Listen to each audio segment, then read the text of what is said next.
Chapter 1 How did I become an Astarte? Haha, the nuclear-powered aircraft carrier has been launched. From now on, no one will be allowed to speak loudly to us again. Zhou Yifeng was in the midst of a wild celebration with his university roommates. As military enthusiasts, the unveiling of the Navy's ultimate weapon had undoubtedly sent the entire dorm into a frenzy. If you ask me, this new aircraft carrier couldn't possibly be the 100,000-ton displacement announced by the officials. Look, in this photo, the carrier's draft is so deep. Add in the unequipped gear, and the final version of this ship must be at least 140,000 tons, Lin Zhihuhao loudly declared his opinion. As the recognized naval expert of the dorm, he had the most authority on the subject. That's right, didn't the officials say over 100,000 tons? An over of 50,000 tons isn't too much to ask, is it? Yang Song chimed into the discussion while playing a shooting game. You're still playing with water guns over there? We're talking about aircraft carriers and their planes. Can your little gun stop a single missile? As a veteran strategy game player, Zhou Yifeng looked down on shooting games that only made people charge headfirst into battle. What do you know? You don't even play. People like you can't understand the thrill of charging through gunfire. That's a man's romance. Nonsense, steel warships are a man's romance. Lin Zhihuhao waved his phone, its wallpaper already changed to the latest aircraft carrier. The three of them bickered. Yang Song preferred playing the role of a charging warrior, while Lin Zhihuhao enjoyed driving tanks across the wilderness. Zhou Yifeng, however, had his own unique insights into strategy games. They often argued endlessly over this, and their preferred games were so different that they rarely teamed up. However, Yang Song had recently become obsessed with a game called Warhammer 40k, often telling his brothers about its grand world late at night. The other two didn't mind, treating them as bedtime stories. Before they knew it, it was noon. Just as the guys were discussing what to eat for lunch, an advertisement popped up on Yang Song's phone. Brothers, look. It says there's a limited edition model of the new aircraft carrier for sale. Yang Song exclaimed in surprise. The other two quickly gathered around, seeing an official advertisement open on Yang Song's phone. The imposing yet exquisite model immediately captivated all three of them. My god, the carrier-based aircraft are so detailed, and the radar looks so lifelike. They claim it's the best of the best. Look, here's the official logo. We have to buy one, right? Where are they selling it? Let me see, there's a sales point just 2 kilometers away, and it's only 158 yuan. That cheap? Then I won't eat braised chicken and rice for lunch for 10 days straight. Let's go, we must get it. Quick, go at the speed you usually get your food. Guys, the usual rules. Yang Song pulled out his campus card. Whoever it lands on pays, no backing out. As the spinning campus card landed, the head side pointed precisely at Zhou Yifeng. In the golden autumn season, maple trees lined the roadside, their falling leaves dancing in the air. Occasionally, a leaf, blessed by the goddess of fortune, would become a bookmark, commemorating someone's lost youth. Zhou Yifeng walked briskly, ignoring the bustling street, his mind solely focused on the task entrusted to him by the entire dorm, bringing the new aircraft carrier model back to the dorm. He didn't notice that the wind was gradually picking up, and the fallen maple leaves around him began to swirl. Suddenly, Zhou Yifeng missed a step, and the sensation of falling came immediately. Zhou Yifeng's first thought was, damn, which inconsiderate person stole the manhole cover? His second thought was, what kind of sewer is this? Is it lit? Why is it so dazzling? Then, he completely lost consciousness. In a large room filled with mechanical pods and unknown pipes, the floor and black metal walls were engraved with various patterns and blessings. An Astartes warrior in white power armor inspected each metal pod. Suddenly, he stopped before a pod, carefully examining the readings on the display in front of it. He then nodded and pressed a red button. As the sound of water gradually receded, the mechanical pod slowly opened. A bioengineered human, having undergone 22 special biotechnological modifications, and referred to by mortals as a Primaris Space Marine, also known as a Primaris Astartes, super soldier recruit, tumbled out of the pod, falling heavily to the ground. The first batch of Primaris Astartes deployed to the battlefield were called Firstborn. Ordinary Astartes modified into Primaris Astartes were called Ascended. The official text states that the success rate for Ascended is even lower than for Firstborn, so I'm assuming they have the technology to directly create Primaris Astartes. Welcome to the chapter, brother. Yifeng groggily opened his eyes. What greeted him was an Astartes warrior wearing Mark 7 white power armor. Damn, the Warhammer 40k world. Zhou Yifeng was utterly bewildered. A slip of the foot? A blink of an eye? And he was in another world? Who would believe that? What about going to heaven or hell? No, this place was no different from hell. As a materialist, he firmly accepted all real outcomes and resolutely implemented a scientific way of thinking. Figuring out how he got here and how to get back was the correct approach. If he figured this out, wouldn't he be given an academician title? While Zhou Yifeng was still stunned, a super soldier Astartes in power armor had already approached him. What's wrong, brother? Do you feel any abnormalities in your body? No, instructor, the Emperor protects. Zhou Yifeng was startled himself. It seemed this body had uttered the words "the Emperor protects" on its own. It seemed to be a conditioned reflex of this body. Before Zhou Yifeng could think carefully, the Astartes' voice boomed like a great bell. Don't call me instructor, recruit brother. I am Chief Apothecary Rizjan, just call me Chief Apothecary. Yes, Chief Apothecary. You will go with the servitor for a physical examination to check your specific body values. With that, Chief Apothecary Zhiqing waved his hand, and the mechanical door behind him rumbled open. Behind the door stood a servitor, which was essentially a human who had undergone certain mechanical modifications, with a reinforced body and brain surgery to control their thoughts. They were typically low-ranking servants of the Astartes. This servitor is so small. No, I am so big. Zhou Yifeng suddenly remembered that Astartes are mostly around 2.5 meters tall, which means this servitor is of normal stature. Opening his eyes to Astartes' specific oversized machinery had given Zhou Yifeng the illusion that this was a normal environment. However, he quickly corrected his self-perception. Thanks to the perfected biomodifications, Astartes had greatly enhanced strength, reaction speed, environmental adaptation, and resistance, as well as lifespan. Just arrived, unfamiliar with things, do as the chief apothecary says. Zhou Yifeng had secretly decided to keep his transmigration as his biggest secret, determined to bury it deep within his heart. However, when he stood up fully, he realized that he seemed to be much taller than the chief apothecary. If the chief apothecary was 2.5 meters tall, he might be 3 meters tall. Zhou Yifeng arrived at the mechanical doorway and looked back at the chief apothecary, who had already resumed inspecting the mechanical pods. Honestly, this white power armor is indeed cool. Zhou Yifeng thought this, but his steps did not falter. Walking all the way to a massive machine, Yifeng immediately saw a strange person sitting behind it. Unlike the servitor, he was quite large, even if not quite Astartes-sized, probably around 2.2 meters tall. His mechanization was not obvious. Apart from a few mechanical cavities, there were almost no visible signs of modification. Respected Astartes Lord, this is the testing equipment. Do you see that silver-gray tubular device? Please lie down on the bed in front of it. All right, thank you. Zhou Yifeng had already seen the machine. It was truly going from one pod to another right after coming out of a pod. He comfortably lay down. The instrument was a bit short, just barely fitting Yifeng's entire body. The silver-gray instrument began to operate, and the crackling sound of electricity made him feel uncomfortable. The machine slowly sent him into the metal pod. With a click, the instrument closed completely, and a green light glowed around Zhou Yifeng as a powerful energy swept through his body.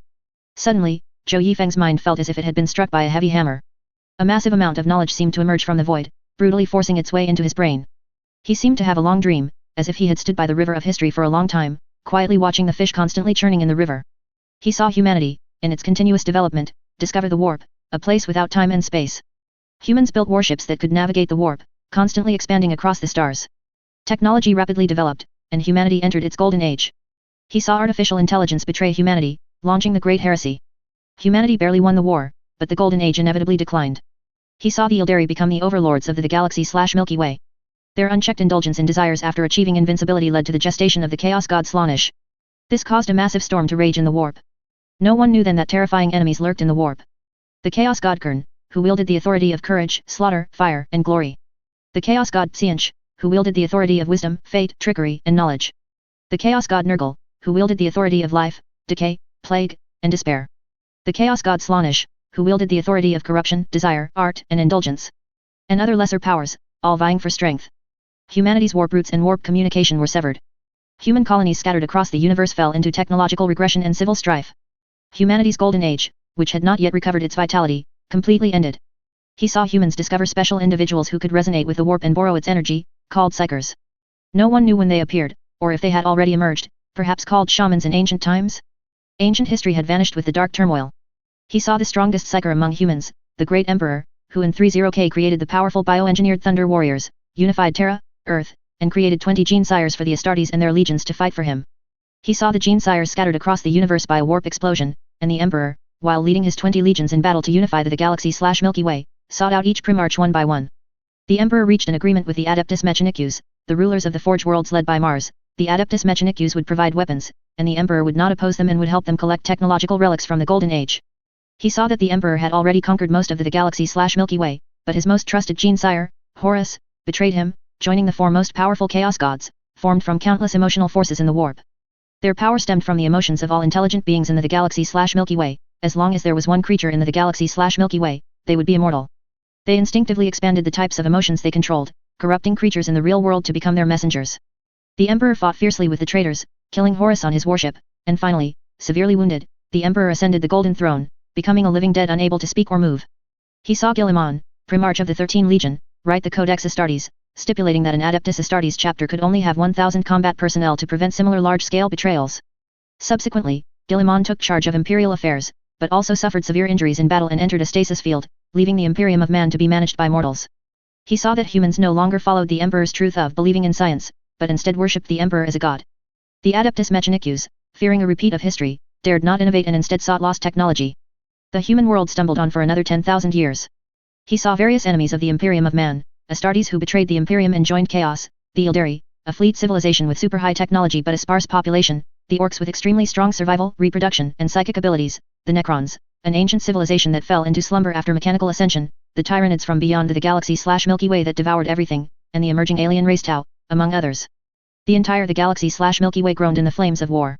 Zhou Yifeng was fighting, his soul struggled with the vast history and his pure faith in the Emperor.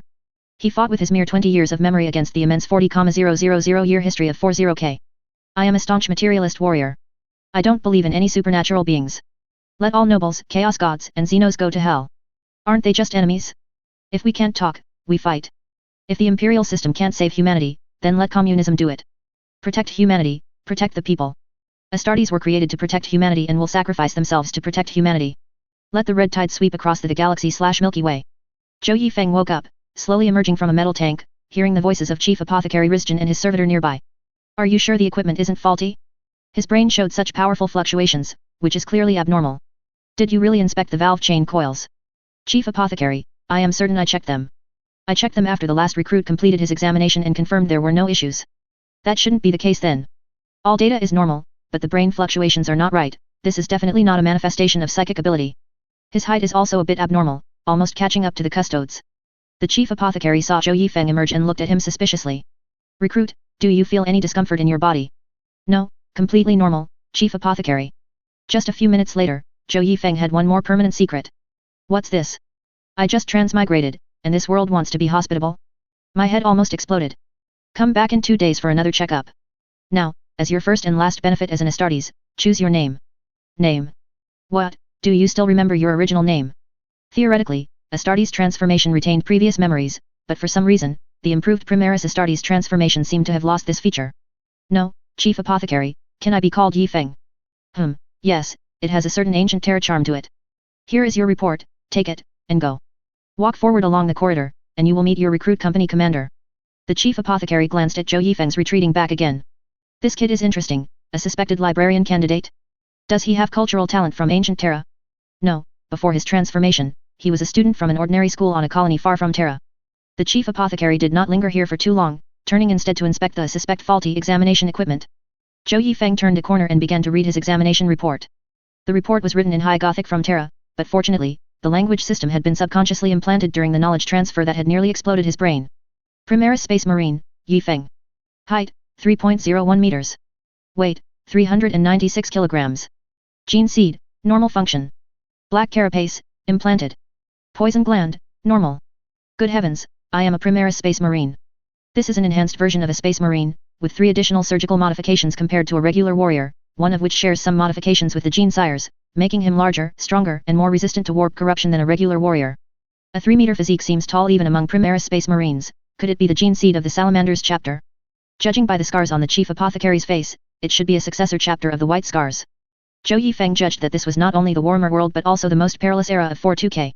Otherwise, technology like the Primaris Space Marine would not exist, which means that Guilliman, the gene sire of the 13 Legion and the recognized regent of the Imperium of Man, had emerged from stasis and continued to lead the Imperium of Man in his armor of fate. What does this mean? It means that the incompetent High Lord of the Imperium of Man finally couldn't manage things. The Astartes had the strongest backing in the highest governing body. The return of the Codex Astartes' author meant that in special circumstances, one could apply to Guilliman for special measures, no longer needing to rigidly adhere to convention. With room for discussion, things would be easier to handle. Zhou Yifeng became optimistic at this point. It seemed the future path was not too difficult. The human world finally had a glimmer of hope in the darkness. The great emperor still sat on the golden throne as a living dead, but the return of his most excellent son, Guilliman, could refocus humanity's faith onto a tangible entity. As long as he did not fall, humanity's will would not be defeated. However, subsequent blows would tell him that he was thinking too simply. Yifeng continued forward, passing through the last mechanical door. A spacious area came into view. The huge training ground included various shooting ranges and square combat platforms, with many strange mechanical creations parked nearby. Directly ahead was a massive Imperial Aquila emblem, below which were the 4 large characters Green Templars, followed by records of the chapter's history. On the left wall was a huge portrait of the Emperor, and on the right wall was the Green Templars' gene sire, Jagatai Khan. Every Astartes, or bioengineered super soldier, was modified according to the genetic blueprint of the 20 gene sires personally crafted by the original Emperor. But to Yifeng's surprise, his chapter was called the Green Templars, and it was actually a successor chapter of the V Legion White Scars. This was a group of tactical geniuses who spent their days thinking about high-speed vehicle assaults and skirmish warfare, which seemed out of place with the name Green Templars. Perhaps it was related to their gene sire growing up on a world named Kogaris, which had fertile grasslands and beautiful white mountains. Standing in the huge training ground, which was completely empty, Yi Feng wandered around in confusion until he looked up. A massive space observation window replaced the entire training ground ceiling, with a dark band spanning the cosmos and shining star clusters distributed on both sides of the band. The positions of the stars were not fixed, they were moving rapidly, or rather, I was moving rapidly. What? I'm on a warship, or rather, this is the Green Templars' flagship. Powerful Adeptus Astartes chapters reorganized from the original 20 legions all had their own home worlds as recruitment grounds and primary resource supply sources. However, successor chapters formed later were not so lucky. Without immense merits from saving an entire planet, they generally operated as fleet-based chapters with a single warship as their flagship. Given that his transformation was completed on a ship, the Green Templars were most likely a fleet-based chapter. So now the question was, where were the people? Such a huge warship, where are the people? Didn't they say he would meet the recruit instructor if he just walked forward? He had reached the very end, and there wasn't a single person. Did it have to be like in novels, where the instructor ambushes you from the shadows, you fight back with equal strength, the instructor praises you as a promising talent, and then training begins? A rumbling sound came from beneath the floor, and the entire floor vibrated. Yi Feng was confused. What's going on? Are the enemies attacking? Chapter 2, Floor S, the instructor of new soldiers. In the distance, under the Aquila emblem, a mechanical door suddenly opened, and boisterous laughter echoed from within. Ha ha ha, the recruits did well this time. Those chaos cultists never expected us to hollow out an asteroid and hide inside. A single volley of lances annihilated a transport ship. Who knows how many chaos traders were killed? Hey, who's that dazed fellow up front? Ho, another recruit. Brother Rizjin did a good job. Yi Feng saw the boisterous warrior at the entrance leading a group of warriors in scout armor towards him, and he quickly went to meet them. Hello, recruit, what's your name? Greetings, instructor, my name is Yi Feng. Alright, from now on you're not Yi Feng. You're rookie, what number was it? Ozwan went to the 5th company, so his number is free. You'll be rookie number 13. Rookie number 13. That's right. My name is Floris Moragon. Call me Instructor Floris or Instructor Flo. Yes, Instructor Flo. Yi Feng secretly observed this recruit instructor. According to Astartes organization, a chapter has 1,000 members, divided into 10 companies, each with 100 members. The first company is the veteran company and acts with the chapter master. The second, third, fourth, and fifth are combat companies. The 6th, 7th, 8th, and 9th are reserve combat companies. The 10th company is the recruit company. This Floris should be the captain of the 10th company. The recruit instructor had already walked up to Yi Feng. This instructor was about half a meter shorter than Yi Feng, clearly not a Primaris Astartes. However, on his face, a tradition inherited from the gene sire Jagatai Khan was evident, a blooding ritual where warriors would use blades to leave scars on their bodies. The Green Templars retained this tradition, performing the ritual again after achieving certain accomplishments. Instructor Flo's facial scars indicated he was an elite veteran who had served for over 200 years. Fall in, recruit, get to the back. Alright lads, follow me. Rookie number 9, go make a combat report. The rest of you, come with me to review the battle on the sand table. A warrior hurriedly ran towards the mechanical door by the firing range, while the others followed Instructor Flo towards the holographic battlefield projection beneath the Emperor's portrait. Yi Feng was at the very end of the line. Suddenly, an Astartes in front turned around. This recruit, slightly shorter than Yi Feng, gave Yi Feng a kind smile and whispered in a very low voice, "Hey, hello, I'm rookie number 19. Welcome to the 10th company." Yi Feng returned a kind smile, but he noticed Instructor Flo's ears seemed to twitch, so he didn't reply. Instead, he raised both hands, making the gesture of the Emperor's blessing. "Alright, you little rascals, gather around the hollow table and watch closely. Relax, we won the battle. Number 13, come stand next to me. I'll give you your first lesson." Yi Feng stood beside the instructor, feeling a bit flustered. Fortunately, few warriors noticed him, everyone was focused on the instrument in the center. As the holographic projection gradually unfolded, a Chaos Space Marine transport ship could be seen in the very center. Judging by the blasphemous symbols painted on the ship, this might be a follower of Kern, one of the 4 Chaos Gods of the Warp, who presides over war. There might also be Space Marines who had betrayed and joined Chaos. They were preparing to pass through the asteroid belt of the Snark A star system. And from Instructor Flo's position, an enraged class reconnaissance fighter flew in. It was a scaled-down version of the Fury class attack aircraft, reduced in size for speed, with fewer weapons, and equipped with stealth devices, a wide-range auger array, radar, and a precision targeting device. Its main characteristic was speed. Clearly, this was a reconnaissance mission carried out by the recruits led by Instructor Flo. The enraged fighter quietly hid behind a larger asteroid. Several warriors in fully sealed scout armor emerged, using special large weapons to hollow out the asteroid, then concealed the fighter inside.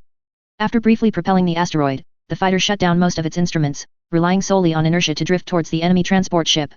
The enemy showed no reaction, likely assuming it was a normal asteroid. After approaching a certain distance, the enraged fighter precisely targeted the enemy. The enemy ship's observation data was transmitted back to the chapter's mothership. Our strike cruiser quickly moved to the designated position, and its lance weapon arrays fired in unison, destroying the enemy transport ship's engine from tens of thousands of kilometers away. Subsequently, a combat formation of Thunderhawk-class bombers and Fury-class attack aircraft obliterated the entire enemy ship into space debris. This was a highly successful reconnaissance mission. At least, that's how the recruits saw it. Alright, that's the entire battle process. All participants, express your opinions. Instructor Flo, I believe this was a successful battle. We destroyed the enemy fleet with no casualties on our side. Instructor, I believe that although we blasted these chaos enemies into fragments, we also didn't obtain any supplies. From a quartermaster's perspective, we lost a lot of ammunition and gained nothing in return. Number 27, watch your thoughts. Ammunition produced by the Imperium is meant to be fired at the enemy. It is an honor for these rounds to be fired by us. Before that warrior could finish, another warrior had already begun to refute his point. Go tell those things to the chapter chaplain. When you run out of ammunition, you'll understand the gravity of the situation. If I don't have ammunition, I still have my chainsword, I still have. Alright, stop this pointless discussion. Tell me your thoughts, rookie number 13. Instructor Flo suddenly called out to him, startling Yi Feng. Instructor, I didn't participate in this battle, so I don't know the specific details. I have some questions. Just speak your mind. Here, we all speak freely, you and I are brothers. Alright, Instructor, if I may be so bold, I have 4 questions. First, where did they come from? Second, where were they going? Third, were they coming to deliver goods or receive them? And fourth, where were their escorts? Evidently, when Yi Feng, as an observer, asked these questions, many recruits were momentarily stunned. Instructor Flo had clearly realized this issue much earlier. He looked around and said, number 13 is absolutely right. As scouts, you cannot merely scout the enemy ship's data. Understanding the enemy's strategic intent is the fundamental mission, and you've been carried away by victory. Instructor Flo's voice boomed, and every recruit subconsciously dared not meet his eyes. All of you must remember this lesson well. If this happens again in the future, then be prepared to stay in the recruit company until you die. Alright, don't be so eager to make a statement.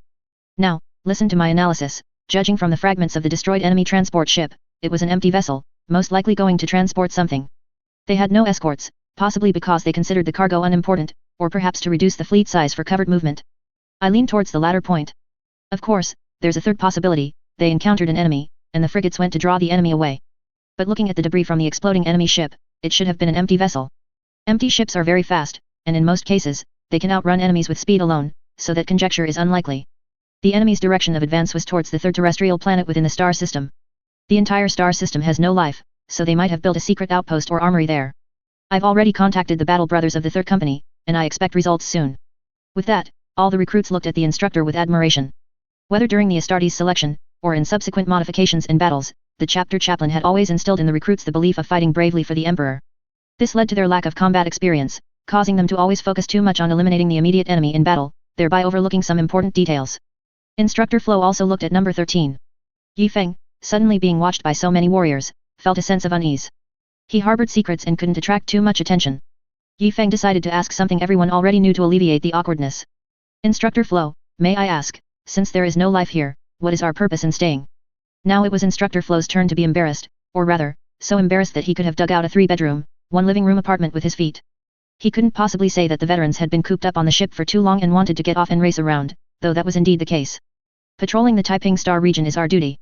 This was just a routine patrol that we happened upon. Coincidence? Coincidence. I see, routine patrols are indeed very important. Instructor Flo was about to say something to break the awkward atmosphere. Number 13, you are a very talented recruit. I believe with enough training, you will become an excellent warrior. Next. Instructor Flo's communicator suddenly beeped, and the incoming message showed that the third company had discovered a Chaos Warriors armory on the third terrestrial planet. It contained a good number of meltabombs and several Chimera armored vehicles. Of course, the stationed Chaos cultists and 2 Chaos Space Marines had already been utterly annihilated. Yi Feng breathed a sigh of relief. This message successfully diverted everyone's attention to the prescient instructor.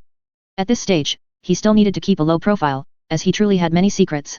Next, Instructor Flo led the recruits to the chapter chaplain's chapel, which was actually a special compartment. Inside, like a church, holy blessings were carved on the walls and pillars, rows of consecrated vessels and statues of the Emperor stood, and the scent of anointing oil permeated everywhere. The chapter chaplain's main role was to help the battle brothers maintain their self-control and guard against the warp's corrupting influence on their minds. However, this mission was led by the seasoned veteran Instructor Flo, commanding Primaris Space Marine recruits. The newly implanted organs, thanks to special surgery, made them significantly more resistant to the warp than regular Astartes.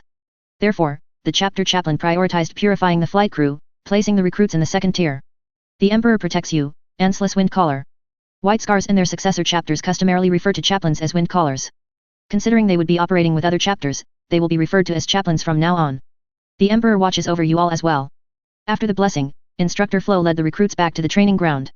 Under the watchful gaze of a portrait of the Gene-sire Jagatai Khan, Instructor Flo instructed the recruits to spar in pairs to hone their combat skills. Everyone was actually quite happy about the arrival of number 13. After all, before he came, there was always an unlucky one left over after pairing up. This lone warrior was often personally handled by Instructor Flo, or by battle brothers from other combat companies who would guest star during their breaks. Everyone engaged in friendly sparring, fostering combat camaraderie amidst the recruits' bruises and swollen faces. White Scars are a group of highly zealous space marines.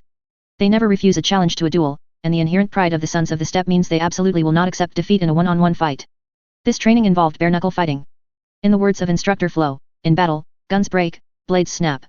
The only thing you can trust, or rather, your last weapon, is your own two fists. Yi Feng was sparring with recruit number 5, named Gage. At this moment, Gage was curiously sizing up this new recruit. Gage was secretly pleased. The main reason he was paired with a recruit was that his close quarters combat ability was almost the worst among everyone. He was one of the few snipers in the Green Templars, usually dedicating a large amount of his energy to honing his marksmanship, so his close combat skills improved very slowly. In previous spars, he was often beaten miserably, but today he finally wouldn't suffer. So, number 13, shall we begin? Senior, I am ready. Being called senior truly made Gage feel good, but he wouldn't go easy. If Instructor Flo caught him holding back, there would be severe penalties.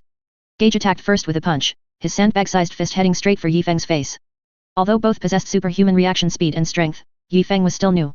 He instinctively blocked his face with one arm, successfully parrying the attack but also obstructing his vision. With a bang, Yi Feng didn't notice Gage's other punch, and the fierce blow landed squarely on Yi Feng's waist. Yi Feng winced in pain, his right leg already half kneeling. Instructor Flo's voice came from a distance, number 13, his chest is wide open. Why aren't you counterattacking? Upon hearing this, Yi Feng had a flash of inspiration. Military enthusiasts always watch some combat videos, though they don't practice much. Thanks to the powerful physique of a Primaris Astartes, he truly achieved mind-body synchronization. Countless ancient combat knowledge flashed through Yi Feng's mind, and the powerful cognitive ability of a Primaris warrior helped him instantly lock onto a counterattacking move. Pushing off the ground with one foot, using the rotational force of his waist and abdomen for added power, Yi Feng concentrated all his strength into his elbow, limitless heart-striking elbow. Gage grunted, a sharp pain shooting through his chest. He slightly turned his body to reduce the frontal impact, and his massive fist seized the opportunity to counterattack, aiming a punch straight for Yi Feng's face. In this exchange, Yi Feng took a worse beating, but Gage flew back 2 body lengths, lost his footing, and fell to the ground. Yi Feng, being the newest recruit, was positioned at the very edge. Other recruits looked over and saw Yi Feng's mostly unharmed half-face and the airborne Gage. This almost drew the attention of the entire training ground, even the instructor looked at Yi Feng in surprise. Number 13, that move of yours, that strike was quite decisive. I don't know, instructor. It was just an instinctive reaction. Instructor Flo had the typical White Scars mindset. For a warrior with this gene seed, combat awareness was etched into his bones. Follow your combat instincts. Your talent is good. Continue training. In the vast galaxy, countless aliens have their own unique forms, and chaos corruption makes them even more elusive. The opponents of a space marine are not just humanoid, making it impossible to train specialized combat techniques for every enemy type for long periods. The Green Templars chapter places more emphasis on cultivating combat awareness and seizing opportunities. Yi Feng hadn't even turned his head back when Gage had already charged. Are you kidding me? I'm an old soldier who's trained for a year and a half. Taking this kind of loss from you? If I don't get my revenge, what about my pride? 2 hours later, Yi Feng finished training with 2 black eyes, standing at the very back of the line, bruised all over. Gage wasn't feeling well either, secretly thinking, why is this kid's attack so insidious? On the outside, my injuries don't look serious, so my pride is intact, but it's mostly internal injuries. My stomach feels terrible right now. Of course, thanks to the Astartes' rapid recovery ability, and since it wasn't a lost limb, minor injuries usually healed within the time it took to eat a meal. Alright, everyone's pugilistic skills have improved somewhat today. Go eat. Remember my guidance. If you make the same mistakes tomorrow, I will personally instruct you. Everyone shivered, except for Yi Feng. Alright, dismissed. Go eat. Although Astartes can fight for 2 weeks without food, drink, or sleep, relying on their power armor's self-sustaining systems, they still need to eat regularly under normal circumstances, and in no small quantities. Moreover, recruits cannot yet wear power armor. Recruits are implanted with the black carapace, which enhances control over power armor. This requires time to grow, and until it matures, they cannot effectively wield power armor. Wearing power armor also symbolizes their formal entry into service. Everyone dispersed in 2s and 3s, forming their own groups. Recruit number 19, Oka, who had initially shown goodwill towards Yi Feng, walked over to him. Hello, new battle brother, how was training? Hello. I feel like my strength is increasing, or is it just my imagination? Haha, all recruits are like that. Come on, I'll take you to the mess hall. Gage also came over. The Green Templars also valued strength and brotherhood, fighting to get to know someone was a common way for them to make friends. Then, they lined up for food. Yi Feng didn't know what to say. How crowded must this flagship be for these super soldiers to have to queue for food? While queuing, Yi Feng learned from chatting with Gage and Oka that they were currently on the edge of the Imperium's Taiping Star region. To Yi Feng's surprise, this wasn't Abaddon's, the enemy's, 13th Black Crusade, it was the 14th Black Crusade. The four Chaos Gods, in conjunction with Abaddon, unleashed surging warp energy from the Eye of Terror, spanning the galaxy. If viewed on a standard Imperial map, a warp rift stretched from the upper left corner, northwest, all the way to the middle right, east. The warp energy severed communications. Without the guidance of the Astronomicon, the warp navigation lighthouse, located on Terra, even the best warships dared not cross this great rift. This meant that the half of the map above the Great Rift and the human central capital, Terra, were out of contact. The Taiping Star region, where the Green Templars were located, was in the west, with 99% of its territory below the Great Rift. As luck would have it, the Green Templars had just taken on a mission to pacify rebellions in those remote worlds, and then fought their way to the far northwest corner, successfully reaching the approximately 1% of the Taiping Star region's territory that was on the other side of the Great Rift. This area only had one severely depleted Imperial Fist's successor chapter, the Storm of Will chapter, which was recuperating, and a successor chapter of the Iron Hands, the Shadow Blade chapter, which was on a penitent crusade and had coincidentally ended up here. A penitent crusade is a century-long expedition undertaken by a chapter against the Imperium's most dangerous enemies to prove its loyalty after committing acts suspected of disloyalty to the Imperium, without Imperial resupply during the period. This area only had one Imperial Forge world and 5, loyal to the Imperium, colonial planets. What was originally a territory defended by one damaged chapter was now defended by 3 damaged Adeptus Astartes chapters. Since it belonged to the Taiping Star region, western part of the map, the administrative bodies of the neighboring Segmentum Obscurus, northern part of the map, had no authority over them. These 5 colonies formed a temporary Taiping Starfield Second Parliament to handle internal affairs, and then, feasting and revelry, let the music and dancing continue. 3 chapters. Rounding up, that's almost as good as the defense of humanity's home world, Terra. Impregnable, absolutely impregnable. Another piece of information left Yi Feng dumbfounded: there were no other warships, the entire chapter only had 1 strike cruiser. A normal chapter possesses 3 to 4 battle barges plus 3 to 4 strike cruisers. Although a shortage of warships due to war is common, ours here is a bit poor, isn't it? Oka spread his hands.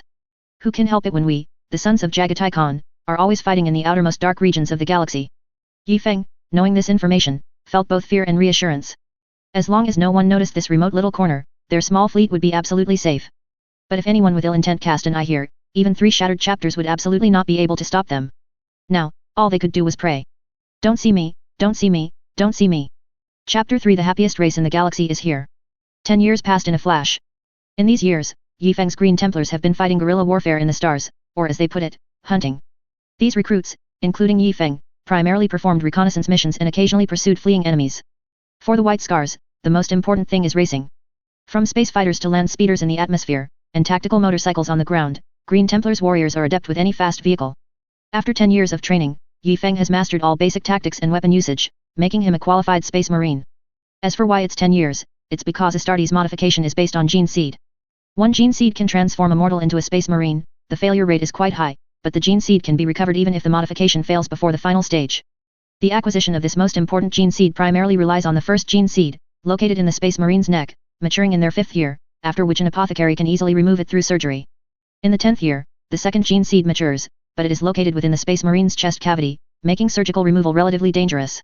Moreover, leaving it in the body can continuously release special biogens, better promoting the Astartes strengthening. In most cases, it is only after an Astartes falls in battle that a field apothecary extracts it. However, the Primaris Space Marine solved this problem. The newly implanted coral pituitary takes over the task of gradually releasing biogens instead of the gene seed. Even if both gene seeds are removed, it will not significantly affect their subsequent strengthening. Furthermore, their physique, which is even stronger than that of a regular space marine, means there is virtually no possibility of death during surgery. Another characteristic of the gene seed transmitting a warrior's combat experience is replaced by the Primaris warrior's super learning ability, brought by their newly added multi-line thinking capacity. Gene seed typically transmits the previous warrior's experience slowly over decades, but a Primaris warrior can learn this experience and knowledge on his own in a much shorter time. After fully recovering from the surgery, Yi Feng was finally ready for the ultimate ritual of becoming an Astartes, donning his power armor. This is the most important ritual for a space marine, proving that everyone recognizes him as a qualified space marine.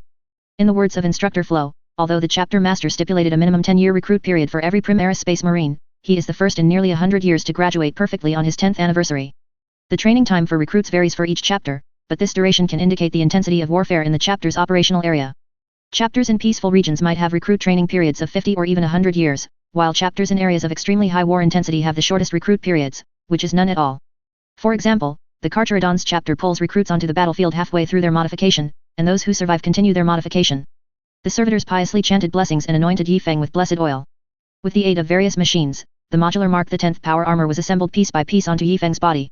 During the installation of the hardest part of the power armor, the shoulder pads, recruit instructor Flores insisted on engraving 13 in high Gothic on the inner surface of the shoulder pad, to bless this warrior he had long favored.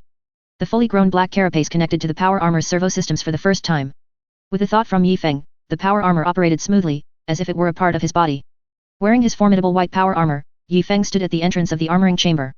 Many servitors and combat servitors, mostly composed of those who failed Astartes modification but survived, knelt around him, welcoming another new blood to the chapter. From today onwards, Recruit 13 would be inherited by another recruit. Henceforth, he would be Yi Feng. Today, Yi Feng was to report to the 4th Company. His good friend, Gage, had already graduated half a year earlier and gone to the 4th Company. This was another rule different from the Codex Astartes.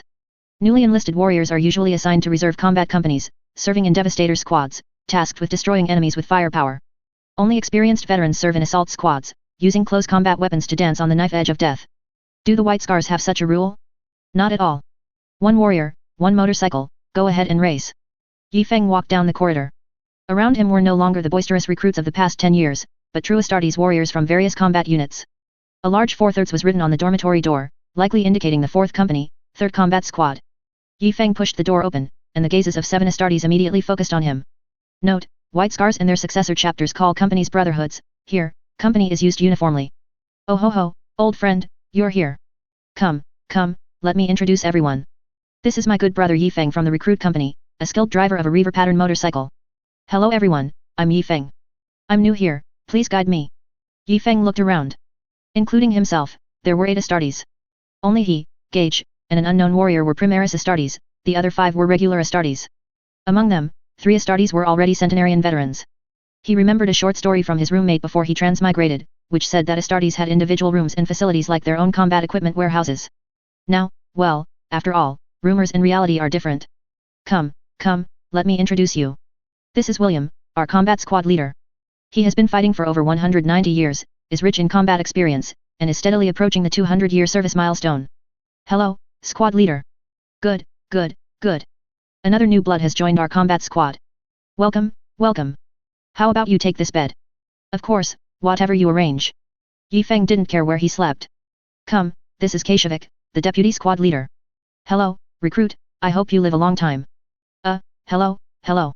Don't mind him, Yi Feng, he's just like that. That's already his biggest blessing to you. This is Charles, and this is... Normally, Gage, as a sniper, should belong to a suppressor squad, tasked with using jetpacks to seize high ground for anti-material sniping. However, the Green Templars chapter has its own unique organization. Which White Scars warrior isn't a good racer? Speeding along with an anti-material sniper rifle while blowing up enemy armored vehicles. Yi Feng joined a combat company. At this moment, another Adeptus Astartes chapter, the Shadow Blade chapter, a successor chapter of the Iron Hands currently on a penitent crusade, was preparing to head to a rebellious world that had risen in revolt 400 years ago, the Atreides planetary colony in the Atreides star system. After the Shadow Blade chapter arrived at the outer reaches of this star system, they found no enemies, only numerous warship wrecks indicating that a battle had taken place here. After scanning the debris, the Shadow Blade chapter discovered an unexpected enemy: orcs. Orcs, also known as orc, are complete weapons of war, suspected to be a warrior race created by advanced civilizations using bioengineering technology. They have massive heads, with their large mouths occupying a significant portion of their faces. Their strong limbs allow them to easily shatter human armor. Their bodies are unlike ordinary organisms, they are both animal and plant, and also fungus. They can replenish energy by eating or by photosynthesizing in the sun. Orcs also have a very peculiar method of reproduction, using spore dissemination like mushrooms. In short, when an orc dies, if its body is not immediately incinerated, it will release a large number of microscopic spores. Within a few months, many orcs can grow from the ground. If you think orcs dominate the galaxy through sheer physical prowess, you are greatly mistaken. Every orc is surrounded by an invisible, unique orc psychic energy. Because orcs only shout Wadaik, this energy is also called Wadaik energy. This energy can, to some extent, warp physical reality. For example, if an orc builds a ramshackle motorcycle and he thinks it can run, even if it violates the laws of physics, the motorcycle can miraculously start. This is therefore called the Oi think power. The terror of the orc does not stop there. When they sprout from the ground, many are tiny mutants they call Gretchen. These are the most despised bottom feeders. If they're unhappy, they beat Gretchen. If they're happy, they beat Gretchen. If a missile has no guidance system, they put a Gretchen on it, and the Gretchen guidance system is complete. Slightly larger ones are called orc boys. When these ordinary orcs gather, if one orc has the thought, "Oh, I think I can be the boss," he can influence the Wadaic energy of others, and he can truly grow larger and stronger, becoming the boss. This process is accelerated when he wins a one-on-one fight against a strong enemy or does something else that earns the orc's admiration. An orc who becomes a big mech generates a massive Wadaic energy field around him, attracting more orcs and making him even more powerful. If you think this is just a savage race that becomes powerful when gathered, then you've been fooled again. Their technology doesn't need to develop, it seems to be directly imprinted in their gene seed. The more Wadaic there is, the faster their technology develops. If there are enemies or orcs are in a continuous state of war, their technology will grow explosively. Perhaps this month when you fight them, they are still wielding crude axes, but next month you will find that they can already "Oh, I think this big gun can fire." Within a few years, orcs can enter the space technology era. Their technology is also very distinctive, large caliber, high power, and unstable. What's even more terrifying is that their collective intelligence changes with the size of the Wadaic energy field. Perhaps 10 orcs together are 10 idiots, but 100 billion orcs together will be 100 billion smart orcs. They possess terrifying combat capabilities and an equally terrifying desire for war. As the Imperial Daily News sharply commented, they are the happiest race in the entire galaxy. As long as there's a fight, they're overjoyed. If there's no fight, they create conditions for one. There is only one way to defeat orcs: defeat their leader, then eradicate them completely before they can form a significant force, burning all bodies and the surrounding area. The Empire's usual approach is, for small-scale orc invasions, Adeptus Astartes, Navy, and Astra Militarum, the space navy composed of mortals, commonly known as IG, are deployed for swift resolution. For large-scale orc invasions, if it's determined that expelling them is too difficult, an exterminatus, destroying all life on a planet, usually with virus bombs, cyclonic torpedoes, or orbital bombardment, is issued directly. Of course, it usually doesn't come to deploying cyclonic torpedoes that destroy an entire planet. Virus bombs are sufficient, and the ecosystem can gradually migrate back later, though it will take a very long time. Clearly, for the Shadow Blade chapter, which has been on a penitent crusade for over 80 years with no supplies and only about 300 members left, dealing with a planet full of orcs is simply too difficult. Even the fuel for burning bodies is insufficient, so they immediately decided to request assistance from other Adeptus Astartes chapters. The Shadow Blade chapter's strike cruiser quickly advanced towards the Atres colony planet. They needed to stabilize the situation as soon as possible, at least to prevent too many orcs from multiplying before other chapters arrived. If war cannot be contained, then the enemy's numbers must be contained by continuously assassinating the leaders of the smaller orc clan. Their technology will not advance when they are scattered. The Green Templars received the emergency communication, and Chapter Master Dika quickly recalled all forces, assembling them within 2 hours, mainly because a few of the lads were out on routine patrols that took them a bit far. The Green Templars' strike cruiser, Blessed Forest, is equipped with 3 lance devices for long-range enemy strikes, and 8 macro-cannon arrays on each side to destroy any enemy warship daring to approach at close range. Relatively speaking, the number of macro-cannons is actually low, because after the last battle damage repair, 4 severely damaged macro-cannons were removed from each side, and 8 torpedo tubes were added. The special feature of this warship is that it has 2 additional small hangars, with exits at the very rear of the cruiser, capable of deploying fighter and bomber squadrons. Drop pods go without saying, the Emperor's Angels of Death are best at assaulting enemy vessels or planets for decapitation strikes. The Blessed Forest activated its Geller field, a protective field specifically designed to prevent warp demons from invading the ship while traveling through the warp. The warp drive began operating at full capacity. The chapter master understood the characteristics of orcs, knowing that arriving on the battlefield even a minute earlier could resolve the crisis with fewer casualties. From Chapter Master Dika's personal perspective, as a successor chapter of the White Scars, guerrilla warfare is what they excel at. They are better at dealing with enemies like Chaos Warriors, who suffer a significant drop in combat effectiveness when their supply lines are cut and their warehouses are raided. However, for an army like the Orcs, which inherently has no supply lines and whose weapons and equipment are entirely scavenged from battlefields and DIYed, even if their so-called supply lines are cut, the Orcs can still continue fighting through photosynthesis, and they might even become more frenzied if they can't get their delicious mushrooms. For this type of defensive battle, the Imperial Fists chapter and their successor chapters would be more proficient, while for frontal assaults, the Ultramarines and their successor chapters are excellent. Connect to Tech Marine's comms channel. Tech Marine, how much promethium fuel do we have left? Are the 5 dreadnoughts in normal condition, and how many heavy artillery pieces are still operational? Static Chapter Master, we have 3,000 tons of promethium fuel left, the dreadnoughts are in good condition, and as for artillery, well, counting the Servitor Army's tanks, there are a total of 128 pieces. The Tech Marine's voice, with a slight electromagnetic effect, was highly distinctive. Although we only have 1 mothership, our armaments are quite abundant. This is also one of the reasons for sleeping in communal bunks. Preserving dreadnoughts and a large number of weapons requires a lot of space. There are still 31 hours until arrival at the destination, and he hoped it wouldn't be too late. The chapter master thought this, deciding to go and boost the morale of the warriors, though he didn't want to admit it. It was highly likely that many battle brothers would never be seen again after this battle. On the other hand, after Yi Feng received the news, Battle Group Leader William immediately pulled all his team members to the armory. Leader, are you sure we need to bring all of these? Of course, take as much as you can. As long as it fits in the drop pod, cram it all in. The speaker was Gage, who was now bundled up like a zongzi with equipment and ammunition.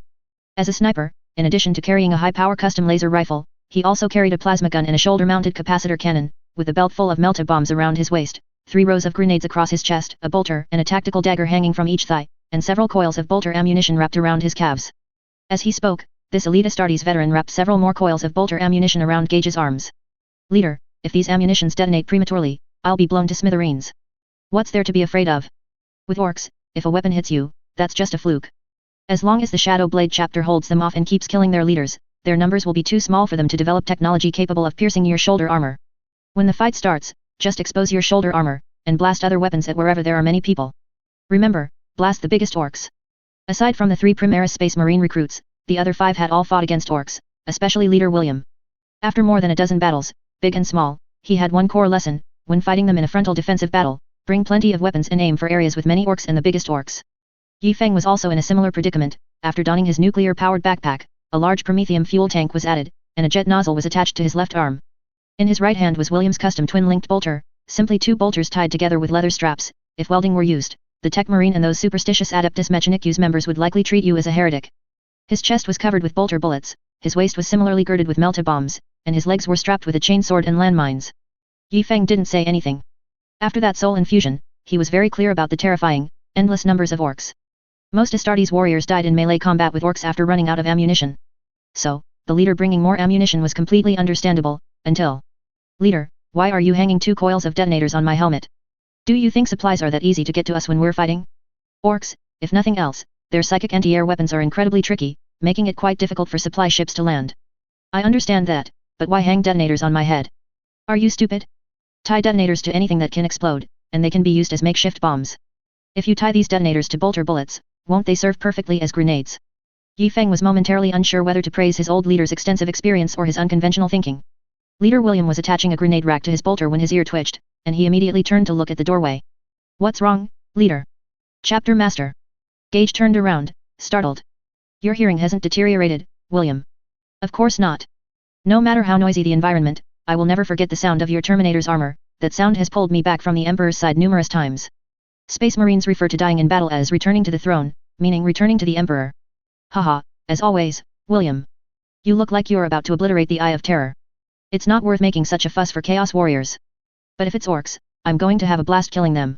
Good, good, kill to your heart's content, old brother. Chapter Master Dika walked to the next squad. He wasn't worried about William. Being bundled with equipment like this was a lingering effect from his first battle with orcs, which indicated his fierce will to fight but not a death wish. It was those who silently sat on the side, soothing the machine spirit of their power sword, who needed his special encouragement. The heavily equipped 3rd Combat Squad of the 4th Company arrived at the warship's chapel, where the chaplain was giving everyone their final blessings. Of course, several warriors in the squad were already on the verge of social death. Everyone else was carrying ammunition boxes and weapon crates, or at least had supply magazines attached to their backpacks, connected to their bolters by ammunition belts. Why were they the only ones so thoughtless as to tie everything to themselves? Sob, sob. Fortunately, because they had spent too much time tying on their equipment, they were the last combat squad to arrive at the chapel. Everyone silently hid at the back, not daring to make a sound. The chapter chaplain looked at the last squad with surprise, but when he saw William, his expression softened. Once the chaplain's blessing was complete, the entire 3rd squad immediately fled towards the drop pod launch area as if escaping, aiming to enter the drop pod before other battle brothers arrived. They absolutely could not let others see them. It was too embarrassing, no, too un-Astartes. When the combat servitor prepared to open the drop pod door with a sense of sacred ritual, he looked up and met the murderous gazes from the tactical optics of several Astartes, and quickly opened the door. My goodness, truly Space Marines. Such killing intent when going to war. The combat servitor muttered softly. Chapter 4 Head-on Confrontation. Chapter Master Dika looked at the wreckage before him, clenching his fists. They had entered the Atres star system, and the space station in orbit around the planet had been shattered. Even from space, the Space Marines could clearly see the thick smoke from the massive explosions on the planet and the green tide sweeping across the globe. Chapter Master, Augur array scans show that this planet has 2 hive cities, 1 forge world, 1 agricultural zone, and a military fortress at the North Pole. Current intelligence indicates that the agricultural zone and 1 hive city have completely fallen. The Shadow Blade chapter is holding out in the other hive city, awaiting reinforcements. The forge world has been bombed into ruins, likely by the Shadow Blade chapter.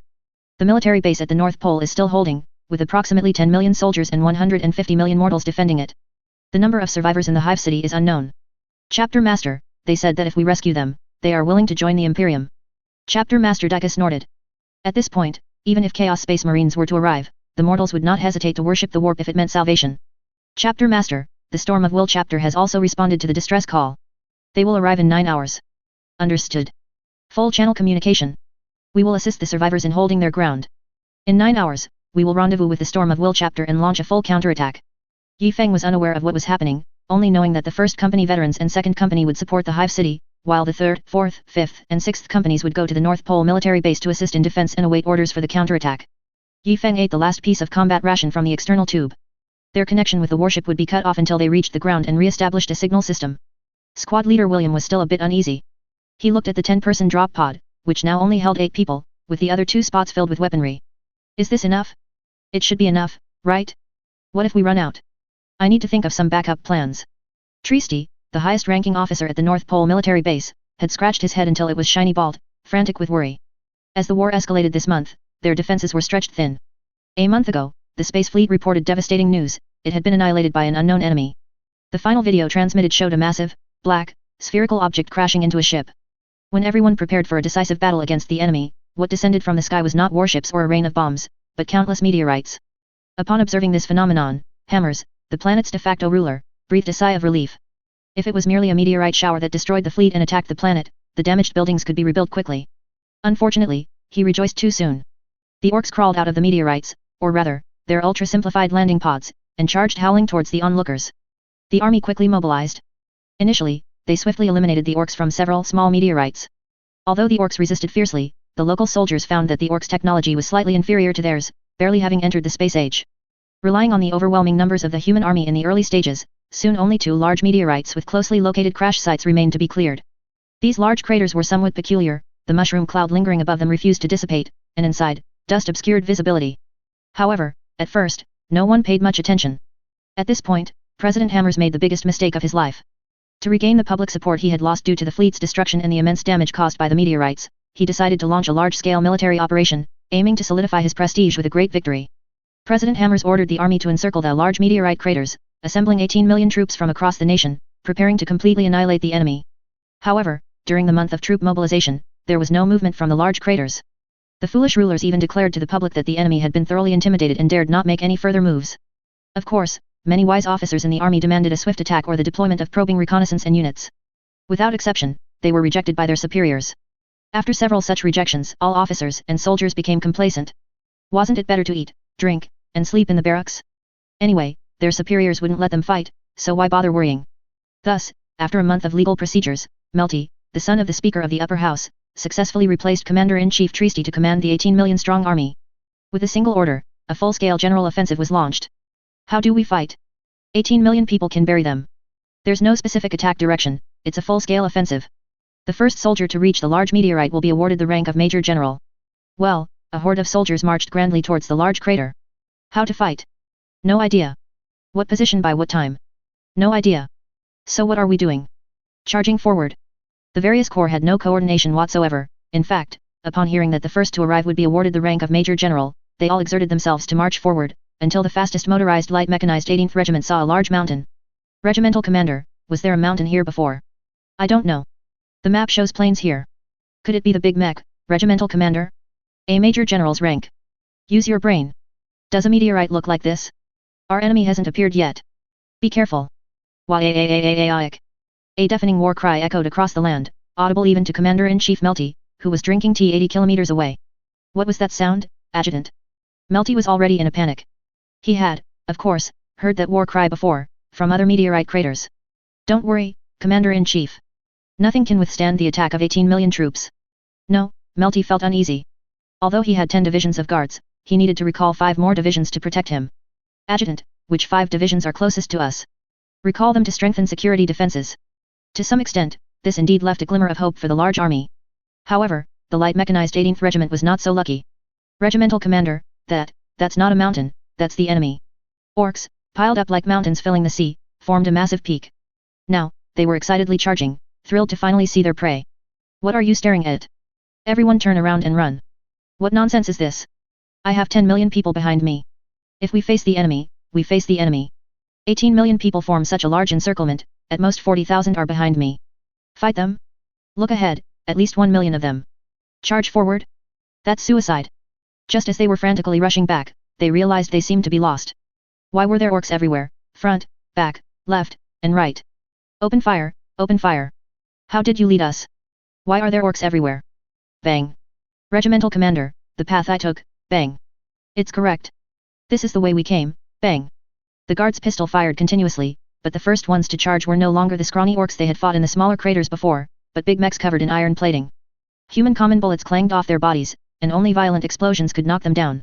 Besides breeding, the orcs had done nothing but dig tunnels these past few days, for no other reason than they had landed on an iron ore deposit. The orc warlord, and leader of this orc horde, Miss Stanver, was in a rather good mood. Those idiotic native creatures hadn't attacked them immediately, but had instead stood there motionless. Why. All subsequent translations are kindly provided by the author. Mech Boss Wulutan, how is your research coming along? Boss, we've dug up a lot of iron ore and made a whole bunch of fun stuff. The lads mostly have grey shells, iron armor, to wear and iron shooters, iron guns, to use. I wasn't asking about that, I was asking about that. Oh, you mean that big guy? It'll be ready to go in another month. Very good. Tell the lads to dig a pit around the perimeter and bury themselves. Clearly, the other big mechs didn't understand why. Although they often ate mushrooms, they weren't mushrooms themselves. Stupid.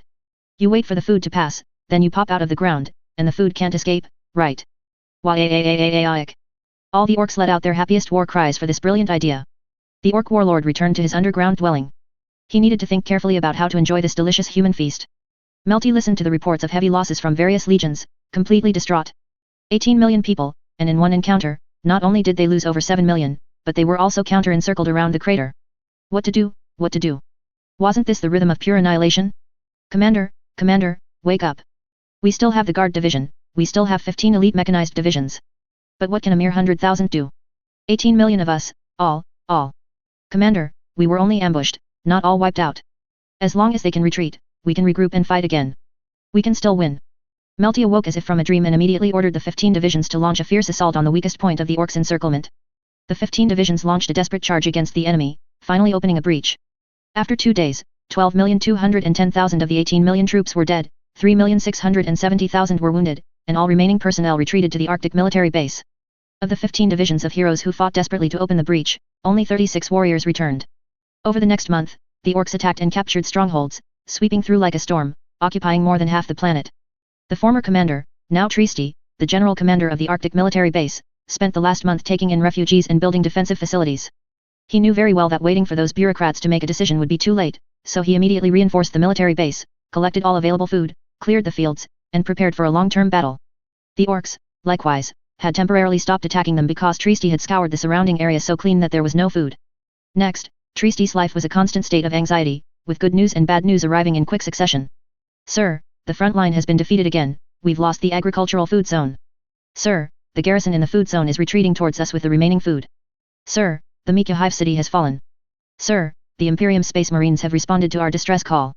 Sir, the Forge Zone has fallen, almost no one escaped. Sir, the Space Marines have arrived. Sir, our ammunition might not last 2 weeks, there are too many orcs. Sir, the Space Marines will use drop pods to land on the ground and fight alongside us.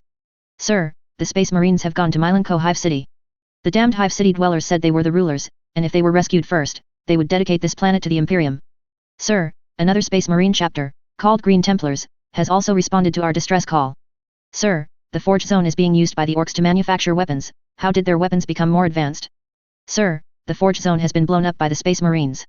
Sir, the Space Marines have suffered heavy casualties, they're almost at their breaking point too. Sir, the Green Templars chapter has arrived. With a whoosh, the drop pods left the Blessed Forest strike cruiser and flew towards their respective targets. Yi Feng felt immense forces tearing at them. The powerful acceleration could instantly make a mortal's head explode, but for a Primaris Space Marine, it was merely a slight discomfort. One by one, meteors streaked across the sky and fell onto the planet. The last time such a spectacle occurred, it brought blood and death, but this time, it would bring salvation. Powerful thrusters decelerated the drop pods to less than 1 meter per second. The powerful Astartes burst out of the drop pods and began firing. Commander Trieste of the Arctic military base had already announced the arrival of reinforcements to the entire army. Warriors who hadn't seen Astartes for centuries awaited their arrival with anticipation, while also doubting if the Astartes could truly save them from their predicament. After all, none of them had ever seen these most reliable killing armies of the Emperor.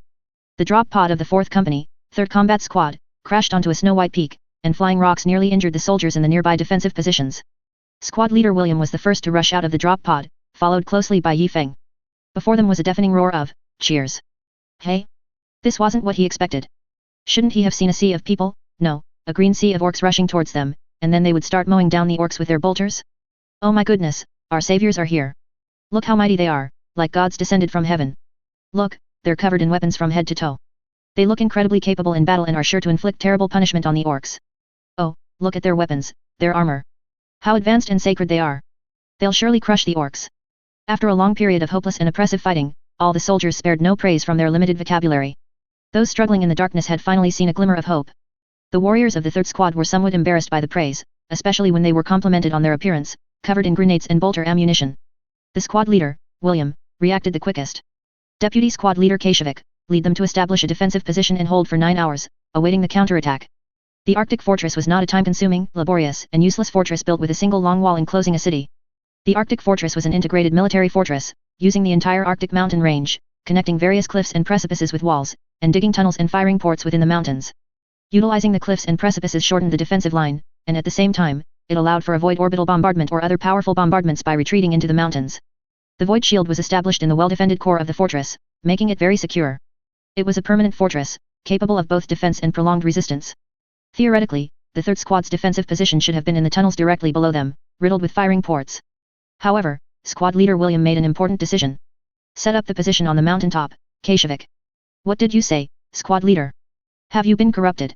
The deputy squad leader was clearly surprised by this unconventional order. On the ship, we are warriors of the Green Templars, the Khan's army. But here, on this planet not enveloped by the Emperor's light, we are the Emperor's representatives. Build the position at the highest point, warriors. Let the soldiers see that we are fighting, we are slaughtering orcs. Let everyone in the fortress see that their hope is here, on this mountaintop, fighting bravely. A surge of passion welled up in the hearts of all the combat squad members. All members of the third squad sprang into action.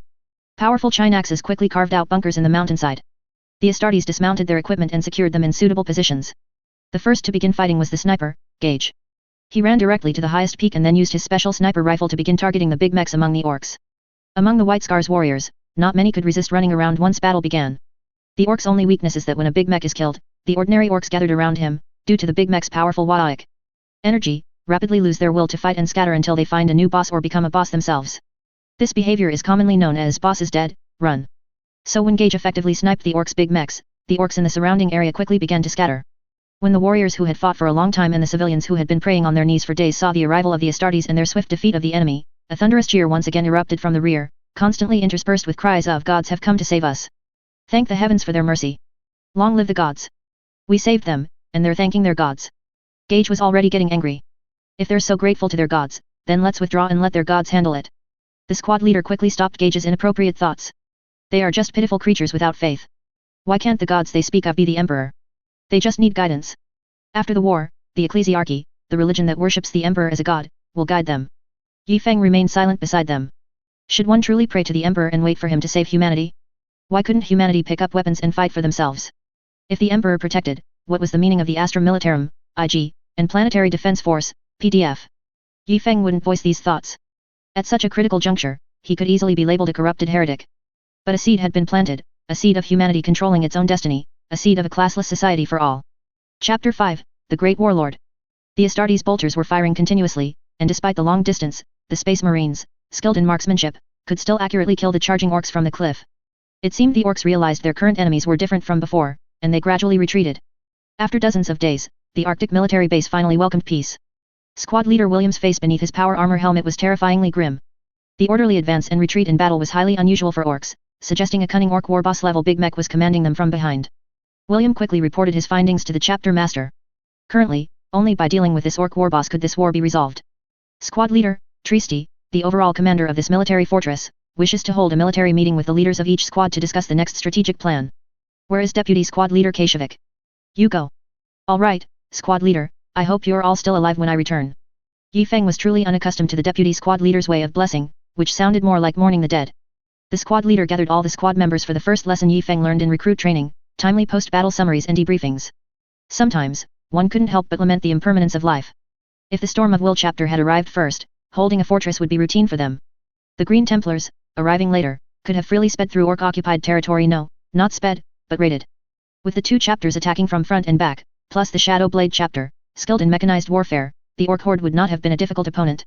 But now, asking these guys, who usually indulged in speed and passion, to crouch behind rocks and hold their positions, wasn't impossible, just uncomfortable and irritating.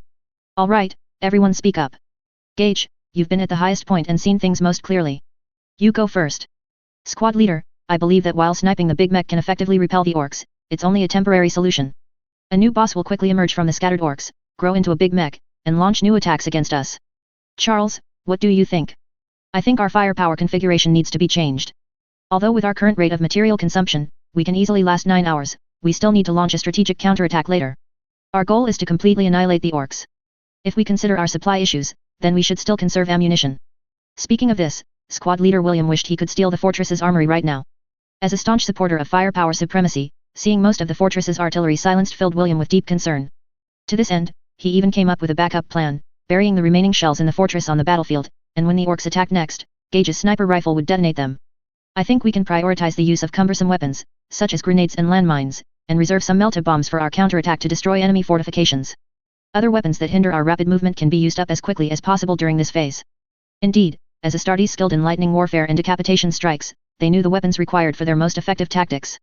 When holding a fortified position on the ground, they could expend a large number of weapons that couldn't be moved quickly or were too heavy. I have an idea that could defend a longer front line, Yi Feng said. Nothing else, the 3-3 system infantry tactic was deeply ingrained, an essential tactic for holding a longer front with fewer personnel. It was simply something one had to know. Squad leader, look, the peak where Gage is stationed has a very wide field of vision, covering the entire battlefield of our squad's defensive line. Moreover, orc artillery basically cannot reach such a height. Deploying just one laser gun there is a waste. If we deploy heavy plasma cannons and long-range plasma cannons there, we can wipe out big mechs and the orcs surrounding them, systematically eliminating one big mech tribe after another. The only orc weapons that can threaten this height are missiles and flyboys. We can leave one Astartes with a bolter for anti-air defense. So, for now, deploy 3 Astartes on the mountaintop. The battle brothers looked at Yi Feng in surprise. This tactic was quite reasonable and could effectively annihilate the orcs' fighting strength. Yi Feng's first battle in the 3rd squad showed his extraordinary talent. Yi Feng continued his plan. Look, there's a salient on the cliff to the right. That spot can attack the area beneath the city wall, which is one of the few places the mountain squad cannot cover. I suggest deploying an Astartes with concentrated heavy firepower there. As he spoke, Yi Feng looked at a taciturn Astartes who carried a twin-linked bolter, removed from a dreadnought, on his back. Dreadnoughts are massive war machines, often 5 or 6 times the size of an Astartes.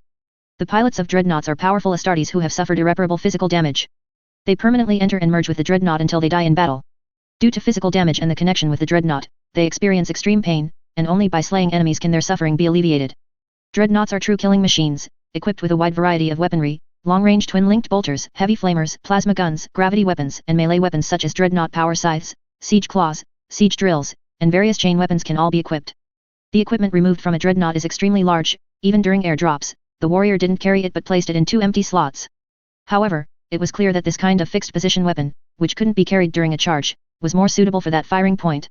There's a cave entrance to the left of that salient. We can expand it and have Gage garrison inside. The interior can connect to multiple firing ports. In a word, dig deep, fight hard. 10 meters above these 2 firing points, we can set up an observation post or a firepower replenishment point to fill gaps. This forms a triangular firing position. As for the other 2 people, I think they need to go down to the city wall. On one hand, they can use grenades to eliminate enemies, and on the other hand, I observed several orcs climbing the city wall earlier, and the human defenders suffered heavy casualties. In terms of close quarters combat, it's more suitable to have Astartes deal with the orcs climbing the city wall. Even the experienced squad leader William had to admit that this was a feasible and excellent plan. I agree to adopt Yi Feng's plan. I agree too. Me too. Ultimately, the sniping position was naturally taken over by Gage. Yi Feng was responsible for manning the observation post set up above Gage. The taciturn warrior went directly to the salient on the cliff to set up the twin-linked bolter. The deputy squad leader led the other 2 veterans to take charge of the mountain peak above. After everyone's persuasion proved fruitless, the squad leader took the 3rd Primaris Space Marine down to the city wall, under the guise of exercising the recruits' close quarters combat abilities. Miss Stanber patrolled the iron mine base. Pop, A. Gretchen, unable to dodge, was flattened by this biggest big mech. The orc warboss was in a very bad mood, so bad that this was already the 6th Gretchen he had stomped to death this morning. The originally smooth offensive had become increasingly difficult because of those hateful Space Marine tin cans.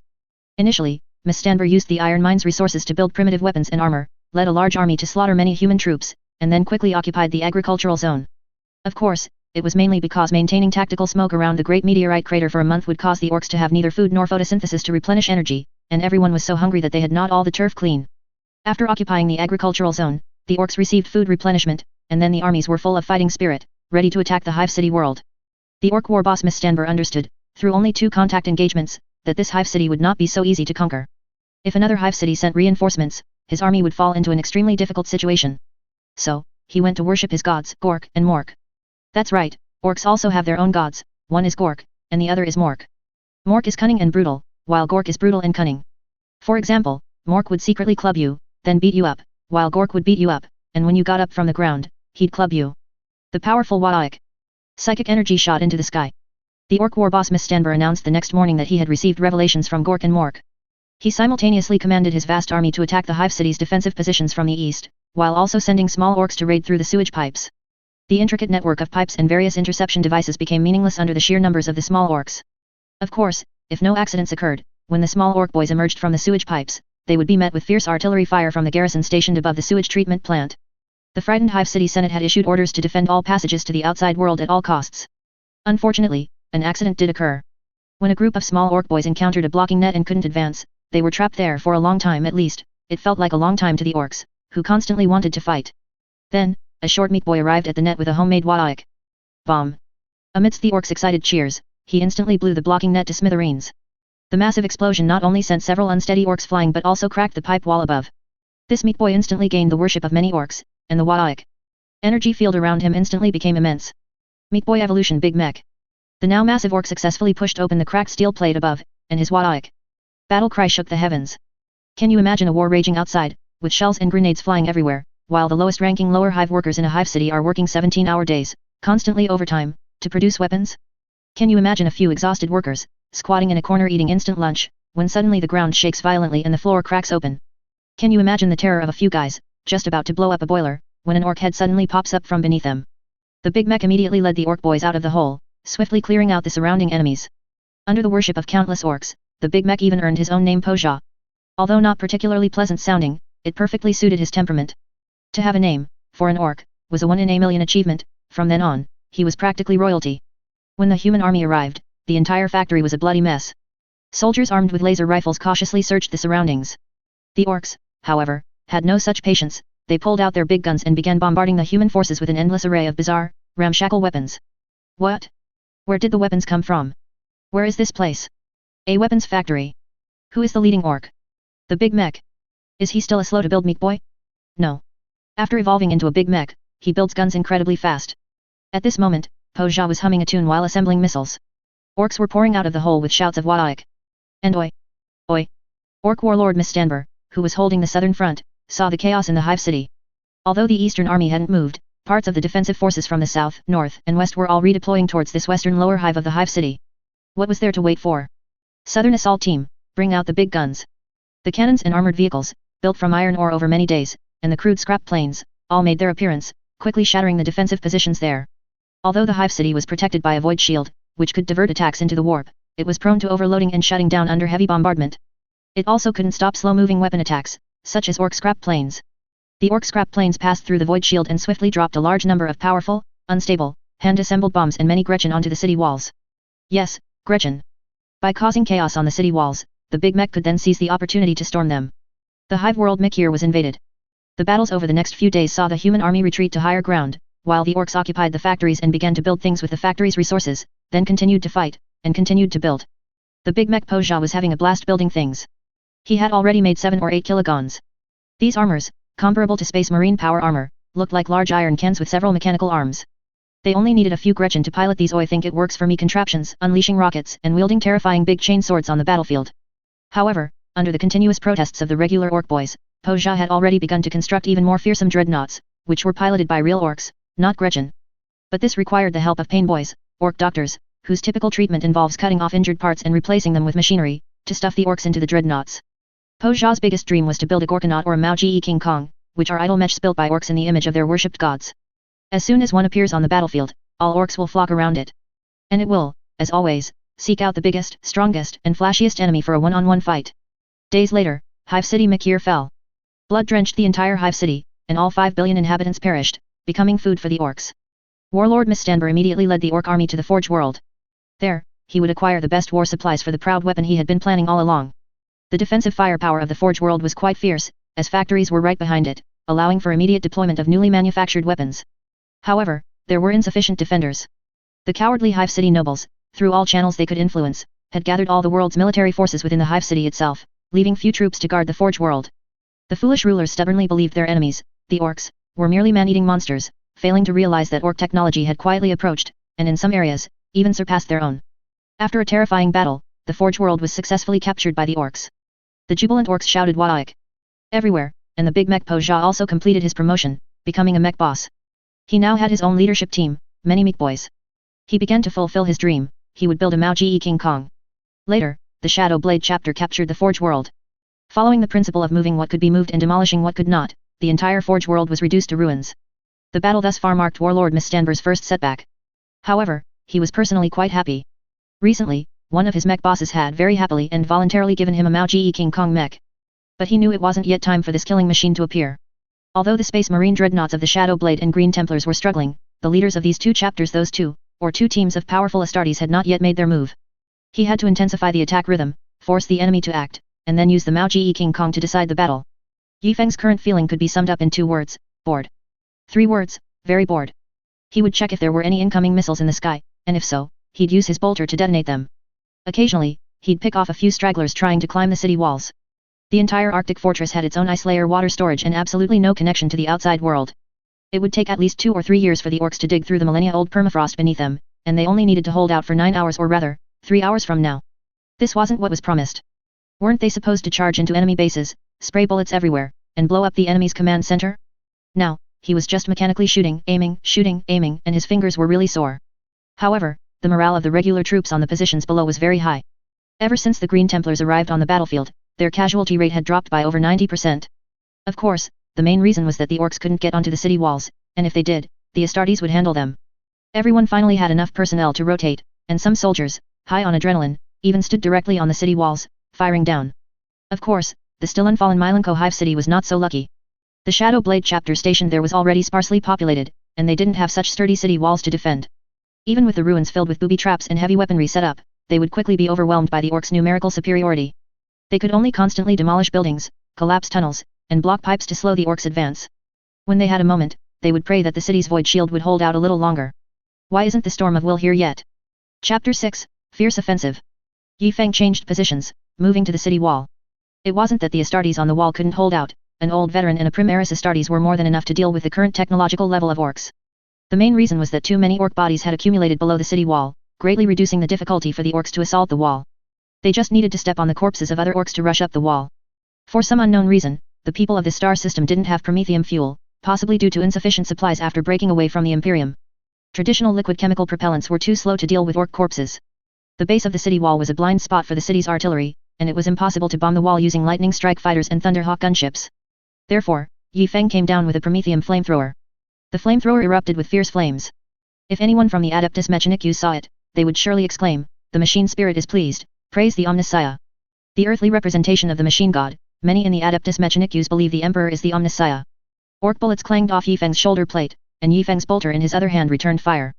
The entire battlefield was filled with the mixed scent of bolter gun oil, grenade maintenance fluid, and roasted mushrooms. The sounds of various weapons firing, explosions, and screams formed the background noise of the massive battlefield. Of course, there were also the shouts of Leader William, "Turn down the flamethrower's power, conserve it." However, these easy days were coming to an end. Perhaps it was the extremely high death rate of big mechs here, or maybe the orcs had lost patience.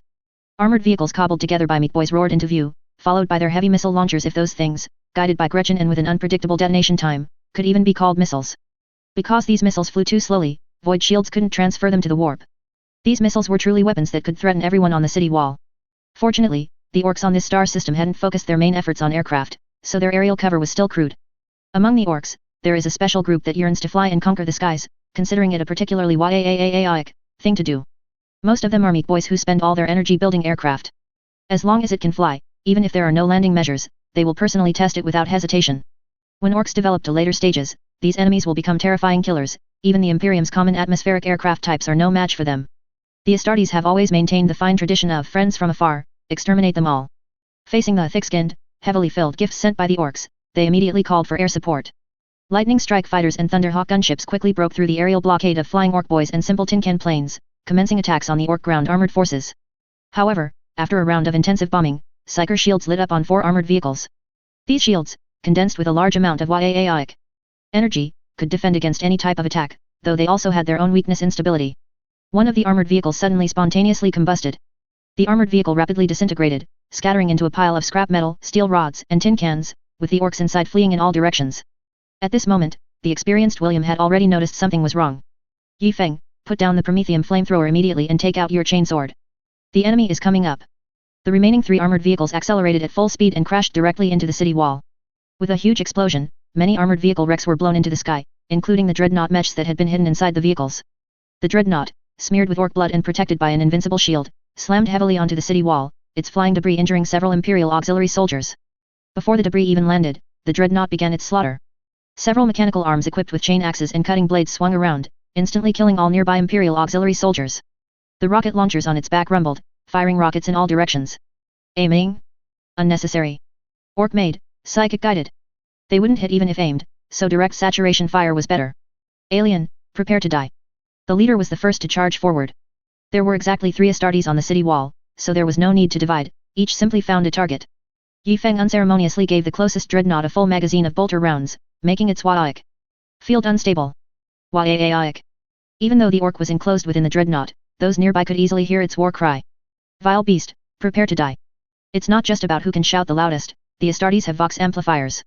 Humans in other areas only heard a series of war cries and instinctively looked towards the loudest shouts, vaguely seeing 2 giant metal cans of similar height swinging their weapons and charging at each other. The dreadnought facing Yi Feng had 5 mechanical arms attached. Besides one gripper for picking up objects, the other 4 were equipped with a chain axe, a siege drill, and 2 cutting blades. Yi Feng adjusted his angle, keenly aware of his advantage. The enemy's chain axe slid off the Astartes' toughest shoulder plate at an angle. A cutting blade struck the shoulder plate heavily, leaving a sparking scratch mark. Yi Feng seized this opportunity to swing his chainsword and cut off the siege drill. This was the only weapon that could quickly breach Astartes' armor, and Yi Feng judged it needed to be dealt with first. Having struck a blow, Yi Feng did not stop his charge. He brushed past the dreadnought, and with a swift motion, took a big baby from his waist and attached it to the rocket launcher on the dreadnought's back. The enemy was furious. Even 2 weapon strikes hadn't split this whitekin in half, and it had even escaped. It turned to pursue, but Yi Feng, without looking back, ran like hell. Who set such a long timer on this melt-a-bomb, you idiot? Everyone saw 2 cans, one chasing, one fleeing. The whitekin was clearly faster, while the pursuing kin swung several mechanical arms before suddenly exploding into a magnificent fireworks display in the sky. A chorus of thank the gods came from the human side again. Some even argued whether it was the gods' blessing or their punishment for the enemy. Yi Feng did not stop his charge, heading directly towards the dreadnought that was battling another Astartes.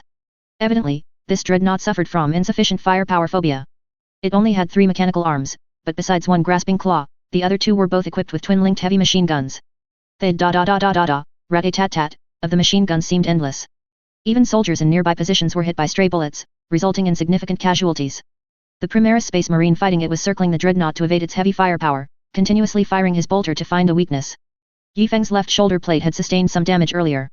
This time, he lowered his body, presented his right shoulder to the enemy, and charged at full speed with his sword held in both hands. When this orc gunner saw Yi Feng, it excitedly unleashed its firepower upon him, its YAAIC roar expressing the joy of finally having an enemy willing to fight it head-on. Unfortunately, by the time it noticed Yi Feng, he was already at full sprint, having been hit by hardly any bullets. The chainsword, at full power, plunged into the dark red metal can. The other Astartes also seized the opportunity, using his power axe to strike the top of this behemoth's head. The immense force pierced downwards, connecting with the opening made by Yi Feng's chainsword, splitting the kin in 2.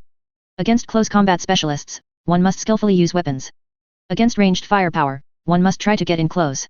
The Astartes' massive, hardened shoulder plates and chainswords are the best weapons, excluding, of course, calling for ranged fire support. Having cleanly dealt with the enemy, Leader William naturally had nothing to worry about. The dreadnought he had been fighting was already lying on the ground, gushing oil. The 3 resumed suppressing the orcs below the city wall with their firepower.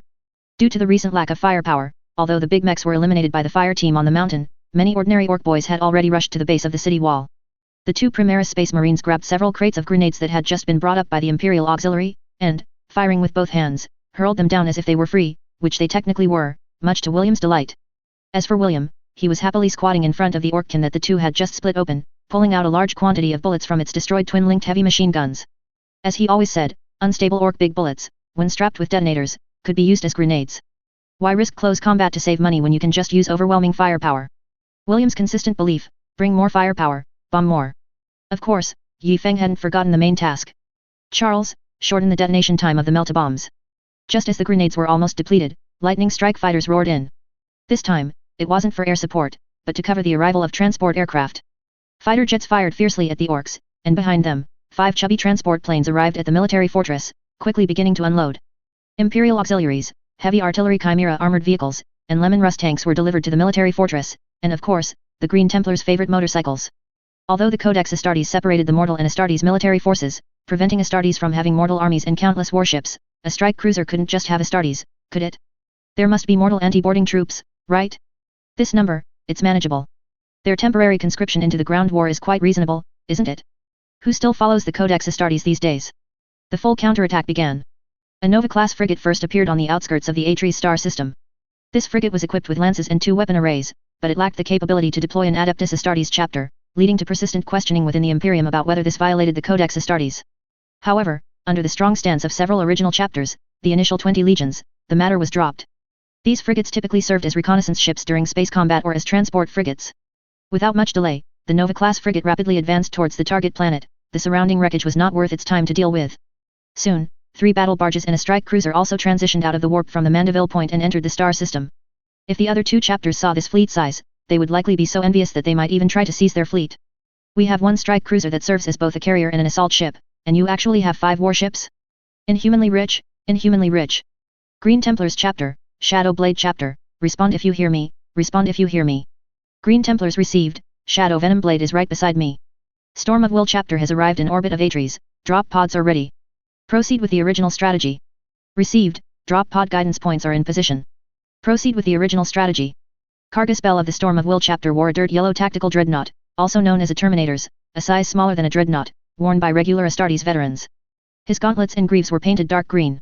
As a successor chapter of the Imperial Fists, their chapter badge featured a nebula pattern below the fist insignia. Following him was the fully equipped First Company of veterans. Nearly all of the First Company wore tactical dreadnought armor. After several years of recuperation through combat, or rather, for them, fighting mortal rebel armies was nothing short of a massacre, with virtually no casualties incurred. The total number of the Storm of Will chapter had recovered from a depleted chapter of around 400 men to a roster of nearly 700. Although Imperial regulations stipulated that a chapter should not exceed 1,000 combat Astartes, due to the current state of war being completely mired in a quagmire, a chapter with 700 Astartes could already be considered fully combat ready. Chapter Master Cargus Bell of the Storm of Will chapter couldn't help but feel a surge of heroic pride at the majestic military might of his chapter. Although he had never witnessed the grandeur of a legion with 200,000 Astartes during the Emperor's Great Crusade, in the era of the Codex Astartes, his elite soldiers could crush any enemy of the Imperium into dust. He had a dream, to achieve a savior's merits on a planet, after which the Imperium would grant his chapter a home world. From then on, the chapter would no longer wander. Even in the most dangerous star systems of their home world, he was confident he could forge a bright future. Aside from the warriors on special garrison duty, 680 Astartes had already entered the drop pods. Achieve glory and establish a legacy, today is the day. All forces, attack. Drop pods, like a meteor shower, screamed down from the sky.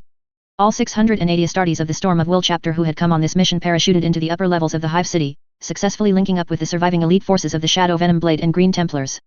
Adding them all up, the Astartes gathered on this planet now exceeded 1,600. Simultaneously, a large number of Imperial auxiliaries were transported to the North Pole Fortress, taking over the defenses of the Green Templars' 3rd, 4th, 5th, and 6th companies, while the Green Templars Astartes would mount their most familiar anti-gravity motorcycles, bringing death to the enemies of the Imperium. Orcs war boss Mistandber was very angry now, extremely angry.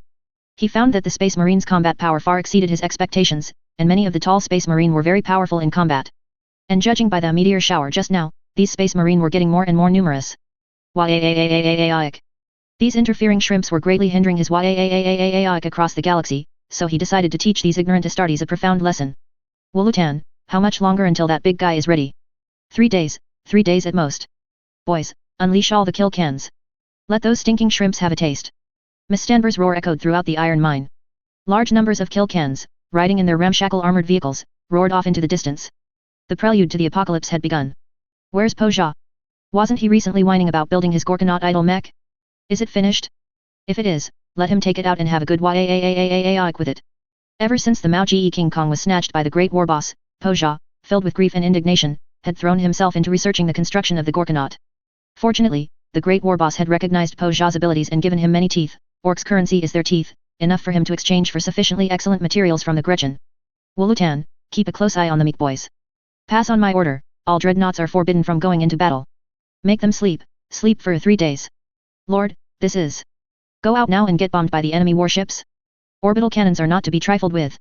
If we use that big guy's force field to protect the dreadnoughts, it will be different. In 3 days, I will personally lead them out to Waaaaaaaik. Waaaaaaaik. The mighty orcs set off. The weird boys, who had been strictly supervised by the great war boss for many days, were also unleashed and joined the Waaaaaaaik frenzy. Weird boys are a special type of orc. They are extremely rare and highly sensitive to the energies of the warp, allowing them to crudely master the release of psychic powers. Simply put, they are low-level sorcerers. The psychic control of these weird boys is particularly unstable. They are too weak, and the Waaaaaaaik energy they attract is too vast. They are very likely to be blinded by the overwhelming psychic energy when they first awaken their talent and absorb psychic power. Furthermore, they must never be allowed to get excited, even if a nearby meat boy builds something particularly Waaaaaaaik. They are extremely prone to losing control over their psychic abilities due to excitement, triggering a massive psychic self-detonation. At this stage, a weird boy will subconsciously detonate with psychic energy any creature that approaches it, including orcs. Therefore, weird boys are generally placed very far from the orc stronghold to prevent them from absorbing too much Waaaaaaaik energy and self-detonating. Of course, this is what Mr. tells the other orcs. Whether he's afraid of being psychically detonated himself, we don't know. However, once a weird boy learns how to use psychic powers, of course, by orc standards of learning, they can stably release psychic lightning, which has extremely high damage and a large area of effect. He is also a stable Waaaaaaaik energy power bank. A successful and experienced psyker big mech, commonly known as a psyker big mech, can effectively increase the amount of Waaaaaaaik energy in a war. Even if an ordinary big mech dies in battle, the energy they carry will be subconsciously absorbed by the psyker big mech, and the total Waaaaaaaik energy for the entire conflict will remain almost unchanged. In this way, even if many orcs die, the Waaaaaaaik energy invulnerable save of the boss leading the war will not diminish much. That is to say, when psychic lightning erupts among the orcs, it often means that the orcs are about to launch a general offensive. Mr. threw a smokescreen at the Space Marine shrimps. Everything was to delay for 3 days, and those 3 days would determine the doom of the Space Marine. Thinking of this, Mr. also excitedly waaaaaag head. Stinking Space Marine, your doomsday is coming. Chapter 7, Tit for Tat. The members of the 4th Company, 3rd Squad, mounted their anti-gravity motorcycles. 8 individuals, each on an anti-gravity motorcycle, had all customized their bikes to their liking. Yi Feng replaced the nozzle of his Prometheum flamethrower with a dual nozzle setup, installing it on both sides. As for why he didn't put it at the very front, it was mainly because he and his battle brothers rode too fast, and the flamethrower's flames would easily blind them. Gage secured his laser gun, deciding to use his bolter until the vehicle stopped. He even took off the strap of Yi Feng's twin-linked bolter and snatched half of it. The last Primaris Space Marine solemnly handed his twin-linked bolter to an Imperial auxiliary before setting off with a plasma cannon. Yi Feng had always been reluctant to read his name, mainly because, when translated, it was Shi Zhengxiang, and when pronounced in Chinese, it had a certain flavor to it. Squad leader William, contrary to his usual self, only brought a bolter and melta bombs, and even distributed several bombs to each person. The purpose of racing a tactical assault is not to completely disrupt the enemy's formation, but to locate important enemy targets. Blow up the small ones, and call for orbital bombardment for the large ones. The squad leader patiently instructed the 3 newest Primaris Space Marines. This battlefield was an excellent trial, especially the upcoming assault, which represented the essence of combat accumulated by the entire chapter, and even the Legion, over time. Without further ado, 8 anti-gravity motorcycles roared down from beneath the steep cliffs of the mountain. No one intended to slow down, immediately pulling the thrust to maximum. The squad leader led the charge, followed by Charles. Originally, the deputy squad leader, Kashevik, should have been at the very back, but since Yi Feng's flamethrower was somewhat heavy, he brought up the rear. The first 3 motorcycles formed a simple triangle, a rudimentary wedge formation directly piercing the enemy's weak point. Squad leader William, riding at the very front, rarely used his bolter, only wielding his chainsword to cut down orc boys who got too close. Watch your ammunition, battle brothers. These ordinary orc boys aren't worth our firepower. Yi Feng also shut off his flamethrower, their speed was unmatched by any orc boys. Soon, both in terms of time and speed, the members of the 3rd Squad had already broken through the orc boys' army, racing across the boundless ice plains. Their assigned reconnaissance area was A9C1, a region mostly consisting of flat ice plains with occasional undulating small snow hills. According to the warship's auger array analysis, there seemed to be no orc boys on the surface here, they disliked such barren and cold places. However, there appeared to be strange energy readings underground. The 3rd Squad needed to check if there were hidden underground entrances beneath these snowy areas. The extreme speed rapidly triggered the release of calming hormones within the Astartes. Although the White Scars Legion led by Khan appeared savage and crude, they were all wise and keenly perceptive warriors. Even the great Emperor himself described them as natural scouts. Furious combat is a characteristic of every Astartes, but their specific strengths vary. White Scars warriors possess highly acute senses, they can even clearly see incoming bolters. They also care for the environment and dislike using weapons that cause permanent environmental damage, such as nuclear bombs or warp rifts. This is also the origin of the rumor that they are children of nature. The Imperial Fists and their successor chapters possess an exceptionally strong will to fight, unyielding and indestructible like bedrock. They are the Astartes least susceptible to the allure of the warp gods. The Imperial Fist's original mission was to eternally guard Terra, serving as the external Imperial Guard for the palace. Unfortunately, in the last Great War that erupted on Terra, the Imperial Fist's chapter was almost entirely annihilated. The current Imperial Fists are all new Astartes, lacking all chapter culture and several special rituals compared to their predecessors. The Shadow Blade chapter's parent chapter is the Iron Hands. They suffer from severe internal divisions, basically uniting in clan, with 10 clan acting together. They have no chapter master, with the Council of 10 Clans serving as a substitute. This measure effectively prevented large-scale betrayals, but it also exacerbated internal divisions. They generally believe that flesh is weak and mechanical ascension is superior, extensively replacing their organic bodies with machinery. Consequently, they have a good relationship with the Adeptus Mechanicus. Of course, different Adeptus Mechanicus doctrines, when spread within the same Iron Hands chapter, also intensified the chapter's fragmentation. At this moment, these two chapters were counterattacking the Orc Boys' army head-on in front of the Hive City. The surging tide of Orc Boys was forcefully pushed back 30 kilometers by the Iron Tide. After receiving a large number of war machines deployed by the Storm of Will chapter, the Shadow Blade chapter could finally fight a richly supplied battle to their heart's content. As the chapter most skilled in mechanized warfare, during days of scarce ammunition and fuel, they meticulously calculated every expenditure of resources, even unable to bring themselves to launch a full-scale fire saturation. The Green Templars, who were the first to provide support, were also not wealthy. Not only did they have few heavy war machines, but they almost never fought defensive sieges, possessing very limited equipment specifically for defending cities. This led to an extremely difficult initial defense of the Hive City. Now, the big mechs are here.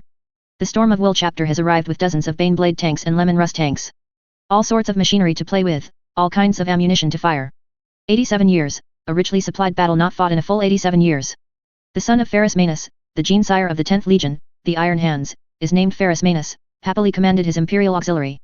Previously, the Shadow Blade chapter had left the Imperial Auxiliary on their warship, needing to maximize the utilization of battlefield weapons. Now, that was no longer necessary. The Imperial Auxiliary, who likewise hadn't fired to their heart's content in 87 years, immediately displayed extremely strong combat proficiency. Their precise artillery fire rivaled the ace artillerymen of the Creek Death Corps, swiftly destroying enemy heavy armored targets. The Storm of Will chapter watched the rapidly advancing front and couldn't help but admire it. If their own forces were operating these weapons, achieving such terrifying advance speed would require at least 800 Astartes, or 3 times the number of Imperial Auxiliary. And how many did they have? Just a remnant force of over 200 Astartes and Imperial Auxiliary who hadn't touched a cannon in years. At this moment, Poja, the Orc Boys' overall pre-battle commander, driving a freshly built Gorkanaut mech, led a group of killing Iron Cans and arrived at the front lines. Enemies meeting again, their eyes burned with extra fury. The Gorkanaut's right hand, a Deathstorm assault cannon with 18 barrels, instantly erupted with astonishing firepower, obliterating the foremost Lemon Rust Eradicator tank into a hornet's nest. Its left hand, a power armor Gork power claw, swiftly grabbed a large rock and hurled it, crushing a Chimera armored vehicle behind the lines into a meat patty. The Storm of Will chapter saw this and thought, are you taking us for granted? A single Gorkanaut dares to be so arrogant? So, immediately, instantly, right then and there, they called for an orbital bombardment. Are you kidding?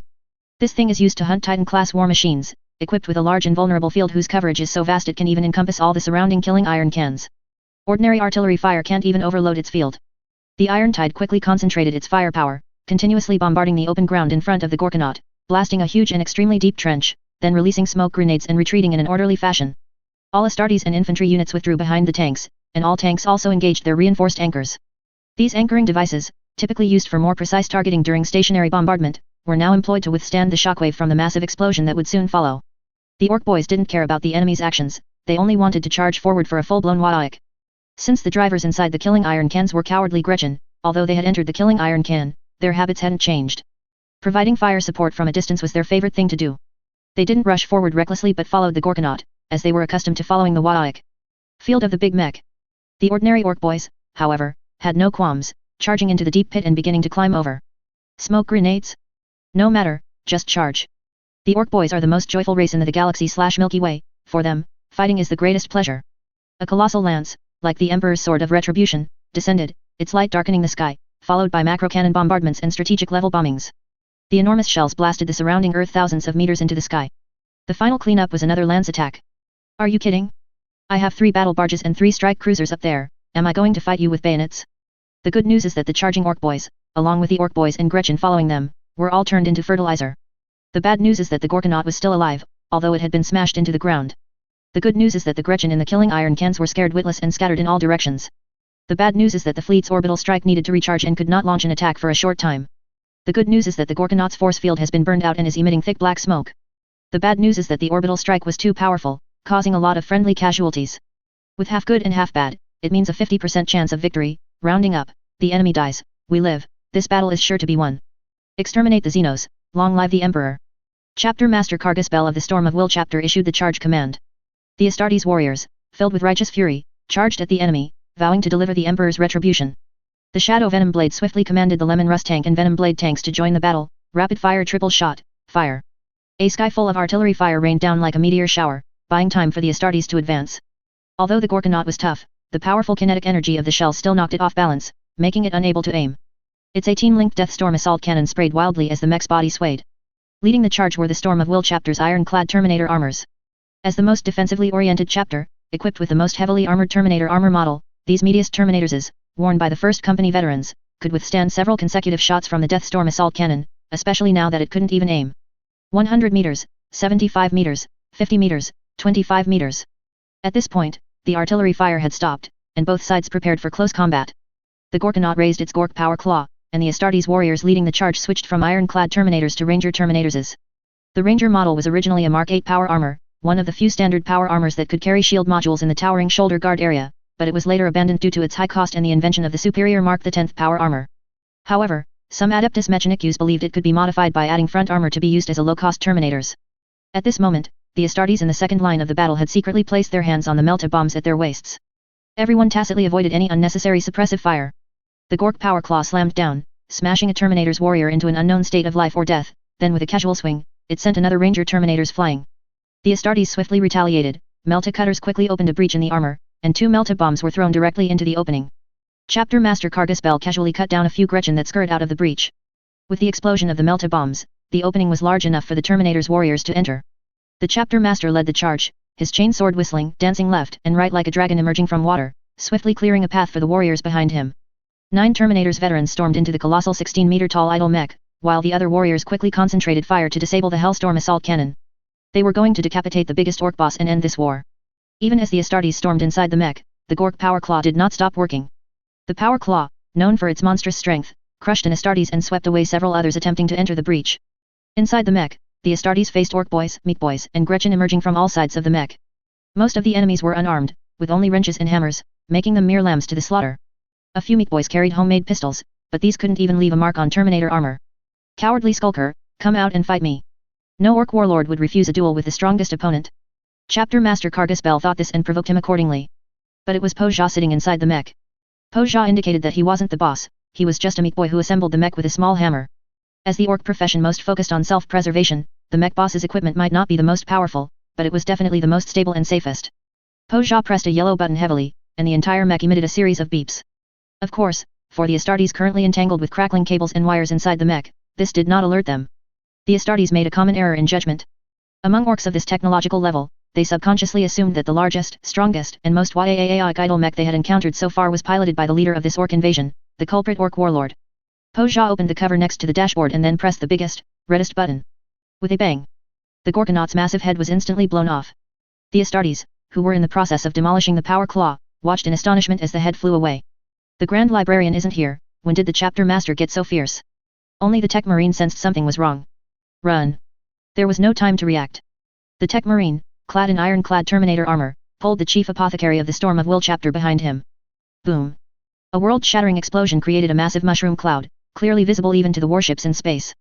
The captains of the 3 battle barges, lingering in orbit and preparing for the next orbital bombardment, urgently contacted their chapter masters. The Gorkanaut mech's energy core was destroyed by a preset bomb, causing a massive sympathetic detonation that obliterated all orcs, Gretchen, and Space Marine cans both inside and outside the mech. From the ear of the Gorkanaut's head, which Po Jia was riding as it was blown off, several steel plates quickly detached, unfolding a pair of parachutes. A small propeller appeared on top of the robot's head. The flying head emergency escape craft clanked and clattered as it flew towards the orc stronghold, the Iron Mine Factory base. Mech boss Po Jia had completed the biggest yaaic of his life, no, his orc career. Even the current orc warlord Miss Stanber's achievements weren't as impressive as his. I blew up a squad of big cans, ha ha ha ha, yaaic. His warcry echoed across the dim skies of Atres. Orcs refer to weak humans or similar-sized creatures as humies. Amidst the ruins, the arriving Space Marines quickly began excavation work. During this time, they continuously unearthed the severed limbs of Ranger Terminators. This type of Terminator armor, which was merely Mark 8 power armor with added thick armor and an integrated shield, was cheap and agile but severely lacking in overall protection. The search and rescue area was not just limited to where the Gorkanaut had stood, even the Astartes standing nearby were largely blown away by the shockwave. The Shadow Venom Blade chapter, who had been providing artillery support from behind, swiftly arrived to join the effort. Their semi-mechanized bodies made it easier to dig through the widespread debris. Here, come here.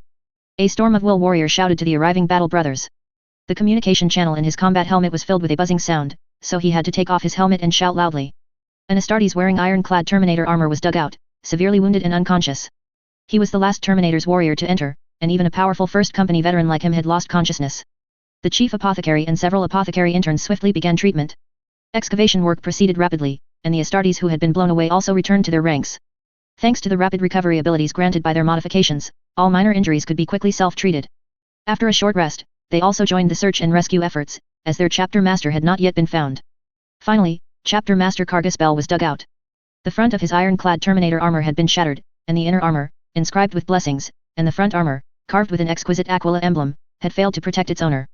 Instead, it had become a death warrant, with numerous fragments embedded in his flesh, and black and red blood splattered everywhere. The chief apothecary swiftly used a stasis field to protect him and called for the orbital warship to transport him back to the chapter's battle barge. The final count showed that all 6 Ranger Terminators warriors who entered the Gorkanaut were killed in action. 3 iron-clad Terminator warriors, including the chapter master, were severely wounded. 3 Ranger Terminators warriors and 2 regular power armor warriors standing nearby were killed. 11 Ranger Terminators warriors, 3 iron-clad Terminator warriors, and 18 regular power armor warriors were severely wounded. The significant casualties of 46 Astartes plunged the entire Storm of Will chapter into extreme fury. With the chapter master and first company captain severely wounded and unconscious, command of the battle was assumed by second company captain Skaros. When chapter master Dika of the Green Templars, who was hunting the scattering killing iron cans, learned of this grim news, he immediately ordered all of the more than 100 Astartes under his command not to conserve ammunition and to slaughter every visible enemy. If this grudge is not avenged, we are not worthy of being human. Chapter 8 This revenge must be paid with blood. Miss Stanber was eating the freshest mushroom soup. The mushrooms cultivated in the deepest part of the iron mine were large and thick, making them the perfect choice for mushroom soup. It was just that the Orc Boys' chefs were still lacking, truly a waste of good ingredients. Suddenly, with a boom, a giant metal head fell into the large courtyard in front of the iron mining area. Poja, dizzy from the fall, struggled to crawl out. The Orc Boys, eager for a spectacle, quickly emerged, thinking it was an enemy attack, and charged at Poja with howls. In the council hall, Miss Stanber looked at Poja, who had fallen from the sky, disoriented and now tied up like a large dumpling on the ground. Did you really blow up a bunch of dreadnoughts? Absolutely. The leading dreadnought was huge, with shining golden patterns on its front. I saw him and 8 other big mech dreadnoughts walk into my Gorkanaut, my big baby, and then it exploded. They're definitely dead, I reckon. Dozens of dreadnoughts were surrounding them, and at least half of them went down. Miss Stanber knew the power of the explosion. Even he, from the iron mining area, could see the mushroom cloud rising tens of kilometers high with his enhanced vision. He honestly wondered if even his robust physique could survive an explosion of that magnitude. Well done. Someone, untie him and reward him with 2,000 teeth.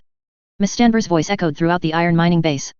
This was a huge sum of money, enough to buy over 20 dreadnoughts from other mech bosses. But you lost the Gorkanaut. Even though you made it, you still need to be punished. Go research things that can fly. We've been hit too hard by those space marine dreadnoughts lately.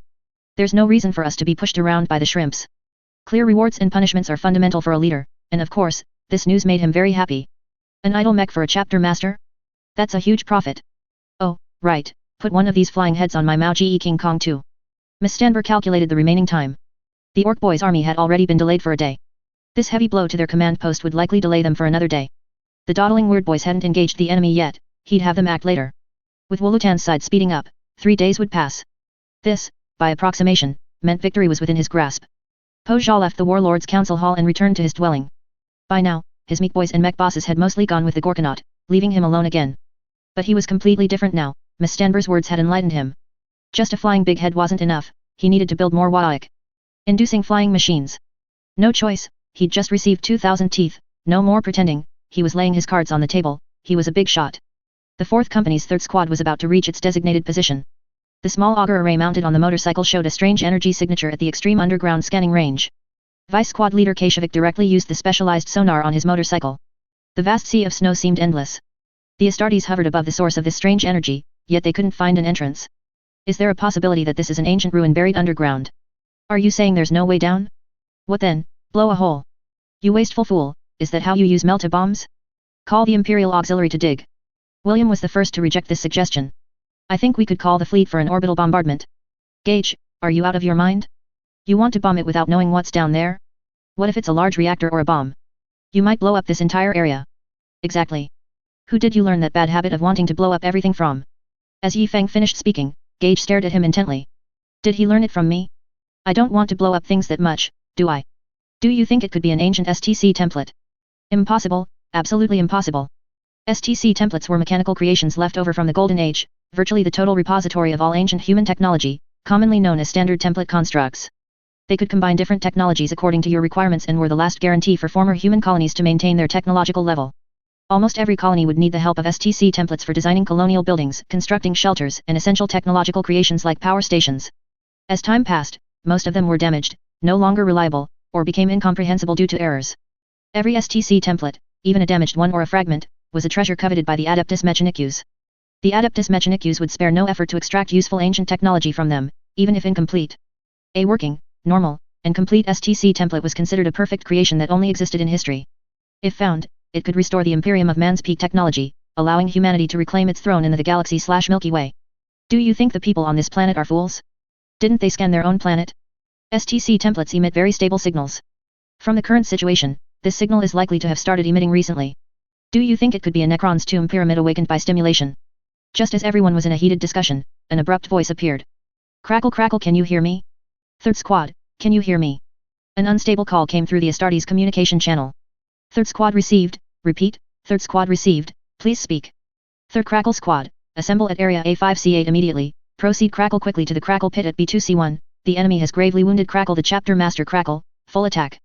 The communication channel seemed to be suffering from extreme interference, and the voice of 4th Company Captain Jean K was intermittent. However, the guys didn't have time to deal with communication issues now. What? The Chapter Master is gravely wounded. Don't spread rumors, it's not confirmed that the Chapter Master is gravely wounded. It could also be that the Chapter Master issued new orders after hearing someone else was gravely wounded. No matter who is gravely wounded, we must rush over immediately. Everyone immediately pushed their anti-gravity motorcycles to maximum speed. They had a bad feeling, whoever was gravely wounded was important enough to be announced in a full chapter communication. All 73 Astartes of the 4th Company quickly arrived at the assembly point. By the time William led his team there, the other Astartes had already established defensive positions on the spot. Captain Jean K, we're here. Communication was interrupted by unknown interference earlier. What's the situation now? William, the Storm of Will Chapter Master fell into a trap and is gravely wounded. Many of their 1st Company veterans are gravely wounded or dead. Everyone in the 3rd Squad fell silent. The war had progressed too smoothly earlier, leading everyone to not anticipate such an accident. Chapter Master de Yikar requires us to remain vigilant and proceed to Area B2C1 to rendezvous with the main force. That is where the Orc Boys Warlord first arrived and is their main base. Now, I order that wherever more than 15 Astartes assemble, the first warriors to arrive at the assembly point must immediately establish defensive positions. Wherever more than 30 Astartes assemble, the defensive positions built by the first warriors to arrive at the assembly point must include bomb-proof dugouts. Everyone listen to me, from now on, build strong fortifications and fight a grinding war. But, Captain, our advantage. Our advantage is that we have more people and better equipment. The 7 warships in the sky have already begun continuous orbital bombardment of the iron mining area. 1600 Astartes, if we can't take down an Orc Boys invasion with idle dreadnought level technology, then all of you will go on a penitent crusade.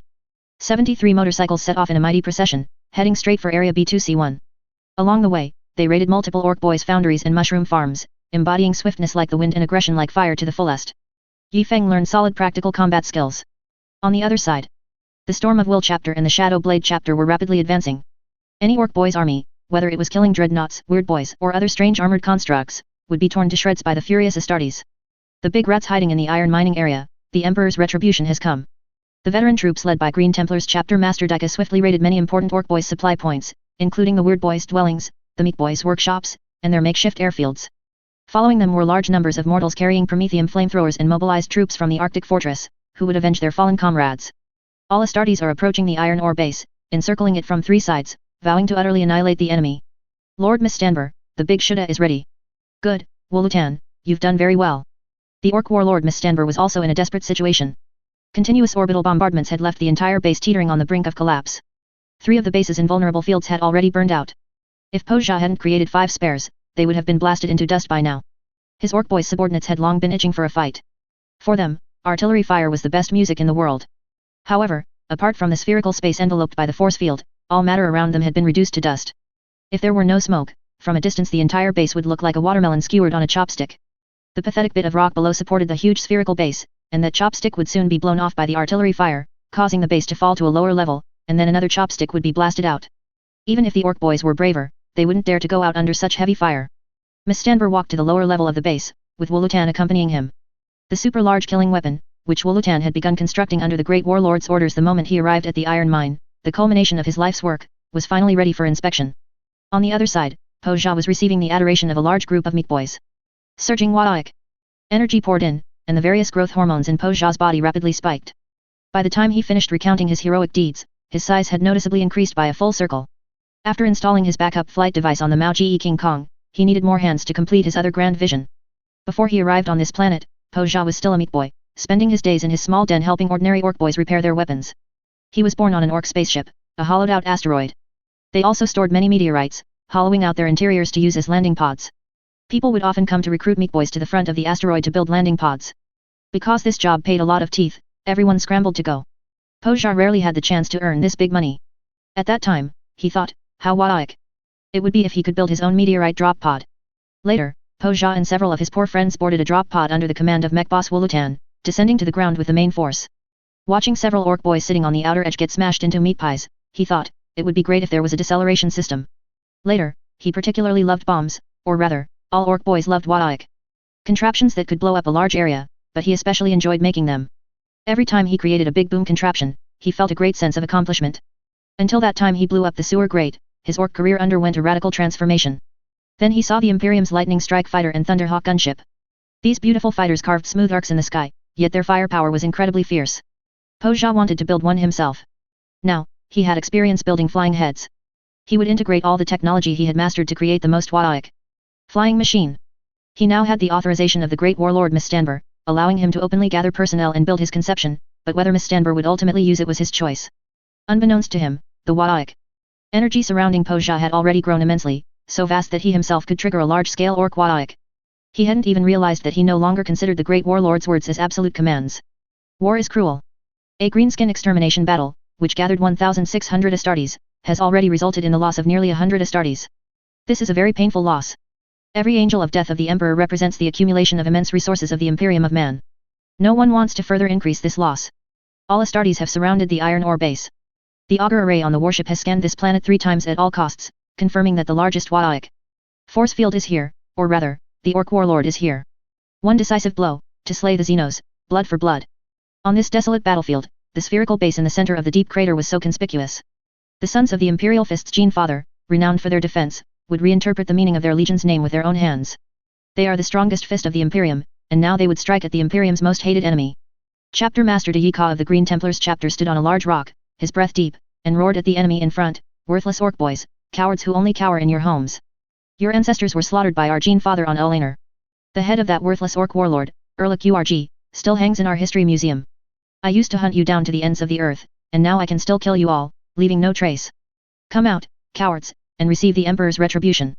The orbital strike had ceased. Even a wealthy chapter like the Storm of Will chapter could not maintain high-intensity continuous bombardment indefinitely. After the Storm of Will chapter master was severely wounded, the overall strategic command shifted to chapter master Zhi Qing of the Green Templars chapter. Daika seized the opportunity to have 6 warships unleash a volley, successfully paralyzing the orc boys' last invulnerable field. The fleet needed 20 minutes to reload, while the orc boys would likely repair the invulnerable field generator in just over 10 minutes. Within these 10-odd minutes, it would be the final showdown between the Space Marine and the Orc Warlord. Without many words, the dreadnoughts were finally awakened by Stanber. Thousands of dreadnoughts surrounded Stanber's Zhi Qing, eager for action. Their gleaming blades and large-caliber muzzles all displayed their formidable combat power. Psyker Big Mech, also the great shaman among the orc boys, Sanchel, maintained a powerful Wadaik energy, amplifying the Zhi Qing's invulnerable field. The pure elite orc army, rarely seen in previous campaigns, completely revealed its claws. The Lemon Rust tanks and Shadow Venom Blade tanks commanded by Shadow Venom Blade had already established numerous artillery positions and began their bombardment. Rocket-boosted ammunition and Doomsday Cannon, Shadow Venom Blade cannon shells were hurled as if they were free. They needed to quickly shatter the enemy's force field. Lightning Strike Fighters and Thunderhawk gunships also unleashed their firepower from the sky. The Imperial Auxiliary did their utmost to assist the Space Marine. The Astartes also made their move. Who said only you orc boys could use psychic powers? The Grand Librarian of the Storm of Will and the Grand Librarian of the Green Sanctuary simultaneously removed their helmets and acted together. Tumbling black clouds swirled in the sky, and after a long build-up, a powerful psychic lightning bolt struck down, instantly overloading the orc boys' invulnerable field. The bloody melee battle thus began. Thousands of Astartes charging the enemy from all directions was a spectacular sight. The Green Templars chapter, known for its speed, almost instantly rushed to the front line. Yi Feng followed closely behind squad leader William, with deputy squad leader Kashyvik at his side. The bolters in their hands fired rapidly, and the enemy's firepower was not to be outdone. Although the orc boys' weapons lacked accuracy, the firepower of thousands of dreadnoughts required no precision at all, just blast away and it's done. On the Gorkanaut, a mech god specialized in close combat, chain axes whirred, and giant meteor hammers were swung, stirring up fierce winds. Ironclad Terminator warriors charged at the very front. As a relatively rare model for the Green Templars chapter, the ironclad Terminator finally stepped forward at the most crucial moment. Although suffering heavy casualties, they successfully covered their teammates, advancing to the optimal combat distance. Veterans from various Astartes legions were the first to rush into the enemy formation. Within 3 feet of each other, life and death are decided by a single blade. I apologize, but when it comes to speed, we, the Sons of the White Scars, have never lost. Chapter 9, Facing Mistanthropy. Swords flew, dread spears weaved between metal and flesh, and there was no space to swing a power meteor hammer before its owner met their demise. Tattered storms and dancing lightning roamed around ancient scepters, as the great machine spirit wantonly wielded its authority. The chain sword in Yifeng's hand whirred, its machine spirit immersed in unprecedented joy. Anger permeated his resolute face. This was an ancient charge tactic from the Primarch Jagatai Khan's home world: charge the enemy lines without getting bogged down in combat, letting all enemies pass by, striking and moving on. Confidently leave your back and wounded enemies to your comrades behind you, as the two armies cross paths, their blades still wet with blood. During the charge, Yifeng's chain sword danced, severing over 40 mechanical arms and wounding 18 killing iron cans, but he also paid a price. His swinging chain sword got stuck in a strange modification on a killing iron can. The chain sword was firmly jammed, and an experienced William would likely have quickly abandoned it, but Yifeng attempted to pull out the chain sword once, which resulted in the killing iron can's subsequent blade heavily striking his tactical helmet.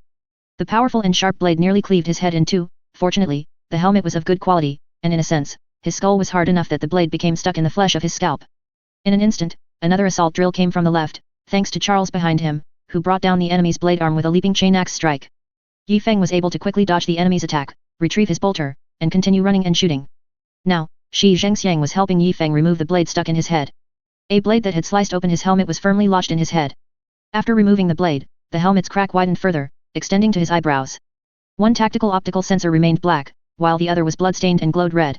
His left shoulder pad bore many blade marks, while his right shoulder pad had several deep bullet holes. After losing his chainsword, Yifeng continued to charge, firing his bolter at the killing iron cans. It must be said that the recent combat was unparalleled in bravery, even among the Astartes. Chapter Master Deka, upon seeing it, would surely remark that this young man had the makings of a captain. Although this injury was entirely due to Yifeng's inexperience, it must be said that from the perspective of a group of battle-hardened veterans, his current appearance was quite dashing. The charge of Yifeng's Green Templars company directly pierced the enemy's position, reaching the other side. "Here, kid." A member of the Shadow Blade chapter tossed his dark golden chain sword to Yifeng. "A good sword for a hero, young man. You have the potential to become a chapter champion. I have high hopes for you. My name is Evries. My name is Yifeng. Thank you for your sword and blessing. I will use it to cut down all enemies of the Emperor. We can talk after the battle." Yifeng did not stand on ceremony. On the battlefield, killing the enemy comes first, and if both could survive the battle, that would be the best blessing. The second charge began. The first charge by the Green Templars successfully disrupted the enemy's lines, covering the Storm of Will chapter brothers as they fought in a meat grinder. Now, they were going to support the 3 clan leaders of the Shadow Blade and the 1st Company warriors of the Storm of Will, who were locked in fierce combat beneath a Zhi Qing Kong. The 10 clan leaders of the Shadow Blade, who believe in mechanical ascension, had all modified several of their limbs into mechanical ones. With the help of the wealthy chapter, they even replaced them with more powerful mechanical arms and other components. The Zhi Qing Kong, with its Ascension Death Cannon, Magnetic Traction Cannon, on its left hand, a Squeaky Cannon, Ray Cannon, on its right, and a booming, Burst Mortar, on its back, was a veritable heavy fire fortress, unleashing astonishing firepower at this moment. The Ascension Death Cannon crushed the Sentinel-modified mechs that assaulted behind the Space Marines, then lifted them into the sky, smashing them heavily onto the Astartes. The booming mortar on its back continuously fired shells, attacking the surrounding Imperial Auxiliary heavy tank positions, creating a situation of mutual heavy artillery fire. The Zhi Qing Kong's Squeaky Ray Cannon on its right hand unceremoniously melted several Astartes and the dreadnoughts around them into molten iron. However, compared to a Gorkanaut, the Zhi Qing Kong generally had no close combat weapons, as it usually did not operate alone, and the surrounding orcs would undertake close combat protection duties. But because its formation was scattered by the Sons of the White Scars, several experienced veterans were able to assault its feet, initiating their galactic enforcement mission to forcibly demolish illegal structures. Yifeng learned from his experience, basically slashing and chopping, striking once and moving on. This time was much easier. After the previous attack brought in teammates, the battlefield was mostly Astartes and dreadnoughts fighting. He only needed to attack from the sides or rear of several dreadnoughts. The warriors fighting them head-on would quickly gain the advantage and cut them down, effectively helping allied warriors. And the Astartes who won their engagements and became free would then intervene in other battles, creating a chain reaction. The clan leaders of the Shadow Blade directly installed a Prometheum flamethrower on their nuclear-powered backpacks. After using small siege drills assembled on their mechanical arms to break through the Zhi Qing Kong's mechanical shell, they would stab the flamethrower in and start spewing fire. You like to self-destruct, do you? I'm not going in, either you come out, or you become a roasted mushroom. After the Astartes quickly cleared the enemy's killing iron cans, most of them left the battlefield. 2 Grand Librarians, or Chief Librarians, were ready at any moment to use their psychic powers to warp teleport warriors approaching the enemy out of the warp. The Astartes would never fall twice in the same place. The Zhi Qing Kong initially tried to step on the surrounding shrimps, but after several clan leaders skillfully dodged and its internal transmission system was completely burned and melted, it completely became a stationary target. Okay, I understand. 2 Chief Librarians, in 11 seconds, teleport everyone 1,000 meters away. Chapter Master Dika shouted over the comms channel. Everyone not in combat, evacuate, as fast as possible. The Orc warlord Mistanber sensed something was wrong. Although the shrimps at his feet were attacking fiercely, everyone around them had started to retreat. His Wadaic energy had waned due to the deaths of too many orcs, but it still gave him a warning. Without hesitation, the Orc warlord quickly pulled the emergency lever, and the Zhi Qing Kong's enormous mechanical head instantly flew upwards and backwards. 11 seconds later, a huge psychic energy enveloped everyone, instantly teleporting them a kilometer away.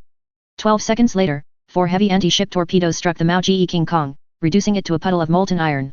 Although orbital bombardment reloads take over 20 minutes, a warship turning its side doesn't require that long. It's not just weapons mounted at the very bottom of the warship that can perform orbital bombardment, the side torpedo launchers and macro cannon arrays can too. Thus, the experienced old captain ordered the warship to turn its broadside towards the ground. Poor accuracy? My bombardment kill radius is 300 meters, does a 50-meter deviation matter? No. Large amounts of rock on the surface of the iron ore base also quickly fell away, revealing the metal iron wall beneath. The strong Orc warlord Mistanber did not wait for his flight wings to deploy, leaping from a height of 400 meters. Trampling on splashing rocks, he performed a series of extremely difficult aerial jumps and walks, quickly landing. Even strong as he was, he broke a thigh, but he did not hesitate. Enduring the pain of shattered bones, he scrambled and crawled into the underground space of the iron ore base. Yi Feng arrived behind a lemon rust tank on the outskirts of the battle line in a flash. In an instant, a huge black shadow loomed in front of Yi Feng, growing larger and larger, then boom. A massive shell, if it could even be called a shell, instantly blew up the lemon rust tank. The powerful shockwave instantly sent Yi Feng and the surrounding warriors flying. This is... Even though the enemy had just shown its head, Chapter Master Dika felt that something was terribly wrong. Attention everyone, enemy Great Gargant detected. Change of strategy, change of strategy. Everyone retreat 10 kilometers. The Great Gargant, this enormous war fortress standing 26 meters tall, is one of the Orcs' ultimate weapons. Its colossal size can only be matched by the Imperium's Reaver-class Titans. To completely suppress it, a Warlord-class Titan machine construct would be required.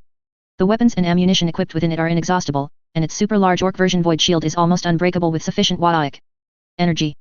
Without at least 2 Knight-class Titans, no one would dare claim certain victory. By the Emperor's great underpants, how can there be something like this here?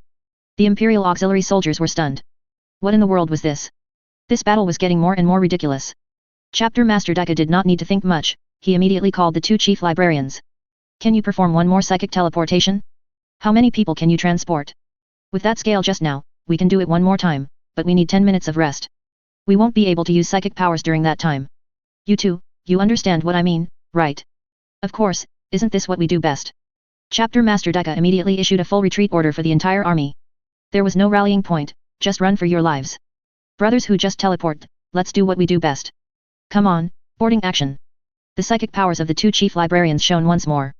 The Astartes would carry out the most dangerous, yet most common, tactic for space marines in space combat, direct warp teleportation into the enemy warship. This time, however, it was into a Great Gargant. Aside from Astartes and warships equipped with Geller fields, few things can directly warp teleport, as this would cause evil demons from the warp to possess them, leading to many dangers when they return to the real world. Yi Feng was also stunned. He only rushed to the front of the Zhi Qing Kong to try out a new sword, and now he was inexplicably assigned to a suicide squad as a veteran. What the hell? Moreover, even ship-grade teleporters struggle with precise warp teleportation for boarding actions. Under the interference of the Wadaic field, psychic level, warriors can easily get stuck directly in walls. Now, relying on 2 chief librarians? Can they be trusted? Never mind, I'll crouch down first. There probably aren't 3-meter-high passages in the Great Gargant anyway. Psychic energy flashed, and 13 warriors instantly appeared inside the Great Gargant. Everyone listen, Mission 1, protect the 2 chief librarians for 10 minutes. 2. Disable their invincible shield device. 3. Kill the Orc warlord, this last one is optional.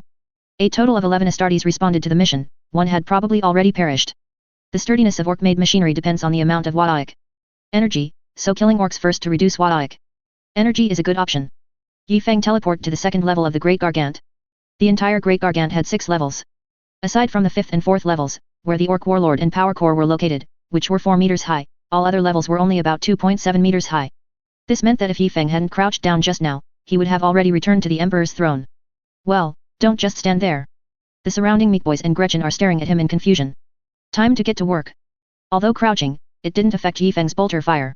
10 shots, 8 headshots, 2 to the heart. His condition was still good. Since the passage wasn't that high, Yifeng couldn't run. He could only swing his chainsword around, destroying the surrounding walls in search of a breakthrough. But aside from cutting out various exposed wires, Yifeng found nothing. Several orc big mechs grabbed the large saws from their backs and lunged at Yifeng. Yifeng didn't hold back, immediately giving them a clip of bolter rounds. Hey? Melee combat? Why not use a gun, are you an idiot? As an excellent inheritor of William's philosophy, firepower is paramount. Following the direction the orcs came from, he found a mechanical valve at the end. With a few swings of his chainsword, he cut open the door. Wow, what a gruesome scene. Orc limbs were everywhere, and the massive assault cannon nearby had been reduced to actual junk. There were many iron doors on the way to the upper level, but they had all been drilled through with large holes. That must be where the big shots from the Shadow Blade chapter teleport to, wreaking havoc. No need to think, just follow the traces of battle. Find someone strong to stick with first. Yifeng clambered up to the 3rd level, only to see a massive steel beam lying across the path. Well, it was clearly blown up to block the enemy. Yifeng tried, although his chainsword could cut through the steel beam, by the time he finished, it would be too late. He'd go the other way. The other passage led to a bend at the end. Turning the corner, he found a room. Kicking it open, Yifeng smelled a rich aroma of mushroom soup. Several Gretchen huddled under a table, trembling. The only orc boys grabbed a cleaver and charged at Yifeng. Bang! Say hi to Gork for me, alright. Casually trashing the kitchen, Yifeng found the way upstairs at the very back. Opening the small door, a power sword tip instantly pointed at Yifeng's helmet. Yifeng was startled, jumping back a step and holding his chainsword horizontally in front of him. His head hurt, he'd forgotten how short the ceiling was here. The power sword is a powerful energy weapon and a symbol of status. In many squads, officers, battle-hardened veterans, and champions prefer to carry power swords. Once the battery is activated, a destructive energy field quickly envelopes the entire blade. This energy field can destroy most metal armor, flesh, and bone, making it the best choice for piercing armor and slaying enemies. The strange thing now was why an imperial power sword would appear out of nowhere in the stairwell. Yifeng slowly walked forward. He understood now. This was that poor veteran who failed his boarding action. Yifeng could only see his hand and sword, the rest of him was embedded in the wall. There was no blood, but this scene was more terrifying than the bloody battlefield just now. Yifeng took his sword. This power sword had a golden blade, suggesting it was specially crafted for someone of noble status. He hoped someone outside would recognize this sword later to confirm the identity of this unlucky fellow. Yifeng casually discarded his empty bolter. He hoped Captain William wouldn't ask about it later, it was too embarrassing. He had just prided himself on being a spiritual successor, and now he had run out of ammunition. Yifeng entered the stairwell, crouching, of course. But the mushroom soup smelled so good, Yifeng's mouth was practically watering. Although an Astartes could fight for 2 weeks without food, water, or sleep in extreme conditions, delicious food was still something to pursue. Never mind, first things first. He closed the olfactory channel in his helmet. Ugh, it still smelled so good. Oh, right, his helmet was cracked, closing it made no difference. He climbed the stairs, hunched over. Why was it so long? The climb from the 2nd to the 3rd floor wasn't that long. Confused, Yifeng turned another corner and saw a thin door at the end of the stairs. Yifeng didn't even use his chainsword, he gently pushed it open. A huge green head turned around, and their eyes met in mutual bewilderment. Wasn't the Imperial kitchen directly connected to Miss Stanber's command center? The 5th level had a very high ceiling, over 4 meters. When the Orc warlord stood straight, he reached a terrifying 3.8 meters. His powerful muscles made his arms alone seem thicker than Yifeng's head. Yifeng now stood straight as well. At 3 meters tall, his body was covered in bullet holes. In his left hand was a golden power sword, clearly not an ordinary item, surely a rare possession of a great warrior who had achieved immense glory and the respect of the entire chapter. In his right hand was a dark gold chainsword, its regal aura so terrifying that Miss Stanber's Waik psychic premonition felt dread. Tucked into his waist was a melta bomb adorned with sacred blessings. His left shoulder plate bore a massive crack, while his right shoulder plate was riddled with bullet holes and deep craters. Most conspicuous was his helmet, right in the center, where a massive sword mark ran from the top of his head down to his eyebrows. One of his eyes was a deep black, the other an eerie blood red. A very big mech, much larger than the usual Space Marine dreadnoughts. Probably a company champion, possibly even a chapter champion or chapter master. A very strong enemy. Miss Stanber thought to himself. He looked at his right thigh, still injured from a recent fall and not fully healed. Miss Stanber pondered for a moment, then decided to find a way to escape. I'm going to die, I'm going to die, I'm going to die. Why is my luck so good? I didn't check the almanac before teleporting, Yifeng was completely numb. I'm supposed to fight the big boss? When adversaries meet on a narrow path, the brave one wins. No, I need to find a way to slip away. As the chapter master said, overload the shield here and blast it with orbital cannons, that's much safer. I am the Order Keeper of the Green Templars, the inheritor of Ferrus Manus's will, the successor of Rogel Dorn's ambition, Yifeng, son of Jagatai Khan. Yifeng shouted loudly. Who cares? First, bring out the 3 primarchs to intimidate the opponent. Besides, he wasn't lying. The power sword was probably from the Storm of Will, the chain sword was given by someone from the Shadow Venom Blade, and he was a Primaris Astartes of the Green Templars. He just exaggerated a tiny bit. However, Yifeng knew that he had to go all out against the Great Warlord to find an opportunity, otherwise, if he turned and ran, he would probably be hacked to pieces. Yifeng gripped both swords tightly, his fighting spirit soaring. The power sword's light was exceptionally dazzling, and the dark gold chain sword whirred loudly. Excellent, the machine spirit is pleased, it has power. The advantage is mine. Wa'ik. Blood for blood. When enemies meet, no words are needed. Start hacking. Chapter 10, The Army Takes the Head. The Orc warlord Mistandber was now in a dilemma. He genuinely didn't want to fight. Piloting the massive Great Gargant, the Great Warlord was confident he could have a glorious Wa'ik with the 1,000 or so shrimps in front of him, but a one-on-one duel was out of the question, especially since his old wounds hadn't fully healed. Although I, Mistandber, am the biggest, strongest, most cunning, and most warlike of the orcs, warlike doesn't mean I'm stupid. If one Astartes can get in, a second can too. Who could withstand 1,000 of those tin cans taking turns fighting him, not to mention their excellent tradition of ganging up on opponents? What? Orcs have strength in numbers? Wake up, he's the one with fewer numbers now. Retreating without fighting was even more difficult. He was currently at the head of the Great Gargant, directly above him was the beam weapon, Gork's gaze. His path to the ejectable escape craft was. The Great Warlord looked at the small door to Yifeng's left, a bit troubled. Should he perhaps go around the 4th floor on the other side and directly ascend to the 6th floor to escape? Although both sides were in combat, thoughts raced through their minds in an instant. A massive 2-handed axe, at the same height as Mistandber, swung towards Yifeng. Yifeng faced the danger calmly, his mind constantly flashing through, Kung Fu short videos he'd watched before. There was no other way, the recruit training camp didn't teach how to fight orc warlords. That was work for the most elite veterans. There were no lessons for 2-handed swords either. Yifeng was quite good with a 1-handed sword, but he couldn't just throw one away and fight with the other, could he? That would be like a complete idiot. Suddenly, Yifeng had a flash of inspiration. Gripping both swords, he swung them with all his might from left to right, smashing into the great axe. The axe was knocked aside, striking the floor. This move was a famous scene from a large-scale fantasy historical crossing martial arts drama, Guangong fighting Qin Kaiang. Yifeng directly imitated Qin Kaiang, using his 2 swords like double maces to deflect the powerful, heavy swing. His chain sword slid along the axe handle, startling the warlord into retracting his hand. At that moment, Yifeng's golden power sword in his left hand plunged straight into the orc warlord's large belly. Mistandber, in a moment of quick thinking, kicked the great axe, causing the axe handle to rise at a terrifying speed, deflecting Yifeng's power sword. Both sides pulled back. Yifeng's hands were numb. How could this orc be so strong? With a casual swing of his axe, Yifeng had used so much strength yet only managed to deflect it a tiny bit, and he still had to dodge the attack with his footwork. The great warlord Mistandber was even more surprised. This enemy was completely different from the usual opponents who fought to the death. His own attacks felt light and airy, as if they hadn't connected at all, yet the enemy had twice threatened his hands, and once almost disemboweled him. A master, definitely a master of one-on-one combat.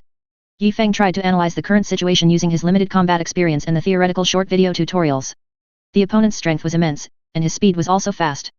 Combined with that huge axe, Yifeng couldn't block him at all. His only ridiculous advantage might be that he had 2 weapons. He could only try to counterattack in the instant after his opponent's attack, looking for an opportunity. If only his old roommate Yang Song were here, he was a master of solo combat, the man who completed Sekiro, best at such intricate maneuvers. The 2 sides engaged again. The orc warlord was still the first to attack, this time the great axe changed its trajectory, chopping diagonally. Yifeng used one sword to parry the side of the axe, using the enemy's strength to drift directly. Because it was a diagonal chop, the powerful kinetic energy forced Yifeng to fly upwards and to the left, like a tennis ball hitting a racket, and the opponent swung it hard to send it flying. Yifeng used the momentum to push off with his leg. On the surface, Yifeng seemed to have dodged the great axe's attack with ghostly skill and quickly launched a counterattack. In reality, he was just knocked flying by the opponent's attack, only adjusting his angle slightly. Sword dance, twin petals nightfall. Who cares, just shout a move name, as long as it sounds impressive, to scare him. But suddenly, Yifeng also had an inspiration in the air. In Naruto, there was a kung fu kid in green clothes whose ordinary special move was to attack the enemy's upper body first, and when the enemy squatted down, a sweep kick would make them spin off balance like a top. Yifeng began to spin himself, his right hand chain sword swung in a wide arc towards Mistandber's head. The roar of the chain sword seemed to indicate that this strike was Yifeng's full power attack. Mistandber felt a massive killing intent rushing towards his head and quickly ducked to avoid the strike. But Yi Feng's spin didn't stop, and Yi Feng himself was also descending, or more accurately, he was squatting and spinning downwards in the air. The rapidly spinning chainsword had just brushed past the great warlord's head, carrying a fierce wind. An enraged Mistandber was about to counterattack when he caught a glimpse out of the corner of his eye. Oh my, a power sword was coming towards his knee with irresistible force. The problem was he had just squatted down and was momentarily stiff, unable to jump up immediately. By Gork's big boot, this kid's attack on my head was a feint, cutting my legs was his real goal. Too cunning. Mistandber reacted extremely quickly. If he couldn't use his legs, he'd use his hands. The muscles in his arms instantly bulged, and immense strength immediately pulled him off the ground, using the firmly planted handle of the great axe that was stuck in the ground to perform a pole dance. Yi Feng looked and thought, oh my goodness, my eyes. No, wait, a heaven-sent opportunity. He backhanded and pulled out his melt-a-bomb, throwing it under the orc warlord's axe. This truly scared Mistandber out of his wits. The pole dance immediately turned into a pole vault. The orc warlord used every muscle in his body, leaping far away from the bomb. Although the melt-a-bomb had high power, its range was small. While it didn't hit the warlord, the bomb quickly melted a large hole in the floor, also turning the upper part of the axe into molten iron. Now, the great warlord's weapon, originally a 3.6 meter tall great axe, had 1.6 meters of its blade. Now it was still 3.6 meters long, but the sharp part of the axe head had been significantly dissolved. Only 0.9 meters of the normal sharp axe blade remained. Mistandber was dripping with cold sweat. This kid's combat skills were too formidable. His own attacks were cleverly neutralized as if he were cutting cotton, while the enemy's attacks were both feints and real, every strike deadly. Moreover, his weapon was somewhat damaged now. No, he had to find a way to escape. Mistandber saw the large hole in the floor made by the melt-a-bomb and suddenly had an idea. In a moment, attack him with full force, even throw the axe at him. Just cause him trouble and hold him back. I'll jump directly through this big hole to the 4th level, then walk past the great Gargant's power core, and go up the other passage to the 6th floor escape pod. Yi Feng, on the other hand, was truly panting at this moment. This orc was too strong. Catching a great axe with one hand, even just to redirect its force, was too strenuous. His entire arm ached. At the same time, Yi Feng also saw the large hole made by the melt-a-bomb. In a moment, I'll pretend to be knocked flying, adjust my angle, fly near the big hole, and take the opportunity to jump down and escape. No, wait, rejoin my teammates. Yes, that's right, the chapter master said to rendezvous. Yes, that's it, completing chapter master Dika's mission is important. Yi Feng thought this while moving slowly around Mistandber like in a martial arts drama, his eyes fixed on the great warlord, his two swords crossed, like a tiger or leopard seemingly searching for the prey's weakness. The great warlord felt a chill down his spine, like he was about to meet Gork and Mork. Now, immediately, he had to act according to the plan. Why-a-a-a-a-a-ic. Mistandber raised his giant, medium axe and chopped at Yi Feng. Yi Feng prepared to use the same trick, using the force to change their positions, as the big hole was now behind the orc warlord.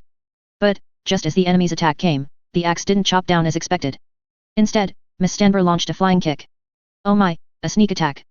Great warlord, you're not playing by the rules, you have no martial virtue. Yi Feng was solidly kicked, feeling as if his internal organs were about to be dislocated.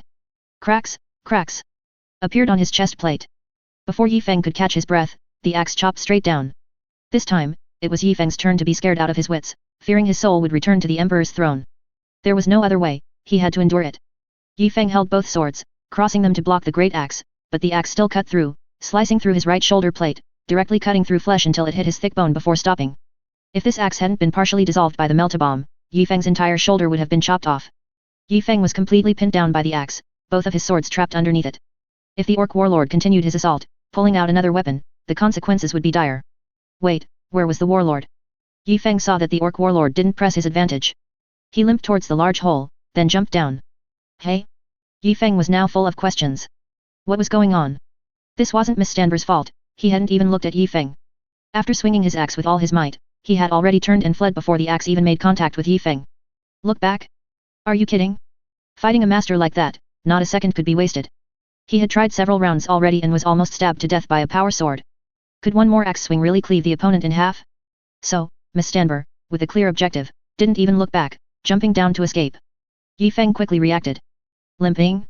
An injury to his leg? He had even thrown his axe, abandoning his weapon. Was he trying to escape? A leg injury, rounding up, meant he was severely wounded. No weapon meant he was practically meat on a chopping block. First to charge and seize the banner, bravest of the army. No, this was a great merit for killing the enemy commander, called, right, taking the head of the general amidst 10,000 soldiers. My goodness, what an immense achievement. Yi Feng didn't know where he found the strength, but he instantly stood up. Ignoring his right shoulder, which was gushing blood everywhere, he charged towards the hole ahead. The axe was stuck, and Yi Feng couldn't remove it quickly on his own.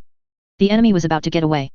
All the various reagent injectors in his power armor immediately activated, injecting pain-blocking agents, adrenaline, and everything else into Yi Feng. Yi Feng felt a surge of energy, ignoring his injuries. With the axe still stuck in his shoulder pauldron, he charged directly towards the large hole and jumped down. Below, the orc warlord was using his iron fist to smash open the iron door leading to the power room. He looked back and exclaimed, "By Gork and Mork's flying legs! This shrimp was crazy." He had anticipated many scenarios of enemies pursuing him, but he never expected that the opponent, in order not to waste time, simply didn't dodge his attack. Now, with an axe stuck in his shoulder, gushing blood, and the great swords in his hands shining, their machine spirits seemed to be in an extreme frenzy. Mushrooms. I'd rather go meet Gork and Mork than ever see the space marine fiend again. Miss Stanber, terrified, slammed open the power room door with a powerful punch, ignoring everything else and heading straight for the next stairwell. At this moment, the power room was quite lively. Apart from Yi Feng, all the Astartes had gathered around the invulnerable force field generator on the other side of the power room. The tech marine of the Storm of Will chapter was currently standing on the corpse of the mech boss Wulutan, contemplating how to overload this strange orc device. Suddenly, the large iron door on the other side of the power room was heavily thrown open, and a panicked, extra-large orc burst out. What the heck? An orc warlord? Everyone raised their guns or drew their swords, ready to fight to the death to buy the tech marine time to destroy the invulnerable force field. Wait, why was the warlord limping? Everyone noticed something was wrong. This large orc wasn't carrying a weapon, nor was he charging at them with a wadaik. Instead, he was limping towards another door. The orc warlord didn't see such a large group of people, his eyes were fixed only on the large iron door in front of him, as if crossing that door would allow him to survive. Just as everyone was confused, a hellish roar came from behind the door the warlord had emerged from. Coward! Face me! A tall space marine, clad in the standard power armor of the Green Templars, burst through the iron door. In his left hand, he wielded a dazzling golden power sword, a heirloom of the Storm of Will chapter. In his right, a dark golden chainsword, symbolizing a Shadow Venom Blade clan leader or chapter champion, whirred menacingly. A large crack on his helmet and one eye, a seductive blood red, made him appear particularly terrifying. His left shoulder pauldron bore numerous sword slashes and bullet marks, and his chest plate was almost shattered, covered in many cracks. Most terrifying was his right shoulder pauldron, which, besides many deep bullet marks, had a massive, melted-looking axe stuck in it, slowly oozing blood. Yet, this didn't affect the Primaris Space Marine's sprinting speed in the slightest, instead, it made him look like an immortal Ashura charging out of hell. Whoa, whose kid is this awesome? That's my 4th company captain's golden sword, but he's not the 4th company captain. I know him, a Shadow Venom Blade clan leader spoke up. That dark golden chain sword is one I lent him. He's a warrior of the Green Templars, I think his name is Yi Feng. Everyone turned their gaze to Daika, the chapter master of the Green Templars chapter. Daika himself was bewildered. When did my chapter get such a fierce kid? He knew Yi Feng, he had only read his file twice. Once was 10 years ago when the chief apothecary reported unusual brainwave patterns in a recruit. The chief apothecary had the tech marine repeatedly check the testing equipment, and there were no issues, but subsequent tests showed no problems, so Daika didn't pay it much mind. The second time he saw him was recently on the recruit graduation list, where his performance was quite excellent. At the time, he thought he was a promising talent. He truly hadn't expected him to be so ferocious. Yes, he is a warrior from our chapter's 4th company. Don't look at me like that, every warrior in our chapter is as brave and skilled in combat as him. Everyone looked at Daika with disdain, but they couldn't say anything. Indeed, it was his kid chasing the orc warlord, not only making the opponent lose his armor and weapons but also severely wounding the warlord. At least, that's what they thought. Daika himself was also very surprised. How did this kid get teleported here? Weren't all the participants in the battle seasoned veterans? Thinking of this, Daika felt a bit ashamed. This recruit of his was braver, even stronger, than the veterans. After all, few chapter masters could claim to have single-handedly slain a massive orc warlord. Calgar, the legendary chapter master of the Ultramarines, could, he had such a glorious record. But who was Calgar? A legendary chapter master, an Astartes progenitor level veteran who had fought for countless years. And who was this? A recruit in his first battle. This child has the potential to be a chapter master. As the warlord was about to reach the iron door, Yi Feng swung the power sword in his left hand in a full circle and threw it. Miss Stanber only heard a whooshing sound from behind him, and a power sword pierced his left thigh. None of the Astartes watching made a move. They knew the battle was decided, this was the warrior's unique glory single-handedly killing the orc warlord. Miss Stanber fell to his knees, blood gushing out.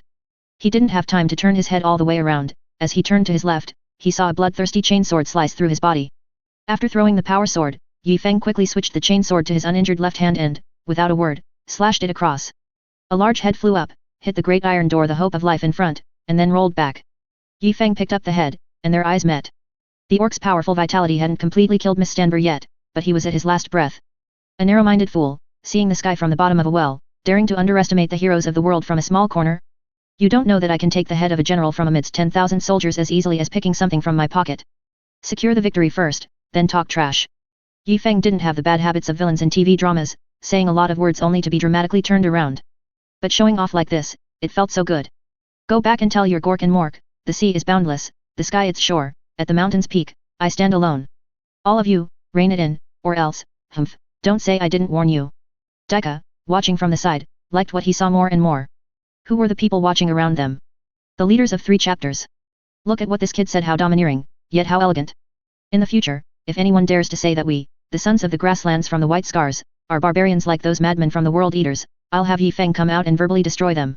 The Orc warlord's big head mustered all its strength and roared out. Space Marine Fiend. Then he went to meet Gork and Mork. Yi Feng hung Miss Stanber's head from his waist and turned to pick up the golden power sword. Then he saw his audience. Gee, good morning, everyone. Chapter 11, Exploring the Mysterious Energy Signal. Yi Feng now wanted to dig a hole and jump into it. Why were there so many onlookers, and not a sound from them? Ah, it was so embarrassing. Daika was so excited he wished he could run for 10 kilometers, then chop down 300 more greenskins before returning to process his current feelings. At this moment, the Tech Marine had overloaded the invulnerable field. Or rather, after Miss Stanber's massive Waoic field disappeared, although they didn't know where his Psyker Big Mech was hiding, the field's energy was greatly weakened. It was almost on the verge of self-collapse, and with a slight effort from the Tech Marine, it couldn't hold up.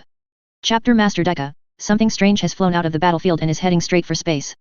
The communication from the space warship was very weak here, with an imminent risk of disconnection. Is it a threat? Preliminary assessment says no, but it's moving very fast. Then leave it be. Is the orbital bombardment ready? The lance will be in position in 26 seconds. Fire as soon as it's in position. Chapter Master Daika, we are ready, it's time to evacuate, the chief librarian said to Daika. Nonsense, what needed to be destroyed had been destroyed, the warlord had been killed, why wouldn't they leave? Everyone, prepare for psychic teleportation. Yi Feng quickly drew his golden power sword, and then there was a flash of psychic energy. The Green Templars' 4th Company, having received the chapter master's previous orders, had withdrawn 10 kilometers away. They were now gathered around a Baneblade tank, faithfully executing the 4th Company captain's orders, to establish a death stronghold and fight a rigid battle. Everyone was diligently digging air raid shelters and setting up defensive positions. Suddenly, a flash of psychic light, and the assault team members appeared on the position. Previously, Yi Feng had appeared behind the tank. This time it might have been an accident. No, it must have been the Green Templar's Grand Librarian doing it on purpose. His current standing position was very peculiar. A bright light flashed before everyone's eyes. Seeing their battle brothers return, they were naturally overjoyed. Then, someone said, "Holy crap, who is that? So fierce." Everyone's gaze converged there. On top of the Baneblade's 10-meter-long tank barrel stood a tall Astartes. His battle-scarred power armor, the proudly standing warrior, his blood-dripping combat blade, and the culprit, the huge greenskin warlord's head hung from his waist. They're here, hurry and prepare." At this moment, the librarian snatched the Imperial Auxiliary's field recorder and focused it on Yi Feng. Boom! A huge lance, the Emperor's Divine Retribution, struck down behind Yi Feng. The massive pillar of light seemed to split the sky in two, and a colossal explosion erupted from the great gargant below, scattering all sorts of debris across the sky. Yes, that's the angle. Wow, so cool. Wow, so cool. The shot is perfect. Trieste, who was originally the overall commander of the Arctic military base, was now the acting governor of the entire planet. Of course, the nobles who had originally voted against him had all been sent to hell. With military power in his hands, what right did they have to speak? Currently, what the entire planet needed most was a target for gratitude and faith. This would fill the planet's remaining humans with hope for the future and unite them, allowing them to enthusiastically engage in the planet's great reconstruction. The entire society would be filled with hope and drive. The photograph he now held was undoubtedly the best propaganda material. Esteemed Astartes, if possible, I hope this great warrior can give a speech. Our people eagerly wish to see our savior. Our gratitude is beyond words, it's simply. The resolute commander shed tears, choked with emotion. Looking back at the previous battle's death, holding the line, defeat, retreat, death, holding the line, defeat, retreat. In this desperate situation, the Astartes, like divine soldiers descending from the sky, saved the people from dire straits. It was said that the powerful Astartes in the photo, alone, routed the greenskin warlord, the main culprit, who fled wounded and disarmed, only to be pursued and slain. Setting aside other great kindnesses, this legendary battle alone could be told by bards in 2 volumes, 18 chapters, and would surely be a bestseller. Now, the people needed 2 objects, one to channel their joy of surviving the calamity, and another to vent their grief and anger over losing their homes and families. If there are no unforeseen circumstances, he will return to the Arctic base in 10 days. I can arrange it. Thank you so much, esteemed sir. Yi Feng returned both swords to their respective chapters. The great axe on his shoulder had been removed, it would be permanently stored in the Blessed Forest's chapter museum, forever commemorating his achievements. And the greenskin's head, after disinfection, would be preserved as a specimen in the Atres Planet Museum. He had now removed his shoulder pad and finished bandaging. For an Astartes, Ordinary superficial wounds could heal in an instant, but because the axe had remained stuck in his shoulder during the pursuit and hadn't been removed, the wound couldn't heal. This caused blood to coagulate on the axe head, making it a bit difficult to remove. But just one day after bandaging, his arm could move freely. However, the change in everyone's attitude towards him made him very unaccustomed. His other battle brothers were fine, they would chat a bit when they met, saying things like, "You fought really well, you truly brought us honor." But the brothers in his combat squad were different. Squad leader William was determined to teach Yi Feng all his skills and abilities. He wanted to cultivate a chapter champion, what an honor that would be. Deputy squad leader Kashevik immediately started a mumbling prayer mode. Yi Feng strongly suspected that he might have once been a chapter chaplain's disciple, and the chaplain was so angered by his prayers that he had a cerebral hemorrhage, which led to this talent being assigned here. Charles felt he had gained immense honor, he had saved the life of the Atreus planetary savior. When Yi Feng's chainsword was stuck in the dreadnought, Charles saved Yi Feng with a jump chop from his chain axe. Shi Zhengxiang felt like he was becoming a medic. First, he pulled blades from Yi Feng's head, and now he was pulling an axe. He was even considering applying to study with the chief apothecary to become an apothecary in turn. Gage spent his days studying Yi Feng's head. He always suspected that the strange dreadnought near the Maoji King Kong had damaged his head. Otherwise, which normal recruit would single-handedly challenge a greenskin warlord? In fact, Yi Feng was also puzzled. Regardless, Miss Stanber's death was too strange, even though he was indeed the one who had chopped him down from beginning to end. Although the greenskin warlord's leg injury was severe, it shouldn't have caused a greenskin warlord to completely lose the will to fight, or even throw his axe and run without looking back. The reason was actually very simple. When Yi Feng was dueling Miss Stanber, and the greenskins and the Great Gargant were being slain by other elite Astartes, Miss Stanber lost leadership over this greenskin. His loyal subordinates were annihilated. Although his physique and combat power remained formidable for a short time, without sufficient Wadaak energy stimulation, the hormone levels in his body rapidly decreased, including the hormones that give greenskins their most prominent characteristics: madness, courage, cunning, and so on. That is to say, at that time, his intelligence was almost no different from that of an ordinary big mech. So, who became the leader of the greenskins? Po Jia in space was also wondering about this. It was his first time being a boss, so what should he do? Never mind, he would Wadaak across the universe.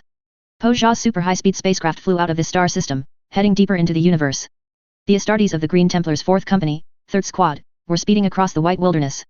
The battle was over, so why weren't they returning to the warship? They still hadn't figured out what the strange energy signal in Area A9C1 was. As for those guys, no need to say more. Their little beep beep beep motorcycles arrived at the location, tactical markers were placed, people were called, and the digging began.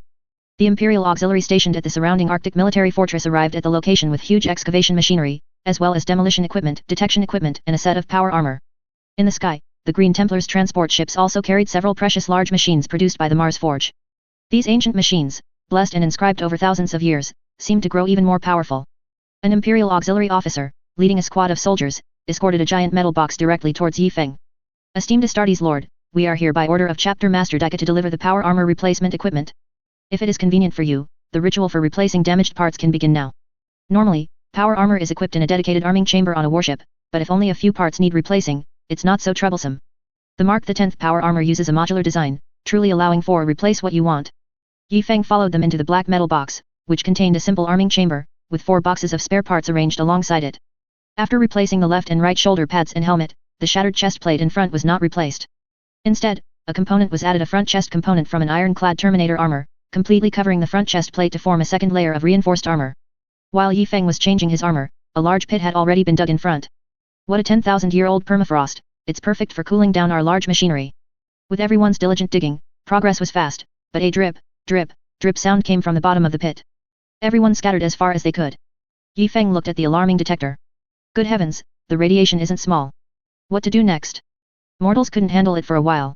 The truly fully equipped mortal warriors capable of resisting nuclear radiation were currently using promethium flamethrowers to deal with the land ravaged by the greenskins. Yi Feng even considered whether to suggest to Dika in the future to establish a mechanized cyborg legion, similar to the Adeptus Mechanicus Skitarii. Of course, not like the Shadow Venom Blade, but a full mechanized conversion, recruiting strong-willed disabled individuals or veterans severely wounded on the battlefield as soldiers. But for now, the current problem must be solved first. Alright, Astartes, get to work. A few of them alternately used flamethrowers to melt the permafrost and power drills and mechanical shovels to dig holes, excavating another 16 meters down. Finally, they hit something. What is this, white? What material is this? I don't know. From the part that's been dug out, it seems very large. It's certainly tough. My power drill stopped when it couldn't dig into it. Look, it doesn't have a single scratch. Then keep digging, dig it open a bit more, and expand the exposed part. They continued digging, expanding the exposed part of this strange creation. But after digging another 15 square meters, it still wasn't fully revealed. This appears to be an Eldar spacecraft, said Deputy Leader Kashevik, carefully observing the substance suspected to be the spacecraft's outer shell. No matter what, this is no small thing. Of course it's not a small thing. We've been digging for so long, and we still don't know how big it is. Let's get the chemical defense unit over here. Mortal forces, of course, have fully equipped chemical defense units. Among the Astra Militarum, the Creek Death Corps are quite famous. Their homeworld is a shattered planet left over from a nuclear war, with the surface covered in lethal levels of radiation. Of course, there are also those who are so mechanically modified that they have almost no organic parts, most notably the Skitarii of the Adeptus Mechanicus. As the report of the suspected Eldar spacecraft was sent to the Blessed Forest, a barrage of inquiries followed. After Kashevik replied, "I am Kashevik, and I confirm this is an Eldar spacecraft," the questioning finally ended. Less than half an hour later, a transport ship stopped far away. Since they didn't know whether the spacecraft posed a threat, the transport ship didn't dare to get too close. After all, some things can emit radiation that can even disable electronic equipment.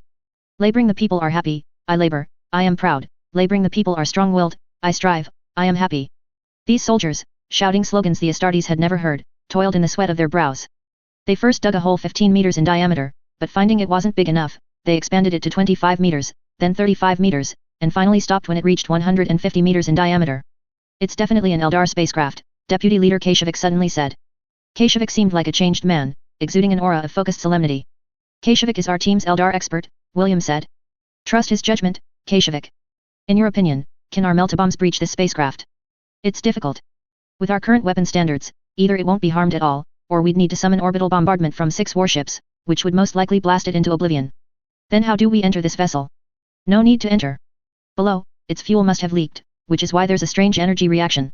The newly arrived Primaris Astartes looked suspiciously at the deputy leader, but the veterans had already walked to the bottom of the spacecraft.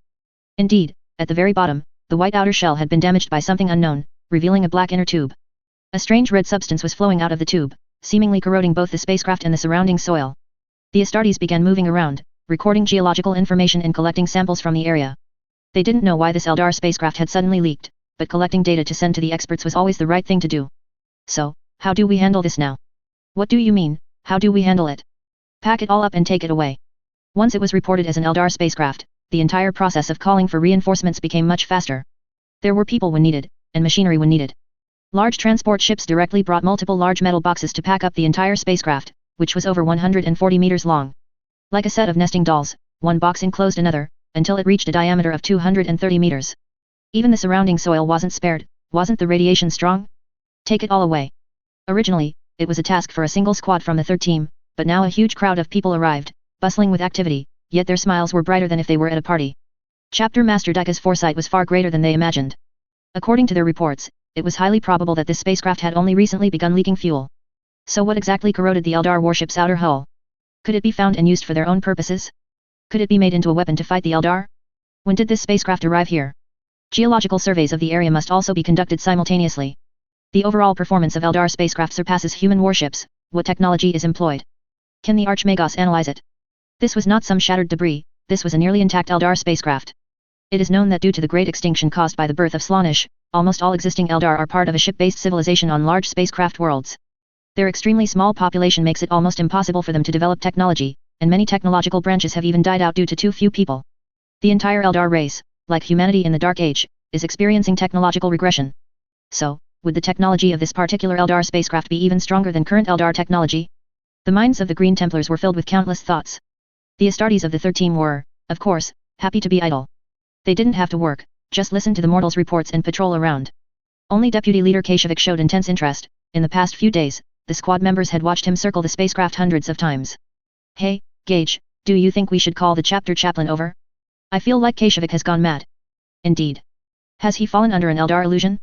Or should we take an emperor statue and hit him hard on the back of the head? I don't think that's reliable. What if he ends up like Yifeng, becoming a lone berserker after getting hit on the head? Yifeng, the language was too strong to describe in detail here. Stop messing around, the work is done. The chapter master has ordered us to return to the Arctic base immediately. As the giant metal boxes were carried away by the transport ship, 8 anti-gravity motorcycles sped north. Chapter 12 Victory Celebration. Inside the Arctic base, 2 chapter masters and several important figures from various chapters were holding a distribution conference, a special symposium on the comprehensive and balanced allocation of spoils of war and army supplies. In this war, our Shadow Blade chapter arrived the earliest and suffered the most grievous losses. We request to retain all the supplies we currently possess. Does anyone have any objections? Oh, come on. Are you using the supplies you captured now? Are they supplies you produced yourselves? No, they were lent to you by our Storm of Will chapter.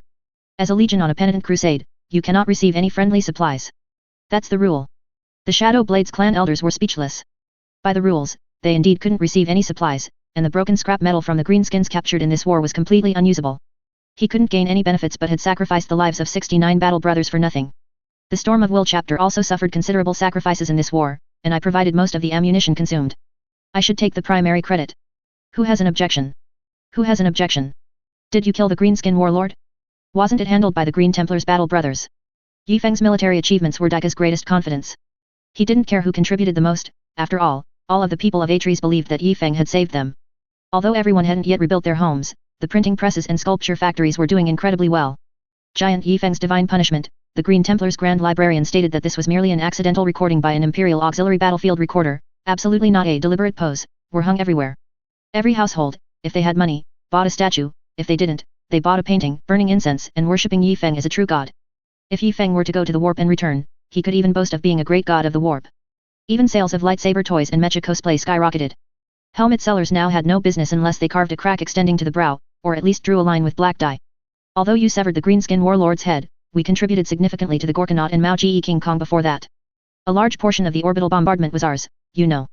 Everyone primarily didn't want to argue, they wanted to be amicable, but fighting the greenskins really yielded little profit and incurred huge consumption. Daiga finished his communication with Yi Feng and the others and made a decision. Alright everyone, I have a solution. Everyone's gaze converged on Daiga. We have an unexpected discovery, an Eldari warship, nearly 150 meters long.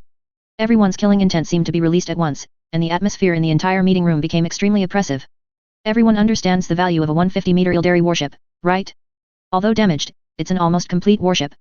Even if you sell it to the Adeptus Mechanicus, exchanging it for 3 strike cruisers and 2 frigates wouldn't be a problem, would it? There's only one Eldari warship. How do we divide it? The clan elder of the Shadow Blade chapter, who had been silent at the back, finally couldn't help but speak. Daiga's words were too vague. To what extent was this damage, exactly? First, we introduce items of equivalent value, and then we distribute them. Since the wealthiest, the most likely to produce equivalent value is currently the Storm of Will chapter, I will now assume that the Storm of Will's assets are also included. I suggest that the Shadow Blade chapter retain all currently held supplies and receive a battle barge from the Storm of Will chapter, including its internal weapons and supplies. The Green Templars will receive a battle barge, a frigate from the Storm of Will chapter, and compensation for the supplies we expended in this battle. The Storm of Will chapter will provide the above supplies and receive the Eldari warship, as well as all captured usable greenskin equipment. The Storm of Will chapter master was very displeased, but he had to admit that this was indeed a very fair distribution. In fact, the Storm of Will chapter gained quite a bit, even if they had to pay an additional 20 lemon rust tanks. This distribution plan could still be discussed. Why do you get an extra Nova-class frigate? Please calm down, clan elder. You must understand that this discovery was entirely made, excavated, and preserved independently by our Green Templars. We could have completely kept it from you and left with the Eldari warship ourselves. But now I have brought it out.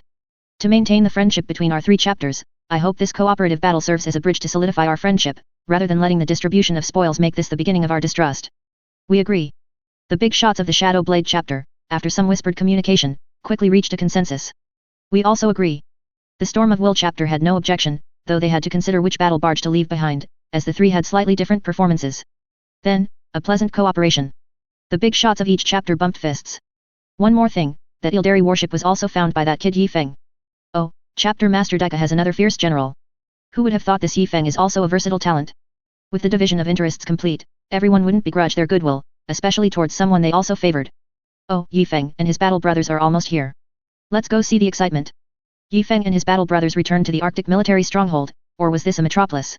Various colorful banners and balloons hung all over the city walls, neon lights flickered, and various goods were displayed on brightly painted lifting platforms. The fortress, previously scarred by bombardment, now radiated powerful vitality. Brothers, how about we take the old route? Seconded. Let's go that way, it's safer. With this kind of momentum, if the third squad entered the city, they would probably be surrounded by enthusiastic crowds, 3 deep and 3 wide. To see the chapter master, the crowd would have to push the chapter master forward, still encircled. Everyone ascended from the peak they had defended earlier and found that the area where they had dug trenches had been leveled into a platform. The 8 continued forward, flying over 2 warehouse rooftops to reach the rendezvous point. Trieste had been incredibly busy lately. With the Astartes guarding, there was no need to consider defense issues. Most of the temporarily conscripted soldiers were dismissed to rebuild farms and restore food production. All manpower and resources were dedicated to the reconstruction of society, and all military vehicles were transporting construction materials. The men went to mechanical factories to rebuild auxiliary machinery, to rebuild houses, and to plant crops. Trieste thought about mobilizing women to join the era of great construction, with many technical factories starting production, but a problem arose. I work, I have money, but I have nowhere to spend it. Food was still scarce, rationed to each person, and no other goods had begun production. There was money but nothing to buy. The scavenging business outside was good, but they only wanted food, not money. To them, money was useless in the wilderness, it couldn't protect them, nor could it be eaten or drunk. Trieste slapped his forehead. This was a perfect time to spread faith. They had just agreed to submit to the Imperium, so they had to show it. And so, a large number of portraits and statues were produced. A clan elder of the Shadow Blade chapter even handed over his helmet's battlefield recording video to Trieste. Many scenes of holding the line and unyielding combat were extracted, but unfortunately, their popularity still couldn't compare to Yifeng's. After all, everyone had now experienced the most terrifying war, and those who hadn't broken down possessed strong wills. What the people wanted was not to admire the tenacious will of the defending warriors, nor to witness the danger and hardship on the blood-soaked battlefields. They wanted to see victory, a complete and thorough victory. We want a huge carnival party. The flag and balloon factories also opened, and the people celebrated their victory with their own enthusiastic methods. Seeing this, Trieste knew public opinion was not to be defied. After obtaining permission and a guarantee of appearance from the Astartes, he announced a huge carnival party on October 27th, and decreed that October 27th would henceforth be a Victory Day holiday every year. Chapter Master Dika was making final adjustments to the Astartes arrangements for the celebration. The Space Marines would hold a grand parade outside the fortress, showcasing their magnificent military might. This would effectively deter those who still had objections to the planet's allegiance to the Imperium, and at the same time, solidify humanity's faith in the Emperor. The Emperor sent troops to save you from dire straits, didn't he? Then, numerous performances would enter from the city gate, performing as they went, until they reached the city center. Things like parade floats, circus acrobatics, traditional ethnic dances, all performing and moving forward. They would then arrive at the highest platform in the very center, which used to be the martial arts arena. This part had nothing to do with the Astartes, but they could still watch the performances. Then, representatives gave speeches and congratulatory remarks. Trieste strongly suggested Yifeng go on stage to speak, wearing his damaged power armor. He even wanted to collect that power armor, which, of course, was not allowed. As long as a power armor could be repaired, an Adeptus Astartes chapter would reclaim it. However, with Yifeng's intervention, the shoulder pad, torn by an axe, was kept. After the speeches, it was time for the Enjoy with the People segment. Invited Astartes could go with other important human figures to the temporary viewing platform on the city walls to discuss business, or watch the spontaneous performances by the people below. If the Space Marines wished, they could go down, but they would likely be surrounded by the people for 3 days and 3 nights. After Yifeng arrived, he kept wondering what he should say in his speech. As a staunch materialist proletariat warrior, he very much wanted to give an inspiring speech, but due to the thought imprint organ in his body, he could not oppose the Emperor. The thought imprint, or canticle of hate, is one of the unique organs of a Primaris Space Marine. It greatly enhances a Space Marine's ability to resist the warp, while also maintaining their loyalty to the Emperor. However, there were loopholes. The Emperor was still a living dead man who couldn't speak, sitting motionless on the golden throne. And this far-sighted great man, the Emperor, also had many views that Yifeng agreed with, so he could use these as a starting point for his speech. Outside the core command center, colorful banners fluttered, and crowds gathered. The celebration assembly for defeating the orcs began. The parade outside the city walls started first. Since many Astartes firmly believed their purpose was to kill enemies on the battlefield, not to act like clowns in front of humans, many warriors had gone out to sweep planets and hunt down the remaining orcs. The remaining forces were insufficient, so many Imperial auxiliary were included in the parade. Leading the parade were 20 Terminators warriors of the Astartes. If a typical human colonial rebellion occurred, these individuals would be enough to tear all rebels apart. Following them were 700 ordinary Space Marines from 3 legions, then formations of Lemon Russ heavy tanks and Baneblade tanks. As the tank formations passed, formations of Lightning Strike fighters and Thunderhawk heavy gunships would also fly overhead. Bringing up the rear were exhibition vehicles, displaying various disinfected orc corpses and weapons. This was a parade of war trophies. Next, flower floats, converted from military vehicles with their roofs removed, drove from the city gate to both sides of the performance stage. On board were singing and dancing performers and acrobatic clowns. Gage and his comrades stood on the previously guarded mountain, observing everything through binoculars. Most Astartes still disliked being with too many ordinary people. Warriors from the Imperial Fists or Salamanders chapter were somewhat better, but those like the White Scars and Night Lords chapter, who had long operated on the enemy's flanks reconnaissance, assault, decapitation, creating chaos, being hunted were not accustomed to being with such joyous people. As for why they didn't go hunt orcs, it was, of course, to see Yifeng's grand moment. Yifeng took the stage. Yifeng walked onto the podium wearing his incomplete power armor. Even without holding 2 swords, and without a huge axe stuck in his shoulder pad, the people below quickly recognized him. Cheers, like a mountain roar and a tsunami, erupted from the crowd and from screens broadcasting everywhere. Yifeng held the microphone, quietly waiting for the cheers of the people to gradually subside. Do not cheer, my compatriots. The people froze, and the Astartes in the distance also froze. Compatriots? The Emperor's angels, gods in the eyes of the local humans, calling humans compatriots. The human world is in grave danger. Everyone was even more bewildered. Didn't we just win a battle? How could it be dangerous? The leader of the Imperium of Man, the Great Emperor, is protecting humanity from attacks by terrible enemies, but he has exhausted all his strength and has no power left to guide humanity. Gage quietly took down the laser gun from his back. Are you kidding? Talking about this here? Is he going to rebel? The roars of the orcs echo throughout the entire sector, mercilessly slaughtering humanity, traitors who turn to the warp strike back, causing immense losses to humanity. Ancient echoes, Necrons, and Eldari, attack us with weapons far surpassing human technology, and there are the emerging TO, the Tyranids from the Dark Universe, and various other Xenos. They all want to carve up our territory, devour our flesh and blood, and utterly exterminate humanity. Humans across the world are constantly being slaughtered by various terrifying creations, and the entire human world is already in grave danger. What should we do? Tell me, brothers and sisters. The silent human audience exchanged glances, some even covering their faces and weeping. They had no idea that humanity had fallen into such a dire situation, and what's more, this despairing news came from the Astartes, their most trusted saviors. What is he doing?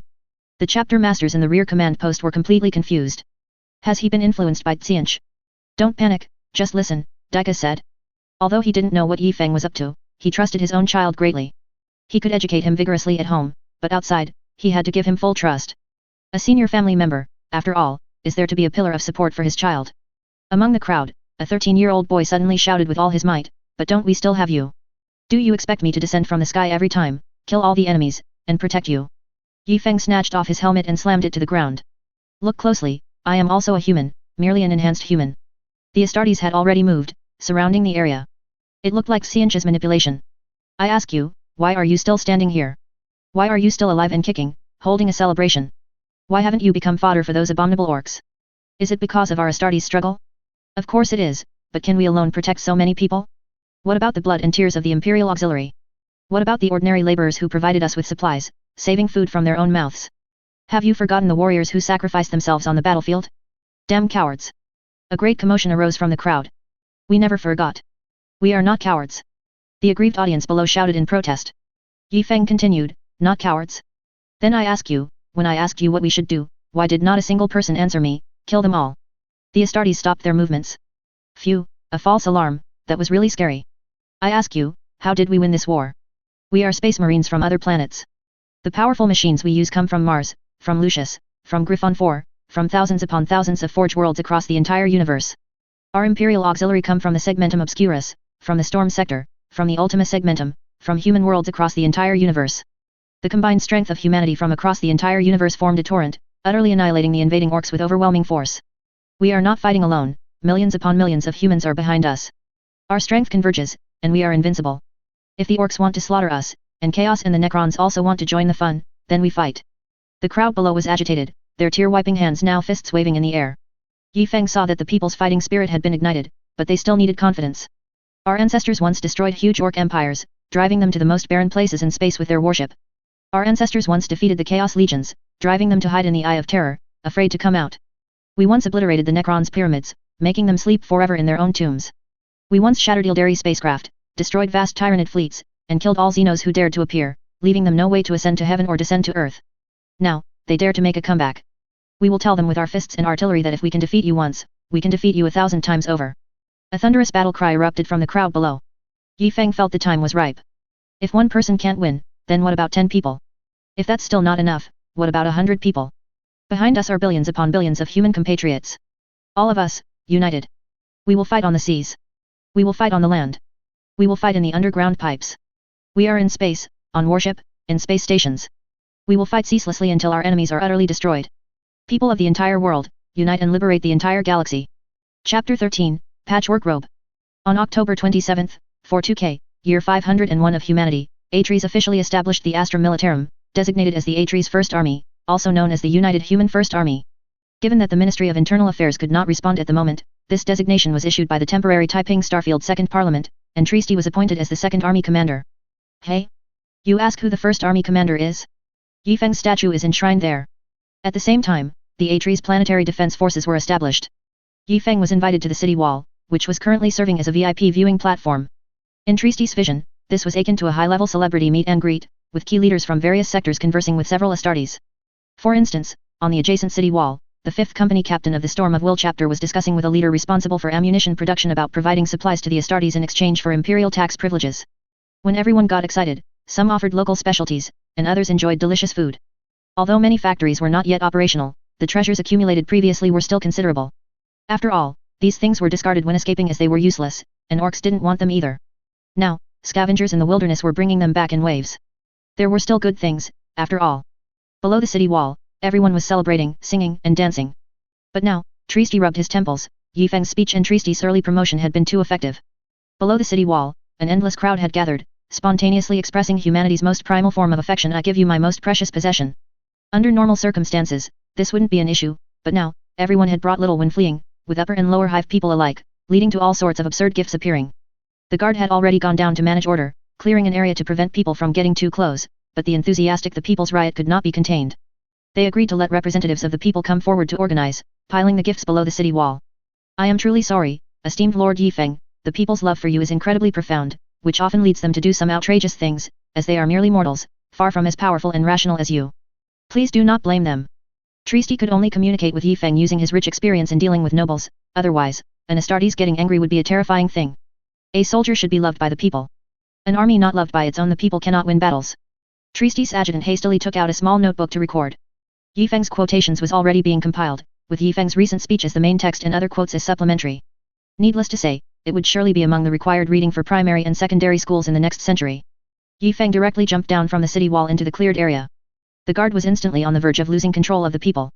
To be fair, the guard themselves also wanted an autograph. Everyone, please don't rush. Please, representatives of the people, come forward. The guard soldiers nearby tremblingly went to call the gift representatives, while inwardly screaming, my idol spoke to me, my idol spoke to me. Soon after, a simply dressed woman hurried over, and upon approaching, she attempted to kneel. Stand up, madam. I just said, unite all humanity. No unity is achieved by making others kneel. The adjutant on the city wall's eyes lit up, his pen rapidly writing in the small notebook. The lady was too excited to speak at this moment. Please return these valuable gifts to the people. We will not take the people's property. Lord Yifeng, well, that one sentence almost made the perpetually single Yifeng respond.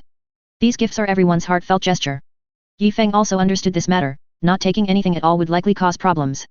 More importantly, it might give the impression that the Astartes are noble and look down on ordinary citizens. Yifeng looked at the massive pile of gifts.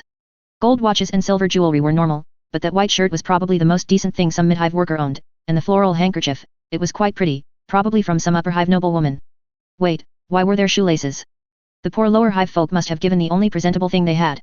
Yifeng had a flash of inspiration and said to the woman, come here. I personally request your help with something. After the celebration, the Shadow Blade chapter departed first. The Penance Crusade had to continue, and they would set off to face the next enemy of the Imperium. Nonsense, at its wealthiest, this chapter only had 3 strike cruisers and 2 frigates, and the frigates were all destroyed. Now, having acquired a battle barge, it's a great honor, a great honor. Why not rush out and test our new warship, off for a warp joyride? The Storm of Will chapter also left after handing over a large quantity of Prometheum fuel to the Green Templars. They needed to immediately go to a Forge World to trade. Currently, the chapter had few ships, and if the Eldar attacked to seize their ships, they might not be able to win. Cashing in quickly was the best strategy. As for how much money they would exchange for, the Green Templars were fooling those 2 simpletons from the Shadow Blade who hadn't seen the real ship. Only he and Ika knew very well that this almost perfectly preserved ancient Eldar ship was worth at least 5 battle barges, with no upper limit. Why did the Green Templars only ask for 1 battle barge? The intention was clear. Dika's strong promotion of Yifeng and the Green Templars chapter clearly indicated that the exchange for these costs was the Storm of Will chapter abandoning its plan to make Atreus world its chapter home world. The Green Templars wanted to make it their home world. Not only that, the price they paid was enough for the Storm of Will chapter to speak favorably on their behalf to the Ministry of Internal Affairs to facilitate this matter. Old fox. And so, the task of clearing the remaining orcs on Atreus was handed over to the Green Templars chapter. In fact, all 3 chapters had their own missions. The area guarded by the Storm of Will was much larger than these few colonies, but when the warp storm appeared, they were trapped here and couldn't do anything. The Shadow Blade was simply on a penance crusade that brought them here. No one knew the exact location of these penitent chapters. And the Green Templars, as descendants of the White Scars, were, as always, sent to the darkest corners of Imperial intelligence as scouts. The Green Templars and Shadow Blade were accustomed to operating outside the Astronomicon. The Astronomicon is a lighthouse in the warp created by the Emperor. Without it, it's easy to get lost. Their Grand Librarian served as an auxiliary navigator during voyages, so they rarely intervened in battle immediately after it began. The Grand Librarian of the Storm of Will chapter, skilled in defending imperial cities, was slightly inferior, which also led to them being the last chapter to arrive at the battlefield. The Green Templars continued their cleanup mission. Meanwhile, the rebel planets deeper in space received communications from here. They already knew about the arrival of the orcs and Astartes, and they would raise a massive coalition to resist the Astartes attack. Daika had now boarded the battle barge Firm Grace given to them by the Storm of Will. This battle barge was a finely crafted warship produced by the Mars Forge world. Don't let the name battle barge sound weak, it's actually a general term for this class of warship, or rather, it's a type of battleship with amphibious combat capabilities. Yes, that's right, it's a class of battleship. However, due to specialized modifications, its firepower still couldn't compare to an Imperial Navy battleship, roughly on par with an Imperial cruiser, of course, not counting the Astartes and only considering long-range firepower. The sacrifice of long-range firepower was exchanged for extremely solid defenses. These warships, designed to directly break through to planetary orbit and deploy Astartes, were equipped with almost the best defensive facilities in the Imperium, 2 Geller fields, a modular void shield, if one area of the void shield fails, other areas won't, and a super-dense alloy warship keel cast from alloy produced under immense volcanic pressure on a high-gravity satellite, making it as hard as the gates of the Terra Imperial Palace. The Firm Grace battle barge had 4 lances, 1 pair at the bow and 1 pair at the stern. There were 12 sets of macro cannons on each side, and a massive bombardment cannon on the back. This terrifying cannon could quickly overload the enemy's void shield, typically used for planetary attacks, the best choice for orbital bombardment, capable of firing exterminatus weapons, and of course, formidable against ships. It had 2 large hangars, 2 large hangars.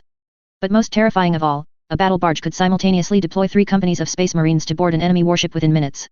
The deadly warriors were the most terrifying weapons on the warship. Daika led the 1st, 2nd, and 3rd companies back to the Blessed Forest first to start moving. Finally, there would be no more situations where a large group of Astartes were crammed together. The 1st, 2nd, 3rd, 6th, 7th, and recruit companies will move to the Firm Grace, so that in case of battle, half of the space marines can quickly launch boarding actions onto enemy warships, while the 2 remaining companies and the recruit company can effectively resist enemy boarding parties using their own warships' weapons. The 4th and 5th companies will remain on the Blessed Forest. The Blessed Forest can deploy 1 company of Astartes simultaneously, completing deployment within 20 minutes. Actually, it could be more, but their fighting style necessitates a large hangar. Therefore, previous Astartes deployments took quite some time. There's no other way. I didn't want to install a large hangar, but this is our old mother ship, Tears of a Poor, emerging chapter. Including recent battle attrition, the Green Templars have approximately 600 Astartes and a warship fleet capable of rapidly deploying a total of 400 men. Quite good. What? Nova-class frigates? Just a small bonus, Daika's under a face. In space, everyone was busy moving, while on the ground, the extermination of the orc was nearing its end in the Antarctic region. Yi Feng, on the other hand, had a tougher time, being chased all over the place by squad leader William. William was determined to train a chapter champion, and now he wanted to impart every skill he knew to Yi Feng. The first few days were fine, with special shooting stances and advanced swordsmanship all practical and proper things. Now it was getting ridiculous, emergency power armor repairs, simple ammunition preparation, and currently, learning field cooking. Astartes actually don't need cooking skills. Thanks to the Astartes reconstructive surgery, Astartes modification surgery, they possess the ability to gain information about an enemy by consuming its flesh. For example, if Yi Feng bit an orc warlord during a fight, he could learn Miss Stanber's strength, speed, and easily predict what inhumane actions he might take. Thanks to their powerful digestive system, this wouldn't affect him. He could directly eat orc, chaos traders, and even Tyranids. The downside is, it's incredibly disgusting. And to bite someone, you can't wear a helmet. Only some grand librarians or space marines blessed by the Emperor's power would fight without helmets. The helmet's warp shielding effect would interfere with their psychic abilities or their reception of the Emperor's blessings. If Yi Feng hadn't worn a helmet, he would have been smashed open by a dreadnought under Mao Zhi King Kong. But it's still somewhat useful afterward. For instance, if you kill an enemy during a pursuit and others flee, you can bite the corpse. By analyzing the different pheromones in the flesh, you can easily determine if they are truly fleeing or if there's an ambush. So field cooking is, truly delicious. Yi Feng immediately had a bloodline awakening. With 5 millennia of culinary heritage from Shenzhou, oh, you have 40 millennia, my apologies, wrong place. Actually, the old squad leader just wanted to teach Yi Feng how to distinguish minerals and, after a preliminary assessment of non-lethal poisons, how to use the Astartes oral analytical organs to determine the basic elemental composition of minerals. But now it seems to have gone a bit off track. Let me taste this, hey? The salt content is good. At 100 degrees Celsius, 98.4% of the free matter is edible salt.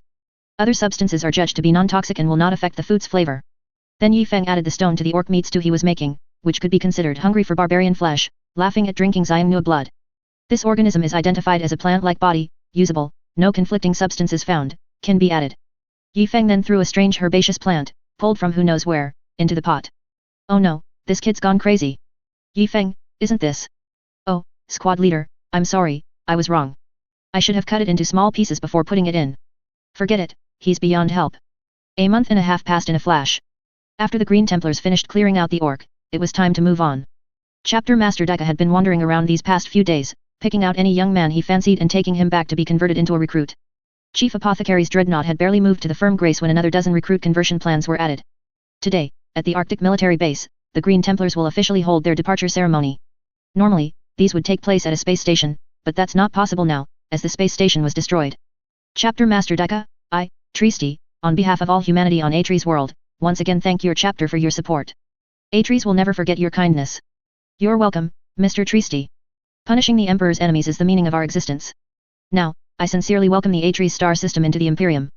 Please let me in, this is a task given to me by Lord Yifeng, really, I'm not lying. A commotion came from the guard's side. The gift representative was arguing with the guard, clutching a large bundle of things. The guard didn't believe her either. I've seen 18 people in 3 days using that excuse to see Lord Yifeng. What kind of thing are you carrying? A bundle of rags. Can't you bring a better gift, at least make it look presentable?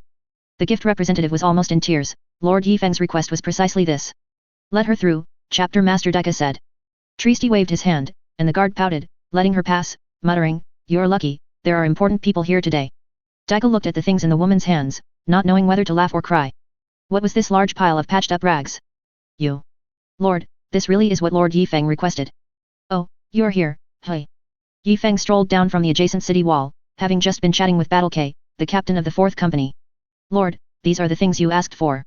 The woman came over, holding the bundle, and was about to kneel. The woman then stiffly stopped her kneeling legs, raised her hands above her head, and presented the bundle with both hands in a deep bow. Yifeng took the bundle and opened it. Inside was a robe, which, with Yifeng wearing his armor, could only be used as a cape. At this moment, Gage emerged from the side. Hey Yifeng, whose lower hive bedsheet did you snatch?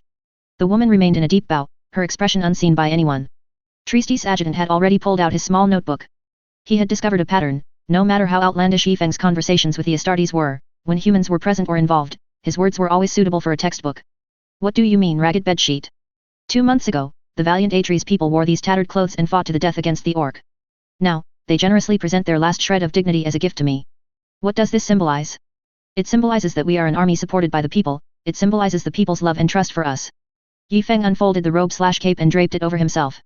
All sorts of clothing, white shirts, handkerchiefs, cut-off suit sleeves, hats were sewn together with strips cut from various shoelaces and belts as stitching.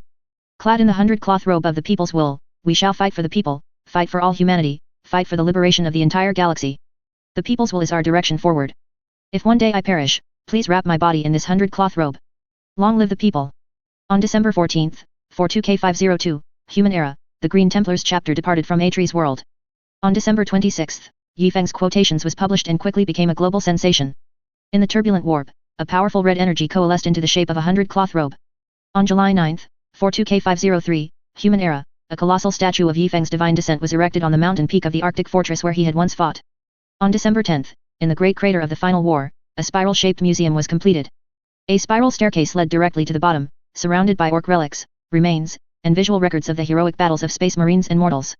At the bottom of the pit was a massive monument, its lowest base a statue of the orc warlord Mistandber, kneeling on all fours.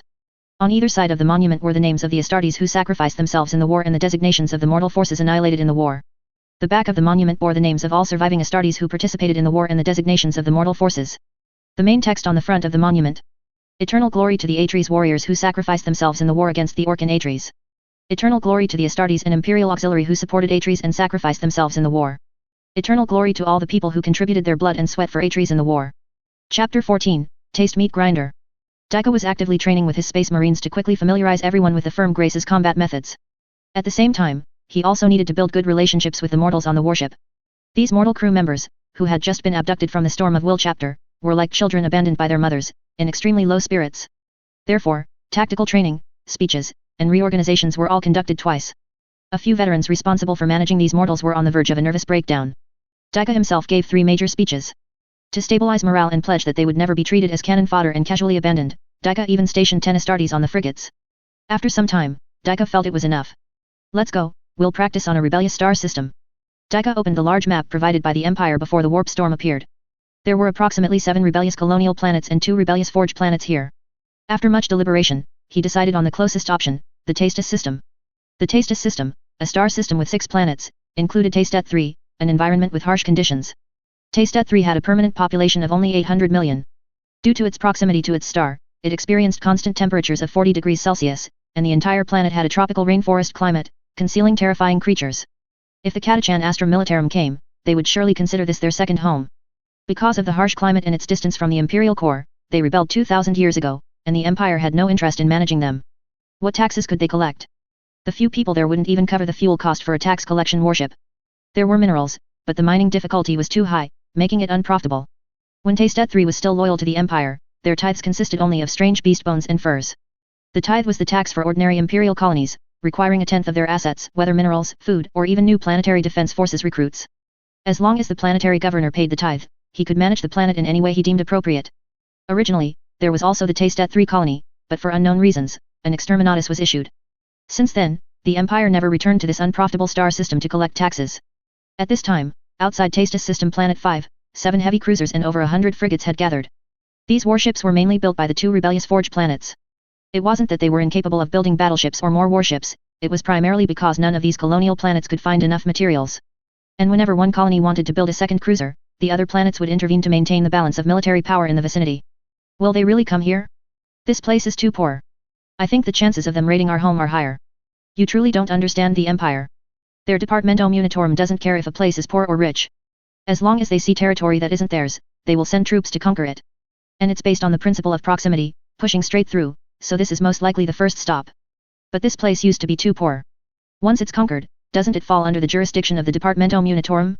The Departamento Munitorum is the one to worry about money. The imperial logic is truly clear. Due to the planet anchoring effect, most fleets' warp journeys ended on the outskirts of the star system. If nothing unexpected happened, the enemy fleet would appear on the outskirts of Taistet System Planet 6. And the Astartes warships, not adept at long-range strikes, would be subjected to ultra-long-range bombardment launched from Taistet System Planet 5 without being able to retaliate. During this time, most of the frigates would be deployed between Planets 5 and 6 to form an interception line, delaying the Astartes warships from approaching Planet 5. When they broke through the blockade and reached Planet 5, they would find that the enemy had already retreated to Planet 4 and were again bombarding them from long range.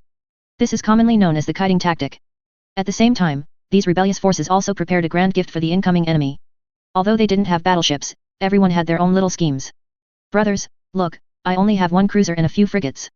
I haven't violated our agreed upon military treaty, have I? What? 3 arrays of ultra-long-range lances? Battleship weapons? You must be joking.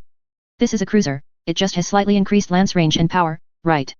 Thus, all 7 factions installed massive lance arrays on their cruisers, though at a significant cost. When the lances were operating, the void shield and power engines could only run one at a time. Fortunately, it was an ambush. The Astartes warships, lacking long-range firepower, couldn't truly threaten them. They didn't need to activate their void shields for the first 3 volleys. And their 7 heavy cruisers, with a total of 21 lance arrays, once the enemy appeared, even if it was a battleship, 15 lances would first overload its bow void shield, and then the remaining 6 lances could definitely blow it up. The dark space concealed countless dangers, with numerous small detectors monitoring the entire star system's periphery. Suddenly, a detector with a flashing red light quickly transmitted data back to the rear. The entire rebel allied army swiftly entered a state of level 1 combat readiness, level 1 combat readiness, countless alarm bells echoing through the compartments of various warships. Faster, faster, target the designated bearing. Akarov, the first member of the 7-person war council to come online, quickly issued commands to all warships. Other commanders also came online in succession. As a corner of the real world was opened, a mysterious, swirling warp vortex appeared at the edge of the star system. The scarlet vortex seemed to want to suck human souls into it. Ignore the frigates, aim for the big ones. Akarov's command was clearly transmitted to the ears of every allied force member. After a frigate appeared, a massive battleship warped out of the warp. Fire, fire quickly. The massive lance arrays struck out with tiny time differences. The entire battleship had its void shield breached just as it fully warped out of the warp, then it turned into a fireball. Why is it a battleship? Is it the Imperial Navy? Weren't they supposed to be Astartes from a few chapters? Before anyone could figure it out, 2 battle barges then warped out. The lance arrays hadn't cooled down yet. Akarov immediately gave the order, first-line frigates, engage them. Do not aim the lance arrays at the battle barges. Don't aim at the battle barges? Then what do we aim at? Before another bearded officer of the 7-person war council could question, another battleship warped out from the rear. All cruisers abandon power systems and activate void shields. However, it was still a step too late. The enemy battleship behind them had clearly heard the transmission from the front. As soon as it appeared, it quickly aimed and fired. 4 powerful lance arrays rapidly struck a single target. A heavy cruiser was hit. Although it was maneuvering to evade, it wasn't instantly destroyed, but its 2 lance arrays at the bow were crippled, leaving only the lance system and power core at the stern. One member of the 7-person council spat out blood. With their cruiser damaged like this, for a long time to come, they would either be swallowed by other factions or survive without any say. Lance arrays charged. Fire. Attack that battleship. The powerful lance arrays struck again. The 14 lances, reduced in number, still overloaded the opponent's void shield. The remaining 5 lances pierced through the enemy battleship. One even hit the opposite macro cannon's ammunition bay. The enemy battleship suffered a massive secondary explosion, and another enemy battleship lost its combat capability. Now, they just needed to figure out how to deal with the 2 battle barges, everyone thought with relief. Subsequently, a battle barge and 5 heavy cruisers warped out of the warp. Beep beep beep, it is everyone's responsibility to purify the online environment. How are there still more? Although Akarov was not an imperial general, he saw the problem. How could an Astartes lead so many battleships? This wasn't the Great Crusade era when the Emperor was alive. Scan their warship keels. The Rebel Alliance's frigates scanned the enemy's keels at great risk. They're not imperial warships. No keel information. They look like Chaos Astartes. Beep beep beep, Chaos Astartes have never come to our remote backwater before. Where did they come from? Who cares where they came from, as long as no more appear, anything is fine. After another of his cruisers was heavily damaged, Akarov ordered it to retreat, then quickly commanded his fleet in a volley that shattered a cruiser. All warships abandon lance charging. All energy to void shields and propulsion systems. Advance towards Taystat 4. At this point, 70 of the 100 or so frigates had been scrapped. The good news was that there wouldn't be a large number of casualties in a short time, as the damage mainly came from the enemy Astartes boarding actions. Now the enemy needed to retrieve their warriors before they could attempt boarding again. Hey? Which space marines? No idea. The frigate's information transmission was completely blocked. Akarov quickly ordered 5 warships to hide behind the 4th planet, shutting down their void shields to begin recharging. The other 2 heavily damaged cruisers, at the insistence of 2 Whaling War Council officers, withdrew from the battlefield. Akarov didn't think they could escape. They would just serve as bait to buy time. The enemy still had 3 battle barges and 4 heavy cruisers. He had at most 2 more volleys before his frigates would be completely annihilated. His 5 cruisers against the enemy's 3 battle barges and 2 heavy cruisers? The odds didn't look good no matter how he calculated it. Lance charging complete. Move in direction 383-180-987, attack the first heavy cruiser that appears, then push energy to propulsion and void shields, and retreat behind Planet 3. The 2 heavily damaged warships were focused down and destroyed by the enemy. The 2 planetary officers who had lost their cruisers attacked Akarov with the most vicious language, even wishing the Chaos Fleet would slaughter them all. Akarov directly cut off their communication privileges.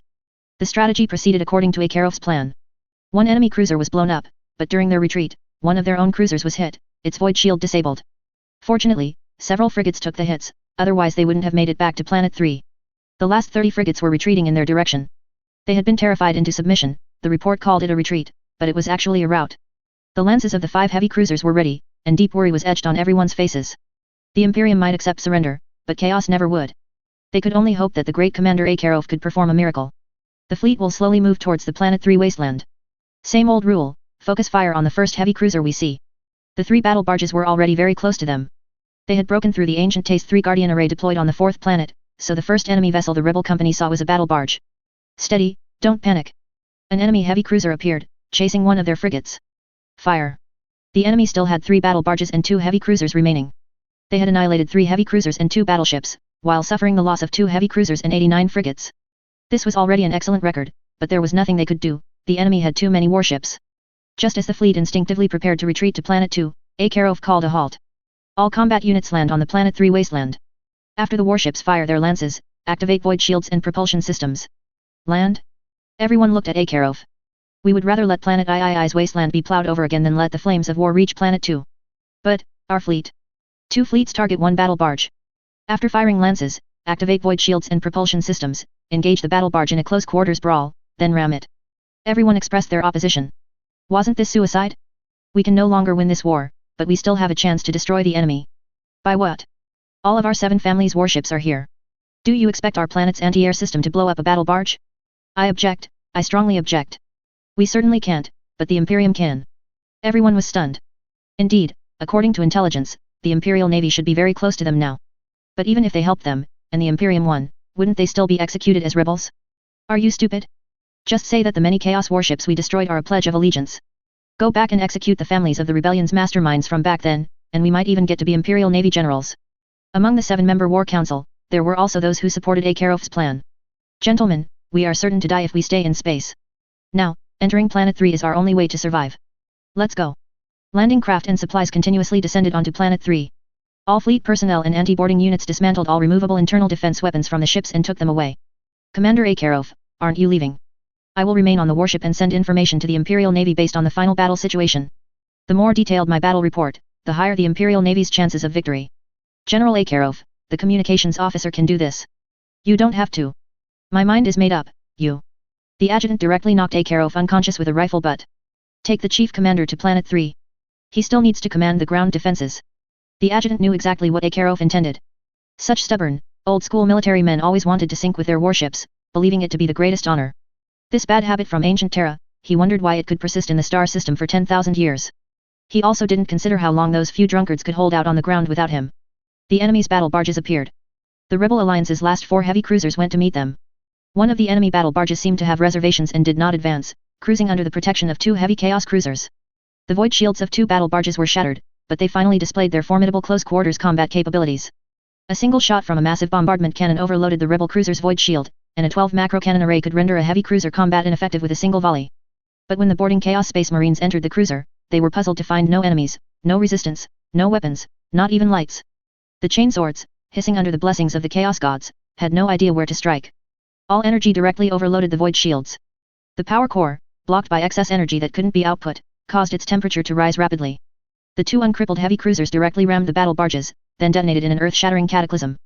The side of the 2 battle barges facing the rebel fleet was directly melted. All 12 macro cannon arrays were scrapped, or rather, blown to who knows where. Even the explosion of the void shields created warp turbulence for a short time. Although the warp rift quickly closed due to Planet III's self-anchoring effect, many things from the battle barges were still dragged into the warp. Other weapons on the battle barges were also affected, even the bombardment cannon of one battle barge was blown off. As the 4 rebel cruisers self-detonated, the last heavy cruiser also met its doom. Unlike the other warships, it hadn't even fired its macro cannons, all ammunition had been moved to Planet 3. The entire ship was in an almost empty state. Akarov's adjutant stood on the bridge of the last cruiser, writing a star message to the Imperial Navy in the warp. The Chaos Fleet attacked the Tastes system. Our valiant resistance destroyed 3 heavy cruisers and 2 battleships. The enemy still has 1 intact battle barge, 2 intact heavy cruisers, and 2 battle barges with one side of their weapon arrays completely destroyed. However, we have also suffered near total casualties. We will now withdraw to Planet 3 to continue fighting. If anyone hears this star message, please, for the sake of fellow humans, avenge us. The boarding Chaos Astartes quickly moved through the undefended fleet corridors and reached the bridge. Akarov's adjutant turned around and smiled, greeting these Chaos Space Marines. It's you, World Eater's scum. The last rebel heavy cruiser also self-detonated, taking half a company of Chaos Astartes with it. Chapter 15, Plan Before Acting. Daika, the chapter master of the Tastes system, was singing a little tune and eating his meal, an hour away from arrival, when he was suddenly called back to the command room by the communications officer and informed of the outrageous news. His first reaction, this must be fake. The Tastes rebel worlds have formed a coalition, hey. The rebel forces are asking our Imperial Astartes for help, hey. The reason for the request is an attack by an ultra-large Chaos fleet, hey. How can this god-forsaken place have such an ultra-large gathering of Chaos Space Marines? If what you say is true, are you also from Atre's world? We help you solve your problems, and you join us. What do you take us for? What do you think we do? Very loudly. Yes, that's exactly what we do. Imperial Space Marines don't need a reason to fight chaos. Daika quickly made a astropathic call to the Shadow Blade and Storm of Will chapters. Brothers, there's a big job to do. Are you ready for your souls to return to the Emperor's throne? Daika's keen intuition, as a descendant of Jagatai Khan, told him that this matter was very likely true. He quickly notified all departments to hold a meeting. The captains of each company, the chief apothecary, the tech marine, and the chief librarian were all present. So, this is the situation. Everyone, what do you think we should do? I think it's true. I seem to sense a huge warp threat approaching our chapter, the chief librarian spoke first. The chief librarian, who possessed some psychic precognitive abilities, basically confirmed the authenticity of this interstellar communication. Interesting, truly interesting.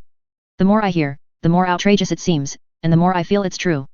The captain of the 6th company, a well-known berserker of the chapter, was already eager to fight. I think it would be better if we stopped a bit further out and scouted first. Indeed, let the frigate go first. Regardless of the enemy's battleships and strike cruisers, if there are 3 battle barges, isn't it appropriate to estimate the enemy's scale at least 1,000?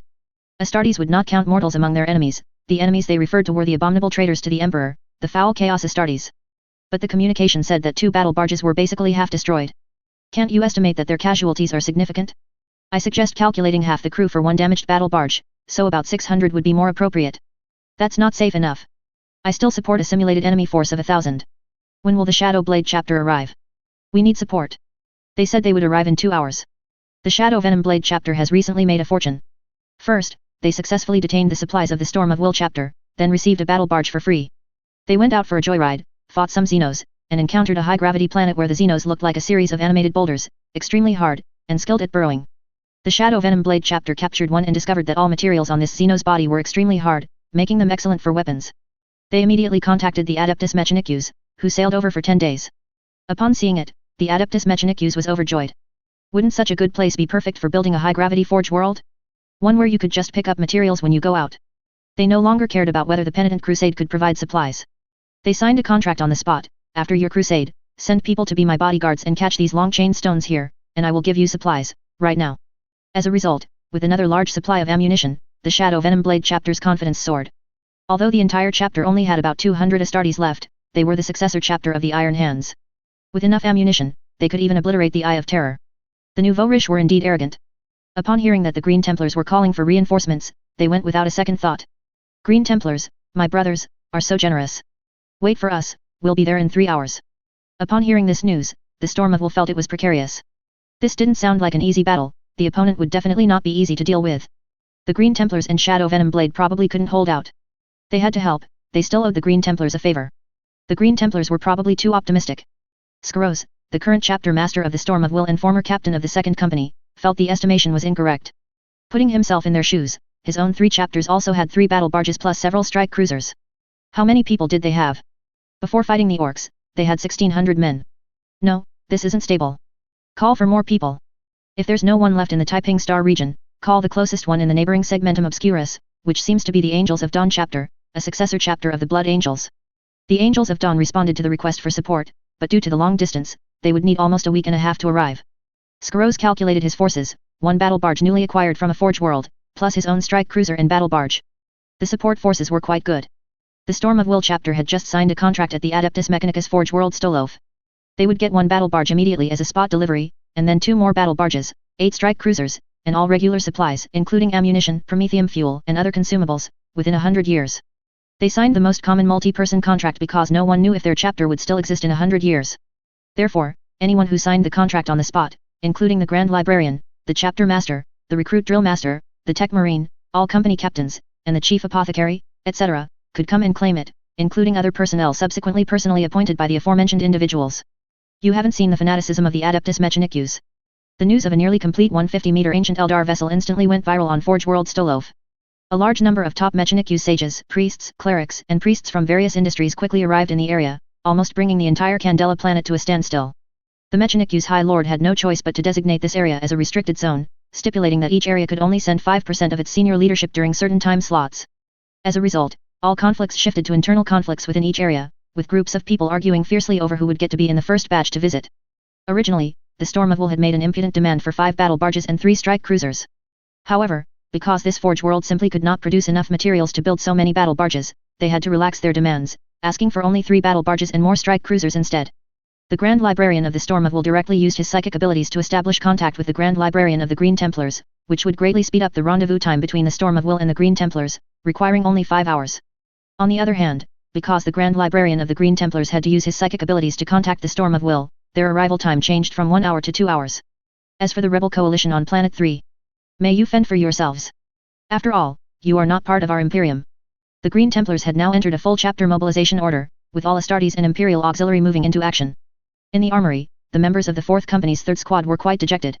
They hadn't drawn the lucky straw and couldn't participate in the reconnaissance, racing, mission in roaring space fighter jets.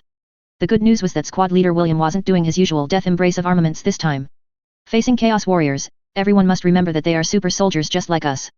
Although they may lose their sanity, the warp they worship will enhance their physical functions, and their resistance to psychic abilities will greatly increase.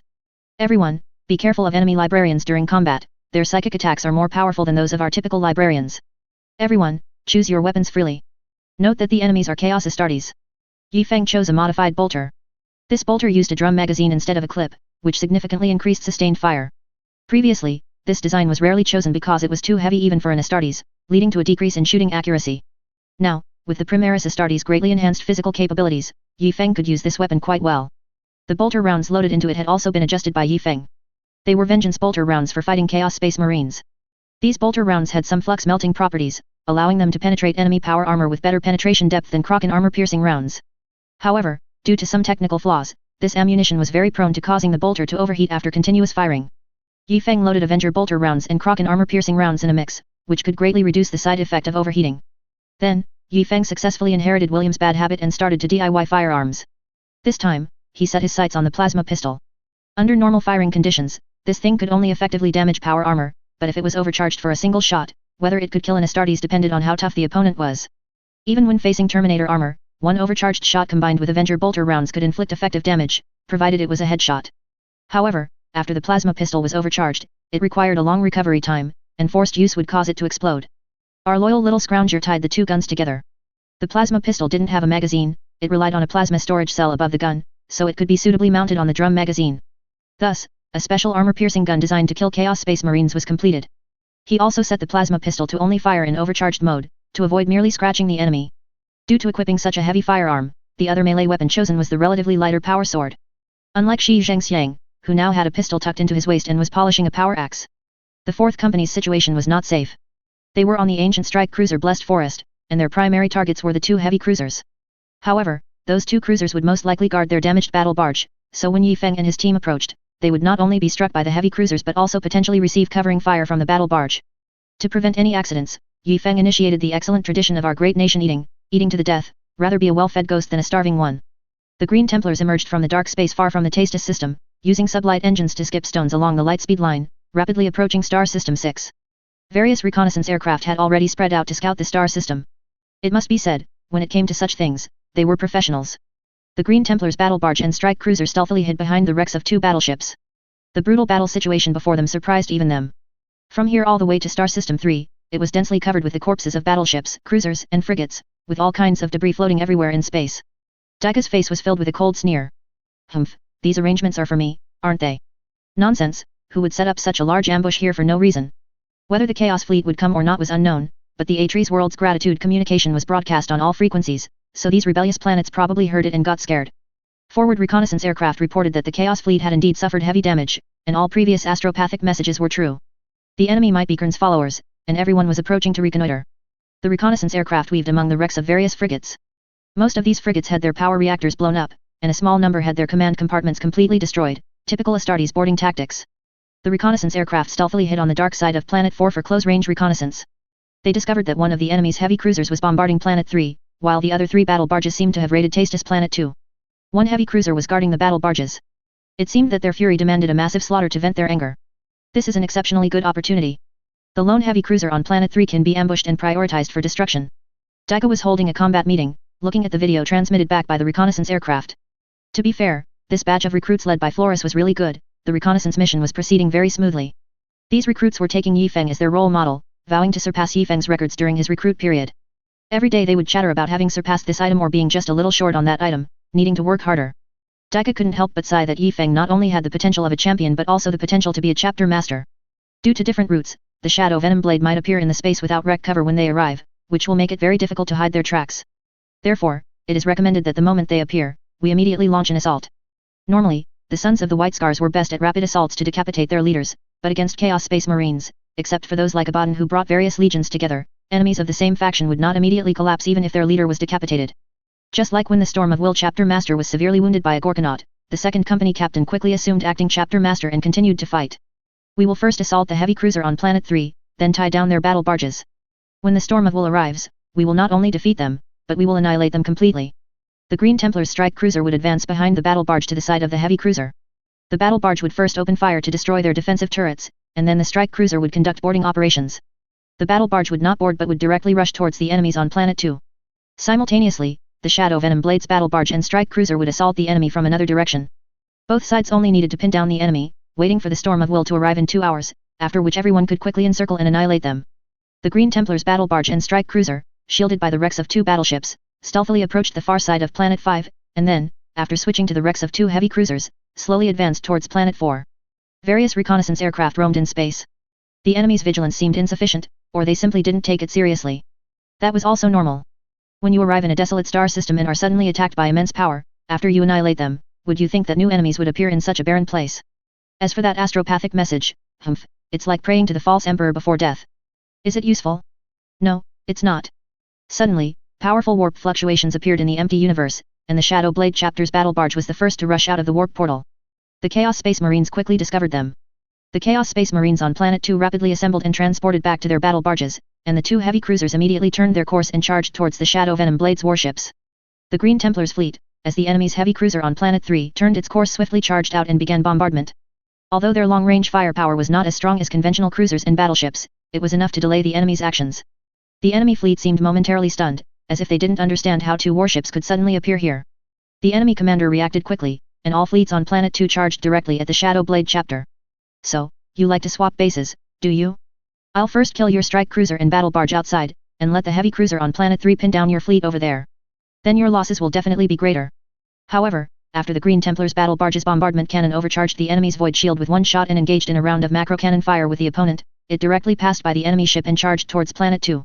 They planned to sandwich the enemy with the Shadow Blade chapter, engaging in a ship-to-ship bombardment battle where they would advance when the enemy retreated and retreat when the enemy advanced, keeping the distance just outside boarding range, waiting for the Storm of Will chapter to arrive. At this moment, Yi Feng entered the assault pod. The front of this manned pod, specifically used for assaults, had powerful melta weapons that could instantly penetrate the enemy ship's outer hull and enter the enemy ship's interior. The assault pod also had a 10-person capacity. This time, 2 battle brothers from the 3rd company joined the team, leaving no empty seats. With a slight mechanical hum, the Astartes assault pod departed from the Blessed Forest. After a brief glide, the assault pod began to accelerate. The enemy's remaining point defense cannons tried their best to stop them but were quickly blasted into space debris by Starhawk bombers. The powerful melta burned through the enemy's hull, successfully delivering the deadly guests to the table of the bloody banquet. Chapter 16, Fierce Battle. William, as always, was the first to charge out of the assault pod, his bolter instantly unleashing a torrent of firepower that cleared out the surrounding Kern followers. Kern is one of the 4 chaos gods of the warp, and he holds the largest territory in the warp. He thrives on war and chaos. The wars, slaughter, fear, and chaos of the real world are projected into the warp, becoming the source of his power there. All who worship him are brutal and bloodthirsty individuals. His ultimate goal is to transform the entire galaxy into a world of endless war and strife. His power would then encompass the entire galaxy, and the other 3 chaos gods, especially Slaanesh, who represents pleasure and lust for power, would be greatly weakened. Kern would become the sole god of the warp. Those poor cultists were tormented by the whispers of the warp, completely losing their sanity. They smeared blood all over their bodies. They regarded battle and slaughter as the meaning of their existence. They received the warp's blessings from Kern, becoming less human. Their heads grew horns, their skin turned red and became harder, and the most devout even grew black tails. The warp's mutations made them, in a sense, increasingly resemble him. Their faith was to fight to the death. Alas, they were mortals.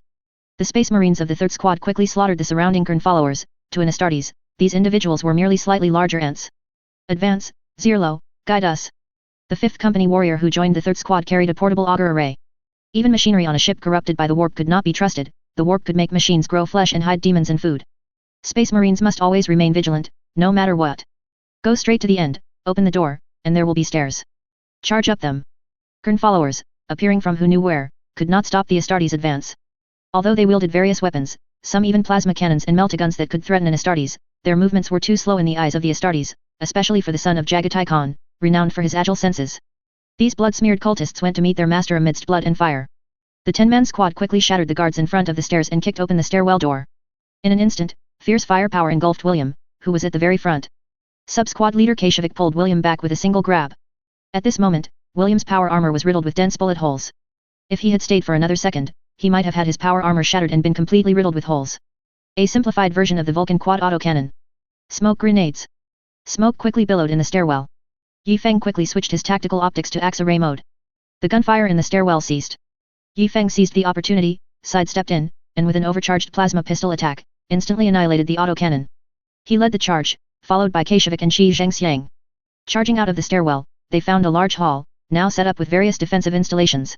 Yi Feng and Kashevik, one on the left and one on the right, quickly chopped the Kern followers on both sides into mincemeat. The enemy's firearms also rapidly opened fire. The subsequent members of the squad were unable to raise their heads for a moment. Yi Feng immediately used a melta bomb to blast apart the cover pillar in front of him. The alloy pillar supporting the hall instantly collapsed, blocking the stairwell. The subsequent Space Marines quickly used the broken pillar as cover and launched a counterattack. 8 headshots, 9 headshots. Good condition. Gage was also adept with his bolter, he would be the best shot even with a different weapon. Yi Feng did not open fire. His bolter was specifically for dealing with Chaos Space Marines. At this moment, Yi Feng was using his power sword to provide cover for his teammates on the flank of the position, cutting down all Kern followers who attempted to flank or charge them head-on. Shi Zhengxiang's overcharged ion blast instantly cleared out the enemy machine gun nest in front. Before other enemies could fill the position, he charged forward with his power axe. The Astartes quickly provided covering fire, and a warrior from the 5th Company also charged forward. When 2 Space Marines charged into an enemy mortal position, there was only one outcome. The mortal snail-like speed appeared to be in slow motion before the Astartes. A few swings of the axe quickly freed them from their suffering. Just as the 10-man squad finished clearing the enemies and was preparing to move towards the power room ahead, a huge explosion erupted from the front. A cerulean ion storm swept over the Astartes, even briefly affecting the communication signals in their helmets. Hiss repeat, Squad 7 has completed the mission to destroy the power system. Everyone, advance to the bridge. The voice of 4th Company Captain Jean K, accompanied by intense fighting and static, reached everyone's helmets. Everyone quickly changed their route. Iron doors had already descended in the passage ahead. Zhi Qing tried his plasma pistol, but after hitting the center of the door, it only left a red-hot mark. The whispers of chaos echoed in the ship's interior. These warp-corrupted steel plates could even grow flesh. Fortunately, the ship didn't seem to have been in the warp for that long, apparently having been captured from the Imperium. High-density alloy door. Use melta-bombs. The Astartes in the middle of the squad quickly moved forward to plant the bomb. Yi Feng stood behind, ready to open fire at any moment. No one knew what was behind the iron door, perhaps Chaos Astartes. A large hole was quickly blasted open in the iron door, with streams of molten iron flowing down its red-hot edges. There was nothing ahead but another iron door. An Astartes from the 3rd squad swiftly charged into the large hole. Suddenly, a large volume of chaos firepower erupted from both sides. The poor warrior's legs were instantly severed, and then his head, protected by his shoulder pad, was blown apart. Bolters. It's Chaos Astartes. 2 grenades were thrown in through the iron doorway. The Astartes standing at the front quickly retreated. Yi Feng, standing further back, had already turned sideways. Yi Feng looked at his right shoulder pad. Beneath the shoulder pad was a 100-cloth robe given to him by the people of Atres. Although the servitor tried to stop him, Yi Feng still hid it there. The people will be with me. Yi Feng turned sideways, aiming his right shoulder pad forward. Anyone familiar with Space Marines knows that their most common shooting stance is to stand sideways and half kneel, as this allows their hard shoulder pads to effectively protect their heads, and holding the gun with both hands provides greater stability. The moment the grenades exploded, Yi Feng simultaneously pressed the overcharge firing button of his plasma pistol and the trigger of his bolter. 2 Chaos Warriors charged out at the moment of the explosion. However, their guns had not yet pointed at Yi Feng. An overcharged plasma blast hit the left Astartes shoulder pad, sending the entire Astartes flying, his fate unknown. The Astartes on the right had his helmet penetrated by Vengeance bolter rounds and Kraken armor-piercing rounds. The battlefield changes in an instant, offense and defense, advantage and disadvantage can shift in a single moment. Yi Feng did not stop firing. He unleashed 10 bolter rounds at the Chaos Astartes whose fate was unknown, shattering his upper body before ceasing fire. The enemy, from who knew where, detached a sheet of metal and used it to block the large hole. Then, whooshing armor-piercing bolter rounds penetrated the metal sheet and shot out from behind it. The Astartes who had retreated to the rear quickly returned fire. Yi Feng fired as he retreated, since no one could see the other side, everyone was just blind firing. After his poor shoulder pad deflected 3 bolter rounds and absorbed 2 more, Yi Feng retreated back into cover. The gunfire from the other side also stopped, and 3 different smoke grenades were thrown in from there. Even the Astartes' tactical optics needed time to adjust to the optical conditions. The experienced William quickly reacted, start firing in 2 seconds. Zhi Qing, Kashevik, activate your close combat weapons, prepare. Before 2 seconds had passed, when a battle cry echoed down the corridor, Yi Feng opened fire. Blood for the blood god, skulls for the skull throne. A body flew out, blocking most of Yi Feng's engage's bullets. It was the Chaos Space Marine who had been headshot earlier. Following the body were several World Eaters Astartes. The World Eaters were the 12th Legion among the original 20 legions, and their gene-sire was Angron. This deranged gladiator had implanted butcher's nails into the heads of all World Eaters warriors. This device affected the warriors' brains, greatly increasing their combat effectiveness but also making them bloodthirsty and brutal. Slaughtering cities and planets was a pleasurable act for them. After embracing Kern, they became even more savage. When idle, they would even fight each other to the death. Several World Eaters, clad in ancient Mark III power armor and wielding chain swords, charged out. Zhi Qing and a veteran of the 4th Company quickly attacked from both sides, but Zhi Qing's power axe was surprisingly parried by the opponent's chainsword. Another World Eater, who had burst out from the side, engaged the 4th Company veteran and immediately sent him flying. Yi Feng seized the opportunity, firing an overloaded plasma blast that sent the pursuing Chaos Warriors flying back into the corridor. For the brass throne. The chainsword of this horned World Eater glowed faintly red. This World Eater, with several blue helmets hanging from his back, severed the 4th Company veteran's power sword with one swing, and the second strike directly cut into his chest. Sub-Leader Kashevik quickly stepped forward before the enemy could deliver a third blow, his silver power sword whirling like a petrel in a storm. Leader William also drew his chainsword and quickly moved to support Zhi Qing. At this time, Kern followers also appeared from the rear, and Gage along with a 4th Company veteran went to guard the 2 rear corridors. Reloading. Yi Feng shouted in the comms channel, and 2 Astartes from the 5th Company quickly moved to the front. Suddenly, a powerful barrage erupted from the corridor. The previously blocked World Eaters, enraged, raised their bolters and opened fire. A warrior from the 5th Company was unfortunately headshot. Lalo quickly retaliated in that direction, and a body fell in the smoke and dust. It was the one Yi Feng had blasted away earlier. Although Lalo's bolter didn't hit his head, his almost unarmored chest couldn't withstand the violent explosion of the bolter. A bullet-riddled iron plate flew out of the corridor, heading directly for Lalo. Just as this 5th Company warrior ducked to dodge, a World Eater rapidly charged out of the corridor and knocked him flying. Lalo, go help Kashevik. I'll handle this one. Yi Feng pulled out his twin-linked gun and unleashed a barrage of shots. The opponent quickly dodged, rolling towards where William and another World Eater were locked in combat. Yi Feng dared not shoot again, as it would easily injure allies. The silver power sword revealed its fangs in Yi Feng's hand. This World Eater, wearing a mismatched Mark III power armor, looked at Yi Feng contemptuously. Humph, Primaris Astartes, a wet behind the ears whelp. The World Eaters betrayed the Imperium during the Horus Heresy 10,000 years ago, joining chaos. Although they had been fighting for 10,000 years, many millennia-old veterans still survived. At the same time, new recruits were constantly being cultivated from their gene seed in the warp, but because they were initially very weak, it was difficult for them to survive in Kern's legions. Clearly, judging by his manner of speaking, this one was one of those millennia-old veterans. In the eyes of these legion veterans who had fought for 10,000 years, the Primaris Space Marines, who had not even existed for a century, were indeed like newborn infants. I will be the end of your 10,000 years of conquest, scum. Young man, don't be too arrogant. The World Eater's chainsword glowed red. The blessings Kern bestowed upon them made their attacks incredibly powerful. Like orcs, powerful aggressive psychic energy could be controlled by the World Eaters and attached to their weapons. A man is not young if he is not reckless. You disloyal, unrighteous, shameless old rogue, take this sword. Yi Feng's power sword swung in a full circle and crashed against the opponent's chainsword. The strength of a Primaris Astartes far surpassed that of a regular space marine, and for a moment, he was evenly matched with the World Eater, who was empowered by Kern's strength. Yi Feng raised a leg and kicked at his opponent. The opponent tried to block with his other hand, but Yi Feng was taller than him, which meant, longer legs, proud face, and he kicked the opponent away. Yi Feng, gaining the upper hand, pressed his attack. With a forward step, he executed a green dragon emerging from water. The World Eater did not engage, retreating hastily. Yi Feng followed up with a swallow scheming water, and the World Eater retreated again. Seeing this, Yi Feng directly mocked, still retreating? A disgrace to the World Eaters, a Kern cultist who dares not fight. The World Eater's temper flared, and he delivered a horizontal slash. Yi Feng spun downwards, roaring, spreading wings and nodding head. The sword point aimed directly at the World Eater's heart. Shouting out skill names before acting, that's truly exhilarating. Don't believe it. Can you play landlord and hold back 4 twos and a pair of jokers without shouting it out when you throw them down? This move scared the World Eater into a clumsy roll away. What kind of fighting style is this? So unorthodox. Yi Feng expressed that if he hadn't slept so soundly on course selection day in college, he wouldn't have faced the tragic college life of having the basketball elective filled up, forcing him to settle for a Tai Chi sword physical education class. I practiced Tai Chi sword diligently, earning an A in the end. Just as Yi Feng was about to review the Chen-style Tai Chi sword 49 forms with this World Eater, Keishevik and Lalo found themselves in a bitter struggle.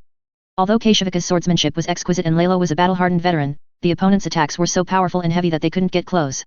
Keishevik felt that the opponent was very likely a company captain or a Grand Company champion. A Grand Company in these ancient legions was not the current imperial standard of 100 Astartes per company, but an ancient legion structure of about 1,000 men per Grand Company. Even 2 Astartes with a century of combat experience gained no advantage against these millennia-old veterans of the traitor legions. Lalo had attempted to sever the enemy's head multiple times, only to be blocked repeatedly by its massive horns, until Keishevik seized an opportunity and, with a leaping strike, managed to cut off one of the enemy's horns. The enemy, now with only one horn remaining, fell into a berserker rage, charging at the sub-leader recklessly, as if intending to impale Keishevik on its remaining horn with a savage bull rush. Bang! A bolter round exploded the left knee of the World Eater who was locked in fierce combat. Advantage? Wearing Mark 8 power armor was indeed an advantage. The ancient Mark III power armor did not prioritize knee protection and lacked separate knee plates. Lalo quickly swung his sword. Although its leg was shattered, the follower of Kern still erupted with endless battle lust. Its chainsword, covered in the crimson psychic blessing of Kern, backhanded Lalo's power sword, shattering it along with his pinky finger. Keishevik swiftly seized the opportunity, striking its right elbow, which held the chainsword, and completely severing it. The heavily wounded World Eater's iron fist still tried to strike Keishevik's head. Bang! Another bolter shot. The World Eater's iron fist ultimately couldn't withstand the bolter, and flesh and shattered bones splattered everywhere. Keishevik finished off this World Eater who had died fighting valiantly. As for the sly one who was shooting from the side, Gage, you're probably the only one in the entire squad confident enough to shoot in close quarters combat. At this point, Gage had already turned his gun on William and Zhi Qing's opponent. Yi Feng's swordplay, though flashy, left the World Eater utterly helpless. Every terrifyingly destructive attack was inexplicably deflected, and Yi Feng's strikes aimed either for the heart or the head, leaving no choice but to dodge. Until Yi Feng executed a Neza probing the sea, directly attacking the lower body. The World Eater saw an opportunity, deciding to sacrifice his lower body for a kill, and raised his chainsword to strike at Yi Feng. With a thwack, the helmet was unequivocally split open, and blood and greyish unknown matter splattered everywhere. Keishevik performed a sword flourish, returning his power sword to his waist. Yi Feng gave Keishevik a thumbs up, praising his exquisite chopping technique. William helped Zhi Qing walk back, then provided emergency treatment for Lalo's finger. Zhi Qing was also in pain, seemingly having injured his leg. Our side suffered 3 dead and 2 lightly wounded, while 6 enemies were killed. The last Astartes, who had gone to clear enemies in the rear corridor, returned.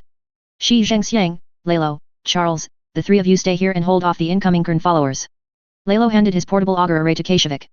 They would establish a makeshift defensive position here, buying time for the others to capture the command bridge of this heavy cruiser. Yi Feng retrieved his gun and continued onward with William, Gage, and Kashevik. If all went according to plan, after passing through the upcoming corridor, the massive staircase would lead directly to the command bridge. Chapter 17 A Hot Pot. The Shadow Blade chapter's battle barge was at the forefront, while the strike cruisers cunningly waited for their lances to charge, then poked their heads out to fire a shot at the opposing heavy cruiser, retreating behind the battle barge after each shot. The battle barge's robust defenses provided everyone with a great sense of security. Ah, is this the charm of a battle barge? This is the charm of wealth. The clan heads of the Shadow Blade who had negotiated this deal were in an incredibly comfortable mood, as if victory was already in their grasp. The heavy cruiser on the other side was also helpless. I have to protect this intact battle barge, and I can't just run around. Staying here means getting hit. If I let the damaged battle barge take the front, the Green Templar's warship behind me will hit me with a shot. The heavy cruiser's commander was also puzzled.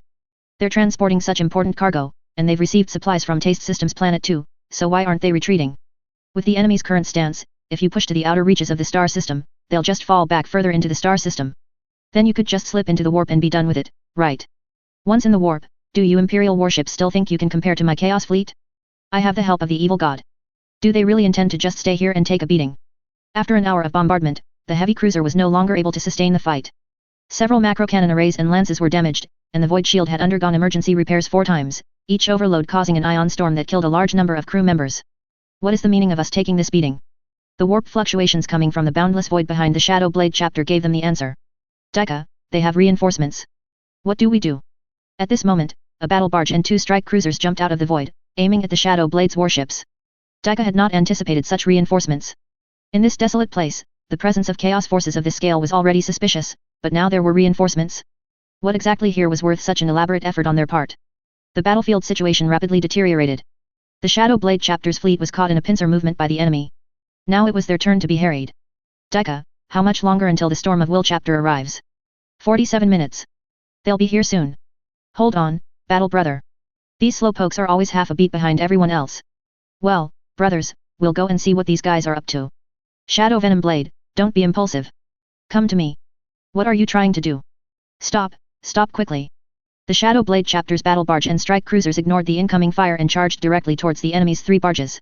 The Shadow Blade's penitent crusade had reached this point, with only 4 clan heads remaining. Now, they were holding their final discussion. Are we sure we want to do this? Even if we win, it will be no different from the chapter's demise. Given the current situation where we're caught in a pincer movement, do you have a better plan? The Green Templar's warships don't have the ability to break through the enemy's 3 battle barges and support us. Indeed, let alone 47 minutes, we might not even last 27 minutes before being bombarded into incapacitation by the enemy. So, must we fight so extremely? Rather than waiting for their reinforcement fleet to board us, why don't we board the warship they've been protecting all this time? Let's see what the hell is inside. Maybe we can even thwart a major chaos plan. If we survive this time, we'll at least badmouth the Storm of Will for 3 battle barges. Finally, I'm going to meet the Emperor. The Shadow Blade chapter finally issued the command, all Astartes prepare for boarding. All fighter aircraft launch a full assault, bombarding the enemy's undamaged battle barge. If anyone miraculously returns, proceed to the Green Templar's hangar. All warships, target the enemy's protected battle barge, full speed ahead. Dika clenched his teeth. They're already starting a suicide attack? It hasn't come to that yet. The Green Templar's battle barge also disregarded the enemy's firepower and charged directly towards the opposing battle barge. The Shadow Blade wants to board a battle barge with over 200 Astartes? Isn't that suicide? The Green Templars had no choice but to prepare 300 Astartes to simultaneously board the enemy warship. 5 warships, with the strongest close-quarters firepower in the entire galaxy, were about to engage in close-range combat. The Shadow Blade chapter's battle barge led the charge, while the strike cruisers slyly waited for their lances to charge. Once ready, they would peek out, fire a shot at the enemy heavy cruiser, and then duck back behind the battle barge. The battle barge's robust defenses made everyone feel incredibly secure. Ah, is this the charm of a battle barge? This is the charm of wealth. The clan heads of the Shadow Blade, who had negotiated this deal, felt immensely pleased, as if victory was already in their grasp. The heavy cruiser on the other side was also helpless. I need to protect this intact battle barge, and I can't just run around. Staying here means getting hit. If I let the damaged battle barge take the front, the Green Templar's warship behind me will hit me with a shot. The heavy cruiser's commander was also puzzled. They're clearly transporting such important cargo and have received supplies from Taste Systems Planet 2, so why aren't they retreating? With the enemy's current stance, if you push to the outer reaches of the star system, they'll just fall back further into the star system. Then you could just slip into the warp and be done with it, right? Once in the warp, Do you Imperial warships still think you can compare to my Chaos fleet? I have the help of the evil god. Do they really intend to just stay here and take a beating? After an hour of bombardment, the heavy cruiser was no longer able to sustain the fight. Several macro cannon arrays and lances were damaged, and the void shield had undergone emergency repairs 4 times, each overload causing an ion storm that killed a large number of crew members. What is the meaning of us taking this beating? The warp fluctuations coming from the boundless void behind the Shadow Blade chapter gave them the answer. Dika, they have reinforcements. What do we do? At this moment, a battle barge and 2 strike cruisers jumped out of the void, aiming at the Shadow Blade's warships. Dika had not anticipated such reinforcements. In this desolate place, the presence of chaos forces of this scale was already suspicious, but now there were even reinforcements. What exactly here was worth such an elaborate effort on their part? The battlefield situation rapidly deteriorated. The Shadow Blade chapter's fleet was caught in a pincer movement by the enemy. Now it was their turn to be harried. Dika, how much longer until the Storm of Will chapter arrives? 47 minutes. They'll be here soon. Hold on, battle brother. These slowpokes are always half a beat behind everyone else. Well, brothers, we'll go and see what these guys are up to. Shadow Venom Blade, don't be impulsive. Come to me. What are you trying to do? Stop quickly. The Shadow Blade chapter's battle barge and strike cruisers ignored the incoming fire and charged directly towards the enemy's 3 barges. The Shadow Blade's penitent crusade had reached this point, with only 4 clan heads remaining. Now, they were holding their final discussion. Are we sure we want to do this? If we fight like this, even if we win, it will be no different from the chapter's demise. Given the current situation where we're caught in a pincer movement, do you have a better plan? The Green Templars warships don't have the ability to break through the enemy's 3 battle barges and support us. Indeed, let alone 47 minutes, we might not even last 27 minutes before being bombarded into incapacitation by the enemy. Then must we fight so extremely?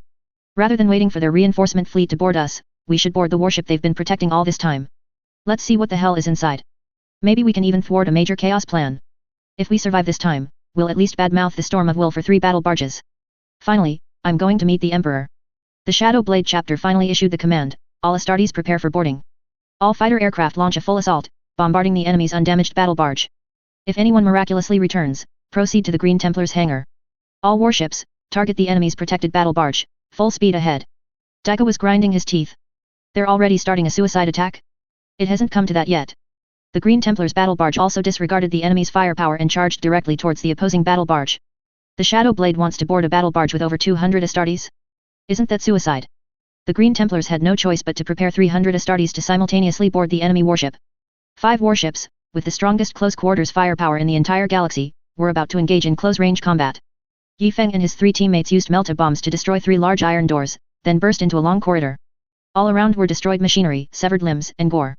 Obscene, blasphemous symbols were painted on the bulkheads. In the center, there was clear evidence of an attempted blood sacrifice ritual, but it had been disrupted. It was obvious that other teams of battle brothers had already broken through here and were attacking the final area. Let's go.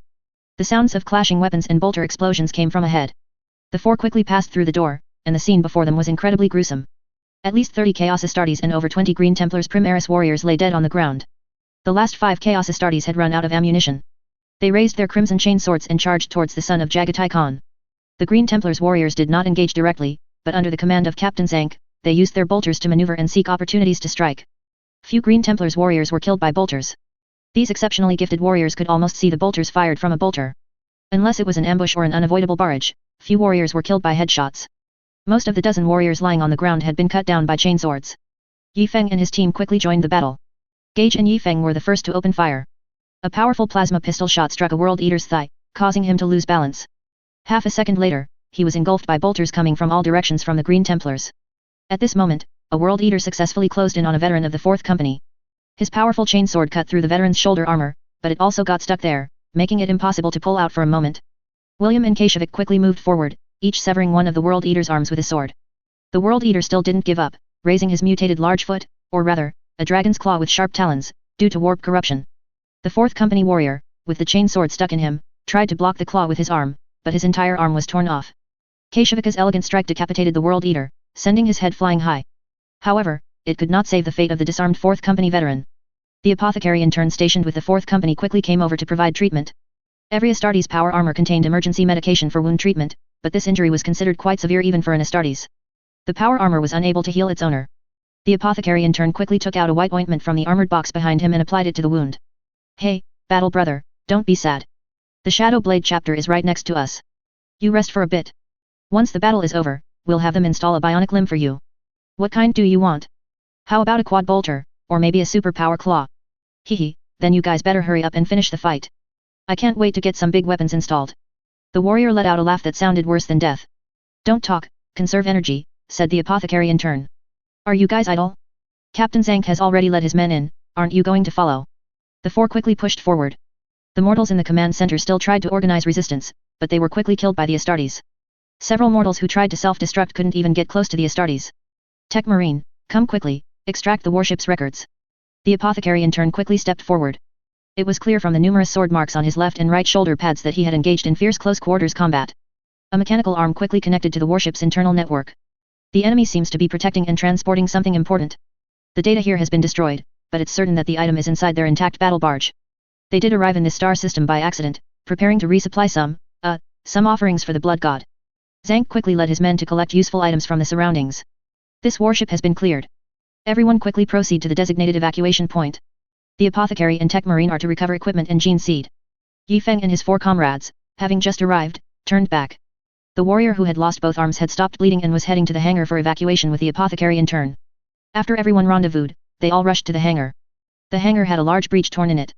The transport ship had no choice but to reconnect to the enemy vessel's hull with melted charges, otherwise the temporary vacuum environment would worsen the injuries of soldiers with damaged power armor. Yi Feng felt for the first time how wonderful the evacuating transport ship was. Many of his battle brothers, who were chatting before they arrived, had already turned into corpses. Such heavy casualties made Yi Feng understand the madness of the storm of will warriors after being ambushed by a Gorkanaut on Adres. In this boarding action, out of 100 Astartes, 55 died, 7 were severely wounded, and only 38 could directly participate in the next assault. They killed 76 World Eaters. Fortunately, the enemy didn't have Primaris Astartes. If Kern had corrupted Primaris Astartes, the consequences would have been unimaginable. Chapter Master Dika couldn't understand how a heavy cruiser could have so many Chaos Astartes. Actually, it wasn't his fault. He didn't know that this heavy cruiser intended to bomb Planet 3 and then use transport ships to send 65 World Eaters down to annihilate the remaining enemies on the ground. Originally, only a combat squad of World Eaters, serving as officers, was stationed there. The Blessed Forest also had no time to deal with the survivors on Planet 3 and left directly to support the main fleet. Hey? Where's my ship? Where's that huge battle barge? Holy crap, why are 5 barges all tangled up together? The Storm of Will chapter was conducting its pre-battle briefing when an urgent astropathic message was delivered to the command center. Last time, we gave the greenskins a heavy lesson.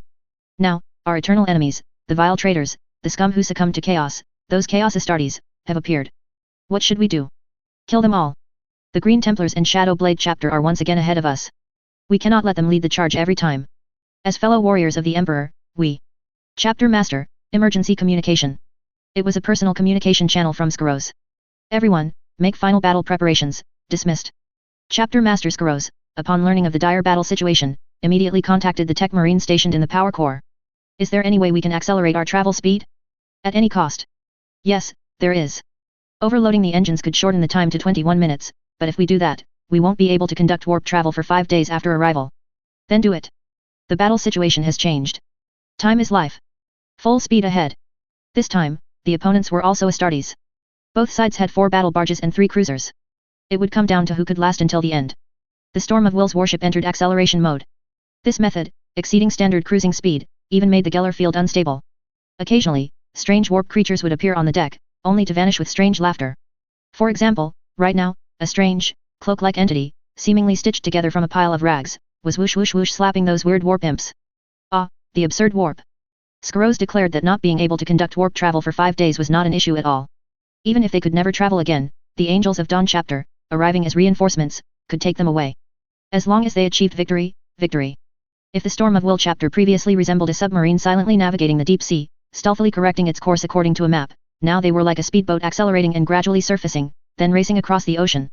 They were skipping stones between the warp and real space, advancing by riding the waves and creating enormous warp ripples. Even greater demons wandering in Kern's domain could notice their presence.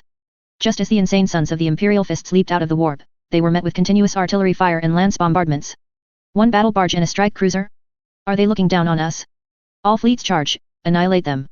The 2 battle barges didn't slow down at all, maintaining their insane speed as they charged forward, with the strike cruiser following closely behind. Ever since the 5 battle barges became entangled, the Chaos Reinforcement fleet had tried to join the battle, but they also heard the whispers of the warp. An Astartes fleet was rushing to the Taste Star system at an absurd speed. The Chaos Reinforcement fleet only sent 1 strike cruiser to join the melee, the other Chaos warships lay in ambush, preparing to ambush the Astartes fleet that was oblivious to its impending doom. At this point, the Green Templars and Shadow Blade chapter could no longer concern themselves with these matters. Dika, leading the veteran company, along with the Shadow Blade chapter, boarded the enemy's intact Astartes battle barge. Over 500 Imperial Astartes and over 400 World Eaters were locked in a desperate struggle. They had received Chapter Master Dika's communication, something extraordinary must be hidden here, and even if they couldn't acquire it, they had to destroy it. The other two damaged battle barges, seeing this, immediately organized personnel to board their own ships for support, and simultaneously organized a counter-boarding action onto the Shadow Blade chapter's battle barge. The Green Templars, witnessing this, drew another company from the Astartes guarding their battle barge and boarded the internally vulnerable damaged battle barge. Meanwhile, the Blessed Forest, where Yi Feng was located, directly confronted the enemy's supporting strike cruiser that had come to reinforce the main battlefield. The entire battlefield had devolved into utter chaos. The entire battlefield was mainly divided into three parts. One was the main battlefield where 5 battle barges and a heavy cruiser were entangled, another was the secondary battlefield where the 2 Storm of Will battle barges and 1 strike cruiser, arriving as reinforcements, were exchanging fire with the enemy's reinforcement fleet, and finally, the Blessed Forest and one of the enemy's supporting strike cruisers, which had split off to reinforce the main battlefield, were approaching each other. At this time, there were only about 120 Space Marines from the 5th Company and the depleted 4th Company on the Blessed Forest. Nevertheless, 70 assault troops were still dispatched to prepare for boarding. Since Yi Feng and his comrades had just undergone a costly boarding action, they were now assigned to guard the Blessed Forest. The duel between strike cruisers involved no fancy bombardments or strategic tactics. Both sides engaged in close-range boarding actions and arrayed weapon fire. The side that could eliminate all enemy Astartes would be the victor. The enemy's boarding pods deeply penetrated the Blessed Forest. As uninjured Astartes, Yi Feng, William, Kashevik, Charles, and Gage formed a mobile unit, quickly rushing to the battleground. Enormous gaps, blasted open by the enemy's macro cannons, appeared intermittently on the sides. The enemy is approaching the bridge. Stop them. Chapter Master Dika's voice echoed through the communication channel. Yi Feng and his team quickly reached the passage between the resting quarters and the bridge. This was the only route for enemies assaulting from the hangar. Clear everything out, maintain a firing line. William calmly directed everyone to stuff all the clutter into the wiring conduits in the ceiling, where they also buried a bomb. Only 3 Astartes could stand abreast in the passage. They blew open the upper half of the alloy blast door, using it as cover. Yi Feng, Gage, and William would form the first layer of firepower. Yi Feng still had his bolter and plasma pistol bound together. Gage wielded a large plasma rifle, which could be considered half a chapter relic. Its powerful energy was specifically used to slaughter heavily armored enemies. William chose his favorite twin-linked bolter. Kashevik and Charles prepared the Dread Spear Astartes pattern. This powerful power spear concentrated all its energy at the tip. Its powerful penetrating energy could pierce a large hole even through an iron-clad Terminator. The trembling of the floor indicated the enemy's approach. Everyone gripped their weapons tightly. They were not coming with good intentions. This tremor meant either a Terminator's or a Dreadnought was leading the charge, or a large squad of Chaos Astartes. The enemy realized there was an ambush here, but they didn't care in the slightest. A black and gold Terminators was the first to appear around the corner. Gage and Yi Feng opened fire the moment his shoulder plate became visible. 2 powerful plasma streams overloaded the iron-clad Terminator's deflection field, and subsequent dense attacks shattered its front armor. Both sides were surprised. Damn it, Primaris Space Marines. What the hell, Luna Wolves. Chapter 18, Rivers of Blood. Various types of bolter continued to fire. The tall Terminators of the Luna Wolves in the corridor was already dead. The remaining warriors used his massive corpse as cover, engaging in a firefight with Yi Feng and his group. The Luna Wolves were the 16th Legion of the original 20 legions. This unit was once one of the Genesire's proudest forces. They were the first to venture into the stars, and their first battle was taking down the lunar base, hence earning the name Luna Wolves. This unit was arguably the chapter with the best relationship with the White Scars. The 2 chapters once jointly ambushed and beheaded the leader of the massive Orc Empire on Ulaner. It was after this battle that the Luna Wolves' Genesire, Horus, was named War Master by the Genesire, leading the entire expeditionary force. The Luna Wolves renamed themselves the Sons of Horus, which was an honor. Unfortunately, under the allure of Chaos Gods / the 4 Gods of Chaos, they launched a rebellion.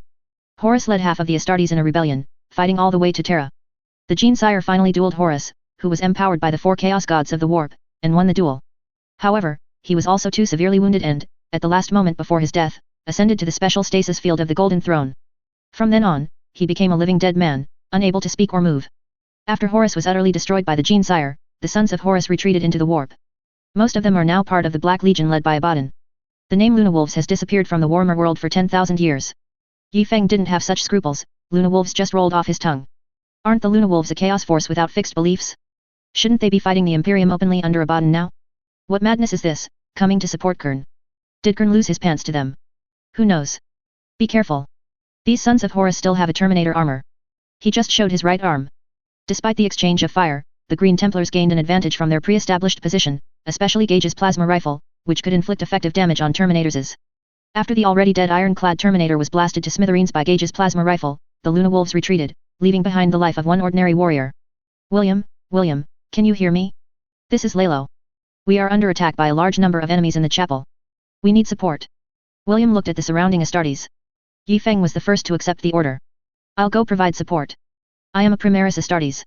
If support had to be sent, only a Primaris Astartes could ensure effective support while preventing their own front line from collapsing. Yi Feng took the dread spear from Gage, dismantled his plasma pistol, tucked it into his waist, grabbed a few meltabombs, and set off. Charles took Yi Feng's bolter and gave him a victory gesture. Go hold the chapel. Hero of Atres. Yi Feng took another passage, passed through the kitchen area, and as he was about to arrive, he heard an unusual sound. It sounded like several Astartes running. The powerful White Scar's talent once again gave Yi Feng the advantage. Yi Feng quickly hid in a storeroom, planted a meltabomb, and secretly prepared his dread spear. The footsteps grew closer. Yi Feng didn't know if the approaching individuals were friend or foe, but his right hand was already gripping the dread spear. He raised both the spear and his right hand above his head, like Runt is spearing a badger, while his left hand was on the grip of his plasma pistol. A dark golden helmet emerged before his eyes. It was an enemy. The dread spear struck instantly, hitting the enemy's large head. Normally, an Astartes head, protected by massive shoulder pads, wouldn't be hit from the side, but Yi Feng's Primaris Astartes' height was half a meter taller than theirs, and with the spear raised, it almost plunged in from above. With a successful strike, Yi Feng seized the opportunity to fall back, firing an overloaded plasma pistol shot at the enemies in the rear.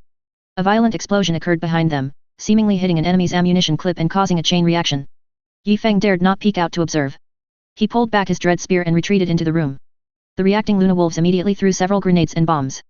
The Luna Wolves were furious, they would charge when the grenades exploded, the sound of the explosions effectively masking their footsteps. But Yi Feng's meltabomb exploded before their grenades.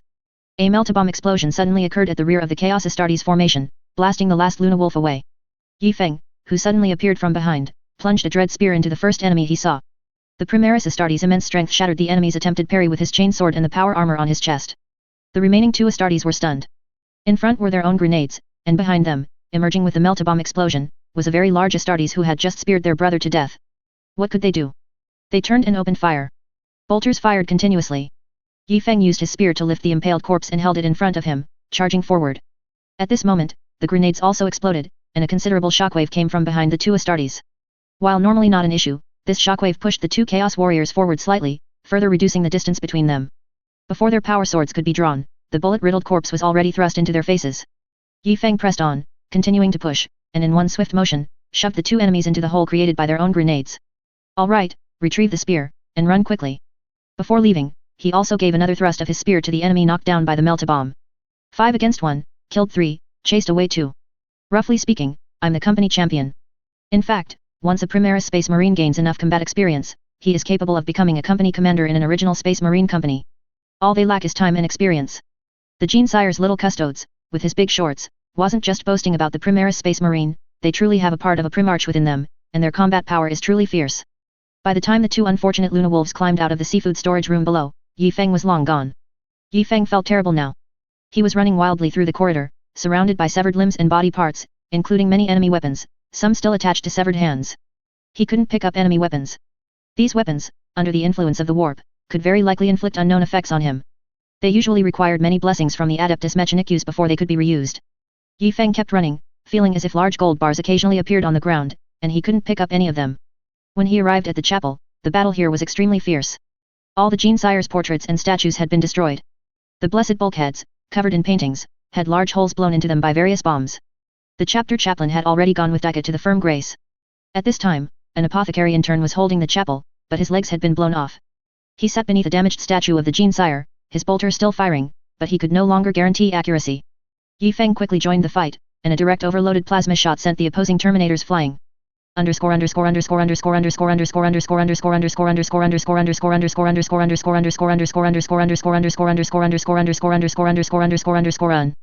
The battle on the Storm of Will's side was insane. A massive bombardment cannon instantly shattered the enemy strike cruiser's void shield. Macro cannon arrays fired continuously, and vortex torpedoes utterly destroyed the enemy strike cruiser at close range. Only a small number of assault pods managed to board their ships. The Sons of Horus battle barge acted strangely. They concentrated their fire, attacking the largest Storm of Will battle barge, and even launched a mass boarding action against it. Meanwhile, the other Storm of Will battle barge remained completely unattacked, unleashing firepower on other warship with impunity. This also benefited the warriors of the Storm of Will chapter. When it comes to skirmish warfare, we are not top tier, but if you talk about defending against enemy boarding actions, there's nothing with defense in it that I'm not good at. However, the sons of Horus seemed to have committed all their forces to boarding this battle barge. Scaros led the first company veterans, who had originally intended to board the enemy, to participate in the battle barge's defense. Wait, those Chaos Astartes aren't trying to. No. Evade quickly. Generally speaking, battle barges are exceptionally valuable warship, and no faction would willingly abandon one easily, unless they were confident they could seize a new one. The Sons of Horus battle barge suddenly rammed into the Storm of Will ship. The strike cruiser, with its quick reactions, moved away from the collision, but the heavily armored battle barge ultimately collided. The deranged Luna Wolves, using unknown means, caused the entire warship to undergo a chain reaction 10 times more powerful than the simultaneous explosion of a void shield and a power core. The Storm of Will's newly acquired battle barge instantly vanished into thin air. Sons of Horus. I will make you pay. The one fighting the most fiercely wasn't Chapter Master Scaros, but the recently unfrozen newly promoted Dreadnought Warrior, former Chapter Master Cargus Bell. The Dreadnoughts here were not tactical Terminator armor, but truly massive killing machines. These weapons looked like giant mechanical boxes, 3.8 meters wide and 4 meters tall. They were equipped with the sturdiest shields and the most terrifying individual-level weapons, typically piloted by important individuals from the chapter who had been gravely wounded. Piloting these machines required most of the pilot's body to be destroyed, with all neural connection points converted into connecting terminals linked to the dreadnought. This gave the pilot complete control over the dreadnought but also subjected him to immense pain at all times, with only continuous slaughter able to alleviate his suffering. During peacetime, dreadnoughts would be frozen or placed in stasis fields to prolong their pilots' lives and reduce their pain until the enemy arrived. In this moment of life and death, all of the Storm of Will's dreadnoughts were awakened. 11 colossal machines, armed with world-shattering firepower, stood guard throughout the battle barge, instantly tearing apart even the enemy's Terminators with their terrifying volleys. Of the Green Templars' 5 dreadnoughts, 4 were already engaged in battle on the battle barge. The last one was on the strike cruiser, piloted by Morgan, the former chapter master before the last one. Dika had left him there to ensure that if he himself or the battle barge were to suffer an accident, someone could step forward to temporarily lead the chapter. Now, Morgan had stepped forward. Such massive machines were difficult to board enemy warships via assault pods. Unless a Grand Librarian or special machinery on the warship facilitated warp translation, they generally remained on their own warships or were transported by transport vessels. Shambling yet unshakable, Morgan's 6-barreled Hurricane Bolter and Meltagun opened fire in succession. An enemy in Indomitus patterned Terminator armor, with 5 skulls both Astartes and Greenskin impaled on his power armor's backpack, seemingly a champion, roared as he charged towards Morgan. When I return, I will personally slay the false emperor. Morgan sneered, 2 seconds. If you can last 2 seconds, I'll write my name backward. The powerful firepower shattered the enemy along with the bulkhead behind him. Without a heavily armored tank in front, you dare to run your mouth in front of me. I once piloted a dreadnought and fought through an entire rebellious night house. Just bragging, anyway, everyone who knew the truth has returned to the Golden Throne. Yi Feng had successfully ambushed the Terminators and was enjoying the pleasure of being a sneak attacker. A burst of bolter fire penetrated the wall to Yi Feng's left and came at him. Damn it! Yi Feng took 3 bolter hits, his entire left shoulder guard exploded, and the dread spear in his hand was broken. Yi Feng quickly ducked down and pulled out his plasma pistol. This thing was still overheating, forget it, forget it. Yi Feng, who considered himself a completely disloyal materialist, decided not to gamble on that. He pulled out a melta-bomb, intending to throw it. Hey, white armor, isn't this my dreadnought? Ho ho ho, sorry kid, I didn't hold back the firepower. Hey, why are you so big? Big? You yourself are so big, do you know that? Well, he hadn't been out fighting for at least a century, he was an old frozen relic. How to explain it?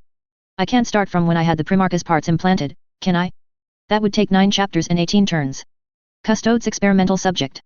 The old dreadnought wanted to ask why Yi Feng was taller than a normal Primaris, but Yi Feng thought he hadn't seen a Primaris before. Good kid, I have high hopes for you. He understood, but why was his seniority dropping so quickly? With the support of the two, everyone quickly cleared out the enemies in front of the cathedral. Kid, no more enemies, so boring. Yi Feng was currently on the battlefield picking up his own weapons. Hey, this power sword is still usable. Oh, there's a melta bomb over there. Hey, kid, did you hear me? He's calling you. Why is the old man calling me? What old man? Call me former chapter master more forget it, battle brother or just old man. He almost elevated Yi Feng to his peer. Although everyone in the chapter addressed each other as brothers, with this new, forget it, old man it is. Go, lure some enemies for me to kill. What? These are Chaos Astartes, not greenskins. If I shoot a little slower, I'm afraid of being killed, and you want me to lure more. The old man was speechless. He immediately turned the dreadnought's loudspeaker to maximum volume. For the Emperor, you vile traitors, die.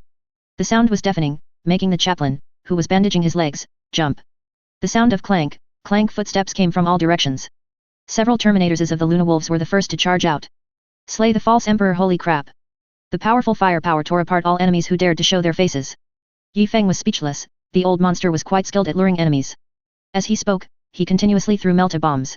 You're hiding behind cover? If a grenade is thrown over, will you run or not? What, an attack from the Luna Wolves? Yi Feng stood behind the dreadnought, occasionally firing a plasma pistol shot forward. This dreadnought was more reliable than a Baneblade super heavy tank. What are you afraid of? A damaged battle barge entered the chapter from the outskirts of the star system. Disgrace, absolute disgrace. Skaros, the current chapter master of the Storm of Will, smashed the table. Outnumbered, they still lost 2 ships in a 1-for-1 exchange. Their own strike cruiser avoided the enemy's self-destruction, but the enemy's Grand Librarian directly teleported 6 dreadnoughts and 100 Chaos Astartes onto the strike cruiser.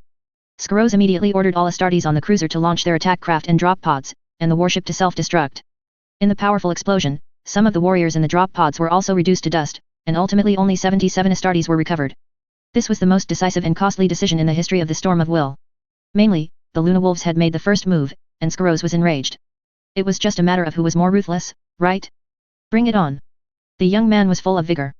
Former chapter master Kargas Bell watched his old warship, which he had commanded for so many years, perish along with the deaths of many enemies, his feelings extremely complex. To put it plainly, he was chasing Skaros, cursing him. Yi Feng and his comrades held the Blessed Forest, but the boarding party that attacked the enemy warship also seemed to have failed. Everyone had no time for anything else, consolidating their defenses and preparing to withstand a second boarding wave. However, the enemy warship seemed to have lost its will to fight and was rapidly pulling away. Then, a massive macro cannon shot was seen obliterating the strike cruiser, which had no void shield. Your scrap metal cannot protect your filthy bodies, die, you scum. Kargas Bell's roar echoed throughout the communication channel. The battle temporarily ended, and Yi Feng ran back to his original position, reuniting with William, Kashevik, Gage, and Charles. Reunion. Reunion. Yi Feng stood at the entrance of the passage, surrounded by severed limbs, fragments of meltaguns, and broken plasma pistols lying forlornly on the ground. Blood flowed throughout the passage. Is anyone there? Yi Feng requesting to rejoin the unit. An empty communication channel, an empty heart.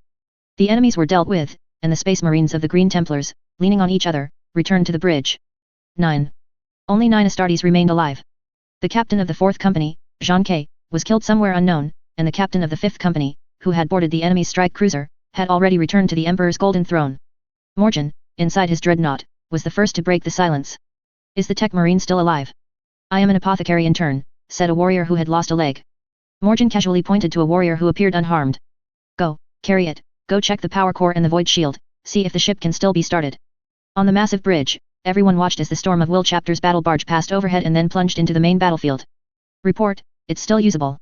There's also a warrior here who had both legs blown off and passed out. Apothecary, come here. The apothecary in turn was already collecting gene seeds everywhere. Upon hearing this news, he rushed towards the power room like a madman. Former chapter master Morgan watched the departing battle barge. Everyone, cheer up. Since I've been in the Green Templars, I've never suffered such a great loss. Follow the friendly battle barge and rescue your chapter master.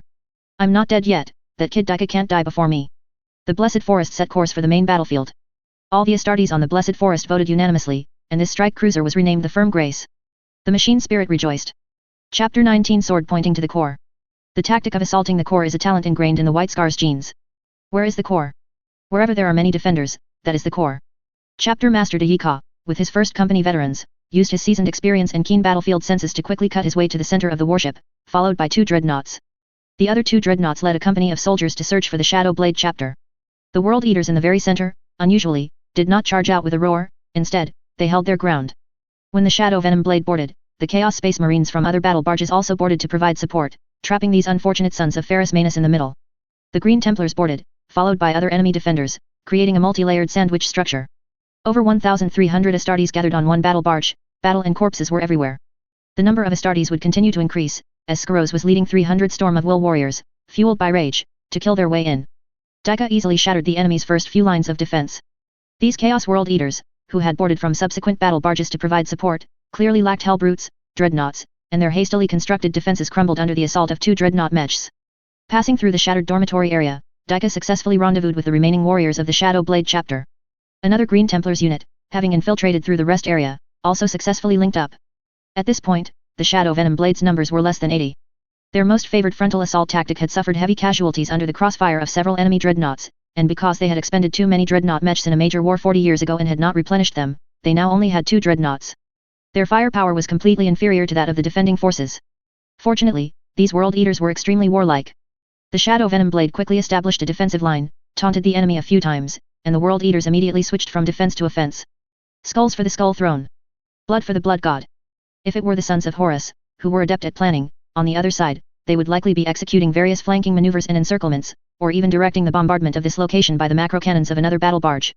However, those who had come to support were stubbornly resisted by the Green Templars' offensive, and their main force had been pulverized by the Storm of Will chapter. Although the World Eaters' commander, Brussels, repeatedly emphasized holding the line, he couldn't stop scattered, warlike World Eaters from losing their minds and charging forward. Fortunately, the few Hell Brutes, Chaos Dreadnoughts, remained relatively stable. To be precise, the metal chains restraining them were strong enough, and did not lose their minds, or perhaps they had already lost their minds long ago. But this isn't a solution. I've been taking a beating here for so long, wasn't I waiting for you sons of Horus to come reinforce me? Now that you're here, hurry up and help me escape. Why insist on an ambush? And of all people to ambush, you attack a sub-chapter of the Imperial Fists? Isn't that just asking for trouble? How were the sons of Horus supposed to know this was an Imperial Fists sub-chapter? This wild maneuver in the warp was truly wild, like a Space Wolves pilot was drunk. All strategic layers had completely ruled out the possibility of the enemy being the sons of Rogaldorn. What to do now? What to do? It's a test of ruthlessness. As long as this ship can break through, no matter the cost. All Astartes on the warships were boarding this most important battle barge. Everyone knew this ship was of paramount importance. Then let all the other ships be destroyed. Dreadnought Morgan watched as the Storm of Will's battle barge also plunged into the melee, and a large number of warriors boarded the enemy ship. He felt as if something was not quite right. It's a pity I'm not a librarian, or I could consult the auguries. Morgan caressed this ancient warship. He had conned it from the Salamanders chapter when he was still in command, and it had served as a flagship for many years now. Morgan, neither in stasis nor engaged in battle, was now in extreme pain, both physiologically and psychologically. For a White Scars warrior to enter a dreadnought was unbearable. They were warriors of the wind, and being confined within a slow-moving dreadnought was worse than imprisonment. Yi Feng sat alone in the armory. Now he could take any weapon he wanted. William was no longer there to wrap him in ammunition, Gage no longer always vied with him for the same chainsword, Kashevik no longer always swung a power sword in the armory to test its feel, and Shi Zhengxiang was no longer silently wiping his chain axe in the corner. Gone. All gone. Everything was gone. Yi Feng stood alone before the weapon rack. Yi Feng took down a bolter and hung it at his waist. Ammunition, he took all types. He didn't care what enemy stood before him, he would tear them all apart. He also slung a power sword and melta bombs at his waist. Yi Feng used all his most proficient equipment. Although to other Astartes, this seemed like too much, it was fine, he had undergone special training from William. Jump pack, take that too. Only one familiar plasma pistol remained in the armory, it was the green gun William always forbade them to use, claiming it was a gift from the previous chapter master after he had wreaked havoc in his younger days. Yi Feng caressed the gun's body. Do you know? William died in battle. I'm the only one left from the third squad. Shall we go avenge them? All right. No sacred oil, but the machine spirit was pleased. This battle would surely be victorious. Everyone gathered before the assault pod. Even the heavily wounded warrior who had so miraculously awakened came here. They were the forces not yet committed to the entire battlefield, the Imperial side's only remaining deployable strength. At this moment, the Avenging Sword happened to have only one assault pod available, perfectly sized for 9 warriors. As for the old chapter master Morgan, the massive dreadnought couldn't operate an assault pod. Fortunately, the distance between the two sides was already close enough. The apprentice tech marine stripped all ammunition from a barely intact fighter jet and attached the old dreadnought to it. The only 2 loyal pilots remaining on the entire strike cruiser would undertake this suicidal mission. After dropping the old dreadnought onto the enemy battle barge, they would have nowhere to return. Although the apprentice tech marine couldn't immediately fit mechanical prosthetics for the heavily wounded warriors, he used an ancient technology from ancient Terra's 2K era, wheelchairs. Dreadnought Morgan's gaze swept over each warrior. Their faces were filled with anger and defiance. When his gaze fell upon Yi Feng, his pupils suddenly constricted.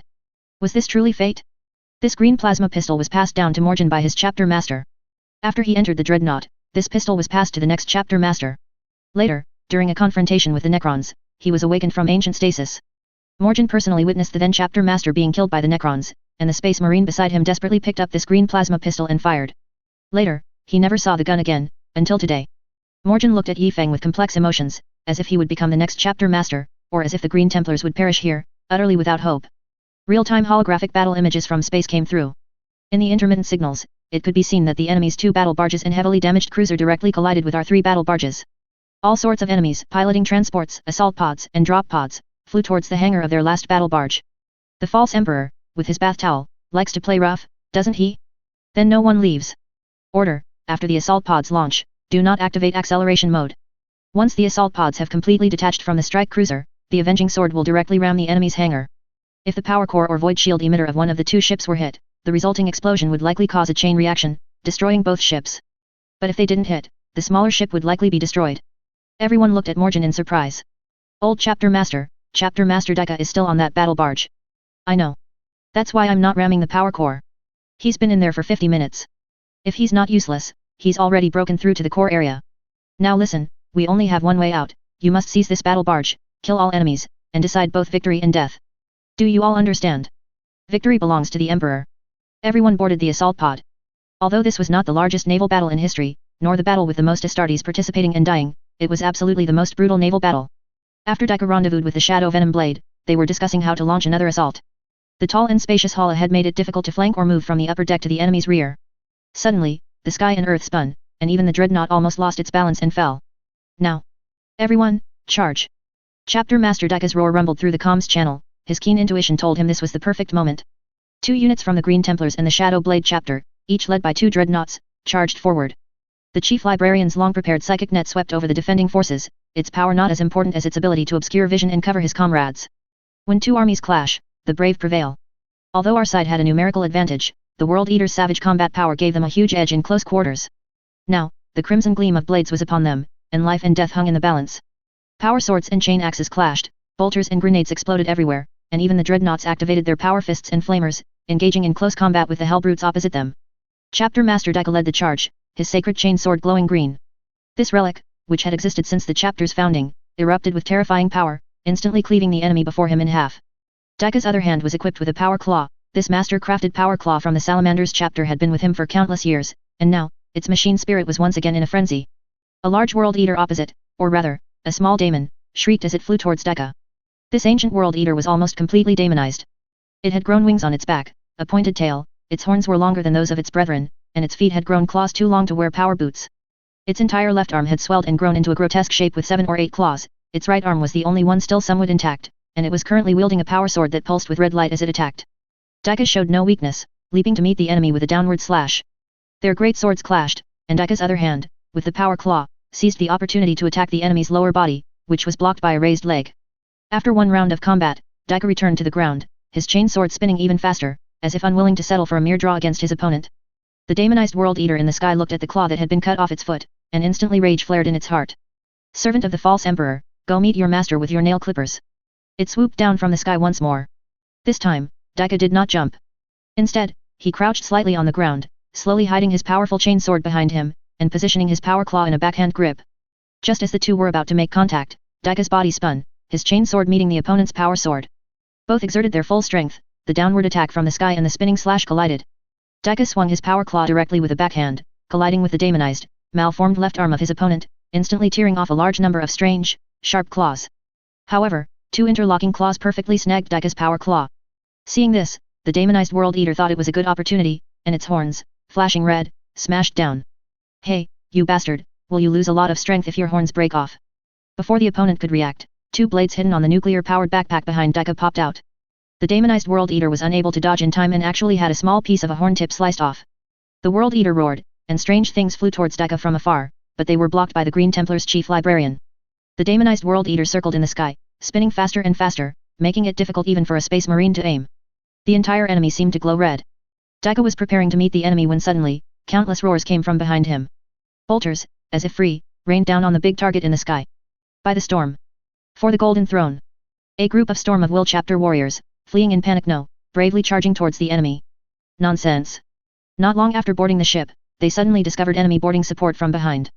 Just as they were about to resume their old trade, establishing defensive positions to block the enemy, a series of massive explosions occurred behind them. Some blind driver of the Emperor, they didn't know who, had crashed their ship directly into them.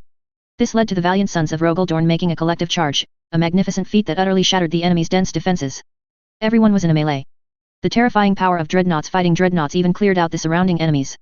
A dreadnought from the Shadow Blade chapter, an old veteran whose existence spanned unknown ages, shattered an approaching World Eater's captain with a single power fist, then launched all its remaining missiles directly at the enemy's Hellbrute dreadnought. The sons of Rogaldorn, the valiant Storm of Will warriors, even managed to break through the enemy lines before Dika, turning to surround the World Eaters in the middle. The 3 chapters finally rendezvoused, holding a discussion over the remains of Chaos Space Marines, in high spirits despite only having over 400 men remaining among them. The powerful World Eaters displayed unparalleled talent in close combat, with a defensive line of only 260 men, they killed over 380 Imperial Space Marines, even though our side consisted of Primaris warriors. A huge auger array was quickly assembled by the Storm of Will warriors. There was no other option, besides this ship, all other ships had collided in a suicidal manner, so they had to salvage as much property from the ships as they could. That's their last position ahead. The auger array shows about 200 World Eaters remaining. The bridge command center and the power core are empty. Damn it, what exactly are they transporting, and why are so many people stationed here? We'll know once we fight our way in. This time, 400 against 200, the real advantage is ours. Daika, tell us, how should we attack? Daika was also troubled. This was the final core. Even if they surrounded it completely, there were only 2 passages, and they couldn't bring heavy machinery for a direct assault.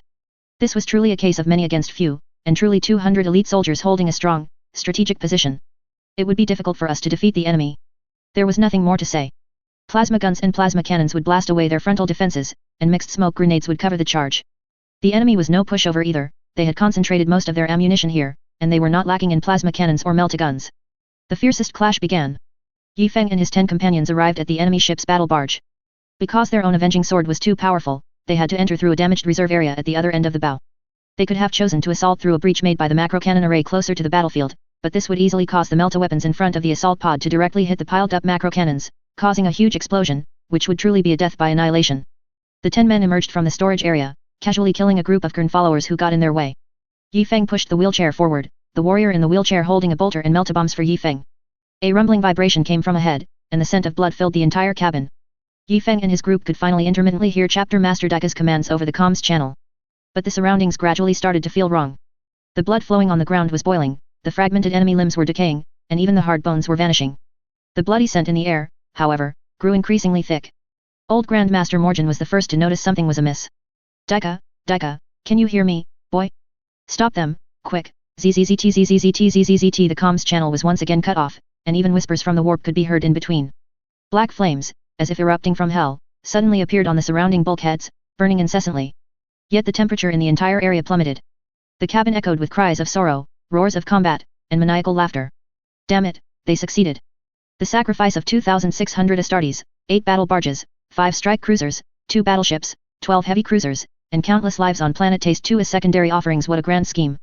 Powerful psychic energy swept through the entire battle barge, causing almost all mortals' heads to explode instantly. The intense warp energy made all the space marines extremely uncomfortable. Yi Feng and Morgan were the first to react. The Primaris Astartes, with their implanted sacred canticles, had strong resistance to the warp. Morgan, in his dreadnought, received an emergency injection of drugs that kept him lucid. Boy, you brought psychic bolters, right? Switch to them all. Astartes, prepare. Daemon slaying. Chapter 20, Dread Kareem. Yi Feng and his group charged forward, with Morgan leading the way, kicking through 4 walls that were still being scorched by strange flames. Kier Kram was happy, very happy. Ever since he was defeated by the greater daemon of Kurnkar Bandha in ancient times, and his demonic horns were severed, he had never enjoyed such a grand sacrifice. Kier Kram, a powerful daemon wandering outside the Astronomicon, who had caused immense slaughter in the Far East sector and several planetary-scale catastrophes on the edge of the Segmentum Obscurus, tasted the deliciousness of over 2,000 Astartes for the first time. He tore through the warp and descended upon the altar that summoned him. Around him were still many Astartes, and nearby was the planet Taste 2, home to hundreds of millions of living beings.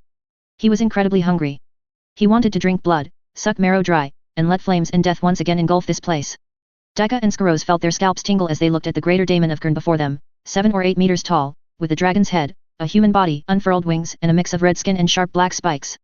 There are no Grey Knights here. We need experts. Grey Knights are the Astartes experts at dealing with demons. They are almost all psychers, wearing massive grey power armor. Legend has it that before the Emperor faced Horus, the Emperor foresaw that even if he defeated Horus, the Imperium would still suffer from the incursions of chaos demons. Thus, Malkador the Regent was commanded by the Emperor to form an Astartes force specifically to combat chaos demons. Malkador selected excellent psychic talents from various places to form this chapter. The existence of the Grey Knights is a top secret. If any mortal without authorization saw Grey Knights, they would all be silenced. The Grey Knights, led by the Grey Knights Grand Librarian, patrol the Imperium's territories. Unfortunately, they did not patrol here. The terrifying warp surge created by the greater daemon of Kurnkir Kram's manifestation in the real world instantly destroyed most of the Astartes nearby. Even an already wounded Shadow Venom Blade clan leader completely fell because of it. Kier Kram's roar shook the heavens and earth. Every time he swung the flaming longsword in his hand, an Astartes would fall dead. Daika quickly swung the chapter relic chainsword in his hand to meet him, but unfortunately, even the relic chainsword, glowing with green psychic light, could not withstand this daemon sword of annihilation. Daika was sent flying, crashing against the bulkhead. Kargas Bell's dreadnought fired continuously. Few carried psychic bolter rounds capable of harming demons, most were Kraken armor-piercing rounds or vengeance bolter rounds. These non-psychic ammunitions had minimal effect on such a warp greater daemon. The lives lost in this battle would likely sustain this greater daemon in the real world for quite some time. Attempting to delay until the real world repelled him back to the warp was impractical. We can only fight him head-on. At this moment, the chief librarians of the various chapters became everyone's hope. All Astartes and dreadnoughts stood before the chief librarians, hoping that the psychers of the 3 chapters could unite to defeat the daemon. Kir-Kram roared, spewing intense psychic flames from his mouth. Black flames burned fiercely, and the chief librarians quickly raised a psychic shield to block the flames. Kir-Kram mercilessly slashed at the shield with his sword. The massive flaming great sword shattered the entire psychic shield and even killed an Astartes who was too close. Skaros was moving rapidly, attempting to get behind the daemon, but the daemon took to the air. Its seemingly withered brown wings possessed immense power. It wanted to use its wings to slice off the entire ceiling and crush the Astartes below, but several old dreadnoughts instantly saw through its intention. Blue exhaust flames erupted from their triple missile launchers, illuminating the sky. Although the damage was not significant, the powerful shockwave still blasted the greater daemon down. This was followed by several thick psychic lightning bolts, striking Kir-Kram in different places. This greater daemon of Khurn finally suffered some damage. He realized that someone among these Khans possessed enough power to kill him. He roared and charged into the crowd. Several Astartes bravely advanced with dread spears, but were cut down by the greater daemon's sword. Fierce black flames rose from their corpses, and Kir-Kram reveled in the joy of slaughter. The intense gunfire of the dreadnoughts caught his attention. He quickly advanced and swung his sword at a storm of will dreadnought. This valiant dreadnought tried to contend with his left arm, which carried a promethium flamethrower and an earthquake claw, but it was sliced open as if it were tofu. Seizing this opportunity, the 6-barreled bolter mounted on the dreadnought's right shoulder rapidly fired all its psychic bolter rounds. The storm of will chief librarian, hidden behind it, also seized the chance, unleashing a spherical psychic lightning bolt onto the area struck by the bolter rounds. The psychic ripple generated by Kir-Kram's painful howl caused the storm of will librarian too close to him to have his head explode, in a physical sense. The black and sharp daemon tail instantly swatted away Skaros, the storm of will chapter master, who was trying to approach from behind, sending him to lie on the same wall as Deka. Kir-Kram's left shoulder had a large hole, and the surrounding wound was fried by the lightning. Oh, no, not really. Flames spun around Kir-Kram, and a wild wind appeared from nowhere, mixed with dark flames, forming a giant firestorm. Even Space Marines in Terminator armor found it difficult to withstand this furious, large-scale psychic attack for long. Several elite Astartes, mostly iron-clad Terminators wielding ancient relics, charged at the greater daemon of Khurn. The Emperor above. For the Lord of Skulls. Kir-Kram interrupted the battle cries of these short Khans and let out an even louder roar. Several ancient relics successfully struck Kir-Kram's thigh, and abundant psychic power surged forth. The intense pain caused the greater daemon to instinctively stop the firestorm. These relics gathered the faith of the Astartes, the more powerful ones even formed physical manifestations in the warp. These flames, carrying bone-chilling cold, finally stopped drifting in the air, but the battle situation remained grim. The greater daemon of Khurn shattered an ancient warrior with a single claw, and the flaming greatsword in his hand swung continuously, occasionally striking down chapter warriors who were unable to dodge in time. The psychers gathered their strength, preparing to launch a combined psychic attack. They were waiting for an opportunity. Oh, a pretty big daemon, isn't it? How did its horns get cut off, huh? So, it's a loser. Kir-Kram's eyes instantly turned blood red, and he looked around for the source of the voice. The wall behind him, scorched by flames, was kicked open by someone. Morgan and Yifeng were the first to enter the battlefield. Psychic bolter rounds, specifically for slaughtering chaos demons, and anti-psychic weapons mounted on old dreadnoughts quickly opened fire, striking Kir-Kram's back. Black blood splattered everywhere. Several psychers saw their chance. A massive psychic lightning bolt headed straight for Kir-Kram's head. This greater daemon of Khurn instantly received a psychic warning from the warp. His massive wings instantly contracted, shielding his body. A mournful roar, powerful enough to rival the warp surge he created upon his arrival, echoed throughout the arena. Ordinary Astartes instantly lost consciousness and returned to the throne. His massive wings completely broke off, crashing heavily to the ground. In the real world, Kir-Kram lost his ability to fly. Yifeng fired continuously, emptying 3 full magazines. His right arm was hot from the bolter's recoil. He was now charging fiercely towards the 2 chief librarians who had unleashed the massive psychic explosion. No more than 30 Space Marines could stand up in the entire arena now, only able to organize a sporadic barrage, completely unable to stop the enemy's assault. 2 old dreadnoughts of the Green Templars went to meet him. Their power claws and meltaguns could not stop the greater daemon's sword of annihilation, but they could restrict his movements. 2 dreadnoughts, with resolute stances, faced the invincible enemy. After the enemy instantly cut down one dreadnought, the other dreadnought pressed its body against him. The heaven-scorching great sword was temporarily controlled. The Green Templar's chief librarian, wielding the chapter relic Staff of Soul Fire, struck the flaming great sword with all his might. The Staff of Soul Fire completely shattered, and the resulting psychic tide completely blasted the greater daemon of Khurn away. The great sword of annihilation, filled with unquenchable hellfire, was shattered, fragments carrying black flames scattered all over the ground. Yifeng rushed to his Grand Librarian, called a Storm Seer within the team, wanting to protect him, but found that he was already lifeless. Almost all the Astartes' ammunition was expended, except for the recently arrived old chapter master Morgan's dreadnought. Hey? You ask about the wheelchair army? Just one mournful cry from the greater daemon, and they all went to meet the Emperor. The remaining Space Marines guarded the last chief librarian of the Shadow Blade chapter.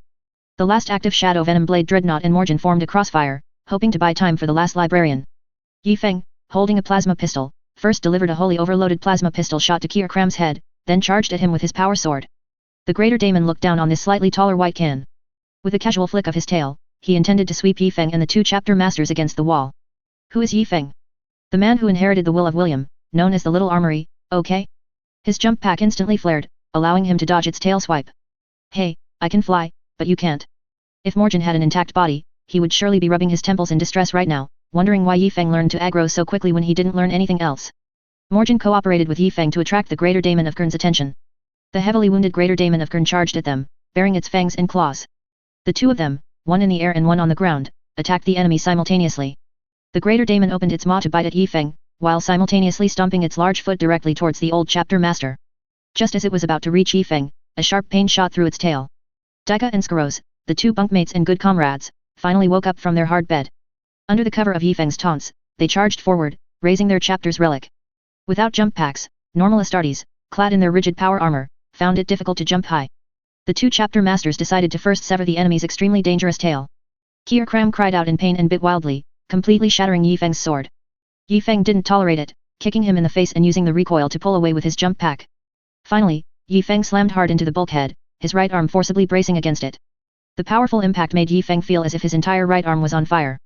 Below, Morgan dodged the Greater Daemon's stomp by sidestepping, then backhanded his melee weapon into the enemy's thigh, but with no psyker amplification, it caused little damage. The hard black tail was not completely severed, but black blood stained the floor. Yi Feng tripped over a severed limb upon landing, falling hard on his rear. What tripped me? Hey, isn't this an old friend? Now, presenting one of the core components of Yi Feng's divine descent, the golden power sword. Yi Feng picked up the golden power sword and looked around. So, the other core component, he found it, in the hand of a Shadow Blade chapter clan leader who had returned to the Emperor at the very beginning of the battle due to severe injuries. Yi Feng scurried over to the corpse and picked up the dark gold chainsword. Suddenly, an object flew from behind Yi Feng. Yi Feng ducked, and the object smashed into the wall in front of him. Yi Feng looked up again. Chapter Master. Half of Daika's body was slammed against the wall, still clutching the chapter relic. The other half of his body had flown off to who knows where. With a boom, the Grand Librarian of the Shadow Blade chapter struck the Greater Daemon of Kern with another charged psychic lightning bolt. Kram's back of the head was scorched black. The Greater Daemon, in turn, unleashed a black fire orb, engulfing the last librarian in flames. The Green Templar's chapter relic, that glowing green chainsword, was hung at Yi Feng's waist. On the other side, he carried a green plasma pistol, holding his two old friends. Haha, the machine spirit is still there, this battle can be fought. Yi Feng took off his helmet. In front of this guy, having a helmet or not made no difference, if he got hit in the head, he would die instantly anyway. Yi Feng laughed, a genuine laugh, a laugh like a demon from hell. On the entire battlefield, only 6 remained standing: Kram, Yi Feng, Skaros, the Dreadnought Morgan, a chief apothecary from the Storm of Will chapter, and a tech marine from the Shadow Blade chapter. Human emotions can form projections in the warp. When many people believe a weapon is a relic, its machine spirit will be affected accordingly, appearing in a unique state in the warp. Relic-grade weapons with projections in the warp can, in theory, cause effective damage to greater demons. If 1 relic isn't enough, then 2. If 2 aren't enough, then 3. If 3 aren't enough, then 4. Yi Feng stood directly in front of the enemy, provocatively looking at Kram. Both sides moved simultaneously. Kram spread his claws, while Yi Feng unfurled his twin swords. Tai Chi swordplay was useless here, the enemy's strength was too great, 1,000 pounds could not deflect 10,000 pounds. The powerful claws struck directly downwards. Yi Feng adopted a proximity principle: whatever part of the enemy was closest to him, he would strike. He quickly sidestepped the incoming blow, and his chainsword struck the arm that had just come down. The dark gold greatsword whirred, sawing away. The Greater Daemon of Kern swung its injured tail. Even though it was nearly severed, its tail still possessed astonishing power. Yi Feng's jump pack instantly activated, heading straight for Kram's face. You won't do that again. Arg. Kram screamed once more. Skaros, holding his chapter's relic, directly struck its foot, making it lose balance. Seeing Yi Feng's twin swords about to cleave its head, the Greater Daemon, in a panic, lowered its head. Yi Feng's golden power sword and dark gold chainsword were firmly lodged in the remnants of its horns. You ant, how dare you humiliate me so? Yi Feng couldn't pull his swords free for a moment, so he simply let go and retreated, leaving the twin swords stuck in its horns. Its right leg, deeply cut by the great sword, was in agony. The Greater Daemon was about to sit down when, suddenly, its right claw swiped at Chapter Master Skaros with terrifying speed. The Storm of Will Chapter Master, who was preparing a jump slash for when the Greater Daemon fell, had no time to react and was slapped to the ground. Cough, cough you. Skaros was severely wounded but not yet dead. You what? Wail beneath the brass throne. The Greater Daemon of Kern then grabbed Skaros and hurled him towards Morgan. The Dreadnought's slow movement speed restricted Morgan's ability to dodge. He was hit directly, and then a black psychic fire orb enveloped both of them, burning them into a puddle of molten metal. Yi Feng wasn't watching the show. At this moment, he had reactivated his jump pack, drawing his glowing green chainsword. A powerful, mysterious energy erupted from the chainsword, and a wound extended from Kier Kram's shoulder all the way to its waist.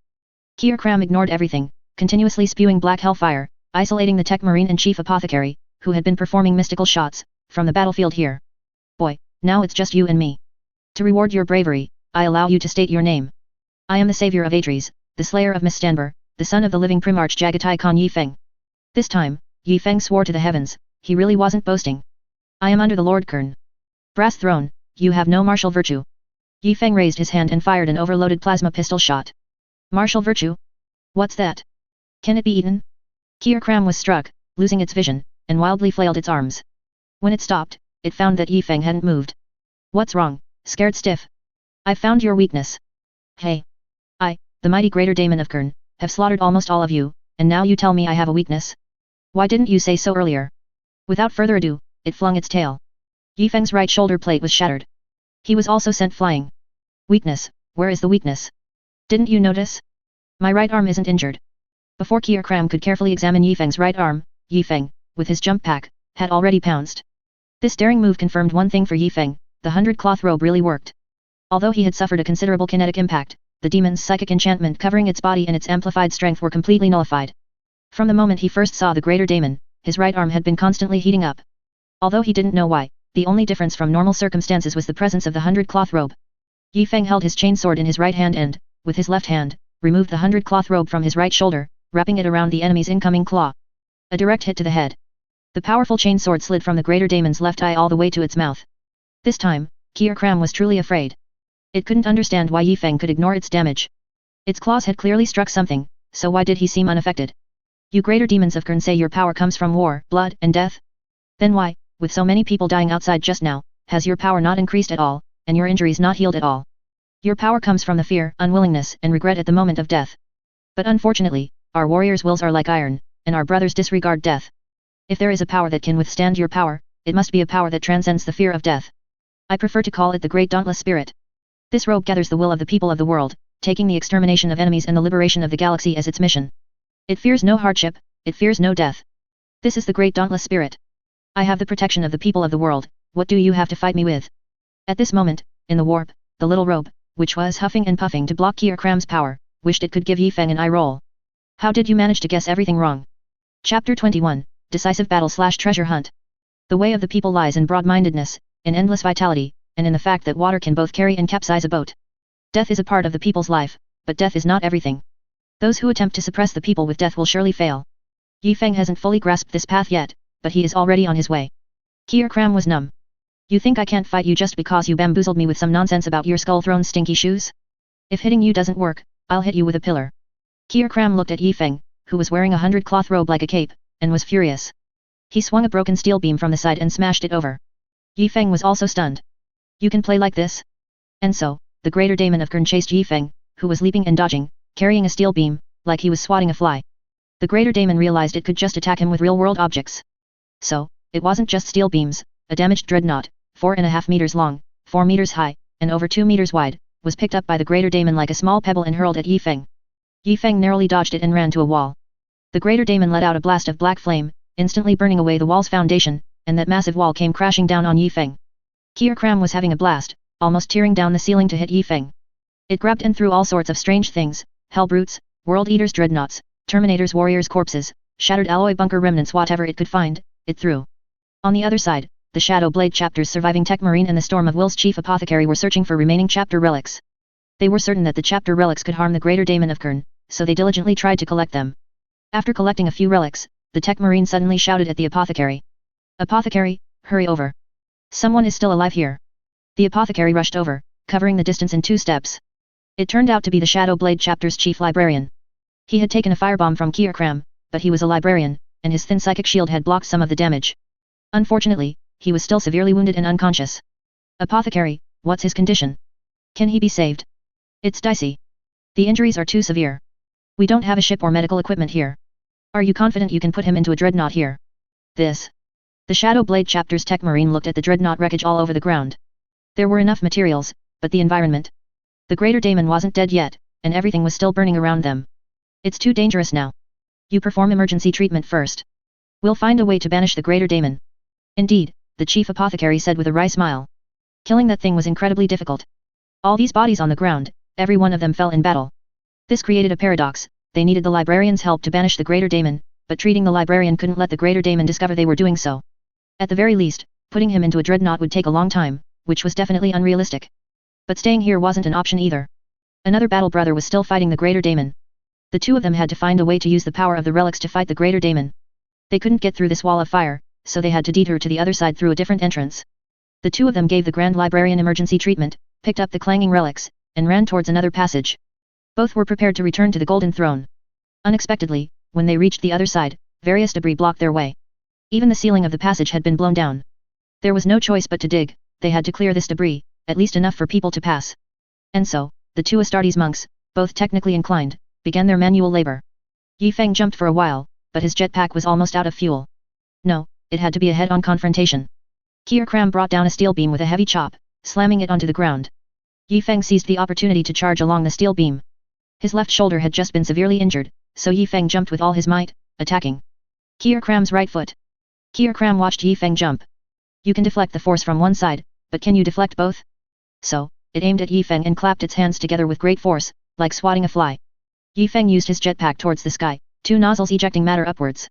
Yi Feng gained unparalleled downward acceleration, instantly sticking to the ground, descending to the position of the right foot that Skaros had previously cut.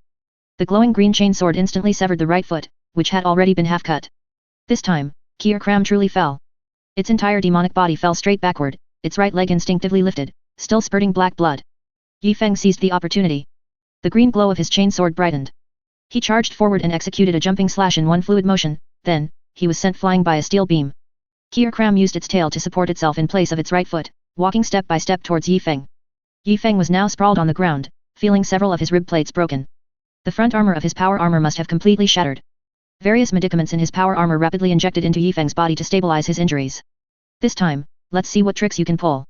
The painkillers and sedatives in the power armor quickly began to work, and Yi Feng rapidly regained consciousness. The greater daemon of Gurn raised the steel beam, aiming to smash it down on Yi Feng. This time, he would crush this hateful whitekin into a meat paste. Of course, it's the same as last time. Just as the steel beam was about to smash down on Yi Feng could even feel the strong wind generated by the massive steel beam approaching. The jetpack instantly activated, and Yi Feng immediately performed a low-altitude flight. The powerful kinetic energy propelled Yi Feng beneath the greater daemon's crotch. At this moment, the tail, temporarily serving as its right foot, still had the nicks from Dika and Skaros on its blood-stained surface. Yi Feng spun in place and swung his chainsword in a wide arc. Well, this time Kier Kram truly couldn't get up. Black blood spurted from the broken tail and right foot. Both sides lay on the ground, panting heavily. Hee, big guy, you really don't learn from your mistakes, do you? I just cut off your right foot with this trick, and now you're handing your tail to me to cut. Do you have some kind of brain disease? Should we find Nurgle to take a look? Hee, that steel beam hit you pretty hard, didn't it? Can you still move, little fly? Well, both sides entered the trash talk phase, engaging in a cordial and friendly discussion about each other's ideological issues and personal physical conditions. The atmosphere was lively, with golden phrases constantly emerging, and both the old emperor and the unlucky Kern lost quite a bit of face. Kier Kram, as a warp creature, could fully recover its injuries as long as the light of the warp shone on it. But this was the real world, there weren't enough mortal cultists for ritual sacrifices, nor were there enough living mortal chaos cultists. The barrier between the real world and the warp was quite thick. Kier Kram tried to sit up and throw a fireball at Yi Feng, but Yi Feng hit its head with a sacred plasma pistol shot, knocking the fireball off course. Yi Feng pulled the 100-cloth robe, which he used as a cape, from under his left waist and tied it to the other end on his right shoulder, forming a makeshift bandage. Yi Feng struggled to stand up, and the greater daemon of Kern also sat up. Although the greater daemon was currently immobilized, it could still breathe fire at Yi Feng. Yi Feng could only move around again, looking for an opportunity. Kier Kram realized that Yi Feng's combat strength was insufficient, he could only target its previously injured locations, attacking wounds to cause significant damage. Its left shoulder had a large hole blown into it by a yellowkin earlier. It estimated that this big whitekin would attack its left shoulder next. It had to devise a trap for him. Yi Feng was also thinking about this problem. He didn't have 3 hands and couldn't make up for his lack of lethality with a greater number of weapons. Yi Feng charged again, his jetpack spewing a burst of speed to dodge the swinging steel beam, and he aimed a sword at the left shoulder. Kier Kram inwardly rejoiced. It quickly retreated its body using its left arm until it sat against the wall. Its right hand reached for a damaged dreadnought. As Yi Feng struck the left shoulder with his sword, he saw a massive dreadnought being hurled towards him. Kier Kram intended to use the large hole in its left shoulder to trap Yi Feng inside. With a wall on one side of the hole and this discarded dreadnought on the other, Yi Feng would have no escape, neither to the sky nor to the ground, leaving him at its mercy. Yi Feng had no intention of attacking the left shoulder from the start. It was an old tactic of feinting. No wonder this greater daemon of Kern never learned from its mistakes, it even had a piece of its horn chopped off by others. Ah, no, I cut it too. Although the glowing green chain sword was stuck in Kier Kram's left shoulder, Yi Feng did not intend to pull it out. His previous experience fighting orcs told him that every moment of hesitation could lead to death. The jetpack fired its last burst of extreme thrust and then completely overloaded. Yi Feng leaped directly onto the greater daemon's head, his left hand holding a golden power sword and his right hand holding a dark gold chainsword, forcefully pulling them out of the greater daemon's horns. What do you think you are doing, you damn brat? Kier Kram's roar echoed through the battle barge, but it couldn't help but carry a hint of panic. Yi Feng pulled out both swords and, without hesitation, slashed downwards. Fun fact, you have wounds on your face too. The wound from Kier Kram's left eyeball to his mouth was recut by Yi Feng, and the two powerful chapter relics made the wound incredibly huge. Kier Kram opened his mouth wide, wanting to unleash flames to block Yi Feng's retreat. Yi Feng threw down his golden greatsword, pulled out his plasma pistol, and fired a shot directly into Kier Kram's gaping maw. The light blue plasma bolt reached Kier Kram's mouth before he could even unleash his flames. Kier Kram's entire head exploded violently. Now, Yi Feng couldn't even see the face opposite him, only black smoke. He must be thoroughly dead this time, Yi Feng thought amidst the swirling smoke, ready to begin his post-battle banter. A massive steel beam, accompanied by a strong gust of wind, came crashing towards Yi Feng. By your emperor's cardigan, you still won't die.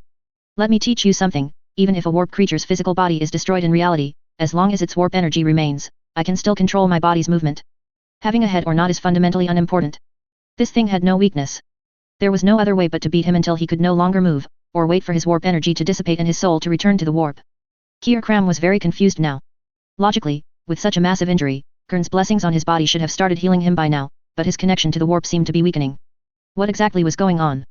100 cloth robe, hiss, hiss, hiss. What to do? I still have 2 arms and 1 leg left. Keep chopping, I can't surrender, can I? Yi Feng felt bitter. What kind of life did the common people of Warhammer 40k live? Did the Imperium have to fight such absurd things every day?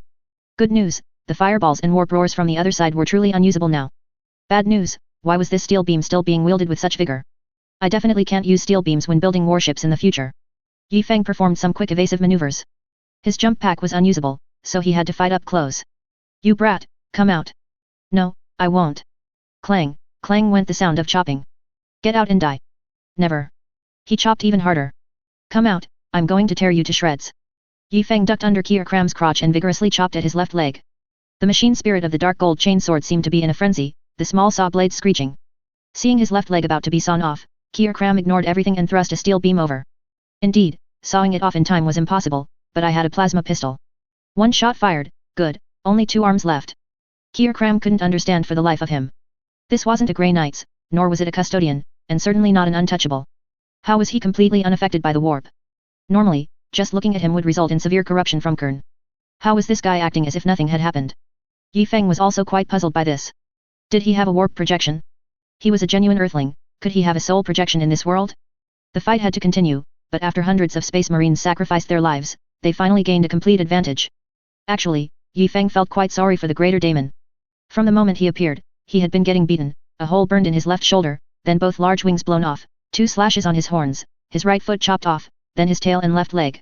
Oh dear, he couldn't think about it anymore, the thought imprint was starting to burn, his head would explode if he thought any further. It had to be said that the modified space marines created by Belisarius Call were indeed formidable, effectively restricting the space marines' thoughts.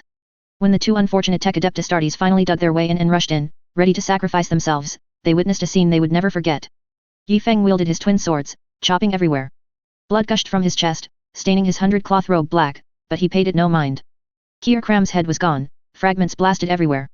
There was even an eyeball under his foot. His right foot, left leg, and tail, all chopped off, lay scattered on the ground. Black blood had already stained half the floor black. This fierce Primaris space marine continued to chop and shout. This slash is for Gage. This slash is for squad leader William. This slash is for instructor Flo. This slash is for deputy squad leader Kashevik. This slash is for chapter master Deka. This slash is for the elder Morgan. As he chopped, the greater daemon's left arm couldn't hold on and finally broke off. Was a greater daemon with only 1 arm useful? No, it wasn't. Kier Kram was already furious. He had finally made it to the real world, and forget about eating his fill. After this battle, even if he returned to the warp, it would take 200 or 300 years to recover. I am a greater daemon. Created personally by Kern. Why is the power of the brass throne not healing my wounds at all? The two warriors didn't hesitate. Who wouldn't kick a man when he's down? The chief apothecary of the Storm of Will chapter shouted, "Chapter Master Skaros, I will avenge you," and charged forward with a roar. The Tech Marine of the Shadow Blade chapter was not to be outdone, pulling out his collection of 18 weapons relics. Several people chopped from day to night, from night to day. The warship wreckage had been drifting in space for over 30 hours before they finally stopped.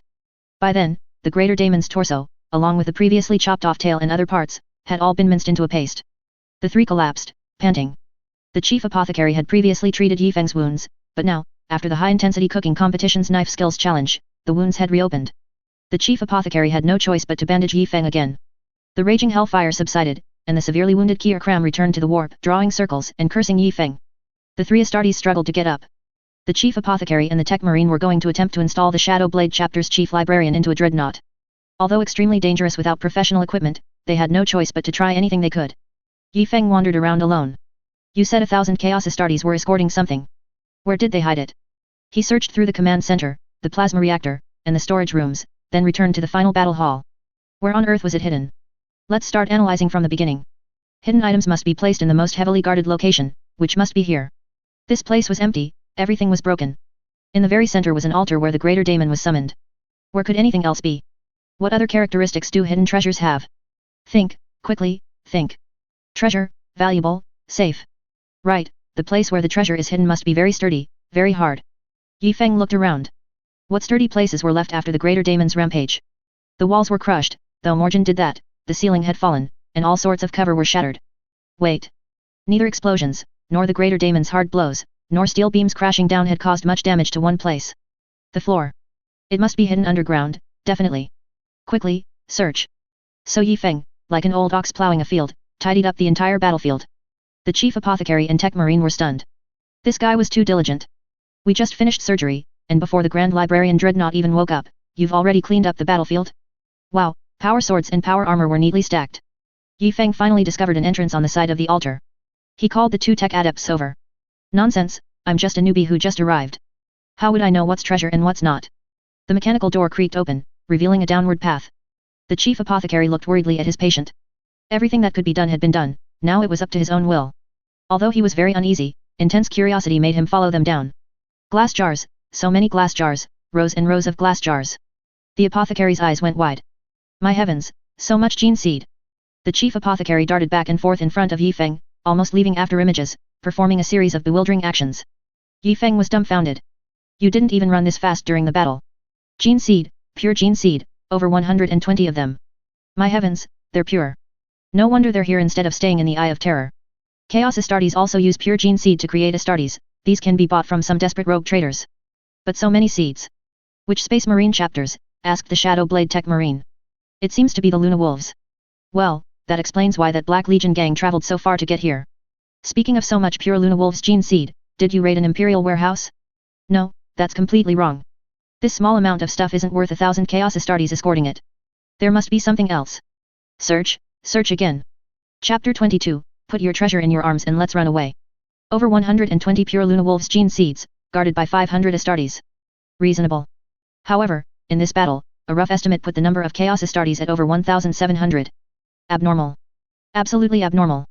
Yifeng started plowing the ground again, and the chief apothecary almost wanted to follow him. Oh, don't touch that, nutrient lines. Don't move that one, it's for the power supply to the freezing units. After searching for a long time, they finally found the mechanism on a mechanical canister disguised as a recruit modification unit. When this canister opened, it revealed a staircase leading downwards. Oh, what a wondrous warp warship. Next was the Shadow Blade chapter's Tech Marine's disco moment. Oh, Omnissiah. The Emperor protects. My great father, Ferrus Manus. Well, another one gone mad. Yifeng gave the Tech Marine a bear hug. What is it? Tell us. We can't understand these blocks. STC fragments. 5 pieces. A full 5 pieces. By the time the awakened Shadow Blade Grand Librarian's dreadnought activated its tactical vision, he saw 3 Space Marines, who knows where they found it, bowing before a portrait of the Emperor. The Grand Librarian was still relatively calm. At least they weren't worshipping chaos gods, so it seemed they hadn't been corrupted by chaos. Where is the greater daemon of Kern? The crudely made loudspeaker just now was truly uncomplimentary, a pure electronic synthetic voice. It was killed. The Tech Marine transferred the battlefield footage from his tactical helmet to the dreadnought. Although we don't know how Yifeng defeated Kier Kram behind the wall of fire, the 3 of them chopping it into mincemeat was well recorded. The Grand Librarian finally relaxed. As agreed, the Angels of Dawn chapter should arrive in about a week. We need to hold out until then. Prepare your defenses. Although it's unlikely, there's still a chance the enemy will continue to deploy scout warships. Grand Librarian, guess what we found? When the Grand Librarian learned of the spoils of war from this battle, he silently walked to the portrait of the Emperor and bowed. He might as well, as they had truly struck it rich. Before, bowing to the Emperor's statue was for before a campaign, to ask for blessings. Now, with 4 people bowing, it felt like they were making an offering to their ancestors, telling them their descendants had achieved great things and made immortal contributions. At this moment in the warp, the 100-cloth robe had fully unfurled, trembling as it covered the warp exit. It didn't dare move at all. Why were there greater demons of Gurn wandering everywhere? Oh my goodness, why did a greater daemon of Xianj come too? It's too terrifying. Hey, they're fighting. Where are my melon seeds? At this time, the Storm of Will chapter's apothecary was bustling, overwhelmed. How many people died here? How many gene seeds needed to be recovered? Oh no, there's not enough space. They were all brothers, how could he favor one over another? All of them must go. Brothers, I can't take you alive from the battlefield, so I will take all your gene seeds. Tech Marine. No matter what you do, help me take them. The conditions were truly difficult. The Shadow Blade Tech Marine, who was asked for help, gathered the backpacks of the fallen apothecaries and also got some power armor backpacks. He started assembling them by hand. For this episode of I Love Great Inventions, we've invited the Senior Tech Marine of the Shadow Blade chapter. Let's give him a warm round of applause. Clap, clap, clap, clap, clap. Alright, let's invite the inventor to elaborate on this invention. Ahem, my invention this time is mainly used on the battlefield. Everyone, close your eyes and imagine, you are a chief apothecary, and your mission is to treat allies and recover the gene seeds of battle brothers. But one time, you participated in an unprecedentedly brutal battle. You look around, everyone has fallen, and you are the only one left. So, what should you do at this point? Ah, that's right, recover gene seeds. But you are just one person. How do you recover the gene seeds of an entire chapter, or even more allied chapters? Right, most people can't do that. So, everyone, please look. Beep beep beep beep beep, our latest invention. It uses the same mobile wheels as the Dreadnought ammunition transfer wheel, making it sturdy and reliable, with extremely fast acceleration and braking. At the same time, we have combined the storage backpacks of 15 apothecaries and apothecary interns, offering super large storage capacity and an immense sense of security. Cool and refreshing, frozen for preservation. We guarantee once again that for 100 years, frozen gene seeds will not mutate. For 100 years, our gene seeds will always be effective, safe, and reliable. Choose my manufacturing. Connecting 15 nuclear-powered backpacks in series provides ample energy and long-lasting endurance. Sufficient energy safeguards your gene seeds. The overall design adopts a retro ancient Terra 3K shopping cart style. 15 small carts, 15 different styles. We accept personalized customization to showcase your individuality and surpass yourself. What? You said it's a hand-pushed train? Excellent. This listener is too smart. To ensure that your important gene seeds are not lost, this designer referenced the multi-segment independent power combined application train design, passed down from ancient Terra's 2K era to the present. All gene seed storage units, power backpacks, and protective devices are connected in series, and thin iron plate guards have been added. Your important materials will no longer be lost. This is a once-in-a-lifetime opportunity. Only one of these exists in the entire universe, only one. There was no other way. This chief apothecary of the Storm of Will was just too stubborn. The gene seeds that could be collected from the 3 chapters, plus the recently found Luna Wolves ones, totaled over 700. He insisted on carrying them all himself, never leaving them for a single step. So stubborn, a stubborn mule. And you have the nerve to talk about him, Comrade Tech Marine of the Shadow Blade? What you built for him is just a small train. What did you make for yourself? A tank? Are you trying to fly? 5 STC fragments, and how many layers of iron plating have you wrapped around them? Hey, hey, hey, you're still grinning foolishly at the iron plating. Snap out of it, let's have a meeting. Grand Librarian, are you asleep? You haven't entered a stasis pod, and there are no enemies to kill. Every moment, the Shadow Blade Grand Librarian is in pain, so it's understandable if he doesn't want to talk. What? That's not the problem? Hey? The Dreadnought is too ugly? Please don't complain. It's good enough that we could even put that pile of shattered scrap metal back together for you. At least your life was saved, we can modify it later, okay? Oh, look how beautiful the white shoulder pads of the Green Templars are, and the yellow power armor arm of the Storm of Will chapter. Isn't that quite handsome? Now, look at the butt plate stripped from this Shadow Venom Blade Dreadnought. Let's not look at that for now. Look at this foot, one side is Kargus bells, and the other is from an ironclad tactical Dreadnought armor. Hey, don't calm down, maintain rationality. He finally calmed down. The 4 of them sat in a small circle connected by the small train and the large tank. Post-battle analysis was the first lesson Yi Feng learned in the Green Templars recruit camp, and he would never forget it. In this battle, overall, we suffered 1,400 Astartes casualties. As for kills, including the kills by the Traitor Alliance fleet, a conservative estimate puts the total number of Chaos Astartes at about 1,700. Among them, the World Eaters likely numbered over 1,300, possibly even more, and the Luna Wolves were around 400 to 500. We also sent a greater daemon of Khurn back to the warp. We won't count the enemy mortals, alright. So, let's focus on the important points first. The approaching enemies might be a relief fleet from the Traitor Alliance, people from Tastet 3, or perhaps Khurn or the Black Legion scout warships, or even others who learned about the gene seeds or STC fragments here and want to seize them. Against these enemies, I suggest guerrilla warfare. The Tech Marine and Chief Apothecary should protect their cargo, Yi Feng will lure the enemy, and the Grand Librarian will eliminate them. The Angels of Dawn are almost here. Yi Feng, have you cleared the path? Yes, just keep one path clear for access to deep space. Yes, that's right. We definitely can't tell the Angels of Dawn about these things. We'll just say these are our own gene seeds. This big iron box, just say it's a chapter relic, and never let them see it. Their running fee, with so many scrapped warships, wouldn't they make a fortune if they took them to a forge world? They still want a running fee? They should be paying us. Right, later, we'll blow up the original storage sites. No evidence. Gentlemen, whether you admit it or not, we are all in this together now. We must unite and not have conflicts. So, any conflicts we have, let's discuss and resolve them here first. Yi Feng's expression became solemn. I oppose the Codex Astartes. The remaining three looked at each other. Forget it. This man who chased and hacked a greater daemon, it's more believable that I'm under the influence of the warp than that he's a traitor. Yi Feng continued, each chapter having only 1,000 men completely led to our insufficient combat strength to deal with this incident. I have decided that if we form a chapter, it will absolutely not maintain 1,000-man scale. We'll start with tens of thousands. Then how do you plan to get Guilliman's approval? After all, this. Why do we need his consent? I am a son of Jagatai Khan, you are sons of Rogaldorn and sons of Ferris Manus. Why should we listen to Guilliman? We either pledge allegiance to our own primarchs or to the Emperor. Ouch, the psychic conditioning really hurts.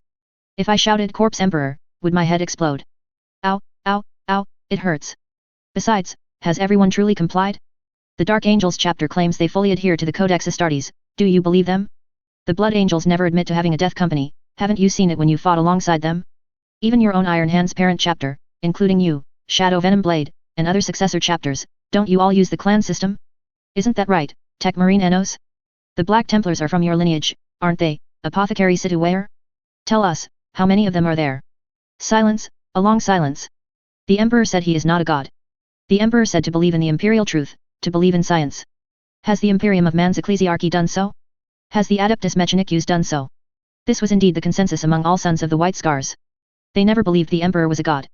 They believed that one day the Primarchs and the Emperor would return, leading them to bring death to the Emperor's enemies once more. But adopting entirely new, innovative technology, what if it's a greater daemon of Xianqi's conspiracy? Making all of humanity believe that innovation is harmful, everyone clinging to existing technology, humanity's technological level constantly regressing, this is the greater daemon of Xianqi's biggest conspiracy. Throwing mud, at? If you, greater daemon of Xianqi, can throw it, why can't I throw it back at you? The issue with the Emperor's ecclesiarchy is based on the people's need for faith to strengthen their will and resist the evil allure of chaos. Chief Apothecary Situware of the Storm of Will, ask yourself, one side prays bitterly with no response, while the other, after believing in a chaos god, can receive gifts directly, no matter what they are, proving their gods exist. Which side do you think the people will more easily lean towards? Then if we don't treat the Emperor as a god, won't it be even harder to resist the erosion of chaos? Think about when the Emperor was just an ordinary person on ancient Terra, in that dark age. What idea did he use to gather so many people to serve him? Don't tell me it's because he was the Emperor. The people aren't fools, they won't be moved so easily. Right, it was because the Emperor made a grand vow, he would unite all of humanity across the galaxy. The entire galaxy, all humans, governed by one vast imperium of man. This was a grand vow to make humanity great again. Then why can't we follow this grand vow? Why can't our people follow this grand vow? I would rather see the people die in a charge, shouting for the liberation of the entire galaxy, than see them massacred while praying in a church. How can you assert that this will increase people's resistance to the warp? Very good, they are no longer fixated on whether I am loyal to Guilliman and the Imperium of Man. Essentially, warp resistance mainly depends on the steadfastness of faith, as long as one doesn't believe in chaos gods, anything goes. The problem is, how do you know what you believe in isn't a chaos god in disguise? Therefore, the Emperor became the best choice. Because I want to end the rule of nobles, I want to change the current system, to create a path for upward mobility for the common people, to let the capable go where their talents are best utilized, to give the weak a chance to become strong, to implement compulsory education, and to let everyone decide their own future.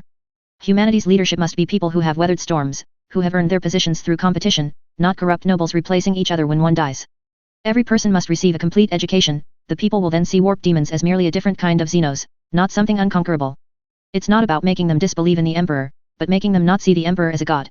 Let them see the Emperor as a great man, a pioneer guiding humanity forward. When you are corrupted, shouting Heavenly God Emperor save me and the great Emperor's grand vow guides us are fundamentally no different. But wouldn't that betray the Imperium of Man?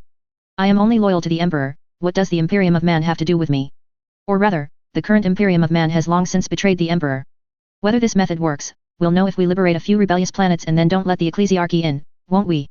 The 4 chaos gods of the warp draw their power from the dark side of sentient beings. If humanity's dark side diminishes, wouldn't that indirectly weaken their power? If their power is reduced, wouldn't it be easier to defeat them? Defeating them would make it easier to accumulate positive energy, it's a virtuous cycle. If you really do that, the Officio Assassinorum. With enough power, you can negotiate with Guilliman, after all, he is good at negotiation, not a dictatorial lion like Lionel Johnson. If you have 1,000 people, they will think about eliminating you. If you have 10,000 people, they will meticulously plan to eliminate you. If you have 100,000 Astartes, they will have to negotiate. If you have 1,000,000 Astartes, you are the Emperor's most loyal warrior. Let's talk first. If it really comes to it, we'll fight. When that time comes, we'll find a way to trap him, then take down the Imperium of Man. The few men were numb. What they were discussing could get them executed for 3 days and 3 nights. This is brazen. Are you stupid? We'll first replenish our numbers to 1,000, then apply for a new chapter. Also, didn't they say that recruits and apothecaries not wearing power armor don't count towards combat numbers? We'll have Astartes form something like a cook corps or a field apothecary company without power armor. Failing that, we'll send them to the mortal fleet or mortal units to be commanders. When there's a battle, they put on their armor, when it's over, they take it off. Who would know how many people you have? Then, under the pretext of maintaining loyalty after recapturing rebellious planets, we'll send recruits to garrison their worlds, and in the name of upholding faith, eliminate all those nobles, both overt and covert, calling it the Loyalty Maintenance Force. By the time the Imperium finds out, who knows how many Astartes we'll have. By then, we'll have 1,000 regular troops, various cook corps, medical corps, reconnaissance corps, county brigades, district detachments about 10,000 people to fight a rich war, oh no, hive city detachments, farm teams. I almost veered into the Battle of Stalingrad. Are you just making this up on the fly? This is clearly premeditated, you're planning a rebellion. I agree. It was the chief librarian of the Shadow Blade chapter who spoke first. After the Emperor stopped governing, the Imperium turned into this. Let's try it. Anyway, in a remote corner of the galaxy, by the time the Imperium reacts to us reclaiming a rebellious planet here, it will be about 100 years. The other two were still struggling with their thoughts, especially the stubborn chief apothecary of the Storm of Will. Yi Feng and chief librarian Maroris began to whisper to chief apothecary Situare like chanting a spell. Damn, this was more terrifying than warp whispers. What's so good about Guilliman? You're not his descendant. We're loyal to the Emperor. Oh, what if the Imperial Fists follow the Codex Astartes? Doesn't your Storm of Will chapter have its own little secrets? Think about your Black Templars chapter, it's almost 10,000 strong. You always have to be a little different, don't you? It's not like I'm asking you to go to war with the Imperium now. We'll bide our time, you see? We only have 3 Astartes, who knows how long it will take to restore to 1,000, right? It was really difficult. If it were a son of the Dark Angels, they would already be discussing the specific implementation plan, perhaps even more actively than me. Chief Apothecary Situare was distressed, pacing in circles like a little train, almost wearing a track into the ground. Yi Feng's theory seems plausible. No, that's betraying the Imperium. No, the Imperium betrayed the Emperor. No, my head hurts. You are disloyal. No, you are especially loyal. My head aches. Yi Feng's strategy was somewhat similar to that of Lionel Johnson, Primarch of the 1st Legion. First unify the internal forces to ensure no one would stab them in the back, then launch a grand great crusade on a massive scale, just like the Emperor. A white light swept through the warp, and the melee between the Greater Daemon of Kern and the Greater Daemon of Xianj immediately ended. Everyone hurried away. The 100-cloth robe was enjoying the show, but suddenly, everyone left. Even it found it strange.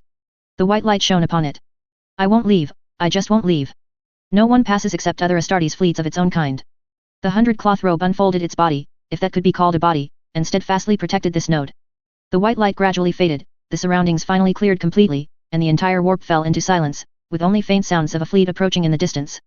Yi Feng and the 3 Grand Masters concluded their discussion. Chief Apothecary Situare of the Storm of Will finally agreed to the plan, though only to the stage of finding a few planets to test it out. Chapter 23, Reputation.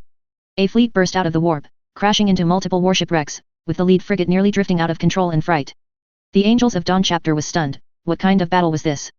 The entire star system was filled with shattered ships. Reconnaissance space planes were quickly dispatched, but there was too much to explore, the entire star system needed to be searched. Yi Feng, who had been sitting outside the warship for a week, finally saw living people. He was so moved. We haven't had a proper meal in a week and a half, sob. The Grand Librarian Dreadnought quickly approached upon receiving the transmission, and as a reconnaissance craft drew near, he unleashed a psychic blast. A massive flash of lightning illuminated a large area. Detecting an anomaly, a reconnaissance craft flew over. The poor quartet was finally rescued. The gene-sire of the Angels of Dawn chapter is Sanguinius. Their primarch died fighting during the Horus Heresy, and the severe damage he sustained affected the gene seed of all sons of Sanguinius. They would crave blood, and drinking it could restore and enhance certain functions, which outsiders called the bloodthirst. These Astartes could easily fall into hallucinations when their emotions were extremely unstable. They would feel as if they were Primarch Sanguinius in his final battle. Their combat power would soar, but they would inevitably die at the end of the fight. Outsiders called this the Black Rage. Bloodthirst could still be remedied, but once one fell into the Black Rage, there was no longer any hope. Warriors in this condition would be recovered by stasis fields and formed into the Death Company. They would appear on the most dangerous battlefields, displaying the final glory of the sons of Sanguinius. The Angels of Dawn chapter firmly believed that the current darkness was merely before the dawn, and dawn would eventually arrive, and the Emperor would surely return. They stabilized their emotions by creating artworks depicting the Emperor's return, which also made it easier for them to control themselves, so the number of Death Company members was not large. This time, the Angels of Dawn dispatched a large army for the rescue, bringing out all their Death Company. 3 battle barges were deployed, and countless other warships, almost their entire force, were sent. It's hard to say whether the Segmentum Obscurus is rich, or if the Storm of Will chapter and the Angels of Dawn chapter are a case of birds of a feather flock together. The transport shuttle arrived, carrying the 4 individuals back to the main ship's hangar. Welcome, bravest warriors of the Imperium. Allow me to salute you. Chapter Master Muzred of the Angels of Dawn chapter expressed his highest respect to the 4. The final investigation by the Angels of Dawn chapter's reconnaissance craft revealed at least 2 battleships, 8 battle barges, 12 heavy cruisers, 5 strike cruisers, and over 100 frigate wrecks here. Look at the scale of this naval battle, not to mention the augur array showing about 3,000 Astartes corpses floating here. Look at what kind of valiant warriors these are. Not to mention Yifeng's shattered chest plate, temporarily patched by a tech marine, clearly indicating a warrior who fought to the end.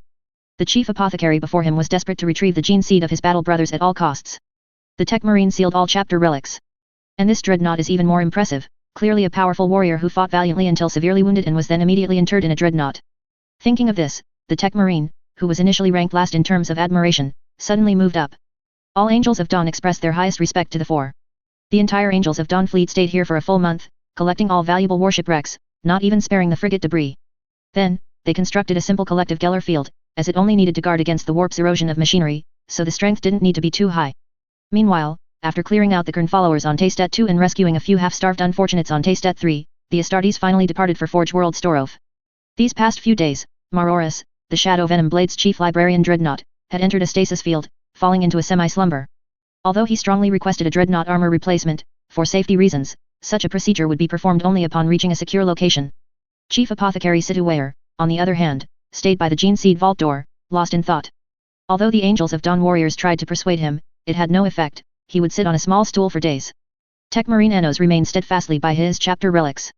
Yifeng, meanwhile, was continuously eating in the mess hall, seemingly trying to consume the entire chapter's rations. The Angels of Dawn fleet entered the warp. Since everyone had nothing to do, they gathered for a movie. Tech Marine Enos of the Shadow Venom Blade handed over his helmet video recordings to the Angels of Dawn chapter, of course, omitting the major treasure hunt part. Chapter Master Muzred of the Angels of Dawn watched it and declared, "Everyone, learn from him. A model warrior." Well, then, let's all watch the movie together. Since the Shadow Venom Blade was the first chapter to breach the enemy battle barge, most of the events were covered, except for a small portion of Yifeng's one-on-one fight with Kierkram. From then on, Yifeng could eat and drink freely in the mess hall. "Another serving of Groxburger and stewed ant beef, please. Hey, where are my 2 battle brothers? Send them a few servings too." The order quickly went to the kitchen. The stock of ant beef and Grox meat had been largely consumed. They wondered if the upcoming Forge World could resupply these items. They heard the people there were quite eccentric, building machines with reckless abandon, and surviving on just a couple of protein bars and corpse starch blocks daily. Logistics and supply were worried, and the chapter cooks were not having an easy time. The chapter cooks had been overworked these past 2 days, on call 24 hours a day. 2 chefs took turns supplying Yifeng alone, their hands nearly breaking from exhaustion. In the words of Chef Phelan, "Are you raising an ogrin? What kind of eating speed is that?" Ogrin, commonly known as big dumb oafs, are subhumans with strong bodies and low intelligence due to special planetary conditions. Actually, Yifeng didn't need to replenish so much energy, it was just sadness. Generally, Astartes would have meditation and prayer sessions to the Emperor to maintain purity of mind and eliminate negative emotions. But if you want Yifeng to kneel and worship the Emperor, 2 more STC fragments might make him consider it. Aside from these religious methods, the ways Astartes maintain their inner peace vary among chapters. After all, smoking and drinking have no effect on Astartes, their metabolism is too strong for them to feel anything. Except for a few exceptionally potent alcohols like those from Fenris, Yifeng could, without exaggeration, drink an entire Astra Militarum Legion under the table by himself. Don't even think about other pastimes. If you want to have fun, you'd have to go to Slaanesh and Nurgle, and whether you'd return depends on whether the Emperor decides to save you. So, what could Yi Feng do now? Eat, that's all that was left. Food. Sadness, confusion, sorrow, transforming grief into appetite. Another 2 big bowls, battle brother. After watching the big movie, many Angels of Dawn wanted to spar with this fierce individual who had cut down a greater daemon of Kern. However, given his prolonged state of eating, not only were they unable to spar with him, but many rumors began to circulate within their chapter. Such as gluttony being a gene seed defect, or eating to replenish energy being a chapter specialty for rapid wound repair, or that eating could be converted into powerful strength, who knows, try some cheese. Anyway, the rumors grew increasingly outlandish. The day before arriving at Forge World Storof, Yi Feng finally stopped and left the mess hall. This news spread throughout the chapter like wildfire. The Angels of Dawn rushed over in droves, surrounding him. Yi Feng, like someone climbing the Great Wall in the past, was pushed along by the crowd into the training grounds. Battle brother, we admire your combat prowess and hope for a friendly spar with you. Grandmaster, let's fight. Esteemed warrior Yi Feng, Captain Ferdinand of the Angels of Dawn 3rd Company wishes to. Fame brings trouble. Yi Feng sighed, I'm just an ordinary Primaris Space Marine, Miss Stanber's executioner, Kier Kram's expeller, and the last Astartes of the Green Templars. What combat power do I have? I only know Tai Chi sword. Fight a captain? Holding out against a squad leader for a while would be considered a success. And so, a poor squad leader faced Yi Feng. The two exchanged blows, using all their skills, and under Yi Feng's continuous Tai Chi sword techniques, they fought for half a day. Mainly, Yi Feng just stood there. The squad leader tried various sword techniques but never managed to injure Yi Feng. In a pure sword sparring match, without involving brute force, it's usually about touching without harming. Yi Feng also didn't actively attack, mainly because he truly wasn't confident.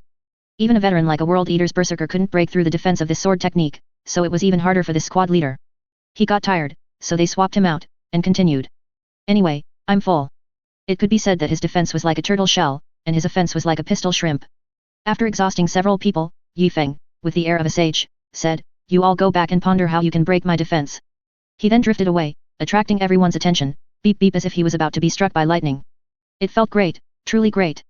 I discovered when fighting the World Eaters that those brutes had no answer for my Tai Chi swordplay.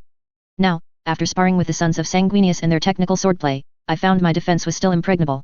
Isn't this safe? At least I have a unique skill to rely on for survival. Of course, these Space Marines didn't go all out, it was mainly a friendly exchange of sword techniques. Yi Feng finally lay alone in his dormitory.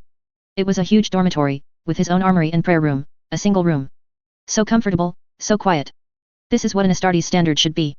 Unlike his own chapter, which had to cram nearly 700 Astartes into one warship, plus an expanded hangar, with everyone sleeping in shared dorms, which could be considered heresy in Imperial space. Alas, it's really good here, just a bit unfamiliar. Damn it, I'm hungry again. The massive fleet arrived at Forge World Storof. A tech priest, who was directing servitors to move important cargo in the spaceport, felt his eyes flash. He looked up at the space telescope. My omniscia is oil, what is that? Is it an Orc's makeshift warship? Skitarii. A large pile of space warship wreckage had been bundled into a spherical shape. After all, placing a Geller field inside could irradiate all areas, and a spherical shape was the most cost-effective method. However, so many warships clustered together indeed looked like an Orc creation. If they hadn't identified the keel codes of the Angels of Dawn warships, the planetary defense cannons would probably have been activated. This Forge World, which was usually celebrating like a national holiday, entered another era of massive construction. While researching Eldar spacecraft and rushing to build warships for the Storm of Will chapter, now, the colossal warship wreckage piles, visible even from the surface, made the tech priest's scalps tingle. Should we recruit more technical personnel? Mechanicu's High Lord Finis was very seriously considering this question. In recent years, he had severely felt the shortage of manpower. The recent orders were too large, his single Forge World could barely handle them. Speaking of which, could the Storm of Will's previous resupply order be cancelled? High Lord Finis and Chapter Master Muzred of the Angels of Dawn chapter held a cordial and friendly meeting. Both sides engaged in a lively discussion regarding the warship wreckage. We do not know the specific details, but upon their departure, the Angels of Dawn chapter generously presented the four with 2 battle barges, in stock, and gave Yi Feng an order for 200 suits of Terminator armor to be delivered within 100 years. Chief Apothecary Situare was practically grinding his teeth. Isn't that the Stern Vigilance battle barge that you swindled from my Storm of Will chapter centuries ago? You're giving it back now? Have you no shame? Aren't these the Terminator armors stripped from nearly 3,000 Astartes? And you're giving them to us? You beep beepity beep beep. The 4, we thank Chapter Master Muzred of the Angels of Dawn chapter for his strong support. In their hearts, by the Emperor's bathwater, these bastards made a huge profit. We went to war with 4 barges and 3 strike cruisers, and you asked to help us haul back the spoils, and you only returned 2 to us. The 4, by the Emperor, may our friendship last forever. In their hearts, Elder Emperor, look how shameless these Angels of Dawn are. The 4, you're returning to the segmentum obscurus so soon? Have a safe journey, a safe journey. In their hearts, fall to your death, you all. Get lost in the warp.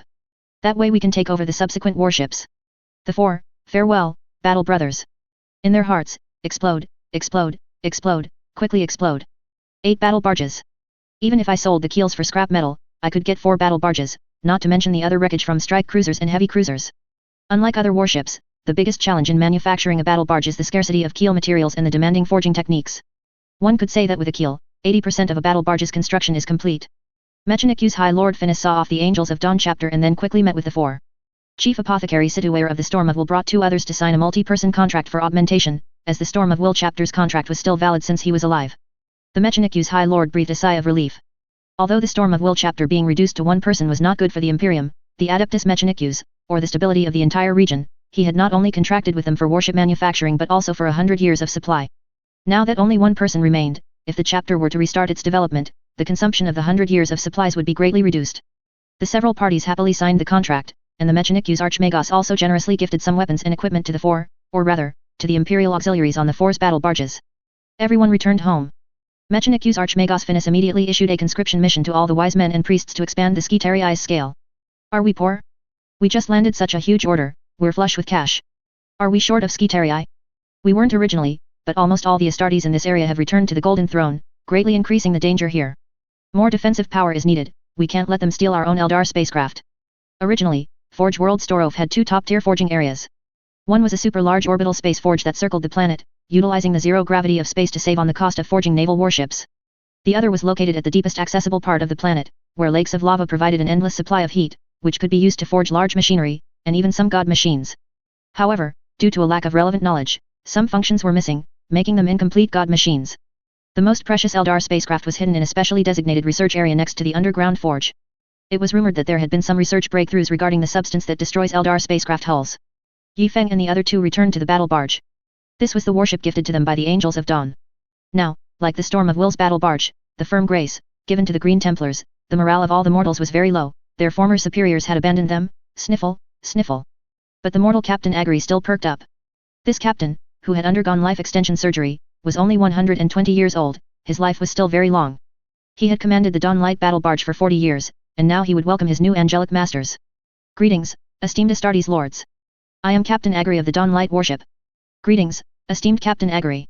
We are your new partners, and we hope for pleasant cooperation in the future. This terrified Captain Agri. Why was he being called esteemed and a partner? Oh, my emperor, I have not been disloyal in the slightest. Why must I suffer the corruption of chaos? Agri's legs went weak, and he wanted to kneel. Don't be nervous. We all fight for humanity and should treat each other as equals. Do not kneel. Those who gather firewood for others should not be allowed to freeze in the wind and snow, Situare said softly. After a week of Yi Feng's nagging, the several of them had finally accepted the concept of equal treatment, such as how officer-soldier equality helps boost military faith and cohesion, and serves as an example for civilians, and so on. Alright, let's try it. Agri had never seen such a display and was so scared he could barely speak. Being chased by 3 enemy battleships back then wasn't as terrifying as this today. Lord, I still. Yi Feng stopped the chief apothecary, who was about to speak again. Changes must come slowly. You first contact the captain of the other warship fleet. We will discuss the next course of action together. Agri, as if granted a great pardon, quickly called the captain of the other warship, the Stern Vigilance. The leadership met and held a cordial and friendly discussion. The atmosphere was lively, with thunderous applause. The detailed situation was that Yi Feng gave a grand speech, and the 2 captains and other officers listened in a daze, occasionally tapping their foreheads to confirm they weren't dreaming. Chief Apothecary, didn't you say we should take it slow? Yi Feng, start with the leadership. Well, you're always right, aren't you? I don't care anymore. Then let's first go to the temporary Taiping Starfield Second Parliament to discuss the details of rebuilding the chapter. Since everything is now ready, let's depart. Chapter 24 Crimson Torrent. The temporary Taiping Starfield Second Parliament received the notification. They were greatly alarmed, wept bitterly, and were overcome with grief. 3 chapters of Astartes, 3. How could they all be gone? How am I supposed to eat? Boo-hoo-hoo, so delicious. What about the defenses of my 5 planets? Boo-hoo-hoo, another piece of meat. What will we do if we are attacked by the enemy? I can't eat or sleep. Where's my wine? Aren't you going to pour it? The daily grind of early mornings and late nights can't soothe my helpless heart. After the Parliament's careful discussion and deep deliberation, the Parliament unanimously voted to support, fully support, the reconstruction of the chapter. They would provide people and money, sparing no expense, as long as the number of Astartes could be rapidly restored. Nonsense, we don't have imperial support here anymore. So many people died here to the enemy, will they come for revenge? It's too terrifying. Before Chapter Master Yi Feng and his party even reached the temporary Taiping Starfield Second Parliament, all the planets began comprehensive conscription and selection. The videos of the Astartes defeating the enemy and slaying over 1,700 foes were played repeatedly, and various large billboards broadcast them continuously. Of course, the damage caused to the enemy by the Rebel Alliance was completely omitted. What? You ask where it came from? Forgot to mention, the Galaxy/Milky Way's famous Big Mouth, the Dawn Angels chapter. As long as they consider it a great victory, a victory sufficient to represent the dawn is about to appear, they will not hesitate to spread this victory wherever they can. It's commonly known as the Galaxy/Milky Way's loudspeaker. Of course, while they won't broadcast things of extreme value everywhere, full chapter promotion is a given, such as Yi Feng's Tai Chi sword combat videos. Selection activities on various planets were in full swing, with all noble schools fully mobilized. If one person became an Astartes, the entire school and family would gain extremely high social status. Thus, promising young talents, aged 3,000, were quickly selected, awaiting the arrival of the Astartes for further selection. On the battle barge Dawn Light, speeding through the warp, Yi Feng and 2 others sat together. This time it wasn't a no campfire party in a small train circle, but a proper grand conference hall. The oversized sofas were super soft, and under the bright lights, various refreshments and drinks were laid out on the coffee table. The Grand Librarian of the Shadow Venom Blade was sleeping in cryostasis, so the Tech Marine represented the Shadow Venom Blade, the Chief Apothecary represented the Storm of Will, and Yi Feng represented the Green Templars. They engaged in a heated discussion about the new chapter's name and color scheme. What should our chapter be called? I suggest we combine the names of our 3 chapters and call it Storm Blade, Chief Apothecary Situare said first. Then why not Green Wind Blade? The Tech Marine was not to be outdone. Does that sound good to you? How is that as good as Storm Blade? Look, an army like the Emperor's Blade striking the enemy like a storm, only then can we live up to the name Emperor's Angels. Blade? I thought you were going to call it Saint. You sound like a warp god. No puns. You should at least pick a name with a sense of justice. I don't know why you always have a problem with Blade. Does it sound like a power that defeats enemies honorably? Why not? The Bane Blade tank is still one of the Imperium's favorite super heavy tanks. Isn't its firepower fierce? Isn't its power strong? If you ask me, Blade is fine. If you don't call it Green Wind Blade, would you call it Violent Color Blade? Is that appropriate? Yi Feng, what do you say? What should it be called? Red Tide. Hey? What did you say? Red Tide. But what we're discussing now is Red Tide, Red Tide, Red Tide, Red Tide, Red Tide. Aren't you just being unreasonable? Why Red Tide? Hey, stop chanting. We're all going to be transcended. Why don't you speak? The core of the argument was that others had to listen, otherwise, no matter how fierce the argument, if others turned off their headsets, what was the point? What do you think we're going to do? Do what? Do you think the difficulty of what we're planning is any different from stealing toilet paper from the Emperor's old man? Think about it, what are we going to do? Liberate the Galaxy/Milky Way. And where will our power come from? Uniting the strength of all humanity. Blood and fire will surely spread across countless worlds, and the vivid red will make the entire Galaxy/Milky Way tremble. We will bring more bloodshed than even a certain warp god, but with every world we conquer, our strength will increase. The poor in the lower hive far outnumber the white-collar workers and the wealthy in the mid-hive and upper hive. Their determination to live a good life is no less than anyone's. We must give them a path to advancement, and they will support us without hesitation. We must enable everyone to read, write, and choose the work they like and are good at. Let those who occupy positions without performing their duties perish with the old world. We will surely gain the support of the people. We will grow stronger with every battle. Ultimately, the power of all will converge into an unstoppable red tide. Even a warp god, I will kill for you to see. Although Yi Feng was a novice who had transmigrated, he had heard the outline from his roommate before transmigrating. This put him far ahead of these confused warriors. Roughly speaking, wasn't he playing with a full map hack? Unfortunately, Yi Feng hadn't heard the full outline, otherwise, he might not have thought this way. If the warp gods are the embodiment of humanity's negative emotions, then the unstoppable will of the people for liberation, could it form a red tide in the warp, inversely eroding the gods' territories? Chaos gods / the 4 gods of the warp, yes, just like that, come quickly, come quickly. Speaking of which, this is the Emperor's great ambition. If I use the Emperor's name to once again gather the strength of all humanity, will the Emperor's power also grow? Will the cold sun in the warp turn red? Yi Feng was happily immersed in his fantasy. Who cares if it can change or not? It's still a long shot. The chief apothecary and the tech marine fell into contemplation. They knew Yi Feng was right, but they just wanted to leave some trace of their former chapters. On this point, everyone had to make concessions. But not on the chapter name. This name doesn't touch on any chapter, yet it touches on all of them. As long as you are willing to fight for humanity, the Red Tide Army Chapter Alliance is willing to invite you to join. Situare didn't think it was good. Red Tide, commonly known as Red River, or simply Red River. Is it appropriate for a bunch of Astartes to call us Red River, in the future? I demand the use of this chapter name. The cost is that the Green Templars will not retain any symbols, proprietary designs, etc., in subsequent discussions. Simple and crude, an exchange of interests. With the chapter name approved by all three, the next discussion was about the power armor's color scheme. Since it's called this name, let's just use red. Well, there's no other way.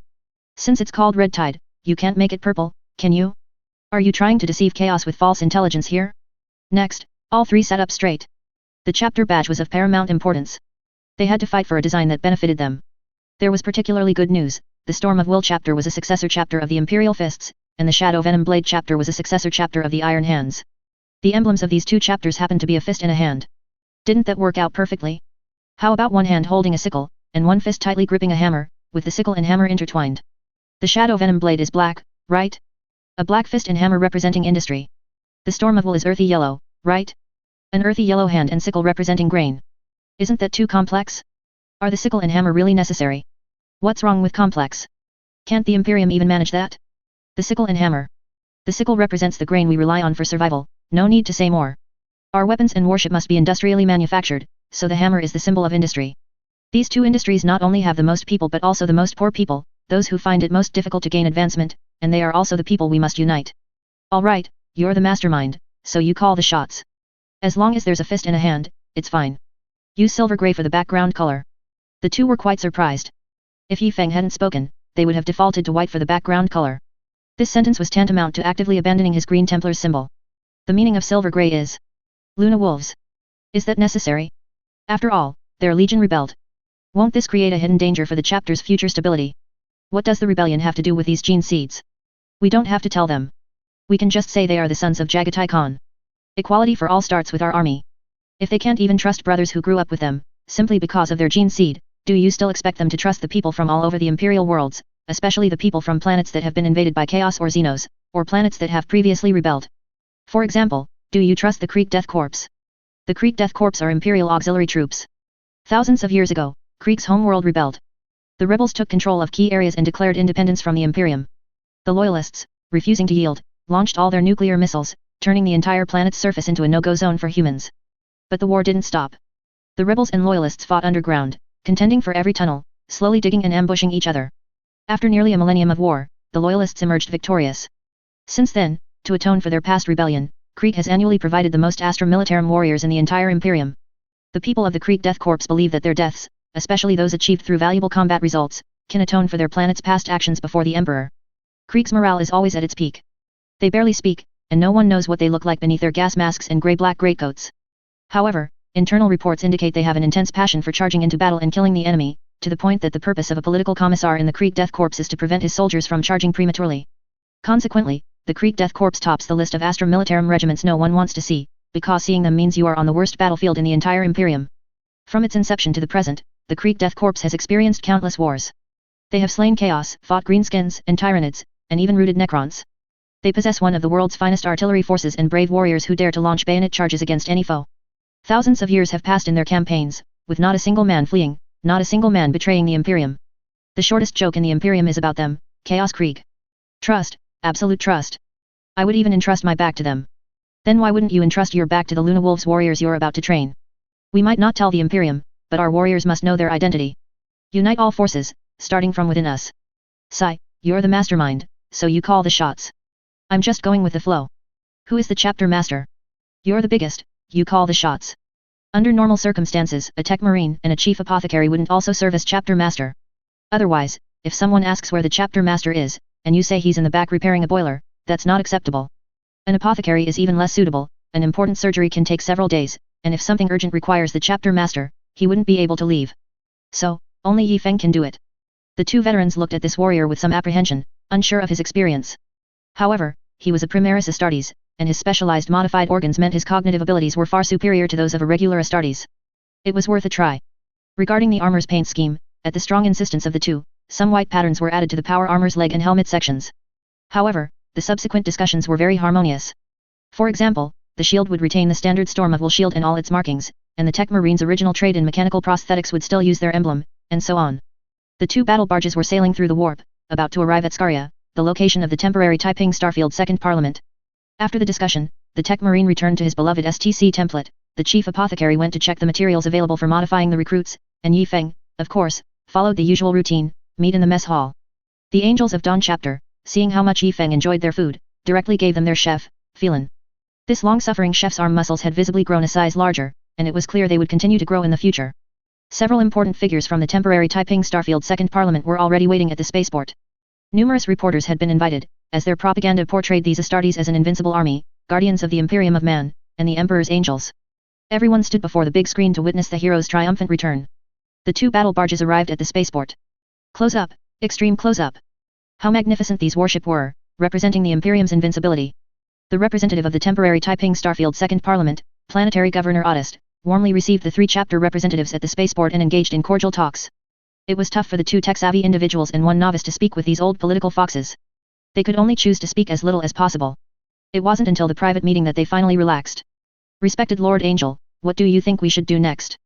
Astartes' chubby face, with his two small mustaches twitching, made it truly puzzling why he could be so fat in an era where such modification surgeries were so advanced. We hope to reorganize into a new chapter. Given that we cannot currently contact the Imperium's Departamento Munitorum, should we first submit an application to you? Of course, but the process doesn't need to be that complicated. You just need to provide us with the relevant information for the newly formed chapter, and we will handle the rest for you. We fully support the establishment of your new chapter. If you need anything, please contact us at any time. The relevant information is stored here. The Tech Marine pulled out a long, rectangular storage device. Astartes immediately handed it to his personal attendant to be sent out. So, you are the chapter master of the new chapter, Lord Yifeng. According to Astartes' principle, the bigger, the more formidable. This Astartes was so large, he must be the chapter master. I'm temporarily acting as such. Chapter Master Yifeng, it is an immense honor. To meet a chapter master, my life is complete. Astartes wasn't lying. For a common person to meet a chapter master was like their ancestral grave exploding with good fortune. Even a planetary governor rarely had the chance to meet a chapter master. Moreover, this chapter master would be conferred by him personally. Mr. Astartes, currently, we are facing some minor supply issues, such as the armaments and living supplies needed by the Imperial Auxiliary. Here, we'll cover it all. Just tell us what you lack, and we guarantee your satisfaction. Astartes was speaking with extreme arrogance now. He was rich, incredibly rich. Mr. Astartes, thank you for your and the temporary Taiping Starfield Second Parliament's support. You see, our new chapter has just been formed and needs to conduct recruit selection. Do you have any recommended sources of recruits? This touched Astartes' heart. 3,000 excellent noble youths were already gathered and ready. These were not decadent nobles who only knew how to eat, drink, and be merry, they were elites who had undergone the best education and training. Respected Lord Yifeng, we have already gathered 3,000 excellent eligible youths. The specific selection process will need to be determined by you. 3,000 people, that's a bit few, isn't it? Yifeng looked at his two battle barges, one had 40 recruit cultivation devices, and the other, seemingly specially modified to serve as the chapter's flagship, had as many as 60 recruit cultivation devices. Together, they could cultivate 100 recruits. The ratio of 3,000 to 100 seemed a bit high. Astartes was overjoyed. He still thought it was too few? Add more. My noble youths are plentiful, I'm not afraid of how many you want.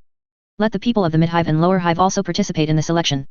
Issue a proclamation, in 1 week, I will conduct recruit selection in the center of this planet's hottest desert. Everyone can only bring clothes and a half-liter bottle of water into the desert for 3 days. During these 3 days, I will not concern myself with your lives. Only those who reach the circle I draw will proceed to the next round of selection. Let the Lower Hive and Mid-Hive people. What, do you think they are not loyal enough, or do you want to deprive them of their right to serve the country? That's not what I mean, my lord, but their overall quality, after all. I will assess such matters in subsequent evaluations, you need not worry. Just issue the proclamation. You only need to supervise whether anyone cheats. Remember my requirements, only ordinary clothes and water. You know the concept of ordinary, right? If you're unsure, my Imperial Auxiliary can help. The conscription advertisement caused a huge sensation in all 3 hive cities, eliciting a strong response from everyone. The status of Astartes warriors in the Imperium of Man was unimaginably high. Nonsense, how many chances does one get in life? This was a path to instant advancement. Moreover, how many chapters officially recruited from the Mid-Hive and Lower Hive? Usually, they either knocked out and abducted those they liked or directly recruited from noble schools in the Upper Hive. What was this? There were no school requirements, as long as the age was met, it was fine. Wasn't this a gift from heaven? From official school organizations to gangs and thieves in the Lower Hive, everyone sprang into action, preparing to try their luck on this path to defying fate. Chapter 25, New Recruit Selection is about to begin. Hey, Xiaolan, are you also going to participate in the selection? A timid 11 or 12-year-old girl asked softly. This was the lower part of the Lower Hive in the Hive City of Morningstar, and to put it bluntly, it was where the most destitute people on the entire planet lived. They were not entitled to any societal resources, and most survived by scavenging garbage discarded by those in the Upper Hive. To survive here, most people joined various gangs, while a minority were vagrants, merely existing day by day. Xiaolan was a pickpocket, or rather, a thief, for an underground gang. Of course, you couldn't steal anything valuable here, it was mainly food. I absolutely refuse to continue this life. This life, where death is visible at a glance, is nothing more than rotten wood in a muddy swamp. I will decide my own future. Little brat, what life do you want to change? Isn't it good to be alive? The owner of the steam bar, known as Pops, suddenly appeared from behind, startling both children. Being alive is the greatest fortune. Haven't you seen enough dead people on the streets every day? I'm telling you, the way people die participating in the Astartes selection is 1,000 times more tragic than them. How many get selected? What's the ratio? Less than 0.001%. Do you, with your small frame, think you can compete with those well-fed, tall, and mighty noble scions? What's the difference between that and seeking death? Nobles? Have they ever experienced the despair of near starvation? Have they had extreme reactions between life and death? Have they rolled in the mud? Have they begged for food in garbage heaps? I have, every single day, and I refuse to continue it. The boss looked at this child, struggling for survival, with complex emotions. A powerful heart resided within her young body. This tavern owner was once a formidable hero, a top-notch warrior in the Astra Militarum. However, after witnessing the tragic deaths of his comrades, he was deeply traumatized and received a psychological diagnosis from a military doctor deeming him unfit for continued service. Leaving the army, he decided to live in his deceased comrade's hometown, eventually opening a bar here. As a fierce warrior in the Astra Militarum, it was easy for him to keep a few small gangs in the lower hive in check. Aside from a few troublesome wizards, most people couldn't defeat him. Running his shop peacefully, he had seen many people come here to drown their sorrows in drink, and others who, after despair, spent all their savings before ending their own lives. However, he rarely saw someone with such a powerful will to survive, especially a child. Are you truly not afraid of a painful death? Think about your friends, think about this little girl. No matter what your future holds, you'll never be able to see them again. Is there any difference between my current life and being dead? After I leave, I'll leave the food I've saved for them. Maybe they'll live a little longer. Alright, I'll talk to the Crimson Blood Gang for them. You just go. You have 1 week to climb up and then run to the edge of the desert. If you want to go, you need to leave now. Xiaolan shared the few blocks of corpse starch she had saved with several equally miserable children. The difference was, they didn't even have the courage for a desperate gamble. The owner of the steam bar gave her a few protein bars as a blessing. Xiaolan set off with the little food and water she had collected. She had no other possessions. The official passages from the lower hive were either guarded by gangs or subject to strict questioning and exploitation. Xiaolan chose a faster and more extreme method, crawling through pipes to the outside. In an ordinary school in the mid-hive, students studied the Emperor's holy word. If nothing unexpected happened, after graduation, they would inherit their parents' professions, continue to be ordinary white-collar workers, and have their youthful vigor worn away by monotonous daily work, never starving but never saving money, then go on a blind date, and the next generation would repeat the cycle. Now, a turning point had arrived. The Astartes recruitment had reached here, and almost all the boys were full of fighting spirit, as if they had already become space marines, bestowing the Emperor's wrath upon the wicked enemies of the Imperium. The girls, on the other hand, complained that the Astartes lacked the technology to modify girls, limiting their way of expressing loyalty to the Imperium. Everyone yearned to escape this dull and boring life. Except for one person, Ankh, known as the Calculator. After a complex set of calculations, he concluded that his chances of being selected as an Astartes were approximately 0. Why go then? Isn't that just seeking death? Of course, this wasn't a simple calculation of total numbers versus selected numbers. Instead, it was derived by comparing the known Astartes recruit selection process, comparing the curricula and physical training intensity of other noble schools to determine the comprehensive quality and compliance rate of the main competitors, and then estimating the probability of talented individuals in other mid-hives and lower hives. The final approximate conclusion was that if all students in the school participated, the chance of even one Astartes being produced was less than 1%. He was the only student in the entire school who was diligently studying, acting as if he had no interest in this event whatsoever. Ankh, let's go together.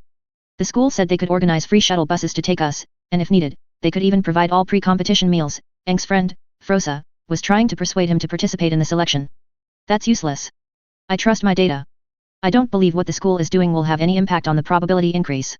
When you calculated the data, did you account for chapter specificity and human psychology? These things. So I think your calculations are wrong. Data doesn't lie, as long as the deviations are corrected.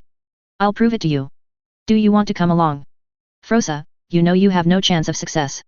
You know, Ankh, some things can't be quantified as data, and we are not data. I want to fight for a future.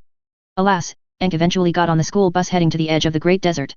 He went to observe the variables outside of the data. In the upper hive, in Grand Duke William's luxurious mansion, a young boy was pleading with an elegantly dressed noblewoman. Mother, please allow me to participate. This is not something that would shame my William family. No. Do you know how high the death rate is for this selection? Don't you know you are my only child? Even if you do nothing and just live well, your future is to be Grand Duke. What do you want that you don't have? Why do you want to participate in the selection? Mother, the men of my William family are not cowards who fear death, especially not death fighting for the Imperium. Being Grand Duke is not my desire, I only wish my soul to return beneath the golden throne. Didn't you say I could decide my own future? My decision is to become an Astartes. My foolish child, how can you be sure you will become an Astartes? In the last recruitment, the chance of dying in the Astartes selection was 89%, and many who didn't die suffered lifelong disabilities. The young boy, surnamed William, did not continue listening to his mother and simply ran off. Oh, this child. Chime ding, keep an eye on him. Don't let him run wild. A person wearing special black goggles emerged from the shadows, then gradually faded from view. William realized his test had begun. Now he had to avoid all the family's watchful eyes and reach the edge of the desert to participate in the selection. William casually hailed a servant, "Take me to the playroom." As the heir to a Grand Duke noble, William had received a high-intensity elite education from a young age. Although he had every toy imaginable, he rarely had dedicated time to play. Grand Duke William was currently meeting with important figures from other planets and was not expected back before the Astartes left, so strictly speaking, there was nothing to restrain little William. Little William, led by the servant, arrived at a building that could be called a small castle. It was filled with all sorts of toys. William dismissed the servant and then entered alone. Next, his activities had to be meticulously planned in 3 stages. Stage 1, he must find a way to leave the mansion, and it must be a reasonable one. Stage 2, after successfully getting out, he must shake off his observers and erase all his tracks. Stage 3, he needed to prepare a bottle of water, and he had to quickly reach the edge of the desert before his family could react. This was a daunting task, but what right did someone who couldn't even manage these things have to become an Astartes? Little William made a loud noise in the playroom, tearing toys and scattering accessories everywhere. He was looking for things that could help him. After all, many of the toys here were meant to appear high-end, decorated with real jewels and rare metals. After all that rummaging, he had collected 5 genuine gold coins, a miniature player that, when switched on, emitted the simulated sound of a mag-car engine, and a highly elastic thread that could stretch several times its length and support his weight. He also stripped the clothes from a relatively normal-looking doll and put them on under his own clothes. Little William emerged from the toy room after a long time of messing around. "Hey, servant, clean this place up. I'm hungry and want something to eat. Bring me some snacks." The servant led little William to the grand garden ahead, where he rested in a small pavilion, and a plate of delicate biscuits was brought to him. These meticulously crafted biscuits were made from the milk of a creature called a styger, found on the planet Felicis, one of the most peripheral planets in the Calixis sector, which is very close to the segmentum obscurus. They were sweet and delicious, and all the flavor was locked within the biscuit to ensure the eater received the best sensory experience with the first bite. Various translucent, jelly-like pastries were then served. These pastries utilized precious flavorful plants from all over the Imperium, each color represented a specific extreme sensory pleasure. For example, the orange pastry was extremely sour and sweet, making one's mouth water just thinking about it. Little William ate the jelly-like pastries while secretly tucking the biscuits into his clothes pockets. These would likely be his only stable food source after his escape. If this endeavor doesn't succeed, he would rather die than fail. Yi Feng was currently exasperated by a series of chaotic high society banquets. As a chapter master, certain political actions were necessary, and he needed to meet with various nobles to gain more support. Eating and chatting brought in a flood of military supplies, it was a profitable business. Yi Feng, hello, Grand Duke Kangor, it's an honor to meet you. Oh, you're in charge of grain? A pleasure, a pleasure. May the light of the Emperor shine upon you. What? Your agricultural products in the shot during my speech? No, that would cheapen it. What? 20 years of grain supply? Alright, put a glass of your signature drink on the table. Oh my, so much grain supply was obtained just like that. Being a chapter master is truly good. During the week of propaganda and selection, Yi Feng traveled between 3 hive cities. Speeches and meetings were continuous. Although an Astartes could fight for 2 weeks without sleep, speaking non-stop for 27 hours, a day on that planet is 27 hours, was truly unbearable. The Tech Marine, meanwhile, was on the battle barge, wiring and building a reinforced analysis device. Attempting to analyze an STC fragment was no easy task and required a lot of preparation. The apothecary was also incredibly busy. They estimated that in the coming days, they would dock 2 warship together and establish a temporary passage connecting the recruit modification areas of both warship. Him running back and forth would likely become a daily occurrence. Grand Librarian, huff huff huff. Little William was currently clamoring to go to the toy store himself. Most of the toys in the toy room were broken, and he didn't want custom-made toys from artisans, as they offered no surprise. He insisted on going to a toy store to see for himself. Although going out at this time was troublesome because stable upper hives would not have low-level industries like toy stores, only mid-hives did, and the streets of the mid-hive were currently filled with people heading to the desert. However, Grand Duke William's influence quickly cleared a street. This street was a toy store street, with everything from dolls to Astartes models, all kinds of toys available. Little William darted in and out of various toy stores, finding it very difficult to shake off the troublesome Grand Steward and bodyguards. Finally, after looking around, he found an excellent toy store. It was directly connected to the wall of the adjacent street, which was a snack street. So where would a toy street and a snack street be located? That's right, where there are many children. And where are there many children? That's right, right outside schools. The snack street was already crowded with people, school buses were lined up in a long row and students and parents were saying goodbye, boarding the buses under the guidance of teachers. On the side were reluctant parents and hawkers loudly calling out their wares. For example, Astartes-shaped ice cream, guaranteed hit meatballs, lucky New Year's cake soup basically, replacing the auspicious snacks sold before annual entrance exams with Astartes versions would definitely boost sales. At this moment, little William entered this Astartes specialty store and prevented the bodyguards from entering. You are not worthy to appear before a great space marine, even if it is a model. The bodyguards were speechless, it was just a toy. The Grand Steward still followed little William inside, while the other bodyguards guarded the front and back doors of the toy store. Little William's plan had now entered its most difficult phase, how to get rid of this annoying Grand Steward.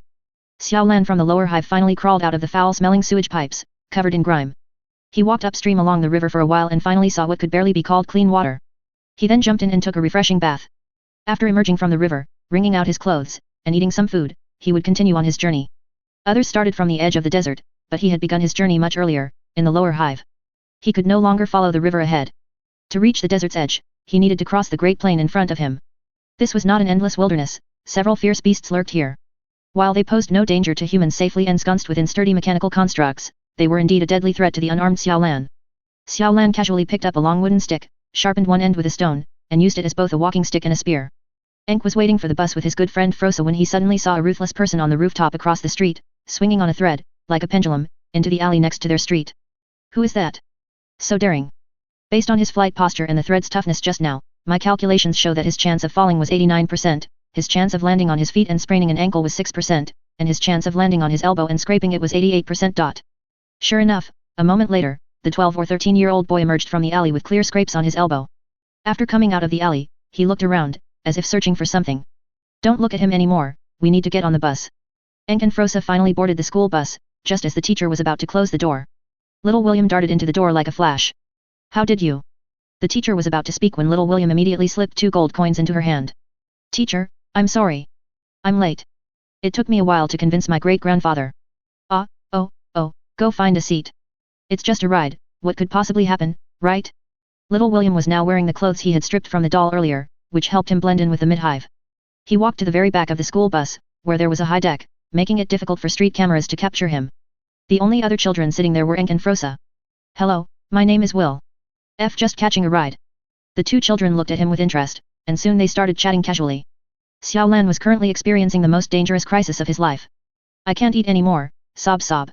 I thought this wilderness was very dangerous, but as soon as I stepped out, I saw a huge, strange creature with a large horn on its head, looking so scary.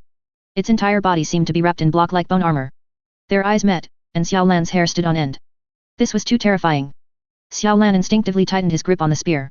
Years of experience scrambling in the lower hive made him realize that he absolutely could not show fear, doing so would put him in extreme danger. And then, I didn't know its armor was like paper. A little known fact, the pseudo-armored rhino, although its horn is very hard, its body armor is only for intimidation. It is a camouflage herbivore. Chapter 26 Desert Map. Chapter Master Yifeng now stood in the middle of the vast desert, feeling incredibly bored. Around him were several imperial auxiliaries, who had prepared water, food, and emergency medical supplies. To ensure fairness, a huge multi-layered screen had also been set up, displaying surveillance footage from various locations. Emergency medical flight teams were on standby in the sky, funded and organized by various noble families, because, what if they could save their own children, right? This time, Ottist was absent. Instead, a meticulous and diligent official from the local population management department was present. He was amiable and humble, good in every way, except for his appearance, which was a bit hard to describe. Simply put, his back view could captivate 1,000 armies, but turning around would scare away 1,000,000. Yifeng silently turned his face away, he couldn't endure this person's charming looks either, and in the end, he could only idly stare at the surveillance screen. The selection was about to begin, and it was estimated that no one would arrive within a short time. After all, this desert was not small, and many fierce beasts lurked within, although the scorching daytime heat would restrict their movement. If one couldn't find a suitable place to spend the night, it would be like placing peeled fruit before a thirsty person, courting death. Sigh, time to sleep. I doubt many people will make it in the first 2 days. Meanwhile, the outskirts of the desert were already packed with people, roughly estimated at tens of millions, evenly distributed around the entire desert. Although the upper hive nobles had mostly decided on their candidates, so few came to join the fun, the people from the mid-hive and lower hive were all in high spirits. This was an excellent opportunity to change their lives. This challenge was difficult. Even for the most experienced travelers, using starlight to navigate, very few could reach the destination within 3 days, let alone children aged 12 to 14. At this moment, Enk, Little William, and Frosa had all arrived at their respective positions. They were the last few people in a vehicle, so their assigned spots were close together. They decided to meet up first after the selection began to prevent anyone from trying to steal their water. As for Xiaolan, who was eating his fill for the first time in his life, he had just arrived at the selection site, panting, and was about to begin the most important competition of his life, with only a dozen minutes left for rest. Here's a thoughtful map introduction from the author. In this desert, there are 3 main predators. The first is a unique species of this desert, the Sirica hard rock giant scorpion. These scorpions are enormous, with bodies resembling black rock. They can be active day and night, depending on their mood, but their vitality is low during the day, so their activity is limited to biting. If you're looking for a place to rest during the scorching heat of the day, be careful, the whole giant rock you're eyeing might just be its mouth. As for nighttime, its pincers and giant tail will show you its cruelty. Of course, the giant tail is venomous, mainly used to defend against another giant beast in the desert. The second is the Sirica giant python. This non-venomous giant python truly solves all problems with its sheer size. Its feeding method is extremely similar to that of whales in ancient Terra's oceans. It swallows a massive amount of sand and then filters it out with its own sieve, leaving only its desperate prey. Generally, when you hear a rumbling sound in the desert, you should be careful, as it indicates a giant python is on the move nearby. The third is the desert wolf pack. These wolves, found in many places, have undergone slight mutations here. Their minds are extremely agile, and they are skilled at ambushes. If you find desert wolves on 3 sides of you, do not doubt it, a wolf is certainly hidden beneath the sand on the 4th side. You must flee towards rocky areas, as their specially evolved wolf claws make walking on rocks extremely painful, and they generally avoid walking on them. Alright, now that the carnivores have been introduced, let's talk about the herbivores and plants that can serve as supplies. First are the chameleon lizards. Whether it's because there are too few small creatures here or because they are too weak, these lizards have completely become herbivores. Their blood and meat are good food, but of course, you need to eat quickly, or the desert wolves will come, and that won't be good. At the same time, they are also very difficult to spot. Their ability to change color with the environment has allowed them to evade many enemy attacks. Often bullied by the chameleon lizards is the bone forest wood. These trees, which resemble vertebrae, have extremely strong drought resistance. Why are they called forest wood? Because a single bone forest wood can grow into a miniature forest covering a 20-meter radius. They bear small grayish-white fruits, which are the primary food source for chameleon lizards. Humans can also eat them, but they are quite sour. Just a little digging beneath the desert surface reveals a special type of fungus called the small sand mushroom. These mushrooms are a delicacy of the desert, even eaten directly after being dug out, one can feel their unparalleled freshness. However, finding them is quite difficult. Searching for tiny protrusions in a desert of this scale is like a fool's dream. As for other small spiders, ants, and so on, we won't go into much detail. Someone's coming. Xiaolan, who had rushed from the lower hive, slowly arrived among these bone forest wood. He didn't know if these were plants, animal bones, or a trap. He advanced very cautiously. After confirming that it was just a plant community, he tried to break off many bone forest wood branches and covered himself with them. He planned to move at night and spend the damned hot day sleeping. On the other side, little William, Ank, and Frosa decided to travel during the day. For no other reason than that they couldn't read the stars, they could only use the sun to navigate during daylight. A rumbling sound came from nearby. Everyone, be quiet. It's a Sirica giant python. They weren't like Xiaolan, who had just emerged from the lower hive knowing nothing. These 3 were well educated, especially little William, who had received a proper elite education. Don't move your feet, Frosa. It judges the direction of prey by the sound of the sand. The rumbling roar gradually receded. A few screams seemed to come from that direction, but they were too far to hear clearly. Little William, Ank, and Frosa quietly moved their feet. After a few seconds, seeing no reaction from under the sand, they sped up and fled. Hey, little William, what if we catch a giant python and have it swim us directly to the center? Frosa couldn't help but share his excellent idea.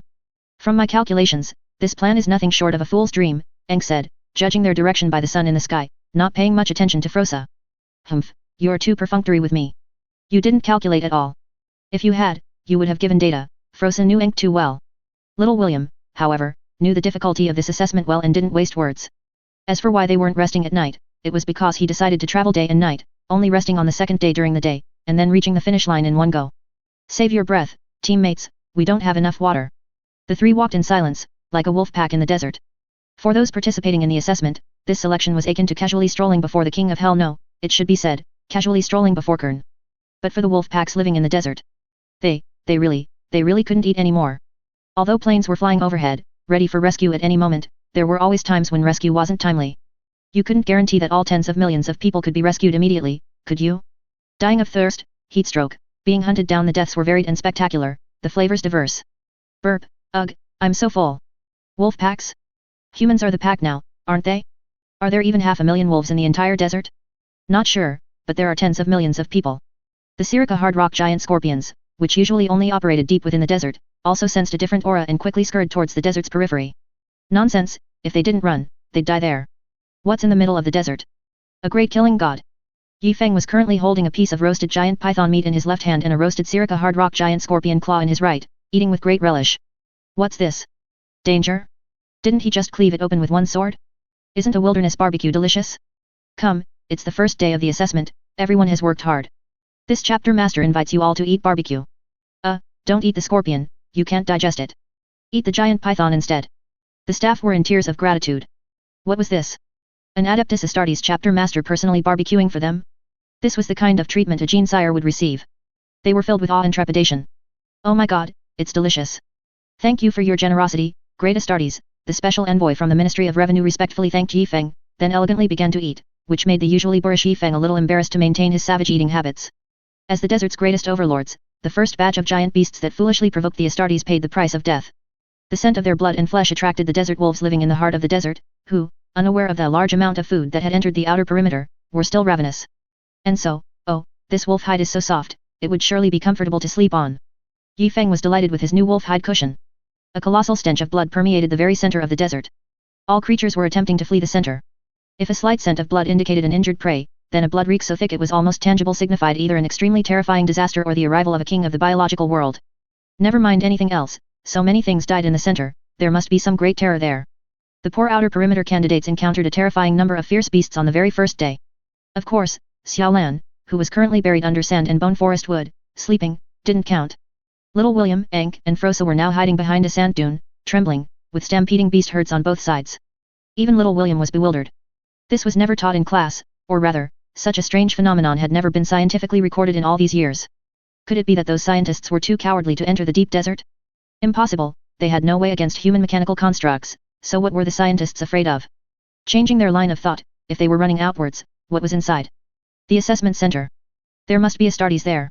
If they caused this, then perhaps it was a test for us. As expected of an Astartes selection, the first stage is already so rigorous.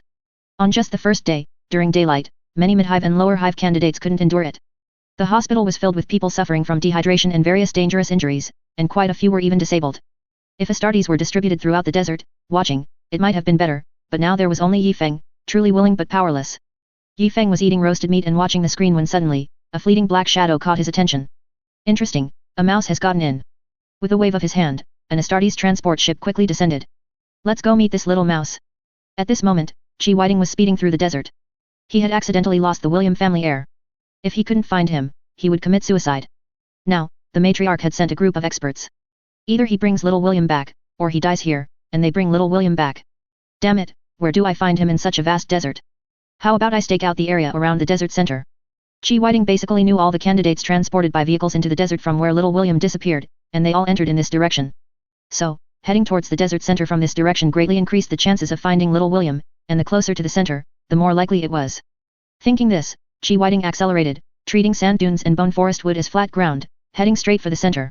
Xiaolan, who was sleeping soundly, was suddenly stepped on. He groggily climbed up and saw a black-clad figure speeding away. Fortunately, he was covered with enough bone forest wood, otherwise, wouldn't he have been trampled to death by that foot? Beep beep, harmonious society, starting with me. Never mind. He looked up, and the sky was almost dark. He had rested enough, so it was time to set off. Yi Feng was in the transport plane, looking around the desert. He saw many candidates, but couldn't find the black shadow. Hey, there he is. You're so arrogant? Floating across the desert? A missile shot out, and a powerful burst of thermal energy instantly enveloped Chi Whiting. Chi Whiting was startled and quickly dodged. My emperor's false teeth, what was that? Running along, and a cannonball suddenly flew out? Chi Whiting looked back at the huge crater blasted by the bomb. The sand in the very center had melted and then gradually cooled, turning into a glassy substance. Suddenly, a strong wind howled from above. Chi Whiting rolled away. A white metal giant crashed to the ground with a roar. Chapter Master Yi Feng made a grand entrance. Quite the nerve, daring to rush into an Astartes recruit selection. Yi Feng raised the bolter in his hand. If this black-clad man didn't give a reasonable explanation, he would simply be hung on the communication pole outside the desert. Chi Whiting looked bitterly at Yi Feng. Damn it, these the Emperor's angels were not easy to deal with. The eldest son of our family escaped to participate in the selection. We are anxious to bring him back. Participating in the selection is his own will, and he has already joined this selection. Therefore, no one from outside the desert is allowed to interfere. Sir, he is the heir to the Grand Duke. If it really can't be helped. Chi Whiting moved swiftly, pulled out a tactical knife, and lunged at Yi Feng. If I can't bring little William back, I'll be eliminated by my own family as soon as I leave the desert. I might as well take a gamble. His specially enhanced body allowed him to endure a load beyond normal humans, rapidly bursting forth with extreme speed. At the same time, several small smoke grenades ejected from Chi Whiting's waist, emitting intersecting red and black smoke. His hands didn't stop either. Chi Whiting held the knife in his right hand and scattered a handful of small throwing darts with his other, aiming straight for Yi Feng. Bang! The bolter answered him. A body slowly fell, blood soaking into the sand. The clanging projectile struck the power armor, not even leaving a scratch. Flashy, aren't you brave? Hey, you two idiots watching the show behind me, what are you thinking? From behind the sand dune, 4 black-clad figures stood up. They appeared to be from the same organization as the one lying on the ground. Do you know that if you offend us, you won't receive any ammunition resupply? His reply was 4 bolter rounds. I don't know who is behind you, or how high their status is, but it's certainly not as high as mine. Yi Feng maintained the good habit of achieving victory first, then talking. A joke, who are you threatening? There are probably not even 1,000 Astartes chapter masters in the entire Imperium. How many of your planets are there? Conservatively estimated, 1,000,000. I could kill not just one of your guards, but clear out 100 of your noble families, and it wouldn't even affect the Imperium. Hang these bodies under that no cheating sign outside the desert. And hang a wooden board on them that says, I came here for 3 things, fairness, and the Emperor's toilet plunger's fairness. The Imperial auxiliary behind him quickly moved, disposing of the bodies. Ah, following the big boss is great. This work, though hard, is truly satisfying. Night fell. Xiao Lan moved swiftly through the desert. The daytime feast and sleep had left him energized. The desert wolves, for once, were sleeping, having eaten too much during the day, so now only the rumbling sounds of Sirika giant pythons echoed across the desert. Xiao Lan continued his journey, encountering many wrecks along the way, but he himself didn't encounter any danger, which left him puzzled. Were these fierce beasts only active during the day? Never mind that, the desert nights are very cold. Xiao Lan had to keep moving to avoid being frozen stiff by the biting wind. On the other side, little William had no idea that his family's guards had been violently slaughtered by Yi Feng.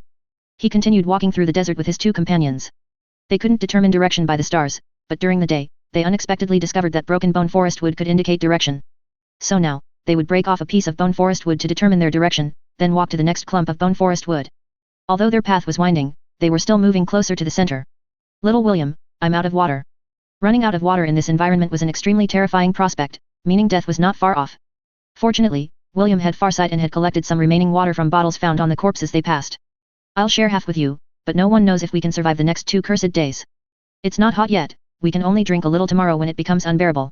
For our victory, a proper strategy is essential. I suggest we keep walking until tomorrow morning, then find a place to sleep before noon to avoid the hottest part of the day. According to my calculations, doing this gives us a 67% chance of reaching the desert center alive, but only a 4% chance of arriving within the fixed time frame. 4% is enough. We have to take this slim chance. Chapter 27, Desert Center. The sun rose again, and then set again. Little William, Ankh, and Frosa, who had just slept in the desert, re-emerged from the pile of bone forest wood, adopting the same strategy as Xiao Lan, sleeping in the piles of wood formed by chopped bone forest wood. Now, they were extremely hungry, even after eating a few small sand mushrooms they had unexpectedly found while digging sand pits, the problem remained unsolved. We need to replenish our food. These bone forest woods can be tried for making hunting weapons. But moving with handheld weapons will consume more of our energy. Ankh, calculate the success rate. Almost none. Powerful fierce beasts cannot be dealt with by us holding bone forest wood sticks. Weaker animals don't need bone forest wood sticks to hunt, such as the chameleon lizard currently under your foot, Frosa. Frosa jumped in fright and saw a palm-sized lizard quickly run from under her foot into the pile of wood, its color constantly changing, shifting between the sandy yellow of the desert and the stark white of the bone forest wood. Bang! Little William sent it to its demise with a single strike.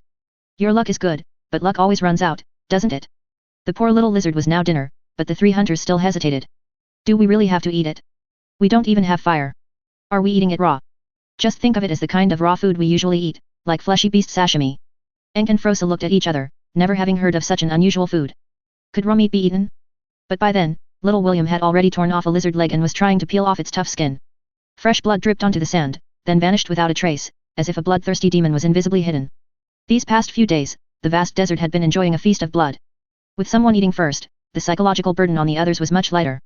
The 2 children from the midhive touched the incomplete lizard carcass. The slippery feel of the blood made them very uncomfortable, even making them want to vomit, but unfortunately, their stomachs were empty, offering no conditions for throwing up. Mimicking little William, the 2 expertly tore open the skin and put the flesh into their mouths.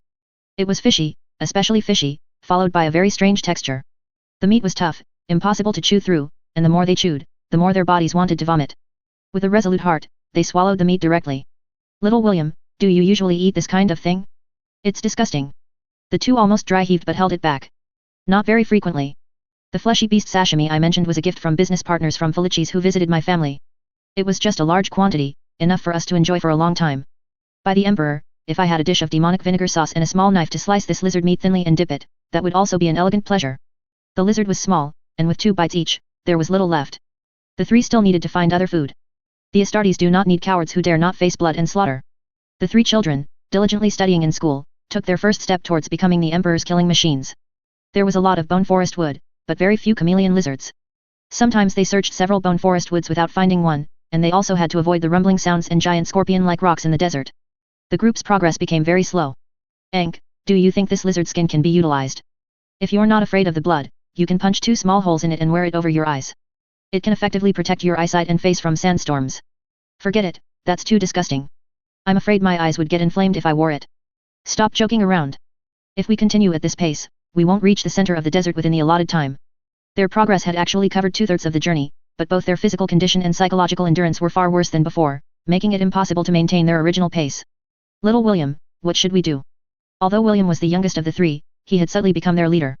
After dawn, drink all the water, abandon all burdens, and advance with all our might. There's no other way now, will shall guide us. In a trance, little William saw his grandfather, Grand Duke William, in his eyes, with his dashing spirit that commanded the winds and clouds. May my ancestors above bless me with the Emperor's favor. At the same time, the William family's jars and bottles were almost all smashed. Useless, all useless.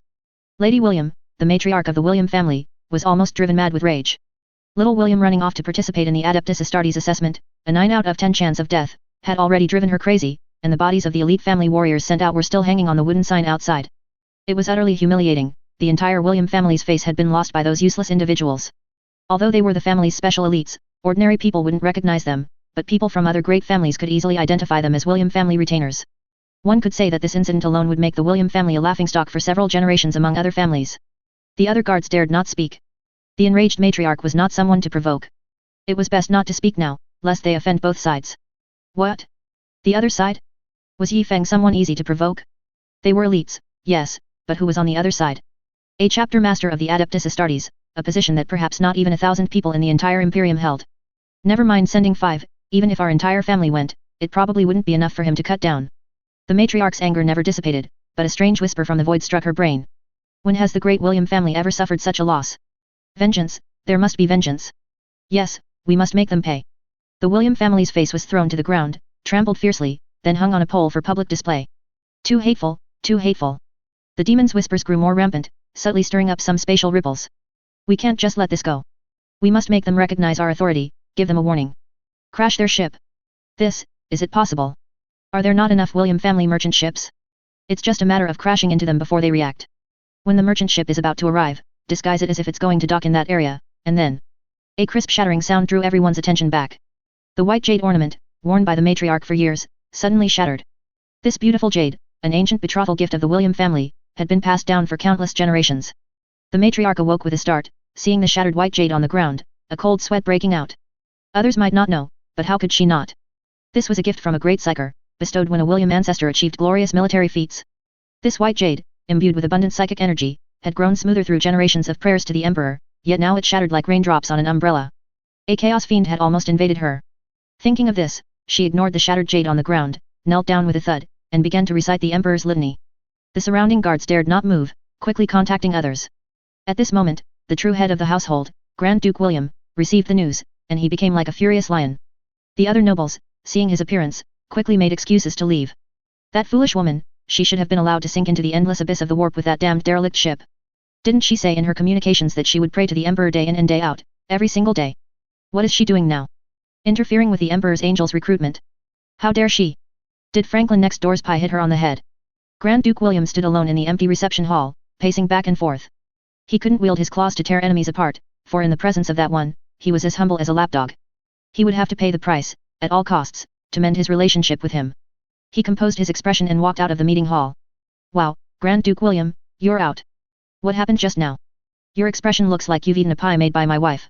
Oh, come on, Duke Franklin, your wife's deliciousness is for you to enjoy. I just received news that my son, despite my objections, went to participate in the Astartes selection. Ha, a man of my William family will never stand behind others. Duke Franklin rolled his eyes at him. Oh, please. Your expression just now made us suspect that if we had left a moment later, this enraged lion would have eaten us without a trace. As Grand Duke William's longtime neighbor, Franklin knew him too well. For him to be so enraged, at least 10 ships worth of cargo must have been lost. What? Grand Duke William is willing to give me 10 ships of Imperial auxiliary ammunition resupply. Yi Feng was full of question marks when he received this news.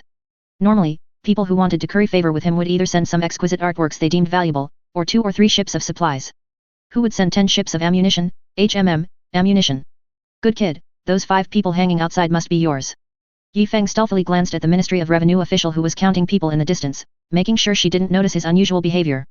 The money's been paid, let's release them, even if they're corpses now. Alas, it was fine when a bunch of rough men were together, eating, drinking, and being wild and crude. But suddenly, a refined female clerk was sent, and everyone became self-conscious. If you were an unparalleled beauty, then a group of big men would restrain themselves, not wanting to lose composure in front of a beauty, but you, everyone felt stifled. Meanwhile, the special commissioner from the Ministry of Revenue was meticulously recording the information of the arrivals. Even though it was only the morning of the 3rd day, several highly capable contestants had already arrived. One was the son of a hunter who survived in the desert, specializing in hunting Sirica armored scorpions as precious materials to sell to weapon merchants, and sometimes digging up desert mushrooms to sell to the upper hive. He had been surviving in the desert with his father since he was 7 years old.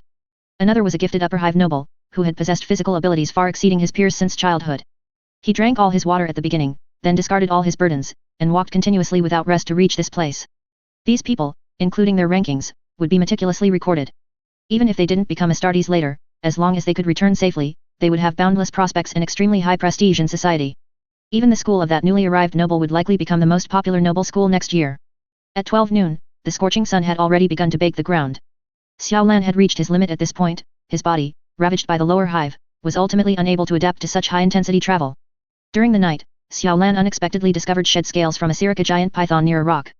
He picked up the thinnest of these scales, tore his clothes into strips, and tied them to his feet. The scales of the Sirica giant python were extremely suitable for moving in the desert. With them tied on, Xiao Lan's feet no longer sank deep into the sand, he seemed to glide across it. This could effectively increase his speed of movement in the desert. But hunger and thirst once again plagued Xiao Lan. Only his unyielding will supported his continued progress. What does it matter? Haven't I always been like this?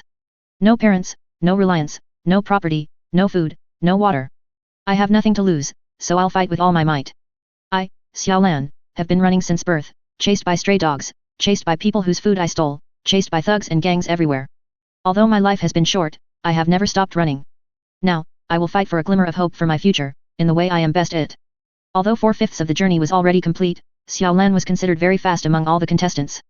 However, the remaining progress was entirely dependent on will. Good news, what he lacked least was will. Other contestants occasionally appeared, indicating that those who had entered from various scattered points in the vast desert were now approaching the center. No one was interested in caring about others, they were all exhausted and had no supplies. To Xiao Lan's left, on a distant dune, William and his 2 companions were also nearing their limits. Lying on the dune, sliding down with soft thuds, William, Ankh, and Frosa had done this numerous times to gain a brief rest for their bodies. Many parts of their clothes were already worn through by the sand, for example, they were currently using the fabric from their trouser cuffs as padding underneath.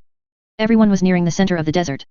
The powerful deterrent of Yi Feng had already scared all dangerous beasts away from the desert center, so contestants didn't need to worry about beast attacks, but they also couldn't obtain supplies from them. The sun continued to exert its power, posing the greatest test to human will. The endless desert, high temperatures, and unknown distance constantly tormented the contestants' minds. People kept collapsing, some even falling less than 3 kilometers from the circle drawn by Yi Feng. Most of those who arrived were in a state of exhaustion and received emergency treatment. It's unknown how many people participated in this selection, but the sun had already set. As of now, only 1,300 people had arrived. There were still 2 hours until midnight. The roar of rescue aircraft continuously echoed from the sky. The longer the time passed, the more people couldn't hold on. Little William was practically dragging the other 2 forward. Ankh, the tech geek, was the first to run out of stamina, yet with the support of the other 2, he wobbled forward for a while longer. Frosa also couldn't hold on anymore. William spoke little, now, every extra word would consume precious, unnecessary energy. The sun had set a long time ago, and William was extremely anxious, not knowing how much time was left. His thoughts raced, and he decided to make a desperate push. We're almost there, look. William, where? I don't see it. Where? Haven't you seen it, or haven't you smelled the aroma of roasted meat? It's right ahead, charge. It was very dark at night, but the 2 saw William running forward. Yes, running. A sudden burst of strength invigorated them, and they followed William forward. After desperately scrambling over a dune, William actually saw a light in the distance. Victory is ahead, Ankh, Frosa, do you see it? The Emperor and our ancestors are protecting us. The 3 tumbled and crawled towards the final finish line. Skeletons, gigantic skeletons, the bones of Sirica giant pythons encircled the finish line. Sizzling roasted meat and ample clear water were right ahead. In William's heart, ancient war drums seemed to pound, and a crimson river seemed to surge endlessly. The ancestors of the William family seemed to be watching him, the steadfast will and fearless courage passed down through generations of the ancient family erupted at this moment. William charged forward alone, as if 1,000 armies followed behind him. Enk and Frosa truly smelled the aroma of roasted meat wafting for miles this time. Even though they had been traveling in the desert for several days, and their bodies were severely dehydrated, their mouths miraculously began to secrete saliva. At this moment, the raging fire shimmering behind the gigantic skeleton ahead no longer seemed like the finish line of a competition, but the golden throne of the great emperor, towards which the emperor's loyal subjects worshipped at all costs. Just as the three were only a few steps away from this colossal circular skeleton, the bell signaling the start of a new day rang out. The massive bell echoed across the entire desert. Dong! Dong! No, the three fell to the ground in despair, their throats long dry, only meaningless, unwilling roars escaping them. Had they just brushed past the emperor's favor? Hello, medical personnel are coming right away. Please state your name. The three were extremely fatigued, barely having the strength to open their eyes. The special commissioner from the Ministry of Revenue understood, you have passed the assessment. You've crossed the line by several meters. This skeleton is just what's left after we roasted meat. Upon hearing the words passed, the three lost consciousness and were urgently sent to the medical bay. Also carried in with them was a disheveled lower hive child. The medical personnel had some difficulty removing the snake scales from his feet. The preliminary round of this recruit selection finally concluded. A total of over 1,600 contestants broke through, advancing to the next elimination round. Among them, about 1,000 were noble children from the upper hive alone. It must be said, they were indeed true elites. Among them were some who even surprised Yi Feng. For example, a super formidable individual appeared who defeated a male desert wolf that had been driven out of its pack and was roaming alone, riding it all the way to a position extremely close to the final circle. A child from the mid-hive, like someone with no sense of direction, circled a large portion of the area but still arrived at the center within the allotted time. There were also some seemingly unremarkable contestants who, upon approaching Yi Feng, offered him several desert mushrooms. Quite sensible, indeed. Chapter 28 absolutely closed. The facilities on the outskirts of the desert were progressively dismantled, including the bodies and wooden signs. All entrances were officially closed, with only the medical area seeing constant air traffic. Grand Duke William finally breathed a sigh of relief. 10 shipments of ammunition weren't sent in vain, and most importantly, his son was successfully selected. Forget 10 shipments of ammunition, I wouldn't even mind another 10. Grand Duke William hurried home, taking the grand steps of his family's magnificent gate 2 at a time. For Grand Duke William, his family's vast estate had never felt so large. His wife had already been kneeling on the gravel, atoning to the Emperor for 2 days, and Grand Duke William's arrival finally allowed her to relax and reveal everything. Hearing about the warp entity's corruption, even Grand Duke William couldn't help but blanch. Local psychers were quickly summoned for necessary inspections, and everyone, including all the cats in the vicinity, was checked. Grand Duke William looked at the shattered relics of his ancestors with deep emotion. Even after thousands of years, his ancestors still protected his descendants. All right, stop kneeling. Do something more practical. Grand Duke William ordered his servants to level his backyard and erect a colossal statue of the Emperor. Nearby ecclesiarchy personnel swiftly arrived and engaged in multi-level, in-depth discussions with Grand Duke William on several key areas, including investment amount, statue design, and subsequent publicity efforts. Grand Duke William waved his hand, saying, "Just build it. If my son can become a space marine, I can even pay to construct a massive Emperor statue in the very center of the desert, one visible from space." If not for the unpleasant incidents that occurred earlier, Grand Duke William would have been quite willing to pay a price to send a message to his son, asking him to withdraw from subsequent selections. After all, his achievements in this desert selection were already enough for him to boast about for a lifetime. But now, he dared not make any moves. He could only find ways to arrange for some Imperial auxiliary to pay more attention and respond faster in case of trouble. Those selected were overjoyed, while those who failed were naturally heartbroken, especially the families of the boys who couldn't be saved and were forever buried in the yellow sands. Given that many of the selected boys were not in very good condition, Chapter Master Yi Feng waved his hand, declaring, "Treat the sick, feed the healthy, and everyone gets 30 days of rest." Of course, each boy resided alone, and even food and supplies were delivered by robots during this period. This was a test disguised as rest, enduring solitude. After all, in every war, you never know what will happen. Even a gene-sire as powerful as Guilliman was once flung into outer space and drifted for a very, very long time. At the same time, it was also to protect these excellent children. If they were truly sent back, what if someone tried to assassinate them to reduce competition? They were just children. If they were Astartes recruits, it might be considered to turn assassination into a selection process. Chapter Master Yi Feng also needed to consider how to conduct the next part of the assessment.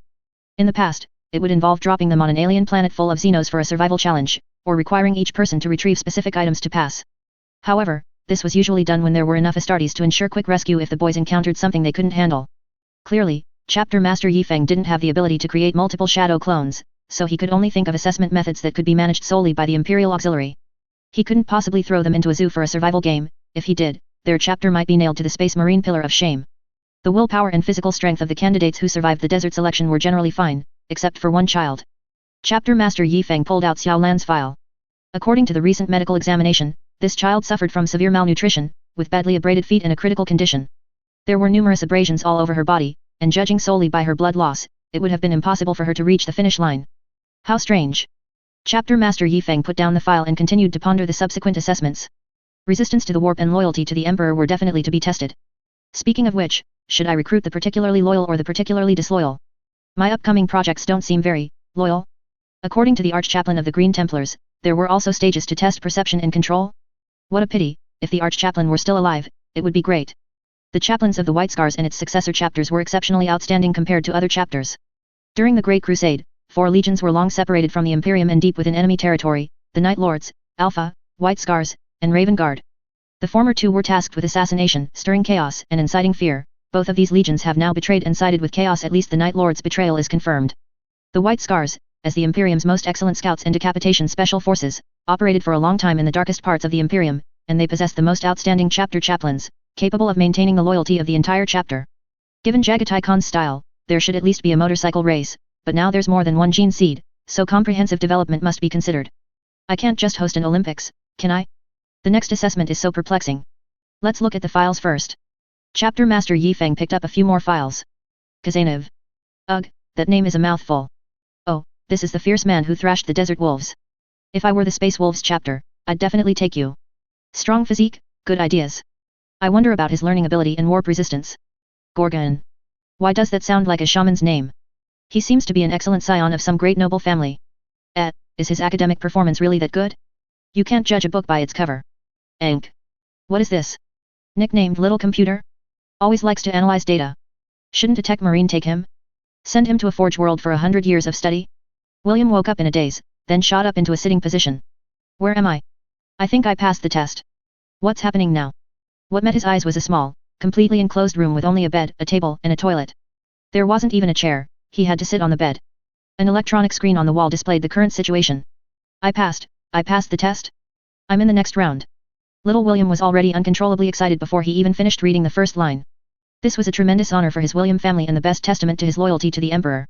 Little William's ambition soared in an instant, with a great desire to expel chaos and restore the Imperium of Man. After calming his excited heart, he continued to look at the screen, which showed an assessment of Little William's physical condition, nothing more than excessive fatigue and nutritional deficiencies. Next task, rest here and await the start of the next round of selection. Waiting time, unknown. If you wish to withdraw from the selection, please press the red button at the top of the screen. Food will be delivered through a mechanical port. It is recommended to consume all of it to maintain your physical strength. Food had already been delivered from the mechanical port and placed on the table. It was a week's supply of nutrient blocks and food bars containing all human nutritional requirements, along with emergency packaged water. Little William, as an upper hive noble, had never eaten such things before. Ugh, it doesn't taste good, it's choking me. Get me some water. This was a fully enclosed small room with its own ventilation system, and even no time display. Day and night were decided solely by your light switch. Turn it off, sleep. He didn't know how long he slept, but when Little William woke up, he continued to eat. Full and satisfied, he put away the remaining food. What should he do? Exercise. He performed all the exercises that could be done on a bed, then fell back asleep in exhaustion. Meanwhile, Enk was truly plunged into extreme boredom. No data, no information, he couldn't do anything. He ate and drank every day, calculating time. It was unbearable. But he didn't know that in this seemingly simple assessment, he had an absolute advantage. Enk's friend, Frosa, was still lying in bed, unconscious. And Xiao Lan was immersed in immense happiness. What kind of life was this? No need to scavenge for food, no need to be a thief every day risking discovery and a beating, and food just appeared on such a comfortable bed? Was this the life of the rich and powerful? It was too blissful. In his opinion, these nutritious food blocks and food bars were already far better than the corpse starch blocks he usually managed to get on a lucky day. Ah, happiness. If it weren't for the fact that his cultural level was limited, and Chapter Master Yi Feng had converted all text into voice broadcasts, he would have finished a week's worth of food in 2 or 3 days. Chapter Master Yi Feng had set a trap here. Due to the fully enclosed management environment, no one knew the exact time, so Chapter Master Yi Feng ordered them to be given a 7-day supply every 6 days. He believed many people's biological clocks would enter a very magical state. The first delivery was food and water at the very beginning, and everyone took it for granted, thinking a week's rest would be fine. Most people didn't pay attention to the second delivery, believing they had been unconscious for too long when they entered. At this point, many people's biological clocks were already chaotic. Sometimes they slept for 3 hours but thought a whole night had passed, and sometimes they had only been awake for 7 hours but thought the day was over. When they wanted to take a nap, they accidentally slept for 10 hours without realizing it. No one knew what time it was now. They tried to rest, but found that the more they rested, the more tired they became, almost to a counterproductive effect. Some clever ones had already started trying to keep time, for example, by slowly releasing water into the bathroom sink, with the sink filling up marking one cycle. But they still couldn't control their sleep time. At this point, the rest cabin was driving people mad, like a solitary confinement cell. By the third food delivery, even those who tried to calculate the time had lost their minds, because their calculations were short by 27 hours. One day on this planet is 27 hours, meaning they believed they had slept 27 hours less than they should have. Only a few people were unaffected. Little William was one of them. His method of keeping time was very special. He used exercise to track it. His usual exercise training had made him disciplined. He roughly knew how long it took him to complete a set of physical training. So, with unshakable physical training, eating, and sleeping, his sleep was even more regular, as he was almost exhausted every day, and his body needed a certain amount of rest to recover. The excellent qualities passed down through the William family were fully embodied in him, constantly getting stronger, constantly seeking to break through his limits, and improving his physical and mental qualities through exercise. Ankh, however, was in deep confusion. His time calculations were extremely accurate, almost identical to real time, but the food rations delivered every 6 days still puzzled him. So he began to calculate the probability of this being an assessment, the probability of the food rations being a trap, and even the probability that the goal of this test was to escape from this small cell. He searched this confined space for anything that could help him get out, or some cleverly hidden mechanism. Confidence and powerful, precise calculation abilities were Ankh's greatest advantages. He would not doubt his calculations. One could say he was one of the few contestants who guessed Chapter Master Yifeng's intentions. Xiaolan continued to live a carefree life, occasionally wondering how her old friends in the lower hive were doing. It was a pity, if only they had dared to take a chance too. In the lower hive, Xiaolan had a long-term partner nicknamed Wild Rat, whose dream was to die from eating too much. It would have been great if he had come too. This selection was also ineffective for another type of person, the carefree, not in the physical sense, of course, boys. They simply didn't care about these minor changes, they slept when tired and ate when hungry, following their body's instincts. What, extra food? That's great, let's have a late-night snack. Perhaps only prolonged boredom could defeat them. Ottist was both happy and troubled. Due to the large-scale selection, many people had died, leading to a lot of opposition against him. The populace dared not point their fingers at the Astartes, so Ottist, the actual ruler of the planet, bore the brunt of most of the anger. The good news was that Chapter Master Yifeng was currently residing in his mansion. From now on, that room would be sealed and revered. In the future, when any distinguished guest came to visit, he would be given a second-class room. When he asked why he couldn't stay in that room, Chapter Master Yifeng could be brought up, allowing for a good show-off. The guest would subconsciously understand Chapter Master Yifeng's prestige, and then stay in the second-best room, implicitly elevating Ottist's status by 1 level compared to his counterpart. Oh, the thought of it was so satisfying. He quickly made sure to serve Chapter Master Yifeng well. The public grievances outside were not a problem now. The longer Chapter Master Yifeng stayed with him, the greater his prestige and the more stable his position would be. Chapter Master Yifeng was now living in a golden and silver house, with beautifully carved beams and painted rafters, a feast for the eyes. It was just that the entirely Western artistic aesthetic, which seemed to have a bit of a German flavor and a bit of French aesthetic, was a little unfamiliar. Chapter Master Yifeng, from an ancient Eastern country 3,000 years in the human imperium, suddenly had a heretical thought: what would the emperor's portrait look like if painted in ink wash? Just as Chapter Master Yifeng's thoughts were wandering, the communicator beeped. What? 4th food delivery, and someone pressed the red button to quit? It's only been 19 days. An upper hive noble finally couldn't resist quitting rest. Anyway, he could go home and comfortably become a noble, and with the political capital gained from advancing in the desert selection, quitting rest to go home and inherit the family business was also a good excuse.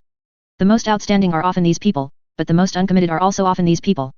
They had a fallback, and the mid-hive boys also had a home to return to.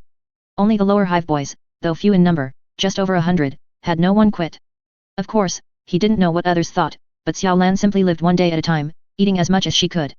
The food she had eaten during these days had greatly improved her malnourished body. She was finally no longer skin and bones.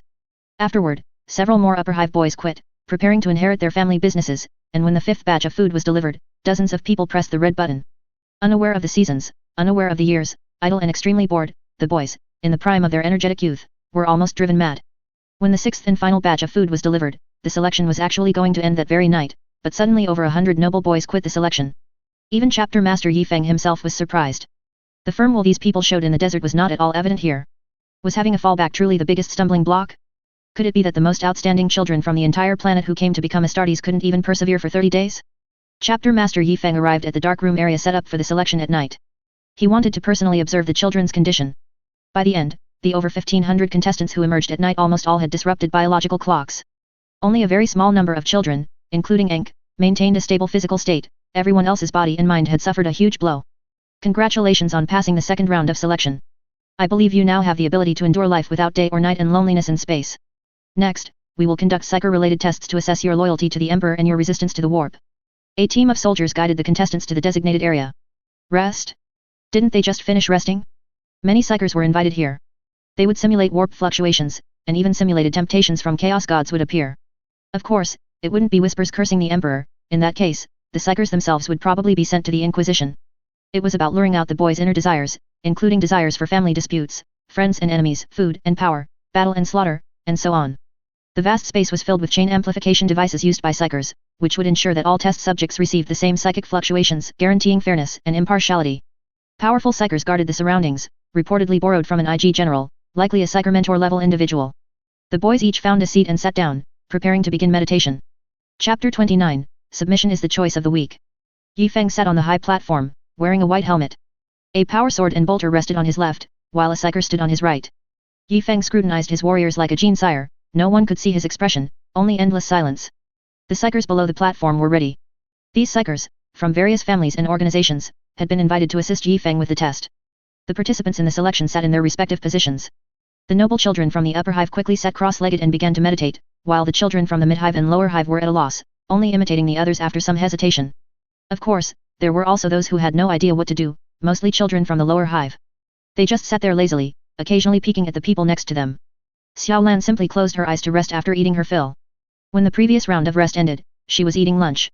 When the sealed iron gate opened, she immediately realized that her days of sleeping and eating to her heart's content were over. She quickly gorged herself on nearly half of the week's food ration that had just arrived that morning. Now, her belly was round, and she still had uneaten food blocks tucked into her pocket. As the giant bell rang once more, the psychers simultaneously unleashed their power, transmitting a psychic shock into the minds of each test subject through amplification devices. White electric light constantly flickered on the linear devices. Every boy began to experience excruciating headaches. The assessment initially only tested the boy's resistance to the warp, with tests of loyalty only coming in the mid to late stages. Blue psychic light began to intervene in the device. It was a powerful psycher under the IG general who had made his move.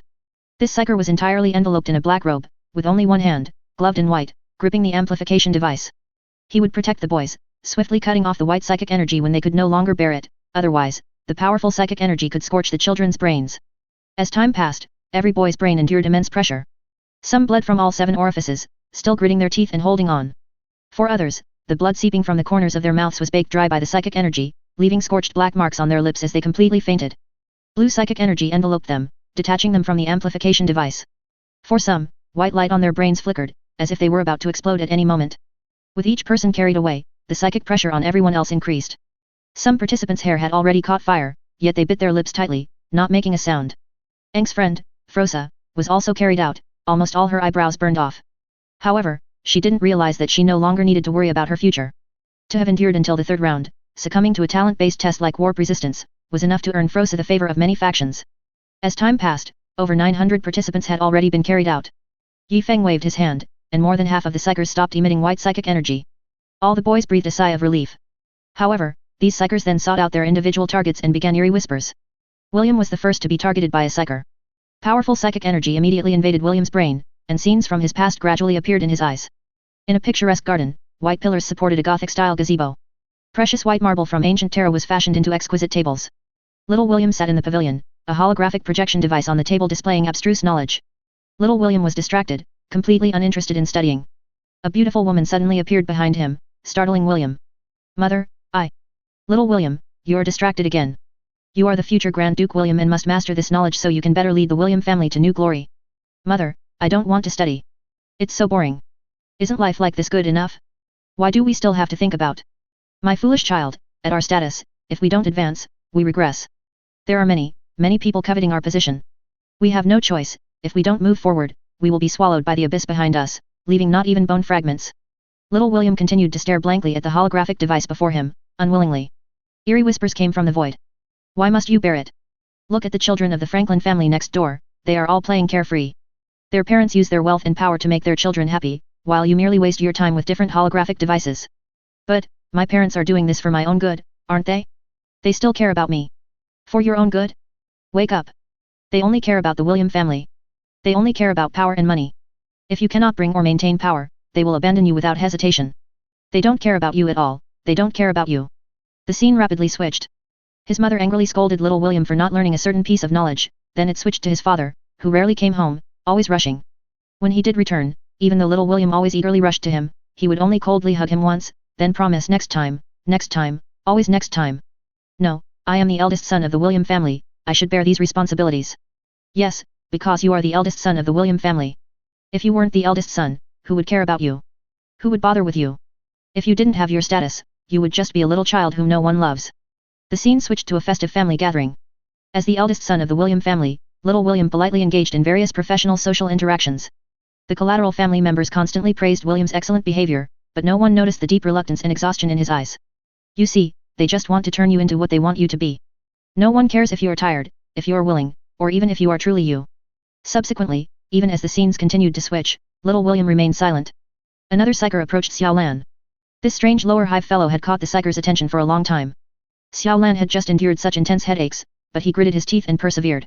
He had no other choice, to maintain such a prosperous daily life, he had to keep going. However, one moment he was relieved that the headache had lessened, and the next, the world spun, and he was back in the lower hive. Xiao Lan was curled up in a corner, with two burly men beside him. You little thief who doesn't know what's good for him, daring to steal from old man Rong. You must be tired of living. The two burly men kicked Xiao Lan's body with all their might, like they were kicking a dead dog. You bastard, bleep bleep, a sewer rat despised even by the emperor. Brother, he looks like he's about to die. One burly man stopped kicking, but the other continued. So what if he dies? Would anyone care about a little bastard like him? After kicking him a few more times in anger, and seeing Xiao Lan completely motionless, the two finally left. After a long time, Xiao Lan slowly stirred. Clutched tightly in his arms was a half-eaten block of corpse starch.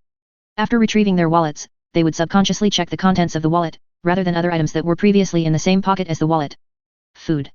I have food. Xiao Lan gently bit into the corpse starch block. The remaining starch block was covered in bloodstains.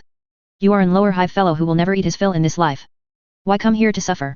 Various scenes Xiao Lan had experienced were cut and then simultaneously occurred in different parts of Xiao Lan's body. The excruciating pain from the most intense psychic shock moments ago returned to Xiao Lan's head. Both feet were covered in raw skin and blood blisters, the pain he had endured in the desert previously. His stomach was extremely hungry, the pain he often suffered in the lower hive, now exceptionally severe. His hands were broken, from being beaten by gangs in the lower hive. A hideous scar appeared on his thigh, from being bitten by someone's pet crocodile dog while searching for food in the lower hive. Xiao Lan trembled uncontrollably. This pain, which would normally have made Xiao Lan faint long ago, was now unusually clear. The scene shifted once more. Xiao Lan happily hid in a corner, unwrapping the protein bar he had just acquired. A pair of large hands reached out from the pitch-black depths and snatched the protein bar away. Today's offering is insufficient. Confiscated. Food. Xiao Lan reached out to grab it, but a large foot was his only response. I said confiscated, so it's confiscated. Still dare to snatch it? You're asking for a beating. A flurry of punches and kicks caused Xiao Lan's small body to give out, and she collapsed into a pool of blood. You will always be a suffering, bottom-tier waste, and this life will be spent in hunger. The wicked voice emerged from the void once again. However, when Xiao Lan heard the words hunger, her entire body instantly stopped trembling. As long as I can eat my fill, I'm not afraid of this. Ha ha ha, you lowly wretch, a begging ghost trampled upon at will. Does it matter if you're afraid or not? It will always happen to you anyway. As long as I can eat my fill, I can endure anything. To eat my fill, to eat my fill. Xiao Lan seemed not to hear the grotesque whispering at all, just muttering to herself. What is this? Eat my fill, I need to eat my fill. I have eaten my fill before, I once ate my fill. It was just good luck, dragging a body that had been beaten like a dog. I have eaten my fill, I want to eat my fill. Suddenly, Xiao Lan's hunched, cross-legged body straightened, and her features, twisted by pain, completely relaxed. Her tightly shut eyes opened without warning, staring intently at the high platform, her eyes glowing with blue-white psychic energy, exceptionally bright. I once ate my fill. He made me full. He can make me full. He fed me.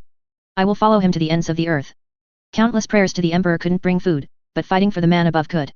Yi Feng sat on the high platform, his left hand already gripping his power sword, the golden great sword already activated, a faint golden light swirling around the power sword. The psyker withdrew his interference and gestured, indicating that Xiao Lan had passed the assessment. Yi Feng jumped off the high platform and walked around the assessment grounds. The poor unconscious child was lifted by professional medical personnel and moved to a medical transport vehicle, as neatly packaged food blocks and food bars rustled and fell from his pockets. Yi Feng stopped the medical personnel, picked up the dropped packaged food, and gently placed it in the boy's hand. This is his food, please hold it for him.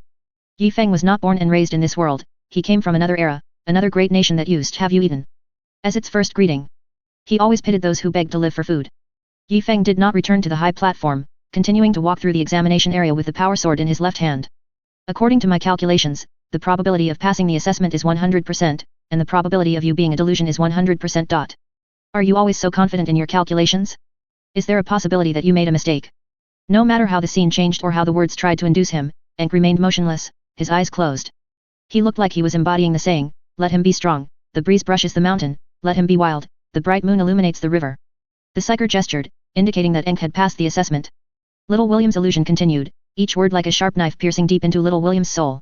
You are merely a sacrifice to maintain the William family's honor. Who cares about you yourself? They only care if you can gain honor to elevate the family's prestige. The psyker wanted to switch scenes again to continue striking Little William. However, the psyker found that he could no longer control the scene changes. Now, an ancient and dignified old man sat high in the center of the hall, holding a young William in his arms, his two small feet kicking wildly, constantly clamoring for Grand Duke William to tell him stories. Grand Duke William told the stories of his ancestors fighting alongside the great space marines again and again. This was the glory flowing in the blood of this ancient family. Behind him, on the central wall of the hall, hung a giant portrait of his ancestor bravely fighting the enemy, following the towering Astartes. They want me to become a brilliant Grand Duke. They want me to bring endless status and wealth to the family. They want me and my descendants to pass it down for generations. Yes, that's right, in their eyes you are just a... Before the eerie whisper could finish, Little William interrupted him. But there is another person who wants me to bring supreme glory to the family. He wants me to surpass my ancestors under the guidance of the Emperor. That's right, in his eyes, aren't you also? The eerie voice sounded a little angry, he kept being interrupted. Coincidentally, I think so too. No, you're just a little boy who doesn't want to study. No, I'm not a little boy anymore. I am a man of the William family. For thousands of years, my William family has had politicians, merchants, soldiers, and even criminals, but never spineless cowards. I am a man of the William family, I am a man of the Imperium, I am a man with guts, for the Emperor. The psyker withdrew his power and gestured, indicating passage. Blood flowed freely from Little William. Oh no, now William. Emergency hemostatic agents were quickly injected into his body, and William slightly opened his eyes, seeing the tall Adeptus Astartes chapter master nod slightly at him. Many selected candidates were carried away by medical personnel, some passed, and some fell. Perhaps other psychers could correct these influences, but there would certainly be lingering after effects. At this time, there were not many people left in the selection hall. Some seemed to be wavering, leaving the psychers very confused whether to pass those who had endured for so long. Sitting below Yi Feng's gaze now was the son of a desert hunter, the first to arrive in the desert selection.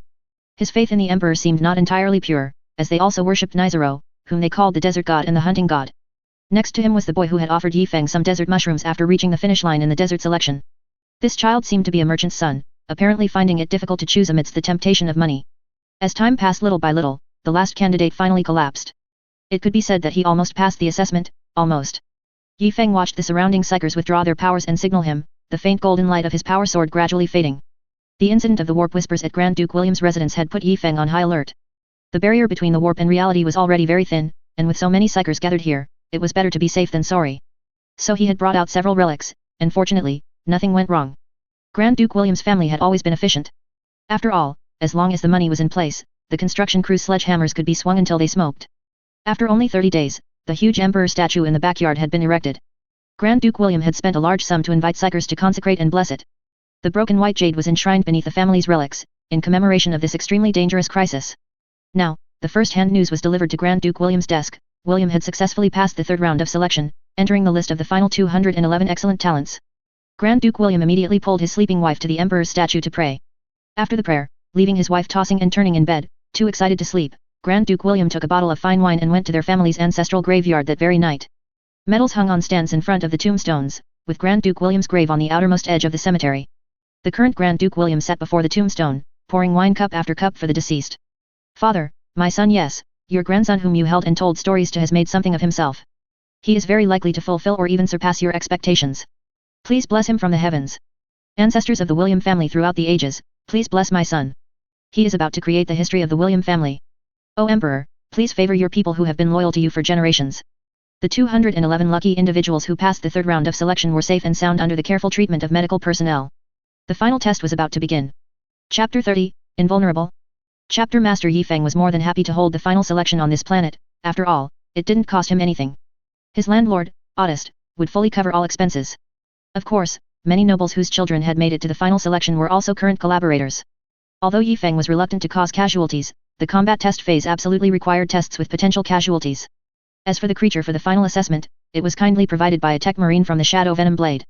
After the Shadow Venom Blade left Atres, piloting a battle barge acquired from the Storm of Will chapter, they went to a planet to exterminate Xenos. There, they encountered extremely tough, burrowing Xenos, the kind that looked like a series of living stones. A call was made to the Adeptus Mechanicus. Hello, Adeptus Mechanicus? Get me one of those stone creatures. Didn't the Shadow Venom Blade sign an agreement with you? They ran out of ammo. You give me a stone creature, and our chapter will fulfill the agreement later. Just a few days later, a transport ship from the Adeptus Mechanicus arrived. They were afraid Yi Feng would back out, as they had supplied all their ammunition to the Shadow Venom Blade, only for them to be wiped out. The previous deposit was all for naught. Now that a willing scapegoat had finally appeared, they couldn't let him escape. Yi Feng personally went to inspect this crucial element of the final assessment. A series of stones lay entangled in a pile of mechanical chains, reportedly injected with a powerful tranquilizer. Yi Feng looked puzzled. Didn't I say one was enough? Why are there so many? The Mechanicus adept replied, esteemed chapter master Yi Feng, these are different sections of the same creature. We call it the Phenos Stone Serpent. We numbered its body segments and found that the shortest is at least 19 segments long, and the longest is still unknown. For example, this particular Phenos Stone Serpent is a full 22 segments long. Additionally, esteemed chapter master Yi Feng, this is the contract you mentioned in your astropathic message, please sign it. This Mechanicus adept was truly anxious, fearing Yi Feng would reconsider once he thought it through. Yi Feng slowly walked around the Phenos Stone Serpent. Based on some data from the Adeptus Mechanicus, it was clear that this behemoth had a body structure similar to ancient Terrace turtles. Its outer shell was its skeleton, and the connections between its segments resembled the structure of a water bear. This type of structure was also often used in human 3K era spacesuits. The front end of the Phenos Stone Serpent had a conical structure, which would aid it in boring through the earth and rock ahead. Its excavation principle seemed similar to an earthworm. Through our research, the Phenos Stone Serpent becomes extremely aggressive in areas without earth and rock, such as in water or exposed to the air. The problem now facing Yi Feng was how to ensure that exactly 100 people, no more, no less, would advance. Aside from the head and tail of the Phenos Stone Serpent, try to place 5 Aquila emblem badges inside each of the remaining 20 body segments. Next, Yi Feng planned to hold the final selection in a large arena composed of steel flooring and steel obstacles. Test subjects would choose their own weapons. Once the Phenos Stone Serpent was defeated, it would be time to contend for the Aquila emblem badges. Only those who returned to the starting point alive, holding an Aquila emblem badge, would be eligible to become an Astartes. Of course, there was also the possibility that the Phenos Stone Serpent could not be defeated at all. In that case, it would come down to who was toughest, who could survive to be among the last 100 people. This was perhaps the most perilous method of selection to date, but there was no alternative. An Astartes not only needed to defeat powerful enemies but also had to leave the battlefield alive. Don't ask why, over 1,000 fallen heroes were watching from above. The contestants didn't know how brutal the upcoming struggle would be, but the firearms instruction and training organized under Yi Feng's command still made everyone tense. Firearms training scores would not be included in the final selection, as many upper hive elites had already learned basic firearm usage. This training was primarily provided for children from the mid-hive and lower hive who had never touched a gun. Due to the wide variety of firearms provided, contestants could choose their favorite weapon to learn, with no restrictions whatsoever. Following the core idea that bigger is better, little Xiao Lan set her sights on a large plasma pistol. Of course, for a space marine, a common soul pattern plasma pistol is just a small weapon, but for a 12-year-old boy, it was overly heavy and massive. But what did that matter? Eat as much as you can, work as hard as you can. I, Xiao Lan, will eat the most and become the fiercest Astartes. Under the bewildered expressions of the instructors, Xiao Lan studied very diligently. This was also the first time in her life she had a teacher, someone who genuinely wanted to impart knowledge to her. On the other hand, while little William's ideas differed from Xiao Lan's, he also chose a large firearm he had never learned, a meltagun. It wasn't that William wanted to learn something new, it was mainly that he felt something was amiss. The appearance of such large firearms suggested that their upcoming opponent was likely to be extremely massive, and he needed to prepare these seemingly out-of-place weapons for future contingencies. The exterminator pattern meltagun was very large, even William, who was well-nourished and robust, found it difficult to lift. Generally, even in the Astra Militarum, only the most courageous warriors would use such a weapon. Another formidable individual who also chose a meltagun was the powerful contestant who passed the assessment riding a desert wolf. Eng's thinking was very clear: for someone with such poor athletic ability, carrying a small pistol and wearing thick body armor was the sensible thing to do. He quietly picked up a Mark IV Anchorite pattern las pistol, one of the classic armaments from the Calixus sector. Alas, it was a pity Frosa wasn't here. Eng felt truly uncertain. His initial idea was just to observe the unexpected beyond the data, not actually to become an Astartes. But as the selection rounds passed one after another, the more he participated, the more his blood surged. Now, he found himself involuntarily picking up a gun for preparatory training. The 211 boys were distinctly divided: 129 boys from the upper hive, 70 mid-hive children, 10 lower hive children, and 200 children from outside the hive city, each in their own section, never interacting with the others. If not for this selection, they would never have met people from other levels of the hive city in their lives. The firearms instruction time was neither long nor short, just enough for the children to basically grasp how to use a gun, but to say they were highly accurate was unlikely. A colossal steel arena was erected, with various metal obstacles set up inside. Tower-like pillars were most common, along with some hemispherical small metal fortresses for emergency protection. However, there were only 3 fortresses in total, each capable of holding a maximum of 20 people. Considering it was very possible for people outside to dodge the Fennos stone serpent while engaging in an offensive and defensive battle with those inside the fortresses were thoughtfully designed with firing ports. The metal container holding the Fennos stone serpent was placed in the open space at the center of the arena. Each selected contestant took the firearm they were proficient with and proceeded to the open space in the middle of the arena, surrounding the strange black metal box. Everyone whispered, speculating about what kind of giant beast was inside. The rumbling impacts from within the metal box made everyone uneasy. William, what do you think that thing is? It wouldn't be orcs, would it? I heard the angels just fought orcs. Unlikely, I don't hear any roars. The knowledge of this old imperial world's noble was incomparable to that of a rebellious world. Then what do you think it is? I can't imagine either. Something with that size and strength must be a very rare Xenos. Is it possible it's a war machine, not a living creature? Even so, it wouldn't keep smashing this black metal box. If it were a war machine, it should adopt an attack strategy of rapidly unleashing powerful firepower the moment the metal box door opens. Several upper hive nobles were discussing with great interest. Eng stood with a few mid-hive boys. At this point, Eng's thick body armor and laser pistol became a laughingstock among them. Eng nonchalantly brushed off these mid-hive children. In his opinion, almost none of these people would pass this election.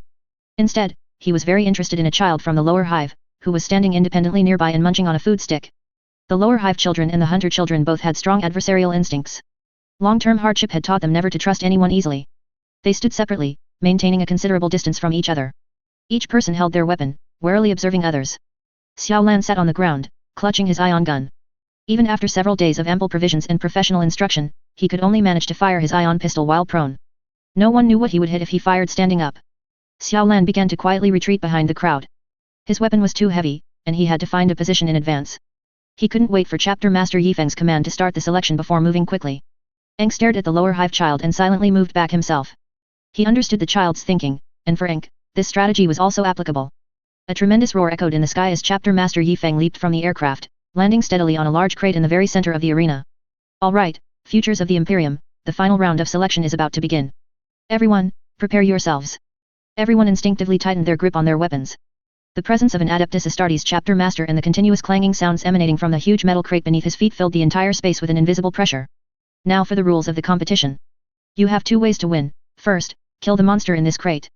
It contains 100 Aquila emblems, symbolizing 100 slots.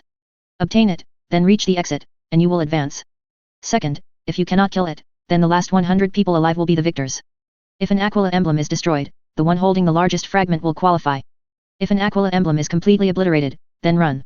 The first person without an Aquila emblem to reach the exit will qualify. Eng instantly calculated the most advantageous scenario for himself.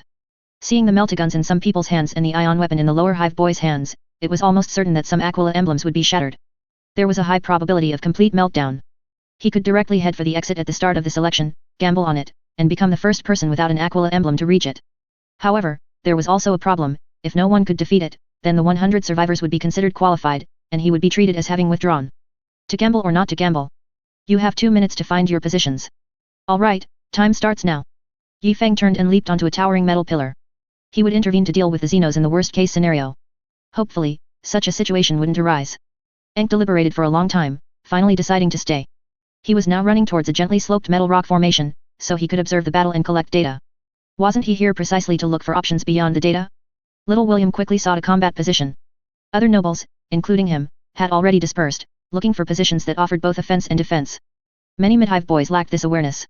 Some ran directly into dead ends, for example, a path that led only up to a metal pillar, where if their retreat was blocked, they would become like Maso at Zhiqing. The lower hive children's reactions were actually the fastest, just one word: run. First, hide and observe the situation. The massive black metal crate instantly collapsed, and Yifeng quietly pulled out melon seeds. The Fennos stone serpent immediately burst out, slithering towards where the most people were gathered. The Fennos stone serpent primarily relies on vibrations to determine enemy direction, and its vibration sensing organs are within its hard exoskeleton. If it has any weakness, its mouth, when open for feeding, might be its softest spot. In an instant, a powerful barrage swept through the center of the arena. Boys from all directions opened fire simultaneously. Laser guns left only slight marks on the Fennos stone serpent's body. The pathetic kinetic slugs couldn't even harm the great serpent. Meltaguns couldn't fire due to the distance. As for the ion gun, the only one was being carried by Xiao Lan as he climbed a slope. The Fennos stone serpent broke through the fire blockade in a few moves, rapidly charging into the crowd. The boys quickly scattered. Some directly hid in fortifications, continuously firing. Some climbed onto metal pillars, attempting long-range sniping. Others fled in all directions, dispersing. And a few were particularly fierce, like William. William hid behind a metal pillar, his back pressed tightly against it, hands holding a meltagun in the standard firing position, waiting for the Fennos stone serpent to pass. The giant serpent appeared massive and cumbersome, but it moved incredibly fast across the steel ground. Its own writhing generated astonishing speed, and the friction with the ground produced a teeth-grinding sound. Steady, it's getting closer.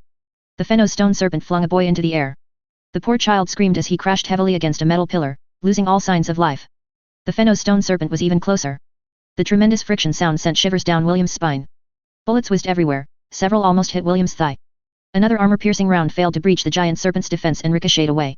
The pointed head of the giant serpent swept in with a powerful gust of wind. The pointed head appeared before William's eyes. Now. Fire. The giant serpent's head had swept past. The meltagun's brief charge time allowed the first section of the giant serpent's body, its most important head, to pass. The devastating melta blast struck the second and third sections of the giant serpent's body, carving a long bloody gash. Effective. If only it could be stopped, a little more attack time with the meltagun could kill it. At this moment, the Fennos stone serpent was in a state of fury, thrashing its tail everywhere, knocking away several contestants who attempted to ambush it from the rear flank. The strength of this behemoth was terrifying, being hit basically meant certain death. Many people hid in the fortresses and began firing. Some clever individuals had stopped using firearms against the Fennos stone serpent. These bullets couldn't penetrate the behemoth's tough armor. But they could penetrate people, couldn't they? If I kill people until only 100 are left, do I also qualify? Several people were itching to act, but things hadn't deteriorated to that extent yet. The giant serpent's outer armor has been breached. Many saw smoke hissing from the Fennos stone serpent's body, and everyone's spirits lifted. The boys no longer conserved ammunition, aiming and firing at its wound. William was now running with all his might. He wasn't afraid of the Fennos stone serpent itself. From his recent observation, the giant serpent's structure didn't seem to support turns greater than 90 degrees. But the flying bullets were truly terrifying. These people kept firing even though they couldn't penetrate the Fennos stone serpent's outer armor, and the ricocheting bullets flew everywhere. He had already seen several unlucky individuals hit by stray rounds. Damn, this meltagun is really heavy, I can't run fast. After being injured, the Fennos stone serpent tried to find its attacker, but as an underground creature, it lacked vision. Now, with violent vibrations from all directions and the sounds of humans running and firing everywhere, it seemed a bit disoriented. If everyone's an enemy, then it doesn't matter where it attacks. The Fennos stone serpent charged with full force towards the area with the most gunfire. With a loud clang, the giant serpent slammed into a human-made hemispherical fortress, denting its metal wall. Everyone was startled. Was this metal fortress not absolutely safe either? Many people froze. Ankh, from his high vantage point, wished he could slap them awake with the Emperor's stinky slipper, shouting, "What are you standing around for? It's not moving. Burn it with meltaguns." The Fennos stone serpent quickly regained its senses, rapidly twisting its body. Coincidentally, it narrowly avoided a fatal attack. Although the immense noise of the gunfire drowned out Enkh's words, Xiaolan, who had painstakingly climbed to the top of the adjacent hill, heard his shout. He immediately aimed at the great serpent and fired an ion pistol round. If the great serpent hadn't recovered so quickly, that shot could have at least severely wounded it. Unfortunately, now it only managed to kick up some flying metal shards. The battle seemed to be at a stalemate. The great serpent furiously attacked people everywhere, individuals were constantly being thrown, and those in the fortresses in high positions had no effective way to deal with the Fennos stone serpent. Are we really going to wait until only 100 of us are left? It's frustrating. Will over 200 candidates, enough to become Astartes, really be unable to deal with this thing? Chapter 31 The Giant Snake's Death. Brothers, the Warhammer official timeline has been updated. The original setting of 42K100 years had Guilliman still chasing Abaddon. So, let's set the timeline to 42K500 years, Abaddon's 14th Black Crusade, my own fabrication. Fewer gunshots rang out on the battlefield, everyone was conserving ammunition, no longer firing needlessly. The fortress was packed with people, and many contestants had climbed onto the metal pillars outside. How exactly should they deal with this impenetrable monster? William looked at Chapter Master Yifeng on the tallest pillar. How would that lord handle it? He had no ideas. Lord Yifeng would probably tear it apart effortlessly. The only things that caused significant damage to it were meltaguns and plasma guns, but stable firing was difficult to achieve. Opportunities only arose when the Fennos stone serpent stopped moving. By now, the giant serpent had become increasingly familiar with the terrain, making it unlikely to repeat its earlier mistake of crashing into a wall. Enkh hid in a high position. He had several backup plans to kill the giant serpent, but it wasn't the time to reveal them yet. Too many people were still alive. Once the giant serpent was killed, there was a high chance of friendly fire. That situation would be very unfavorable for Enkh, who only had a laser pistol. Enkh had already decided, as long as the killing method guaranteed the destruction of a few Aquila emblems, he would immediately run to the finish line. The Fennos stone serpent darted around. Its powerful physique and extreme speed meant it didn't need any other actions, a simple charge was enough to kill an enemy. Under normal circumstances, a Fennos stone serpent in rocky soil would gnaw on its prey, eat its fill, and leave. But now, in a pure metal, steel environment, it was extremely frenzied, eager to tear apart all enemies. Anything that made a sound was its enemy, including Yi Feng, who was cracking melon seeds. Several times it tried to charge at Yi Feng, but was pulled back by the intense gunfire. While the ground was ablaze with battle, important matters were being deliberated in the sky. In fact, as early as when Yi Feng and his 3 companions left Forge World Storov, the chief apothecary and the tech marine had already begun discussions with the Adeptus Mechanicus. The recruit modifications could not be completed by the chief apothecary alone.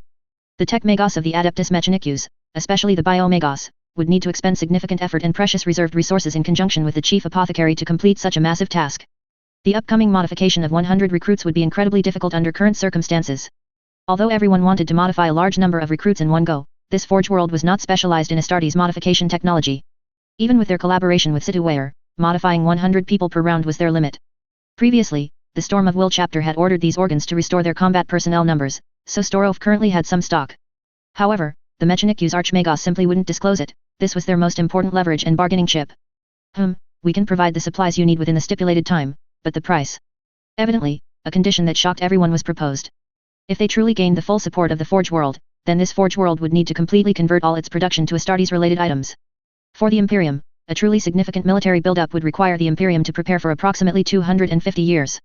Designated Forge Worlds would begin forging all the military equipment and supplies needed for a new Adeptus Astartes chapter, including battle barges. By standard, a complete Adeptus Astartes chapter has 3 battle barges or equivalent, varying numbers of strike cruisers, and various transport ships, frigates, and other warships. They would also need to recruit Imperial auxiliary and manufacture their equipment, and so on. This would gather the strength of the entire Imperium. Even the power of a single segmentum would be insufficient to support a complete military build-up operation. But currently, it was clearly not about building an entire new legion.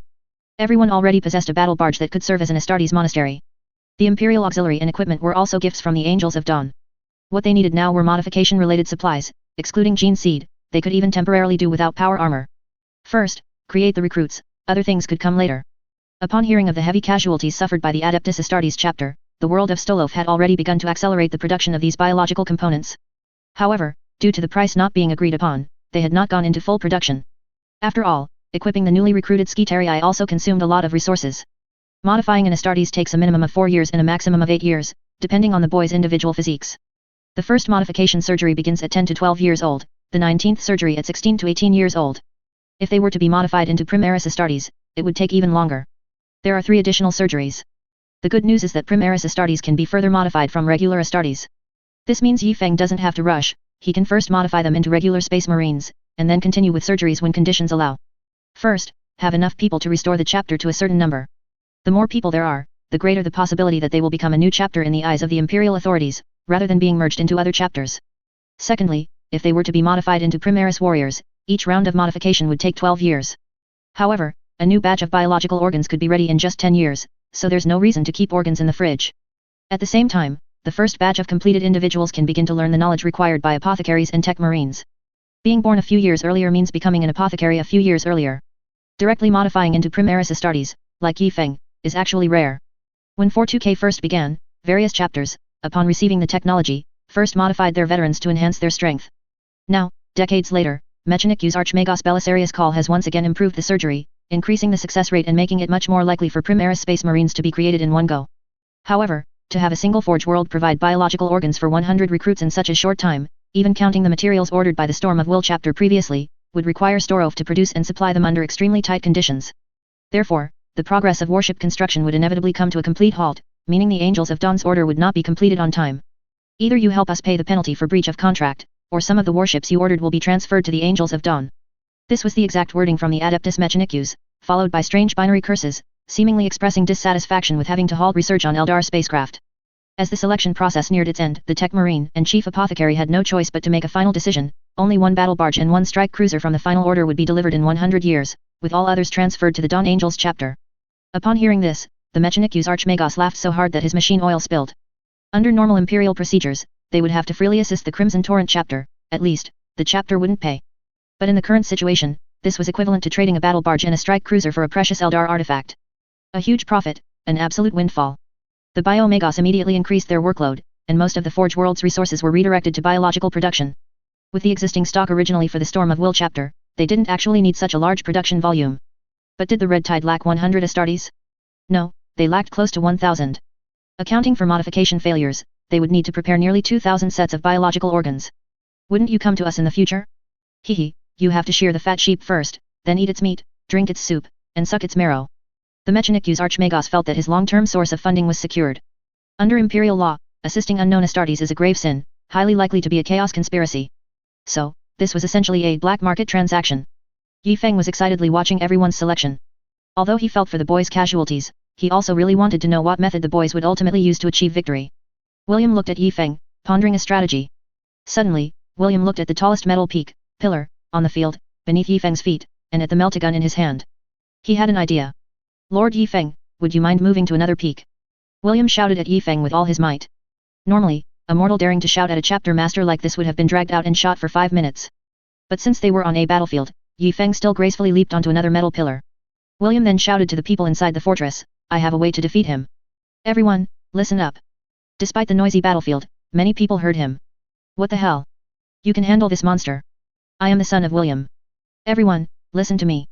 That worked much better. We'll lure the giant serpent to the base of the metal pillar, then use meltaguns to burn through the pillar, crush it, and then burn it to death with meltaguns. Everyone looked at the tall metal pillar. With meltaguns, if several meltaguns fired simultaneously, it might actually work. How can you be sure it will hit it? I need intense gunfire as bait to guide it over. You see, it goes wherever the sound is loudest. For instance, right now, the Fenno stone serpent was moving towards Grand Duke William, and 2 volleys from the boys in the distant battle fortresses drew it back. Why should we help you? Once only 100 people are left, we'll be promoted. This time, Grand Duke William truly sneered. Does Chapter Master Yi Feng look favorably upon cowards? Indeed, for a selection process designed to choose the most courageous, powerful, and fearless space marines in the Imperium, would it ultimately admit these cowards who hid in holes, afraid to come out? The boy who asked the question immediately realized that Chapter Master Yi Feng was watching from the field, and instantly felt overwhelming shame. In the upcoming battle, he had to display his bravery. Enk realized he could no longer remain silent. Grand Duke William had proposed a very feasible method, and just as Grand Duke William said, his current performance was not worthy of a space marine. Enk shouted loudly, I will guide you to the serpent's location, you prepare the traps.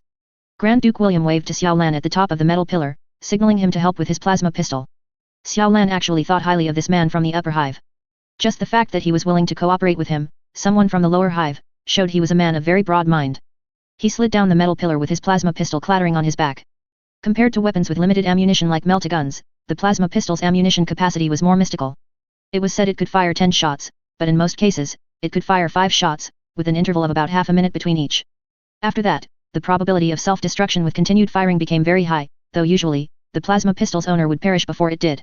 Of course, direct overload firing was a machine spirit operation belonging to chapter relics. Ordinary plasma pistols generally did not have this feature. However, there were also ancient models preserved from a long time ago, such as the one Chapter Master Yi Feng used in previous battles. 5 shots could knock down 5 relatively small metal pillars. At this time, there were still many boys outside, about 80 of them. Most of the boys outside heeded Grand Duke William's call and joined the battle. Those still fighting outside were brave warriors, constantly searching for the Fenno stone serpent's weakness. Enk constantly reported the great serpent's location, occasionally firing 2 shots with his last pistol to attract its attention. Between the largest metal pillar and the closest battle fortress, Grand Duke William and Xiao Lan had already knocked down 4 metal pillars, creating a makeshift channel to restrict the Fenno stone serpent's advance. Once the great serpent entered this area, it would have only one path to take, and that path led to the metal fortress it had just rammed, receiving many bumps. At this point, the Fenno stone serpent was in a dilemma. All they needed to do was melt down the largest metal mountain and drop it. Grand Duke William was deploying tactics, while Enk inexplicably became like a commander, directing fire from various points, continuously pulling the great serpent to keep the Fenno stone serpent away from Grand Duke William and his pillar-cutting squad. There were also spontaneously organized mouthpieces by each pillar, relaying information. Chapter Master Yi Feng watched them with interest.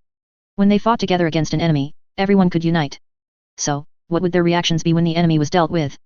Through Enk's meticulous calculations, when Grand Duke William and his team were ready with the trap, the Fenno stone serpent needed to be lured to approximately the right position. So, for most of the time, Enk commanded the fortresses and the spontaneously organized guerrillas to restrict the great serpent's position between the other 2 metal fortresses. Grand Duke William and his team completed the trap. The Fenno stone serpent was about to pass the channel entrance.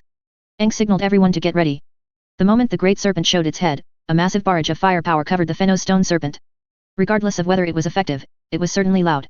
The Fenno stone serpent, in a fit of rage, charged directly towards the fortress. It was now extremely furious. Although it had killed many enemies, annoying noises continued to ring out all around. Charge, charge, I will smash everything. Grand Duke William and the other meltagun wielders quickly began cutting the tallest metal pillar. 1 shot each, almost instantaneously, 90% of the entire metal pillar's area was vaporized by the melted gas. The huge pillar began to slowly fall. When it first started to fall, the Fennos stone serpent still furiously charged forward. When the pillar had fallen halfway, the Fennos stone serpent hesitated. When the pillar was about to smash into the Fennos stone serpent, the great serpent swam forward like mad. With a clang, a powerful impact once again struck the metal wall that had been dented by the great serpent before. The metal wall, as expected, was completely pierced through. The powerful great serpent's impact and the metal wall fragments instantly killed half the people in the fortress, while the remaining survivors barely clung to life under the immense human flesh pressure. The melted metal pillar finally crashed heavily onto the Fennos stone serpent's body. The parts not hit writhed madly, except for its head, which was stuck inside the metal fortress. The great serpent's large head inside the metal fortress tried to open its massive maw to devour the human flesh, but just as it opened its mouth, it was fed a mouthful of bullets by the first boys to recover. Grand Duke William's Melta squad quickly advanced, aiming for the connection between its third and second segments with a steady melta-gun attack, successfully severing the great serpent into 2 pieces. People from the other 2 fortresses also arrived. The 95 people outside quickly cut up the corpse to search for the Aquila emblem, including Ink. Although one Aquila emblem was destroyed by the melta-gun, they dug one out from the Fennos stone serpent's second body segment and quickly ran towards the finish line. Hey? The 10 severely wounded individuals trapped in the fortress? Who would care about them? We need to get promoted first.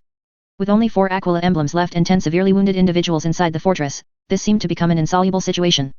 Given the condition of the people inside, they probably wouldn't even be able to push the serpent's head and would all die in there. Chapter Master Yi Feng was already prepared to save them. At worst, they could have a 10-4 competition after they recovered from their injuries. A plasma pistol shot broke through the outer wall on the other side of the metal fortress. Xiao Lan looked at the large hole he had created, its edges still glowing superheated red. Some contestants, enduring the extreme heat, had already jumped out. These boys, whose main injuries were not in their legs, quickly climbed over the metal pillar, retrieved the remaining Aquila emblems, and made their final exit. Interestingly, when the boy who was originally in the 100th place searched for a long time and couldn't find an Aquila emblem, he sat down and cried hysterically in despair. However, a quick-witted severely wounded individual saw that Chapter Master Yi Feng was still on the field and decided to gamble that an Aquila emblem had been destroyed. He dragged his crippled body towards the final exit and secured the last spot. The rest goes without saying.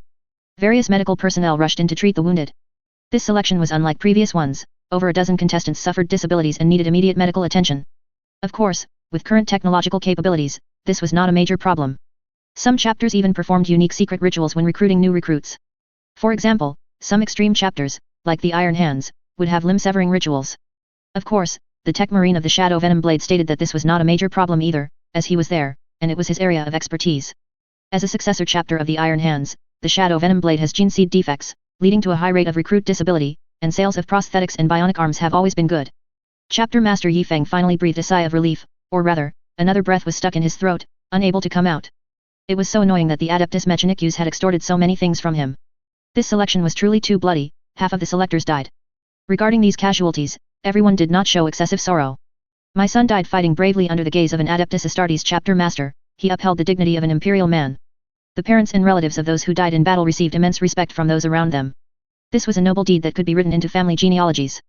Various families held grand funerals to commemorate these children. Of course, the successful candidates were overjoyed. Normally, families of recruits who failed the augmentation process would not be notified. For the people of this world, the 100 individuals ultimately selected were the final list. The nobles of the upper hive feasted their guests. Such an event could be boasted about for 3 generations, it was a huge asset that could solidify their position in the upper hive. For example, Grand Duke William's family allocated funds overnight to build a colossal statue of the emperor right in the middle of the desert. The current Grand Duke William's head of the family smiled for several days straight, his face blooming like a chrysanthemum. Hold banquets, absolutely hold banquets. Feast on delicacies for 20 days. Please keep this a secret, don't tell Xiao Lan. The white-collar workers of the mid-hive, upon learning that their children had passed the final selection for the Adeptus Astartes chapter, had many parents faint from excitement. They would gain immense respect and receive promotions and raises in the coming days. If handled properly, they could even become upper hive citizens.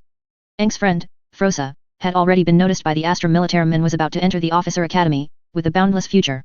Children of the lower hive, usually had no parents. Only the owner of the steam bar suddenly became very generous, offering free drinks throughout the bar for a day. Chapter 32 I am Iron Loyal. Chief Apothecary Situare was swamped with work, even though he had invited many big names in Mechanicus biology, managing 100 recruits was still very difficult. The Tech Marine also provided technical support at all times, constantly standing by. Yi Feng, on the other hand, had nothing to do. He was at least a priest? No, he should be called a political commissar. The two often gave Yi Feng the side eye. Since he had nothing to do, they thought, go make some money. These recruit modifications consume so many resources, and there's still training afterward. We don't have enough power armor in stock, and we're short on chain swords and power swords. He couldn't get anything, and he wasn't anything. The Adeptus Mechanicus had reclaimed the Phenos stone serpent, even complaining that many parts were damaged. After being scammed, Yi Feng really didn't want to talk to the Adeptus Mechanicus. He simply aimed his bolter at their heads. A joke. This thing is what I obtained by fulfilling the contract signed as Shadow Venom Blade. If you want to take it back, then I won't fulfill the contract. The Adeptus Mechanicus priest even tried to curse in binary, but Yi Feng yanked out a data cable from his body. The Adeptus Mechanicus priest, scared out of his wits by Chaos Gods / the Four Gods, quickly gave the Phenos stone serpent materials to Yi Feng and ran away. This kid doesn't play fair. What if he pulls out my life support next time? Yi Feng also couldn't continue to wander around planets abducting boys, because currently, providing 100 sets of bio-organs was already the limit. Even if there were failures, there were no more organs for the first stage of modification. Sigh, it's time to prepare the recruit training plan. Although it's just helping to catch Xenos on that Phenos stone serpent planet, the recruits' different abilities still need to be honed. Moreover, it's impossible for them to stay on one planet until recruit training ends. In addition, Taste still had 7 rebellious planets and 2 rebellious Forge worlds to reclaim. To be honest, Yi Feng felt he could talk to these 2 Forge worlds, as their reason for rebellion was believing in the Imperial truth. Besides that, there were several Xenos planets nearby. Since they were deemed to have no space capability and the Augur Array's initial skin found no valuable minerals, they were ranked very low in attack priority. They would be an excellent choice for recruit training. But these were all just plans. What to do now? Write a book, Chapter 1 of the chapter History, Recruitment. Need to find a way to unify their thoughts and prevent leaks. The gene seed of the Luna Wolves will definitely cause some problems.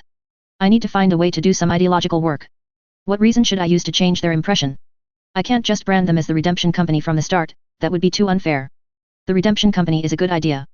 The Blood Angels have the Death Company, I'll create a Redemption Company. Perhaps in the future, Astartes who make mistakes can be sent there to bravely fight the enemy, perhaps designated as the 13th Company. Regarding the different Astartes created by different gene seeds, their preferred fighting styles will definitely vary. Should they be organized into different companies, or should they all be in one company with different responsibilities? Honestly, the Sons of the White Scars and the Sons of the Luna Wolves working together again, it feels like they could recapture the Great Crusade era's swift military tactics, driving deep to strike down enemy leaders. Add in the Sons of the Imperial Fists, who excel in defense, and the Sons of the Iron Hands, who are mechanized and capable of both offense and defense. By rounding up, I'm a War Master. No, forget it, that's unlucky. Yi Feng's rounding up method had reached perfection, from a power sword having electricity meaning the machine spirit is pleased, all the way to successfully ambushing a few enemies meaning a company champion. He spared nothing, entered everywhere. Lessons from the orcs, oh I think I can win. Although my idea of a company champion isn't about being the last one alive in the entire chapter. Overall, life is getting back on track, isn't it? 6 years later, Yi Feng officially became a full-time nanny a recruit instructor, though the Tech Marine always followed along, still worried. This time, the recruit modification success rate was 46%, 13 Sons of the White Scars, 12 Sons of the Imperial Fists, 10 Sons of the Luna Wolves, and 11 Sons of the Iron Hands. Under Yi Feng's persistent nagging, which sounded like warp whispers, everyone who knew about the Sons of Horus's gene seed matter kept their mouths shut. Alright, officer-soldier equality, unite all forces. As long as you are loyal, and you don't say anything, and I don't say anything, that should be fine, right? Gradually becoming like the Dark Angels. Additionally, 9 battle servitors were obtained. These fortunate yet unfortunate children couldn't become full Astartes but had transcended the realm of mortals. In Yi Feng's opinion, it would be good for them to become minor leaders in the Imperial Auxiliary, there's no need to always follow the Astartes. 3 years ago, the Crimson Torrent chapter's battle barge had already arrived at Phenos, the home planet of the Phenos Stone Serpent, and was operating with the Adeptus Mechanicus. The earliest recruits had already been training with Yi Feng for 2 years. Although combat was indispensable, Yi Feng felt pain. Now, every recruit was a precious treasure, losing even one would be a huge loss. Phenos, this desert planet, is a high-gravity world. Here, Astartes recruits can greatly strengthen their physique and accelerate the release of hormones from their glands. It's just unknown if staying here for too long will turn them into space dwarves. Initially, all training took place on this desert planet. The main activity for recruit training was using the Adeptus Mechanicus's ground-shaking machines to lure out Phenos stone serpents. Then, Yi Feng would engage it head-on, while the recruits would attack the giant serpent's segmented joints from the sides. At least for the current recruits, this was considered a weak point. Phenos stone serpents are very territorial. Generally, one Adeptus Mechanicus ground-shaking machine can only lure out one, though occasionally a particularly unlucky pair might emerge. After they were dealt with, the Adeptus Mechanicus personnel would come to collect materials. In an area cleared by Yi Feng and his team, the Adeptus Mechanicus continuously excavated and built downwards, attempting to construct a high-gravity alloy forging center and a Phenos stone serpent material processing center. The metal outer walls, mimicking rock, installed underground, could make a Phenos stone serpent slam its head against them until it questioned its serpent life. At the same time, a magnificent mixed fleet emerged from a Mandeville point. Officials from the Ministry of Internal Affairs and the Adeptus Arbits, on inspection from the Segmentum Obscurus, unexpectedly visited this desolate frontier of the Taiping Star region. Why would they leave their jurisdiction to come here? Thanks to the Dawn Angel's loud, sector-wide broadcast, any human official of higher rank now knew about a great victory here. Me, trying my best to develop discreetly, and my big-mouthed, unlucky teammates. An Inquisition ship also accompanied them, coming to verify the loyalty here. The fleet arrived at the planet where the temporary Taiping Starfield Second Parliament was located. Oddist got up in the middle of the night to receive them. Although they were from the neighboring sector, a higher official always outranks a lower one, let alone officials many ranks higher. According to official terminology, the largest administrative division is a sector, like our province. Below that are subsectors, equivalent to cities. The temporary Taiping Starfield Second Parliament, represented by Oddist, was like several village chiefs discussing matters, when suddenly an inspecting imperial censor arrived. Wouldn't that scare people senseless? As soon as they arrived, they directly revealed their identities. With the Ministry of Internal Affairs, you might still be able to argue a bit, but with the Inquisition and the Adeptus Arbits, do you think you can still fool them? Oddist instantly reviewed all the crimes he had committed before, from murdering political enemies to secretly taking a handkerchief from Duke William's maid, all flashing through his mind. Where did things go wrong? Logically, collecting taxes wasn't their responsibility, and there was no need to bring people from the Adeptus Arbits. The main person in charge of this operation was Zhi Qing from the Ministry of Internal Affairs. He was the highest-ranking official. Originally, his fleet was simply responsible for collecting taxes throughout the Imperium, then transporting them to designated locations, usually imperial warehouses established in the star systems where subsector or sector capitals were located. Only special materials needed to be transported back to Terra or other places. But as soon as he set out, the ever-victorious Abaddon caused trouble again, which isolated him from the outside. After the failure of the Great Heresy initiated by War Master Horus, personally appointed by the Emperor, the defeated traitor legions hastily fled into the Eye of Terror. At this time, they had lost their leader, Horus. However, Abaddon, the first captain of the Sons of Horus under Horus, stepped forward, retrieved Horus's corpse and weapons, and after returning to the Eye of Terror, through years of integration and deterrent wars, Abaddon successfully gathered the defeated rebels of that time. Because the Emperor had utterly annihilated Horus on the warp level, even when someone later cloned Horus, he remained a mindless shell. The large number of rebels, primarily the Sons of Horus, called themselves the Black Legion and launched multiple crusades against the Imperium. Of course, as of now, all of them have failed. Abaddon also received extensive help from Chaos. At the beginning of this crusade, the accursed warp gods once again stirred up a huge storm in the warp, cutting the Imperium in half. When Zhi Qing of the Ministry of Internal Affairs saw that they had lost contact with Terra, he simply decided to go to the capital of the Segmentum Obscurus. Such things were not uncommon in the long history of the Imperium. He was completely numb. Emergency plans were activated in various regions, and a large number of sealed warships were put into use. Basically, all areas that the government could command were mobilized to strengthen their defenses against chaos. The person in charge of the Segmentum Obscurus saw the danger and said, "Hey, Zhi Qing, your fleet's escort strength is insufficient.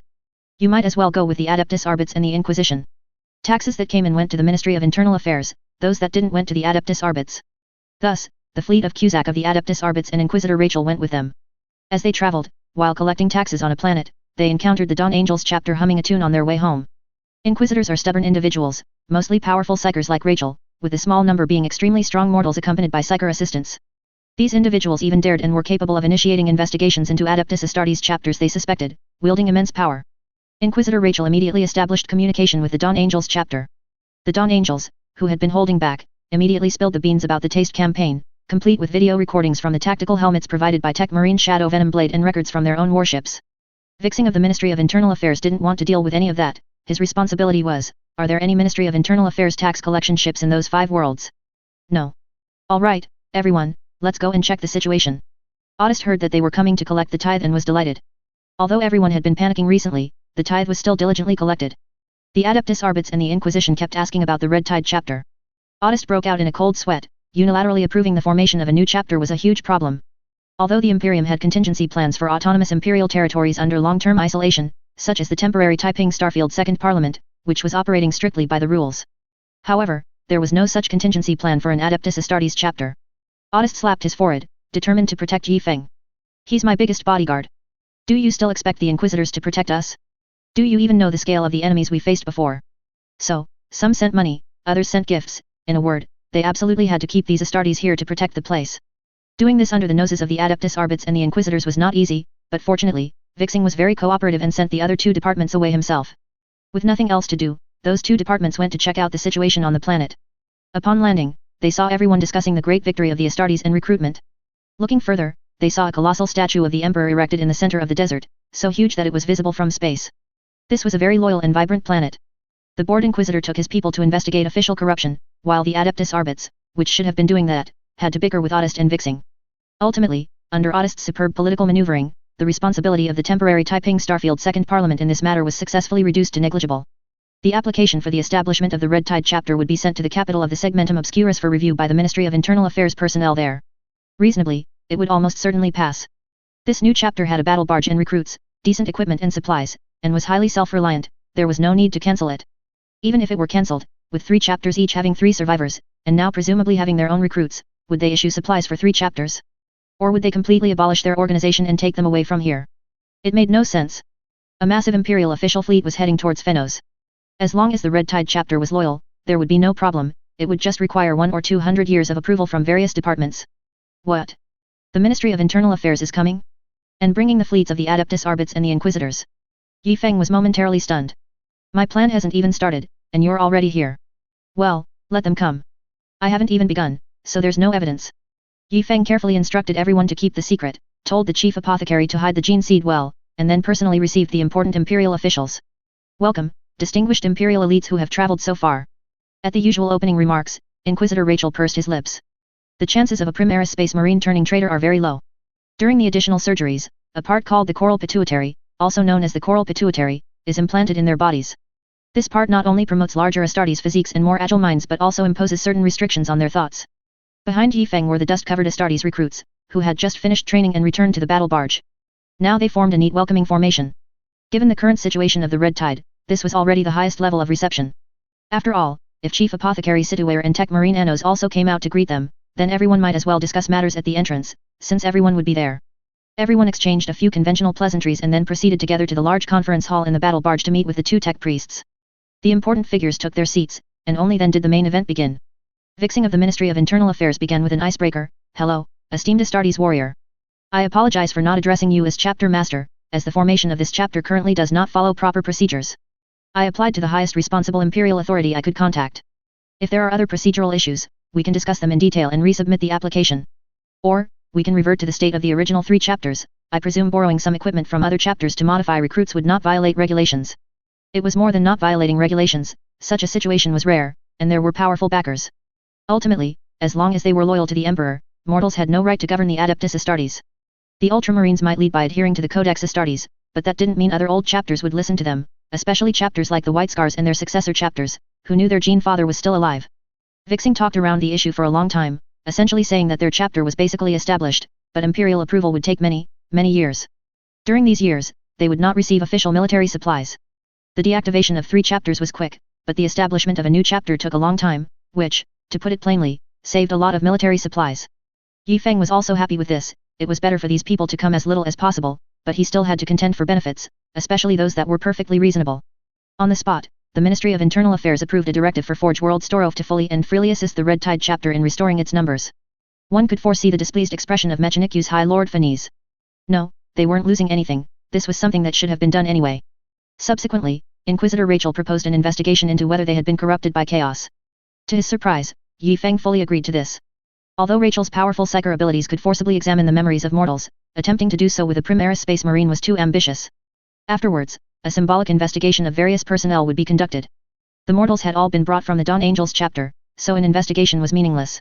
Then everyone discussed the origin of these warships, and as the story was completely consistent with that of the Dawn Angels chapter, there was nothing to suspect.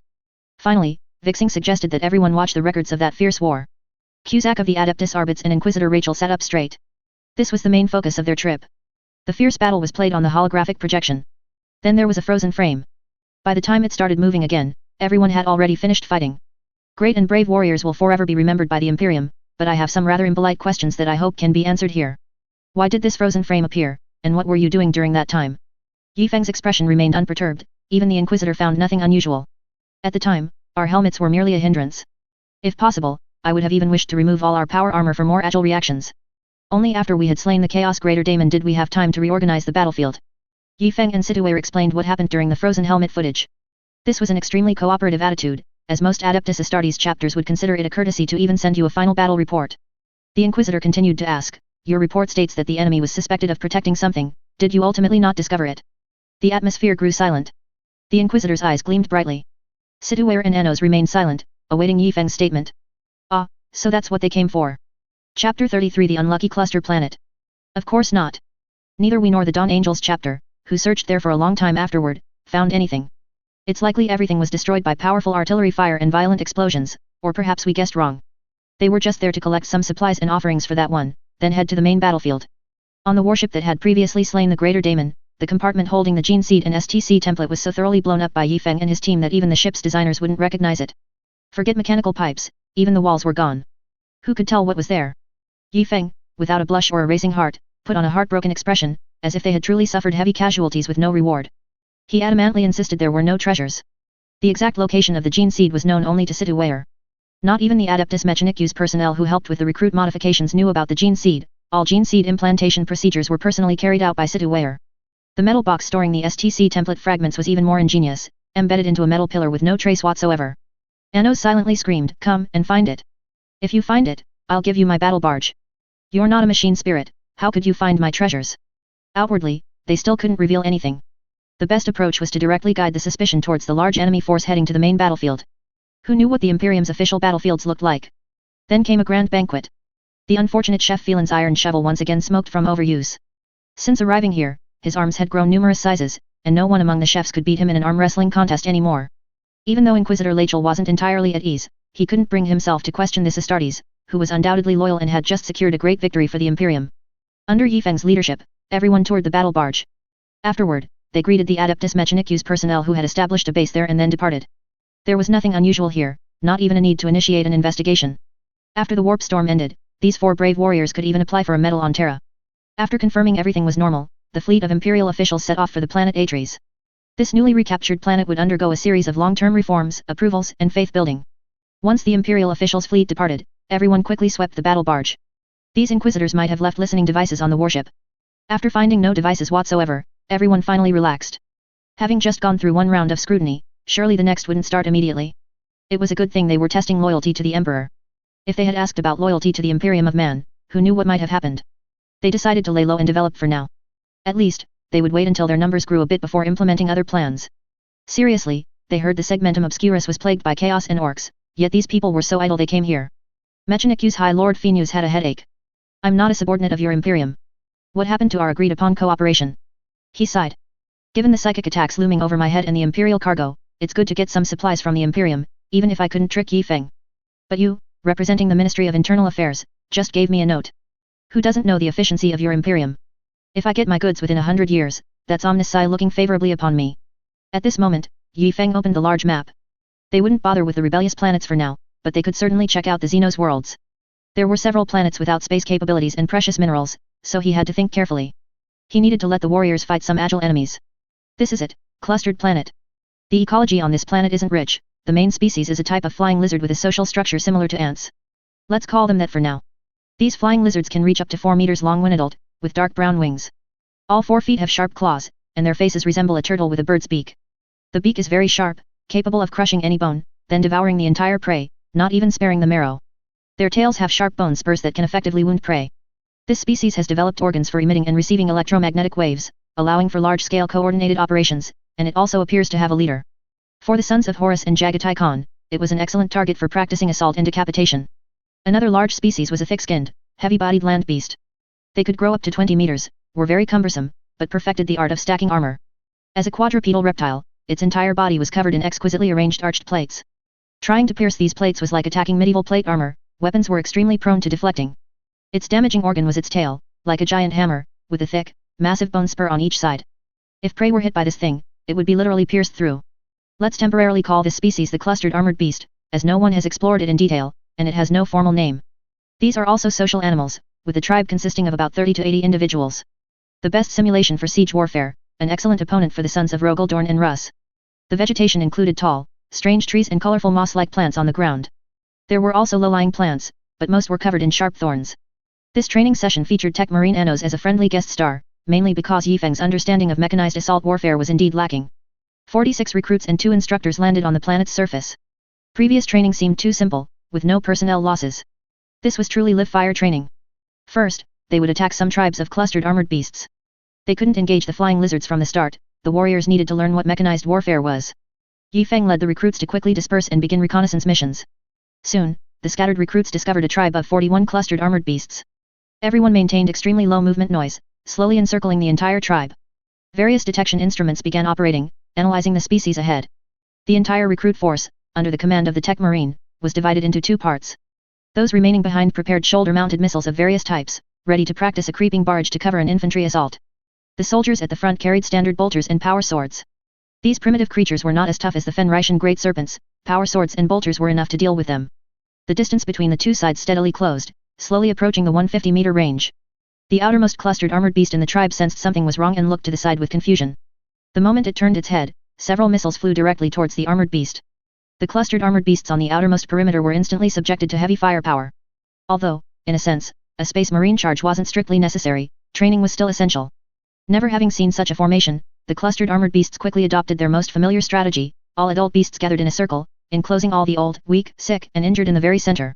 They all faced outwards, continuously swinging their powerful attacking tails. The entire tribe resembled a giant flywheel with sharp teeth. Even the Astartes recruits in scout armor couldn't immediately find a tactical breakthrough point. Of course, if their armor couldn't withstand bolter fire, then it would be meaningless.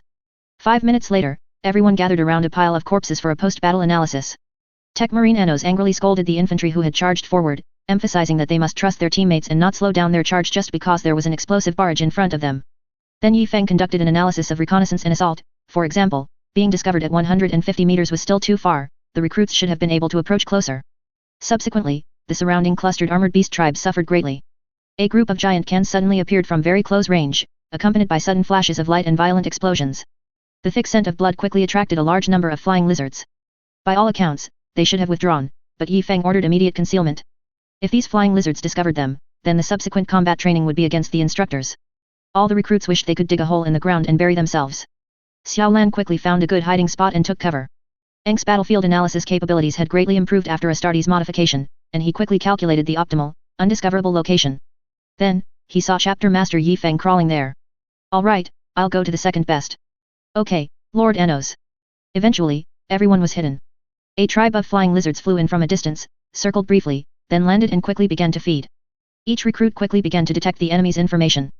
After feeding for a while, the largest flying lizard landed. All the feeding lizards made way for him, and he went directly to the largest prey carcass. Clearly, this one was their leader. Chapter Master Yi Feng quickly issued an order on the tactical communication channel, wound the wings of the largest flying lizard, then capture it alive, and hold out until reinforcements arrive. A recruit nearby quickly called for transport ship support. The recruit in charge of fire support had already shouldered his weapon. This highlighted the advantages and disadvantages of choosing a concealed position. Some chose truly hidden spots that offered excellent observation but were incredibly difficult to assault. Xiao Lan was a prime example, with a pile of hard, spiky, low-lying bushes in front of her.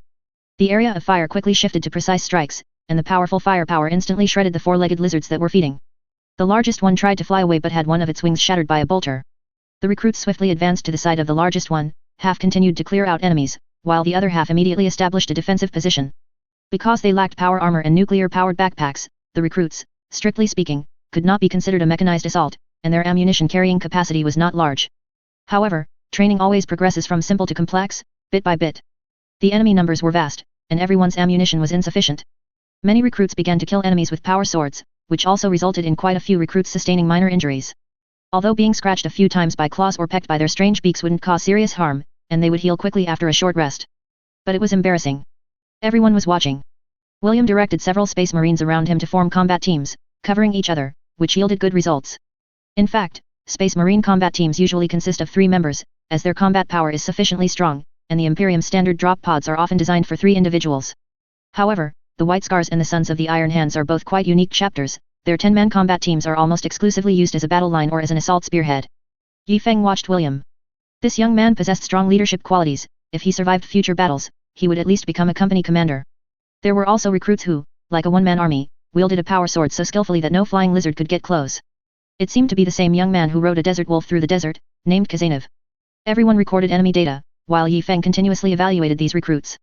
The outline of the transport ship in the sky was now visible, and dark masses of flying lizards from the east and west appeared in everyone's tactical visors. However, the transport ship had not received Yi Feng's command, so it immediately conducted a round of fire deterrence against the 2 enemy groups, scaring them into turning and fleeing. Yi Feng spread his hands, indicating a misstep. Sigh, he had forgotten. Everyone successfully returned to the stern vigilance battle barge. Chief Apothecary Situare dissected the flying lizard, gaining a better understanding of its body mechanisms, while several Adeptus Mechanicus personnel were very interested in the scales of this cluster armored beast. It seemed that similar shields could be produced. Although it wouldn't be very useful for space marines, supplying the planetary defense forces could likely boost their combat effectiveness a bit. Yi Feng gathered all the recruits for a meeting to formulate a plan to decapitate the leader of the largest flying lizard colony here. Which one is the largest? Skin for it. For such a big matter, wherever the most creatures are gathered, that's the lair.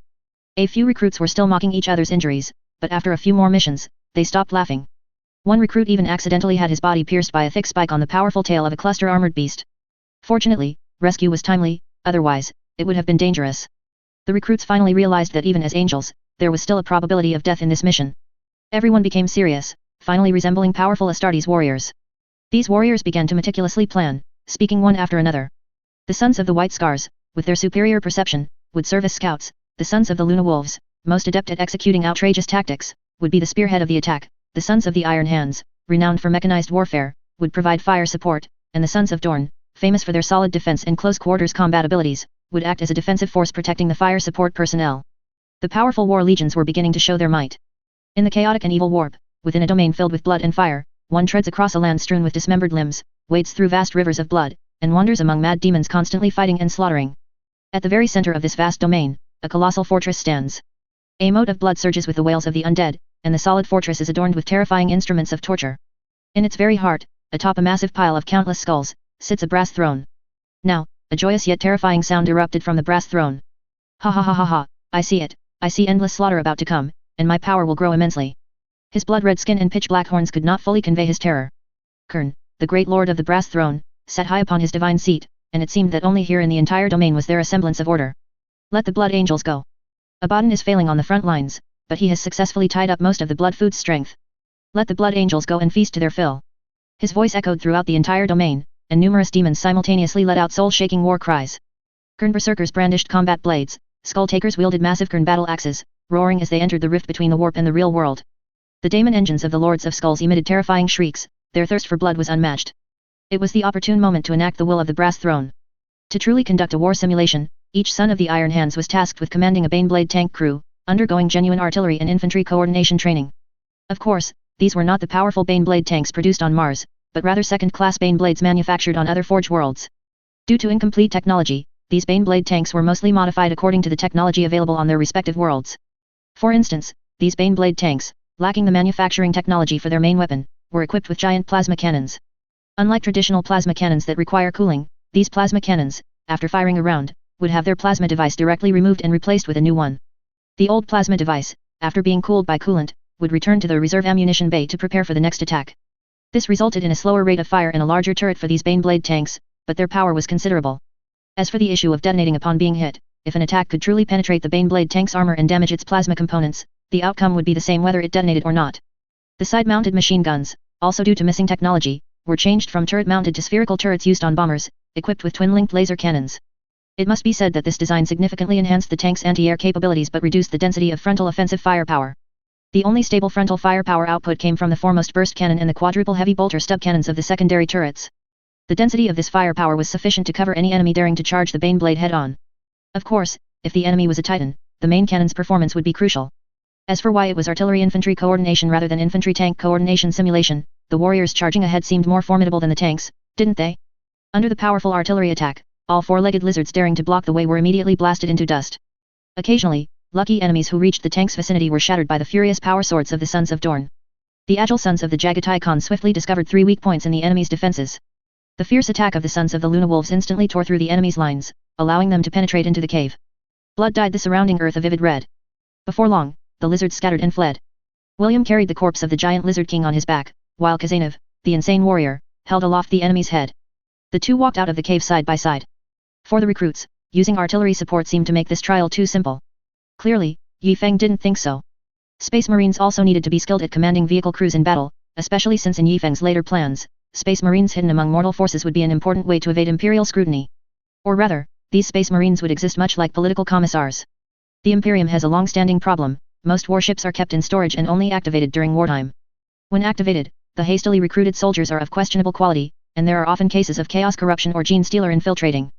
These political commissars will be very effective in curbing these situations. Chapter 34, Secret Art, Hiding Weapons. Years passed as Yi Feng traveled between various alien worlds. The recruits were about to complete their 10th year of service, which was the minimum term for graduation. This time, Yi Feng would prepare a rebellious planet as their assessment. 10 years had passed. The Adeptus Mechanicus second batch of Astartes recruit materials had arrived, though there were only 60 sets. The Tech Marine had already gone to oversee the next Astartes recruitment on another planet, as the 5 colonies took turns. Atres needed time to recover and would not be hosting such large-scale activities for now. Then there was the tragic taste. This poor colony had been ravaged once by Kern followers and then again by the Angels of Dawn. Although the Angels of Dawn had thoroughly beaten Taste, they had simply packed up and left afterward, without notifying the ecclesiarchy or similar organizations to take over. This unfortunate rebellious planet originally had a population of several hundred million, but now it was uncertain if even 100 million remained. Of course, the recruits' mission couldn't be that simple. They would probably swear allegiance to the Imperium the moment they saw the Astartes. Yi Feng's mission for them was to transform the local government and re-establish a well-structured, red society. As for how to do it specifically, that would depend on their own analysis and decisions based on the information gathered during their reconnaissance mission. Under the cover of night, 42 recruits landed on Taste. They used disposable aircraft. After entering the atmosphere, they left the aircraft and slowly glided down with gliders. The aircraft, like the frequent spaceship debris of recent years, turned into a fireball in the atmosphere and then completely disappeared. Ha, detected in space? Space station debris is still floating in space. If you can find me on the ground, you must have trachoma. Hey? Why 42? Recruit training also incurs casualties. Although Yi Feng had been very careful, there were still 4 casualties and 8 individuals with prosthetics. Fortunately, Anos's skill was still sharp, and the quality of the prosthetics he made was quite good. Yi Feng would not participate in this operation, it was entirely their assessment. Before they left, he only said one sentence: "We are a very friendly force to the people, limited to the people." After the recruits went down for their trial, Yi Feng leisurely went to find Chief Apothecary Situ Weir. Every Astartes chapter has its unique rituals, which are performed either during the recruit's modification process or during recruit training. For example, the White Scars carve special symbols and totems onto their faces. There were no issues with these 3 chapters, but they truly didn't know the rituals of the Luna Wolves. After all, before Yi Feng's transmigration, he only knew a little about the Warhammer world from late-night story sessions in the dorm. Yi Feng slowly strolled over to Situ Weir. The chief apothecary was checking if the various metal cans were functioning normally. "Is there something you need, Yi Feng?" After working together for several years, everyone had gradually become familiar with each other, although both Situ Weir and Anos disliked Yi Feng's completely informal way of speaking and his carefree personality. "Situ Weir, at the current pace, how long will it take for the chapter to return to its full strength of 1,000 men? Under current circumstances, at least 200 years, and that's if no one interferes with me at all. Then do you have any plans to take on apprentices?" Clearly, there are no conditions for Astartes to go to professional places for study right now. Situ Weir was stunned for a moment. Although many chapter apothecaries grew up learning from their chief apothecary, this was usually something done by chapter masters operating outside the Imperium. For a chapter like Storm of Will, it was more common to pursue advanced studies in professional institutions. I can mentor apothecary interns, but for a student starting from scratch, it might take nearly 100 years. Situ Weir wasn't confident either, he had never mentored a student with 0 foundation. "Then let's start now. Do you have suitable candidates?" Situ Weir hadn't really considered this matter, as he was simply too busy right now. "Do you have any thoughts, Battle Brother? 10 men will go to a forge world to study for 100 years to become tech marines, and 10 men will follow you to learn to be apothecaries. That's too many. Are you trying to cultivate all the chapter's technical personnel at once? 100 years. Within 100 years, we must at least be at full strength." "Impossible, that's too outrageous." Situ Weir stated that even if the 100 recruit modification cans were running constantly, it would be impossible to reach full strength that quickly. Yi Feng, however, looked as if he was about to go and seize a few more capital ships for him. Yi Feng was panicking, getting more and more panicked. Why was this warp storm still ongoing? Had Abaddon not returned home yet? Surely no major issues would arise on the Imperium's main battlefield? The Imperium should have Guilliman there now, so why was it so deadlocked? On the other side, the Tech Marines' situation was simpler. One of the 11 sons of Iron Hands had just accidentally passed away, so all 10 remaining men would be sent to the Adeptus Mechanicus to study for 100 years. However, under Yi Feng's strong objection, the model was changed to 2 people per gene seed, with 4 from the sons of Iron Hands. The remaining 6 would be personally led by Tech Marine Anos, even if it was just to assist. As for other major issues, the librarian was still sleeping in a makeshift dreadnought chassis, they needed to find a way to get him a new one. The Tech Marine temporarily put aside all his tasks and began to teach Yi Feng. It was a bit embarrassing to admit that a chapter master had never worn Terminator armor. Of course, not the crude Ranger pattern Terminators, which was just a Mark 8 power armor with slightly enhanced defenses, but the ironclad Terminator armor that the Imperium had been using for countless years. Naturally, it was the upsized version for Primaris Astartes. This specialized armor required Astartes to undergo considerable training to fully master it, even a Primaris Space Marine would need a significant amount of time. Meanwhile, under the tranquil night sky of Taste, terrifying danger lurked. Humanity no longer had any so-called hive cities, they had been utterly destroyed in the war more than a decade ago. Now, the surviving people had established settlements, building primitive walls to protect themselves. Terrifying beasts lurked in the surrounding tall forests and winding rivers. Only the strongest and bravest warriors dared to go hunting in the current situation, lacking heavy firepower. Not all the people skilled in manufacturing machinery had perished.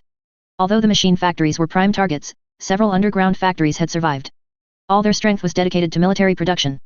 Without hive cities and organized armies, they needed more firepower to suppress the fierce predators in these terrifying jungles. Relying on hidden underground warehouses and factories in the jungle, everyone built simple city defenses here and then began to absorb displaced people from all over. The entire planet of taste had fallen into a high-tech tribal social structure. Do not underestimate the so-called underground factories. Factories of this era were large-scale facilities, each requiring hundreds of thousands of workers to operate. Now, the leaders of the various tribes were holding a council meeting. The recruits learned of this news after capturing a hunter and quickly headed to the tribal gathering point. The elite guards of the various tribes were scattered throughout the forest, but now they were silently falling. The recruits' attacks were extremely subtle, within tiny wounds lay brains that were already completely dead. Yet, the various leaders and their personal guards were still looking at each other with hostility. What exactly were you Forest Wolf tribe thinking? We agreed to cooperate in exploring the ruins, so why did you run off halfway? Do you know how much loss our tribe suffered because of that? Can you blame us for that? When we discovered the taste-spiked mammoth, you still wanted to fight. We told you to run quickly, but why did your commander, whose brain must have been stuffed with something, say that the blood god would bless him and then charge in with a knife? The leader of the Bloodstone tribe was also very helpless. When that person first arrived, he was on the verge of death. Everyone had managed to save him with great difficulty, and then found that he was very capable in a fight, hunting a lot of food. So, everyone had elected him as the hunting team leader. It wasn't until this hunting failure that he realized he was a Kern cultist and had corrupted many people in the tribe. The chieftain himself, with a heavy heart, carried out a major purge. But that's not why you retreated. Our people going up there definitely had a way to handle it, it was just difficult to execute without your support. Although it was his own fault, he absolutely couldn't lose face. A dead duck still quacks, let alone a living taste man like me. Humph, a taste man, I'm hard all over. Alright, we're not here to argue about this. We're here to discuss the future path together. At the very least, let's decide whether to merge, or if not, at least define our respective territories. Someone immediately stepped in to mediate. It was a joke, everyone was very busy. Who had time to watch them bicker here? Among the more than 30 leaders present, each claimed to lead a tribe, but who among them didn't command over 1 million people? The organizer of this meeting was the most powerful, with nearly 10 million people under his command, occupying a part of the shattered hive city. Of course, this was also what he deserved. In the despair of Kern's invasion, only he continuously led the people to launch counterattacks. The populace of Taste was extremely fierce, if not for the absolute disadvantage in equipment, they could have even achieved a very close casualty ratio against Kern followers. This great leader, Puccini, hoped to reunite all of humanity on the planet and rebuild their home together.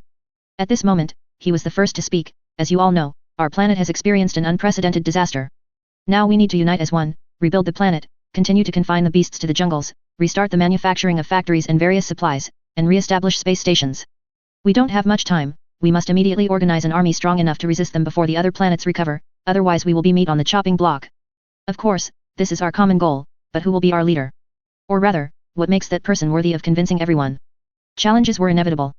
This major reshuffle was the best opportunity for ambitious individuals to risk everything for a huge gain. Puccini, you know that while your power is immense, if we unite, we can easily crush you. But do you have a better candidate for a leader? Do you think forming a council system is useful? Just like us now, discussing for a year won't yield any results. So, should we descend into chaos? If so, what is the point of us being here now? The tribal representative spoke without restraint, because he was only an envoy, and not all leaders had the courage to attend this meeting. Indeed, why not listen to my opinion? One moment, everyone was engaged in a heated discussion, the next, the entire hall fell silent.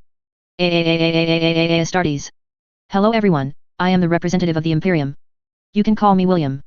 There's no need to look around, please rest assured about security. The area is well guarded by my battle brothers. A few more Astartes emerged, supporting William. This speech was like the whisper of death, even when Kern followers roared and charged at them before, it wasn't as terrifying as the current situation. Puccini mustered his courage to speak. He understood that no matter what, everyone present was now in a desperate situation. So, what suggestions does the Imperium have? Puccini's attitude was as if he had invited the Imperium himself, causing many leaders to glare at him. We will help you unify, we will help you rebuild, we will help you deal with threats from other planets, or rather, join. Then what is the price, representative of the Imperium? Puccini suppressed his anger, waiting for the other party to make an outrageous demand. William was simply completing his mission, explaining the core principles Yi Feng had sent, and all doubts were eliminated on a physical level. The core of the system included giving the people unlimited opportunities for advancement by passing ability tests, which of course also meant that those at the top could infinitely descend.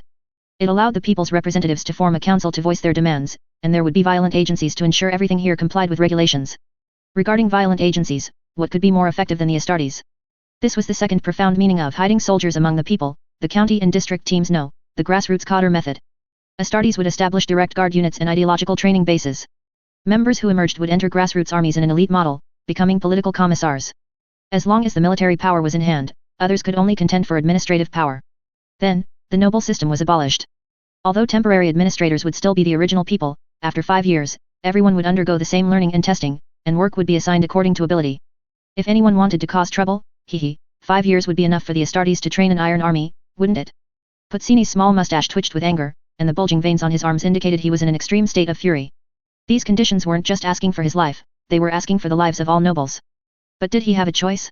Other leaders were already voicing opposition. But if it came to words, were there more commoners or upper-class people? If it came to force, would you use force against the Astartes?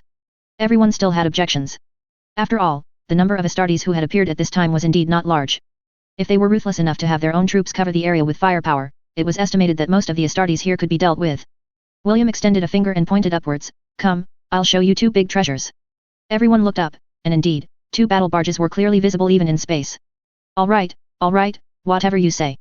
Several squads of Astartes each went to the territories of the most powerful leaders. What followed was a very difficult period. Even Astartes recruits suffered numerous dangerous assassination attempts, and there were many practical problems to deal with in the actual operation of the government. After the recruits successfully controlled most of the important officials, formal decrees were issued. When the skeptical populace saw the Astartes appear, everyone was in an uproar. The common folk enthusiastically participated, and various voting systems and armies were established. Although joining the Imperium required paying a tithe, could it be heavier than the taxes collected by these people? A colony isolated in the universe, with visible competitors around, had very few human rights, everything was for the survival of its own planet and the people. Now, those things no longer needed to be considered. Not only that, most officials and nobles were brought down and re-evaluated, and the people, who had been struggling at the bottom, finally had a glimmer of hope. At least their descendants had hope of living decent lives. The upper hive was filled with wailing, but the productivity of the lower hive increased by several notches. Even basic education was arranged for the lower hive. Of course, the lower hive population had to be counted first. Like a dull knife slowly cutting meat, the power of the nobles was gradually chipped away, and everything depended on one's ability to earn a living. The benefit of this was that the planet could also be functionalized, without needing to worry about problems arising from any particular imbalance. They had rebelled because they couldn't survive, and after the rebellion, they found it even harder to survive. It was better to try rejoining the Imperium now. Of course, those minor leaders not accompanied by Astartes quickly formed an alliance. Anyway, if you're going to take my money and status, you might as well take my life. Taste once again fell into the flames of war, but this time, the Astartes were involved. It was unlikely for a recruit to charge into battle and claim an enemy's head. Recruits who had not yet undergone the power armor bestowal ceremony were only wearing scout armor, but a headshot from several thousand meters away was really not a difficult task for an Astartes. After another 30 days of warfare, this planet finally returned to peace. There were still Astartes casualties. One battle brother joined the prosthetic army. Given that the tech marine was not present, they could only use a standard mechanical arm for now. Of course, in official records, only 33 people ultimately passed the Astartes recruit assessment, all other recruits sacrificed themselves in the grueling recruit assessment. A grand Astartes armor bestowal ceremony was held on the battle barge. The freshly forged, literally, power armor was donned by the Astartes recruits. These recruits were now full-fledged Astartes warriors. Although they had endured battles tough enough for recruits, they still lacked experience against the Imperium's main enemies, such as the Little Greens, Little Reds, and so on. Moreover, 10 men studied with the apothecary, 10 men went to the Forge world to study, and 10 men were hidden on the planet Taste. They had power armor and matching weapons, but no one knew where they were hidden. It was only known that they appeared in groups of 3, and one person's whereabouts were always unknown. Yi Feng could only deploy 12 Astartes. Now, they would form a temporary second company. Among them, 6 Astartes were still assisting the Tech Marine. Since the Tech Marine was currently on another warship, this learning activity was temporarily suspended. When they gained enough experience and honor, they would be promoted to the first company. Everyone was full of fighting spirit, wanting to be the first soldier of the first company. After more than a decade as a lone commander, Yi Feng finally had usable troops. It wasn't easy, it was his first time being a proper class cadre. Everything is developing for the better, isn't it? Chapter 35, A Big Appetite.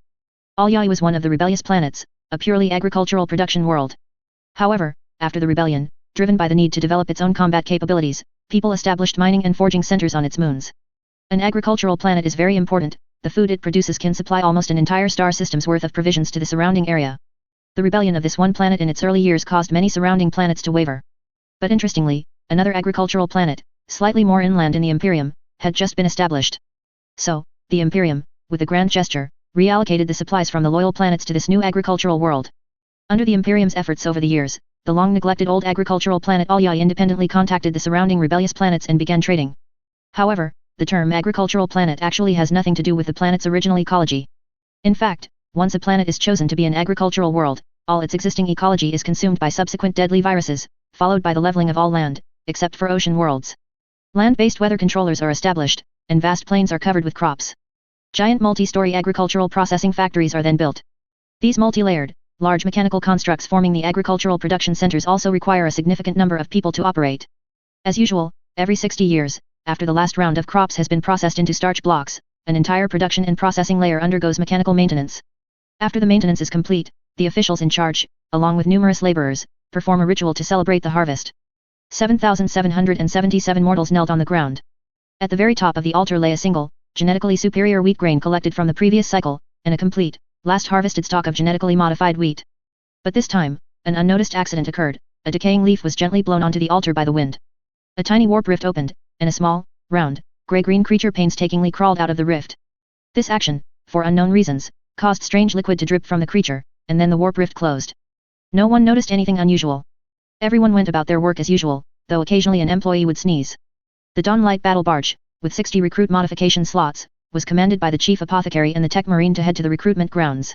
He and 12 Astartes, meanwhile, took another battle barge to the rebellious Forge world. They believed in the imperial truth, and there was room for negotiation. It was said that when Guilliman first awoke, he almost couldn't resist beating the surrounding ecclesiarchy personnel to a pulp, shouting that they had defiled their sacred future. These two Forge worlds were merely rebellious, they weren't strictly speaking Dark Mechanicum. Oops, that wasn't very loyal to say. The battle barge traveled through the warp. The 12 Astartes resided in their individual small cabins, and Chapter Master Yifeng couldn't help but sigh, I can't let you suffer the hardships I endured back then. What a pity, his chapter's supplies were quite insufficient, extremely insufficient. The entire chapter only had about 100 power swords and dozens of chain swords, only about 100 bolters, and even fewer power armors, with only 98 sets. There were only 10 sets of Terminator armor, not even enough to equip all these people. He still had to find a way to coax some out of the Forge world. Tech Marine Anos had already deciphered the smallest STC fragment, which contained half a technology. One part referred to a complete small energy core, possibly for use as a tank's power unit, and the other half was a method for forging a super-dense alloy. Since we have already acquired the technology within this fragment, can't we trick the Adeptus Mechanicus? Tech Marine Anos agreed and gave a rough price. This small fragment could probably be traded for about 20 cruisers, as the fragment was indeed a bit small. Who says I'm useless? I'll get you some good things in return. The target location was said to be two rebellious Forge worlds, but they were actually in the same star system. The Maverick star system had a full 13 planets. Rather than calling them the Maverick Forge planets, it was more accurate to call it the Maverick Forge star system. The outermost 13th, 12th, and 11th planets served as star system defense bases. The innermost first planet, a lava world, was a powerful forging center. The second and 8th planets were mining centers.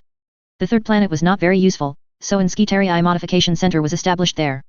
The 4th and 5th planets could both be considered habitable worlds, serving as welfare planets for high-ranking Adeptus Mechanicus personnel. The 6th and 9th planets were gas giants, containing large amounts of usable gases, making them important alternative energy centers. The 7th and 10th planets were true forging centers, encompassing both the super-large integrated shipyards and space stations in the outer ring and the forging centers on the planets themselves. This ultra-luxurious configuration allowed it to survive in the dark forest like the galaxy/Milky Way. The defense zones of the three planets ensured that all fleets arriving here behaved according to the rules. Of course, today, some less than compliant guests arrived. The battle barge warped out of the Mandeville Point, and the entire star system went into full battle readiness. Large numbers of defensive cannons and star-based turrets were mobilized, and countless warship gathered from all over the star system towards their position. A barrage of binary greetings was sent, but Chapter Master Yifeng simply let his warship drift silently, completely ignoring the noise. It wasn't until the Mechanicus High Lord appeared that the incoming communication finally switched to normal High Gothic. Why have you come? Chapter Master Yifeng did not answer the question but instead issued an invitation for a meeting, signed as the Chapter Master of the Crimson Torrent chapter. No matter how the opponent aimed or operated the planetary cannons, Chapter Master Yifeng simply ignored them. It's a joke. As an Adeptus Astartes Chapter Master, not coming over to beat you rebels is already showing you respect. You dare not send anyone when I call for a meeting? Chapter Master Yifeng even considered hitting them with a bombard cannon. The other side was quite flustered. The Mechanicus Archmagos and various priests were in a heated discussion. High Lord, based on my calculations, the probability of this being a trap is 34%, but the probability of them making unacceptable demands is 98%. Historically, every time the Astartes have issued a meeting invitation to hostile forces, it has, without exception, been to demand surrender and other unacceptable prices. High Lord, I believe this time is different. In the past, no hostile force has ever shown such a posture. They clearly have a battle barge and could directly attack us. Although we would most likely destroy them, they show no intention of fighting whatsoever. Kenrine the Wise, are you joking? You say the Astartes have no intention of fighting? For such words to come from your mouth is simply bleep bleep. The High Lord also had a headache. Although his analysis results consistently pointed to dire outcomes, he still wanted to meet them and see their true purpose for coming. The Mechanicu's Archmagos agreed to a meeting but requested a change of location. Chapter Master Yi Feng refused. We will talk right here. There was a long silence from the other side. He ordered the battle barge to conduct a reconnaissance maneuver of the entire star system, using the Mandeville point as the closest range. This was a common maneuver used by the Green Templars' reconnaissance craft in the past, but now it was a massive battle barge performing such an operation, giving off a rather intimidating display. Chapter Master, a reply from the opposing Mechanicu's Archmagos, they agreed to the meeting. That was really troublesome. Wouldn't it have been easier to just agree earlier? Although Chapter Master Yi Feng only had a few warriors with him, he projected the impression that there were hundreds, if not thousands, of Astartes on board. A small spacecraft entered the battle barge's hangar. Mechanicu's High Lord Ondinal and several of his servitors disembarked onto the stern vigilance. Guided by 4 Astartes, they arrived at the largest conference hall on the warship. Chapter Master Yi Feng, clad in ironclad Terminator armor, sat at the head of the conference table. He watched the Mechanicu's Archmagos with interest. Like most Adeptus Mechanicu's personnel, the High Lord had almost completely converted his body into machinery. Even his face was fully mechanized, and it was uncertain if the few patches of skin were artificial. Countless mechanical creations were hidden beneath his voluminous red robes, and his broad body looked almost like a mechanized Tyranid. Numerous mechanical arms writhed behind the Mechanicu's Archmagos, and irregular black metal boxes were concealed behind him. No one knew what they truly contained. Please sit, High Lord. I am Chapter Master Yi Feng of the Crimson Torrent chapter. What is your name? My humble name is Fros. It is clear that our chapter comes without malice. We wish to discuss some matters with your world. Please state them clearly. I do not advise you to continue speaking in this manner, it is prone to attracting the gaze of a certain entity in chaos. The Mechanicu's High Lord seemed to fall silent for a moment, presumably switching language modes. And how about now, Chapter Master Yi Feng? Ah, much more comfortable. Then let us begin. I will first state the basis of our discussion. I also believe in the imperial truth. The High Lord's mechanical eyes scrutinized Chapter Master Yi Feng. The rumbling of machinery indicated his great surprise, and he was rapidly calculating the truth and meaning of Chapter Master Yi Feng's statement. Evidently, he found no answer. That is truly astonishing, Chapter Master Yi Feng. Do you understand what your words imply? They imply that I am not like those fanatical Adeptus Mechanicu's personnel. In ancient texts, humanity once experienced a golden age. According to ancient records, golden men, presumably humans, created stone men to help themselves. To better complete their tasks, the stone men created iron men, presumably intelligent AI. As the iron men grew in power and their thoughts matured, they deemed the existence of humanity meaningless and initiated the Iron Men Rebellion. The stone men fought them and were defeated, almost to the point of extinction. Humanity, with all its might, defeated the Iron Men, but the golden age of humanity inevitably declined. Losing the Iron Men, humanity fell from its position as overlord of the galaxy/Milky Way. The Eldar, believing themselves invincible, ascended to the throne and began to indulge their desires, leading to the gestation of Slaanesh and the subsequent violent warp storms. Humanity, which had been recuperating after the Iron Men Rebellion, was cut off by the warp. Losing contact with its various colonies, humanity completely fell, and the golden age of humanity came to an end. Chapter Master Yi Feng seriously suspected that those so-called creations possessing a machine spirit were perhaps part of the ancient manufacturing methods of the stone men. Or, perhaps the stone men were creations like wetware, with a small part of human thought and a large part of mechanical modification. Could it be the first generation of artificial intelligence? What kind of oil do the Adeptus Mechanicu's personnel use, and what blessings do they offer to appease the machine spirit? I suspect this is an empirical science. It's like how everyone knows that adding salt makes food taste better when cooking, they know salt tastes good but don't understand why. They don't understand the chemical phenomena that occur between salt and food during heating, nor the principle of taste cell perception, nor what electrical signals the taste cells convert this into for transmission to the primary cerebral cortex via the solitary nucleus. So they teach their apprentices that this is how to make it taste good, don't ask why, it's been tried hundreds and thousands of times. And Chapter Master Yi Feng, and those who believe in the imperial truth, aim to fundamentally re-explore its principles. Mechanicu's Archmagos Fros, this means I intend to seek the essence of things rather than be bound by those ignorant rituals. Chapter Master Yi Feng, I'm afraid this is not the Imperium's intention. Of course, this meeting is my personal intention, and you can also understand it as my chapter's intention. I understand your doubts, but I believe in the Emperor, not the ignorant Imperium of man. The Mechanicu's Archmagos laughed, even the noisy mechanical synthesis could not mask his joyful mood. Then, Chapter Master Yi Feng, we now have a good foundation for cooperation. What are the specific projects for this cooperation? Then let's each state our terms. I want 2,000 sets of power armor, 1,000 power swords, 1,000 chain swords, 200 sets of ironclad Terminator armor, 20 dreadnoughts, as well as 2 battle barges, 4 strike cruisers, 4 battleships, 10 cruisers, 50 frigates, 200 Baneblade tanks, all warship models regardless, and 100 years of supplies for Imperial Auxiliary. Let's not worry about anything else, First, make an outrageous demand to annoy the other side. The Mechanicu's Archmagos showed no abnormality, instead asking Chapter Master Yi Feng with apparent interest. Then what price can you pay? I will provide you with proof of loyalty to the Imperium, guaranteeing that you will not be attacked by other Imperial personnel. The Mechanicu's Archmagos looked at Chapter Master Yi Feng's face, which didn't seem to be joking. Then why would you do such a thing? Don't you know that your current actions are truly colluding with traitors? Are you threatening me with your weakness? At the same time, we will provide an STC fragment. Contrary to expectations, Mechanicu's Archmagos Fros was unusually silent, or perhaps he was sending a message, but this was impossible, as the design of this conference hall allowed signals to enter but not leave. An STC template fragment is something every Forge World would obtain at all costs. Don't think that such a thing only stores a small amount of product manufacturing. A complete product manufacturing can be broken down into many technologies. For example, the manufacturing technology for this ultra-small energy core product can be disassembled into many sub-technologies, such as energy compression technology, energy limitation technology, energy stable release technology, and so on. After a long silence, the Mechanicu's Archmagos slowly spoke, his voice now changed, more like a human voice. Based on the production capacity of our entire Forge World, producing the things you mentioned would take 500 years, which is also completely impossible. The manufacturing method for the ironclad Terminator is almost lost, although we have it, only one Mechanicu's Archmagos masters it. We need to make a specific judgment based on the actual value of this STC fragment, mainly because I have not seen and analyzed this fragment. Mechanicu's Archmagos Fros rambled on for a long time, essentially wanting to see the fragment. Then let him see it. To be honest, Chapter Master Yi Feng felt that this fragment was quite valuable. After all, this energy core was very useful. A metal box, sealed with dozens of layers of various shielding materials, was carried up by 6 Astartes. Even the Mechanicu's Archmagos excitedly rubbed his hands, if those could be called hands. As the boxes of various materials were opened, the Mechanicu's Archmagos's mechanical eyes were frantically self-adjusting. A small fragment was revealed. The Mechanicu's Archmagos's 2 mechanical arms tried to gently approach it but were blocked by the Astartes nearby. Mechanicu's Archmagos, you haven't stated your terms yet. This fragment cannot be touched by you. Mechanicu's Archmagos Fros suddenly turned his head and stared at Chapter Master Yi Feng, as if he were his sworn enemy. The calm procedure quickly took effect, suppressing the meaningless garbled code constantly emanating from Fros. Chapter Master Yi Feng, I hope you understand our sincerity. All Adeptus Mechanicu's personnel in our entire star system will do their utmost to meet your demands, but the conditions you have given are really a bit harsh. Actually, it's doable, as the factories cannot stop production, but they also need income to maintain manpower. While ensuring that their abundant output can be exchanged for food and mineral supplies, the Mechanicu's Archmagos was rapidly calculating the maximum output. Then what can you provide within 100 years? A friendly reminder, you don't need to consider the threats from those rebellious planetary alliances and other forces deeper in the cosmos. We currently have 6 half-finished cruisers, 96 frigate orders that have not yet been shipped, 47 Baneblade tanks completed, and 29 under construction. Although Forge World Maverick was a rebellious star system, their rebellion had not lasted long enough for them to lose the technology used by the Imperium, it was just that they didn't have the latest models.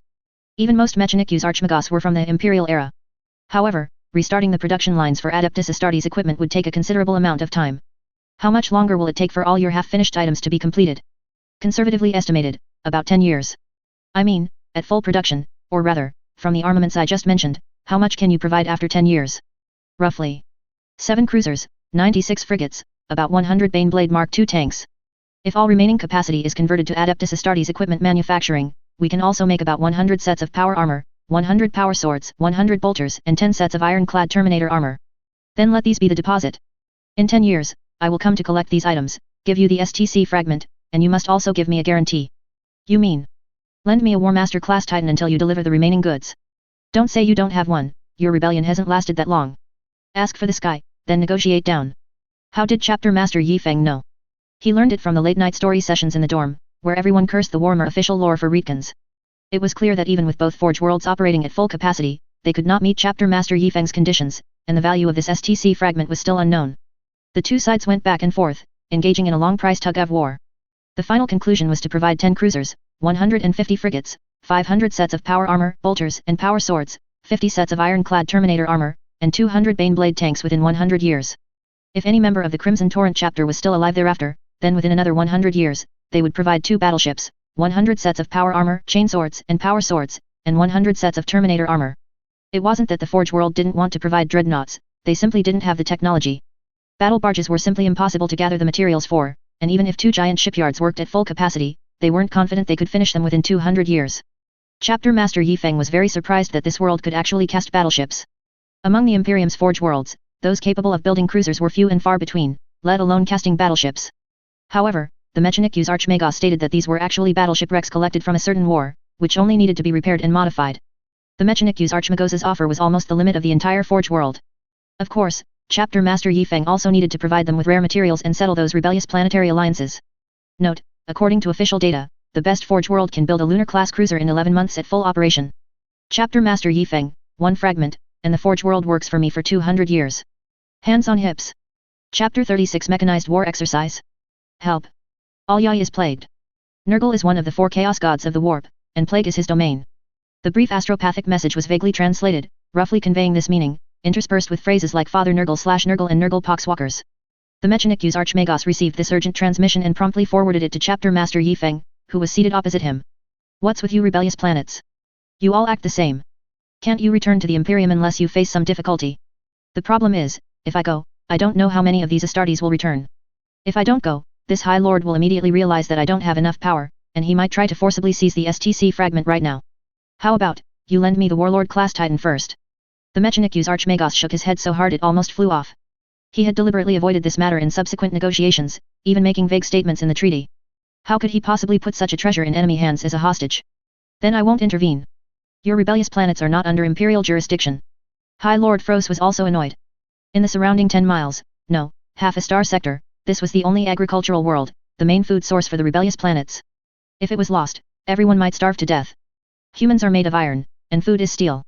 Although the Adeptus Mechanicus is heavily mechanized, there are still people who eat normal food. Yi Feng was still trying to find a suitable excuse to preserve his combat strength when the Mechanicus Archmagos suddenly said, I will lend you 3 Castigator-class Titans and 5 Reaver-class Titans, no more. Reaver-class Titans are the smallest combat Titans, Warhounds or reconnaissance models. Due to their rear-mounted energy systems, they are difficult to kill from the front, but it seems that with the loss of manufacturing technology, the number of Reaver-class Titans is decreasing.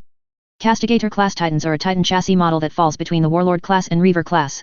They are famous for the massive seismic cannons mounted on their backs and their extremely aggressive machine spirit, and are still relatively common in the Imperium.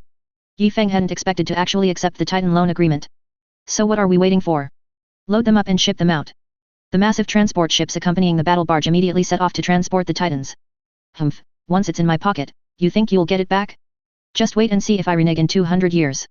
Both sides signed the agreement and completed the follow-up procedures, and the transport ship also brought some supplies.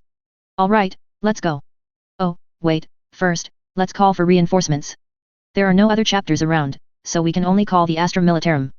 P.S. Bring plenty of Melta, Plasma, Promethium fuel, and fully sealed combat suits. The Atres Imperial Guard immediately responded to the Crimson Torrent chapter's request for assistance, with all personnel boarding ships and preparing for departure.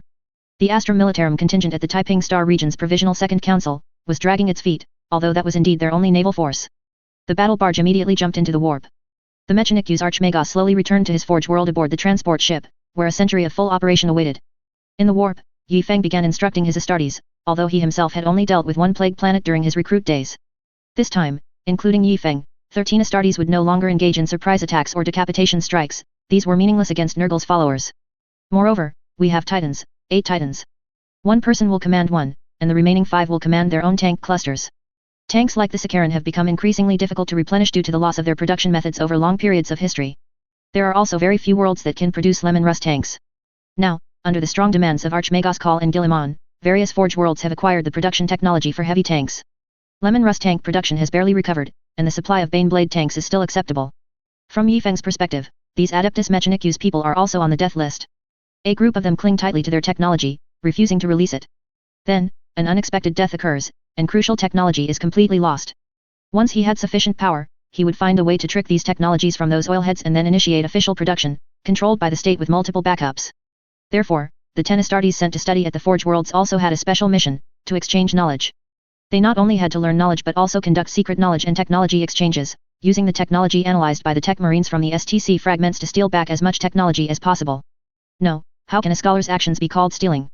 That's called mutual learning.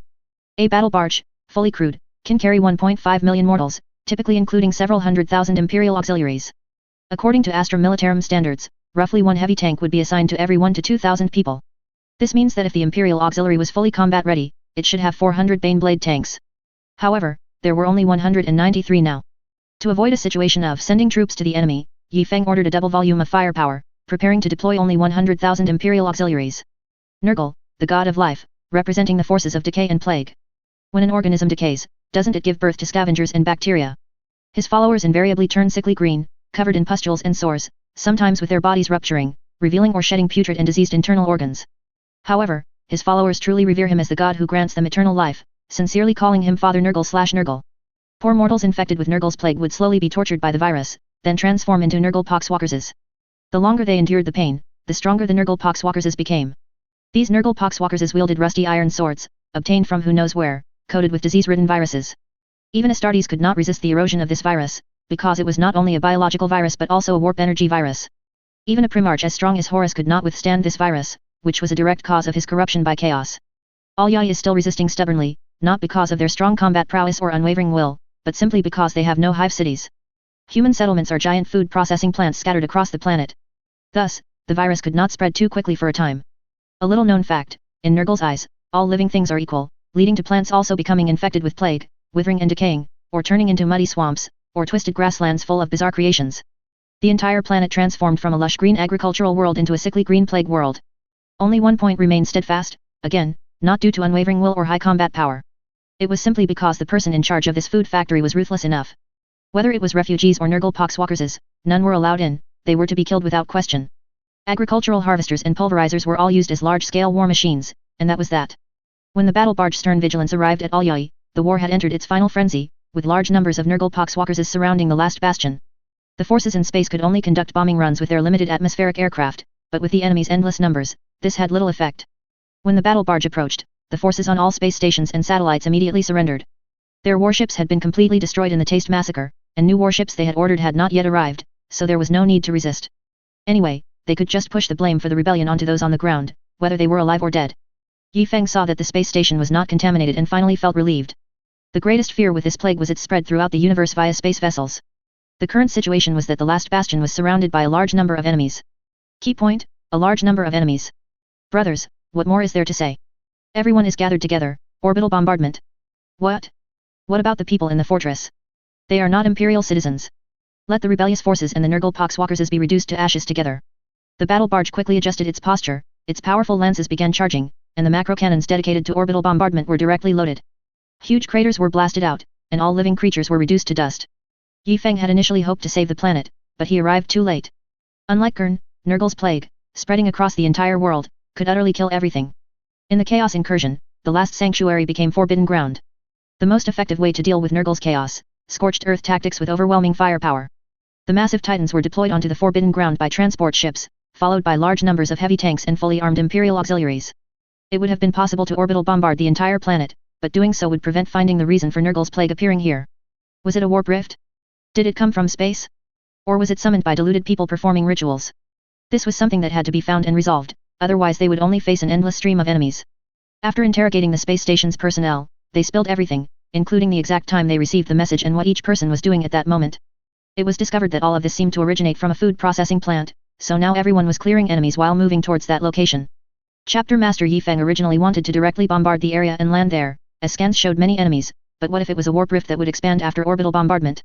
No one could guarantee it, who could truly understand the warp. Massive firepower rained down on the ground, and Chapter Master Yi Feng's path was essentially cleared by the terrifying Titan seismic cannons and Gatling blasters. These ordinary Nurgle poxwalkers were no match for the god machines. The Imperial Auxiliary below continued to advance in their troop transports, under the cover of heavy tanks. There was only one trick to fighting Nurgle: do not let them get close, and use overwhelming firepower to utterly exterminate them. This was a very dangerous operation. Because Chief Apothecary Situare was not present, Chapter Master Yi Feng had to be extremely careful not to let any Astartes perish. Even if they were infected by the Nurgle virus, their gene seed likely couldn't be recovered. All Astartes were placed in command positions, even within thick steel machinery. Although these few Astartes were eager for battle, they truly couldn't be allowed to take too many risks. The vast and extremely flat plains of the agricultural planet were perfect for a full-scale mechanized operation. The sons of Ferris could conduct a textbook mechanized advance. Of course, the enemy also had long-range weapons, such as throwing disease-filled mucus from their completely corrupted heads at their foes. The viruses floating in the air were also deadly enemies. Nearby Prometheum flamethrower wielders would quickly deal with such things. The wrath of the Great Emperor descended upon the planet Alyai. The entire planet not only had Nurgle poxwalkers but also other creatures. For example, some farmed animals, corrupted by Nurgle, had transformed into highly combative and infectious corporeal beasts. We'll tentatively call this broad category of creatures corporeal beasts. Some Nurgle poxwalkers mounted these corporeal beasts, greatly increasing their movement speed. Of course, this had no impact on Chapter Master Yi Feng's fully mechanized advance, but the virus-filled heads being thrown were truly terrifying. Except for one creature that overturned a chimera troop transport, only to be blasted to smithereens by the Titan's fury. The antox, a creature covered in parasites, was incredibly delicious after all harmful substances were removed and cooked. However, because it was exceptionally fierce and nothing could stop its determination to dig, not even super alloy walls, the Imperium prohibited the rearing of these dangerous creatures. Of course, it was clear some brave idiot tried to breed them here. The antox was perfectly suited for Nurgle's blessings, quickly becoming a powerful Nurgle war beast after contracting diseases. Another battle barge was recruiting 60 recruits above the planet Taste. Although this was usually a large event presided over by a chapter chaplain, Situwayer, and Enos, though they hadn't eaten pork, had at least seen a pig run. The Grand Recruit selection ceremony officially opened on Taste. This time, like the Ultramarines chapter, excellent boys were selected from training camps for augmentation. The main reason was that the Taste colony, upon hearing about the last Astartes recruitment, calculated that the next one was due soon. In recent years, they had poured all their efforts into establishing training camps, hoping to gamble on that 1 in 4 chance that the Astartes would choose to recruit here and leave satisfied.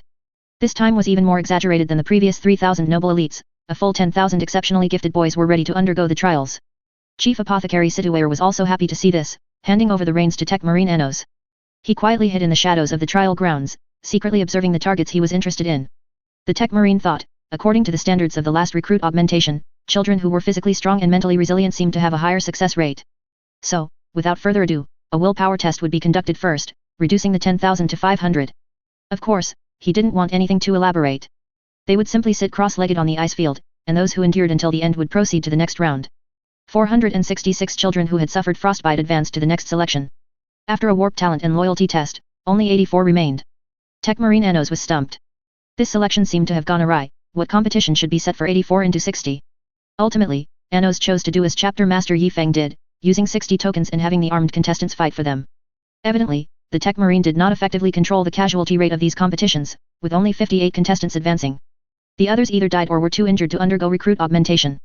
Chief Apothecary Situwayer casually took a stroll through the lower hive, kidnapping 2 lucky, or perhaps unlucky, individuals he had taken an interest in.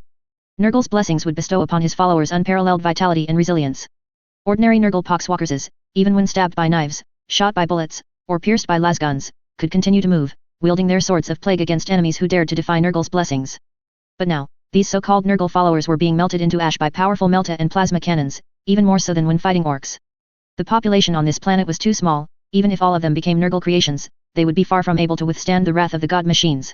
Orbital bombardments occasionally descended ahead or to the side, taking away the lives of large numbers of enemies, if they could even be considered alive.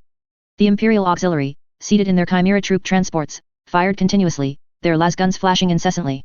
There were occasional casualties, and when transport aircraft delivered ammunition supplies, the scorching land, plowed by powerful thermal weapons, always scalded some unfortunate mortals who went to retrieve supplies.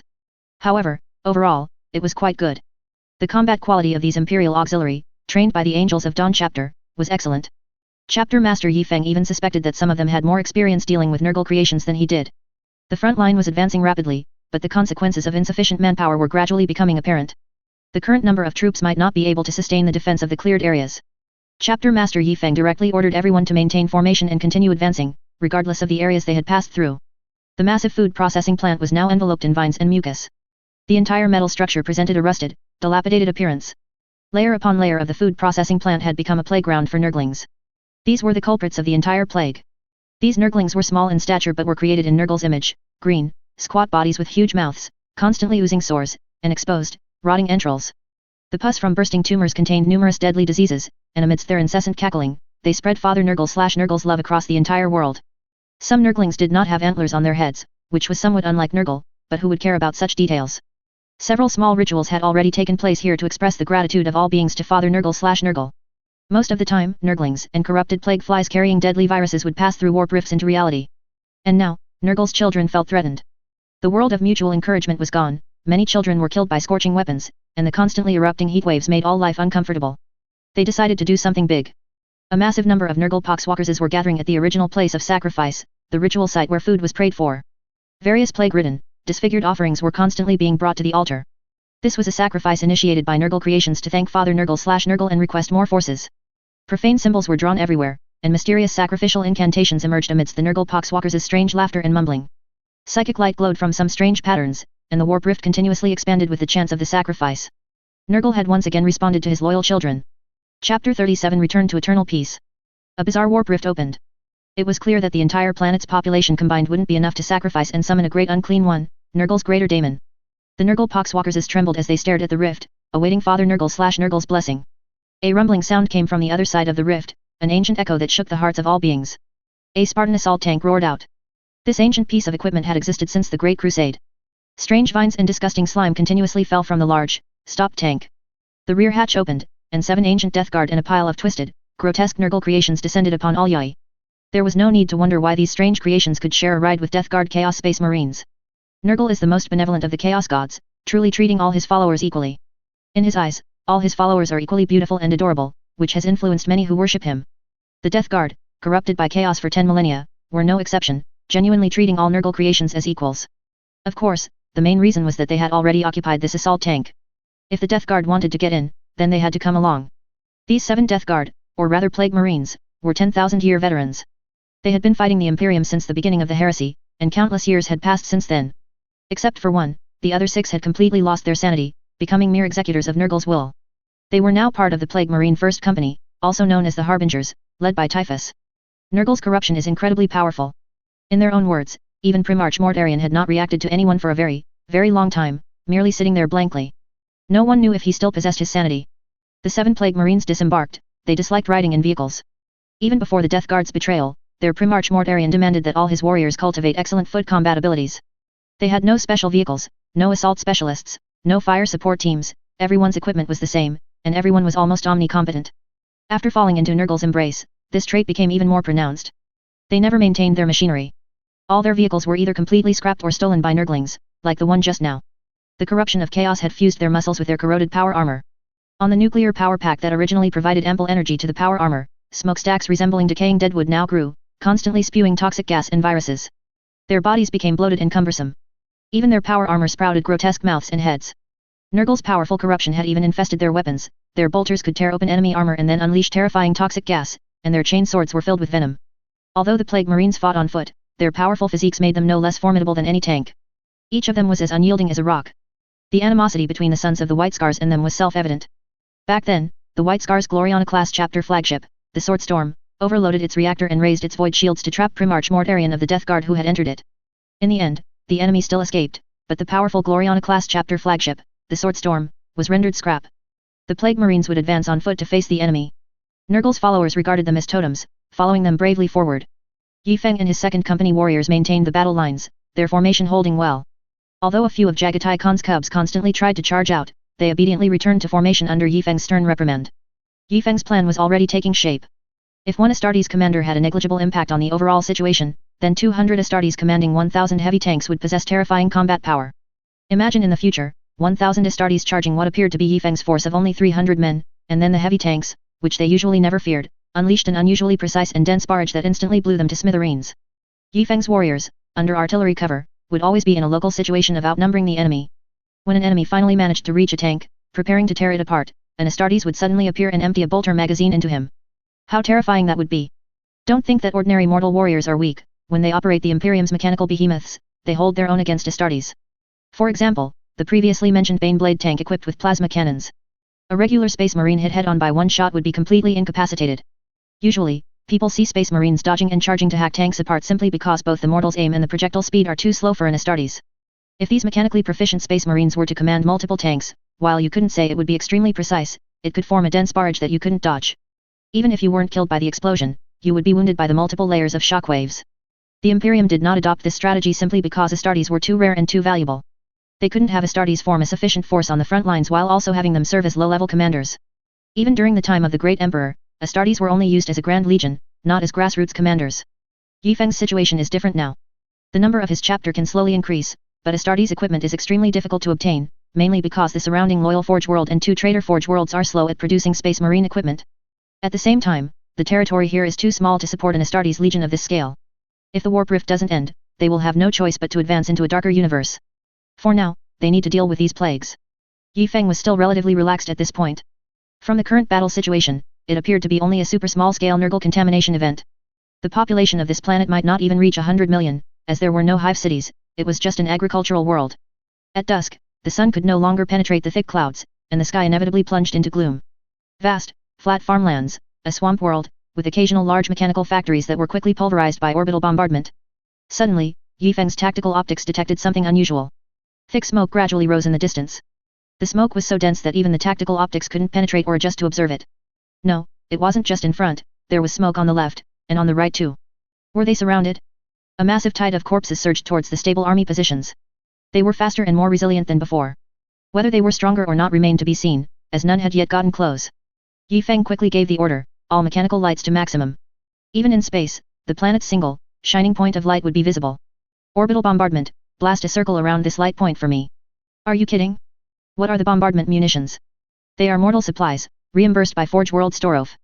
Blast away, scatter money and blast wildly. Today, I want to fight like the Storm of Will chapter.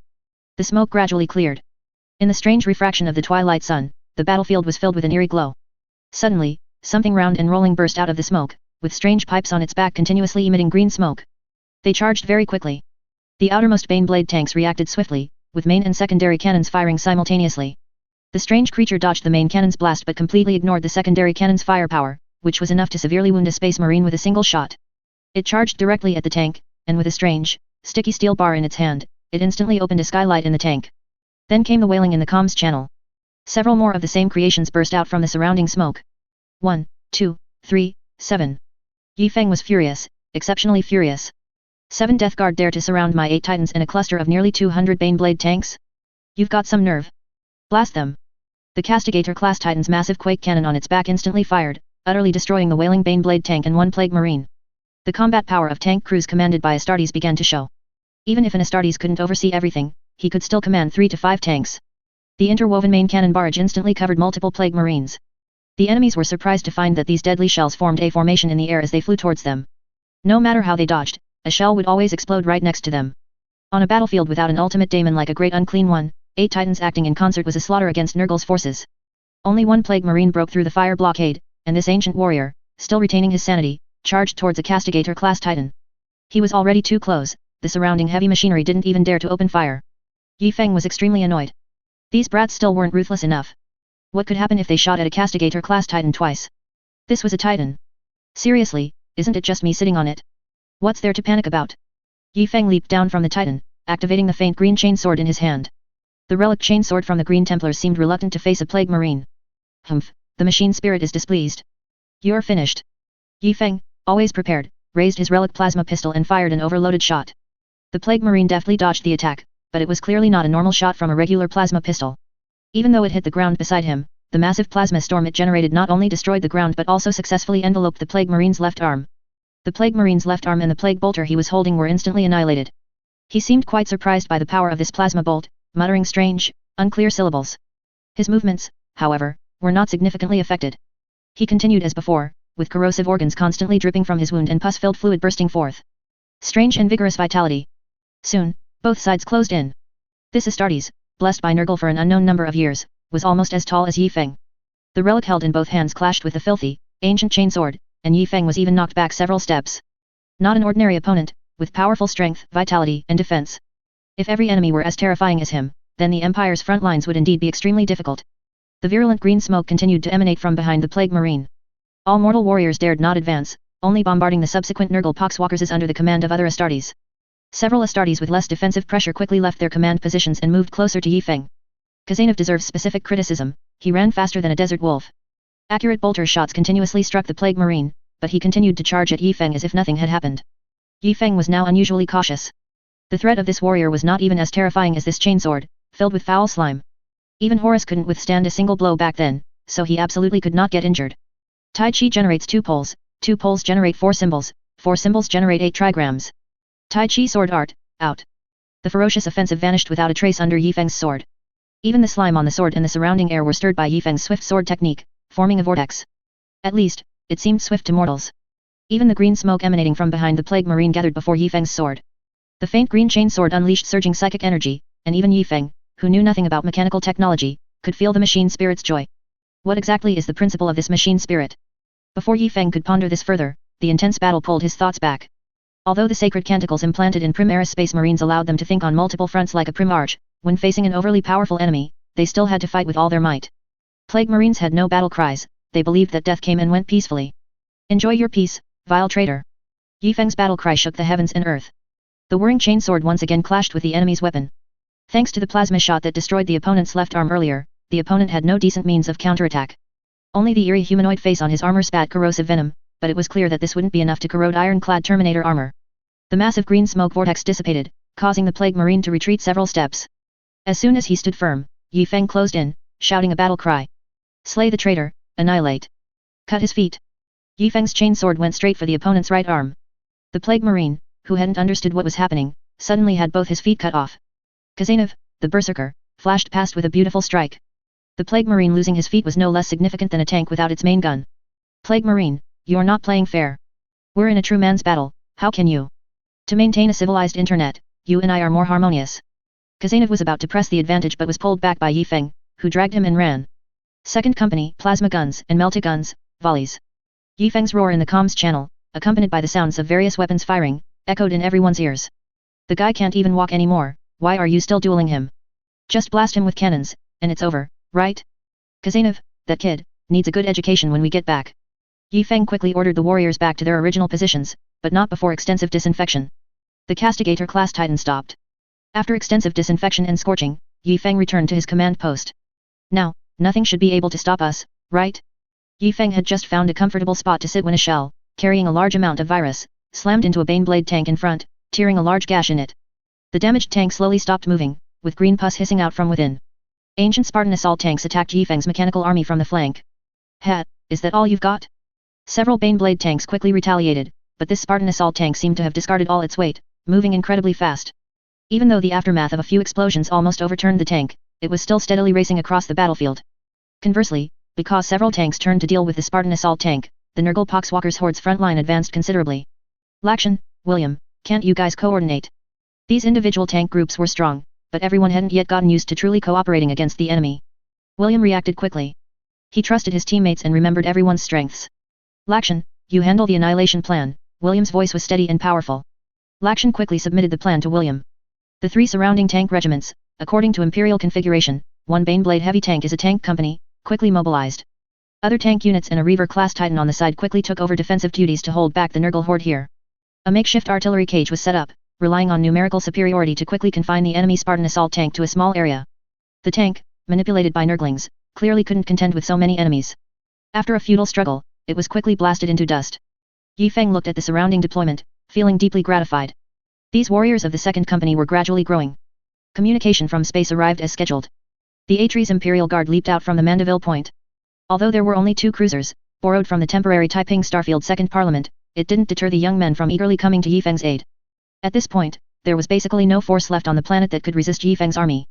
The Imperial Guard provided aerospace cover with fully enclosed fighter jets. Due to insufficient reserves of fully enclosed individual equipment, after borrowing some equipment from the Stern Vigilance, only about 300,000 Imperial Guard warriors arrived on the planet to fight alongside Yi Feng. The warriors who weren't selected were beating their chests and regretting their past actions. Under Atres' sustained propaganda, these children, who experienced the Orc War in their childhood, grew up with propaganda grateful for the rescue by the Space Marines represented by Yi Feng.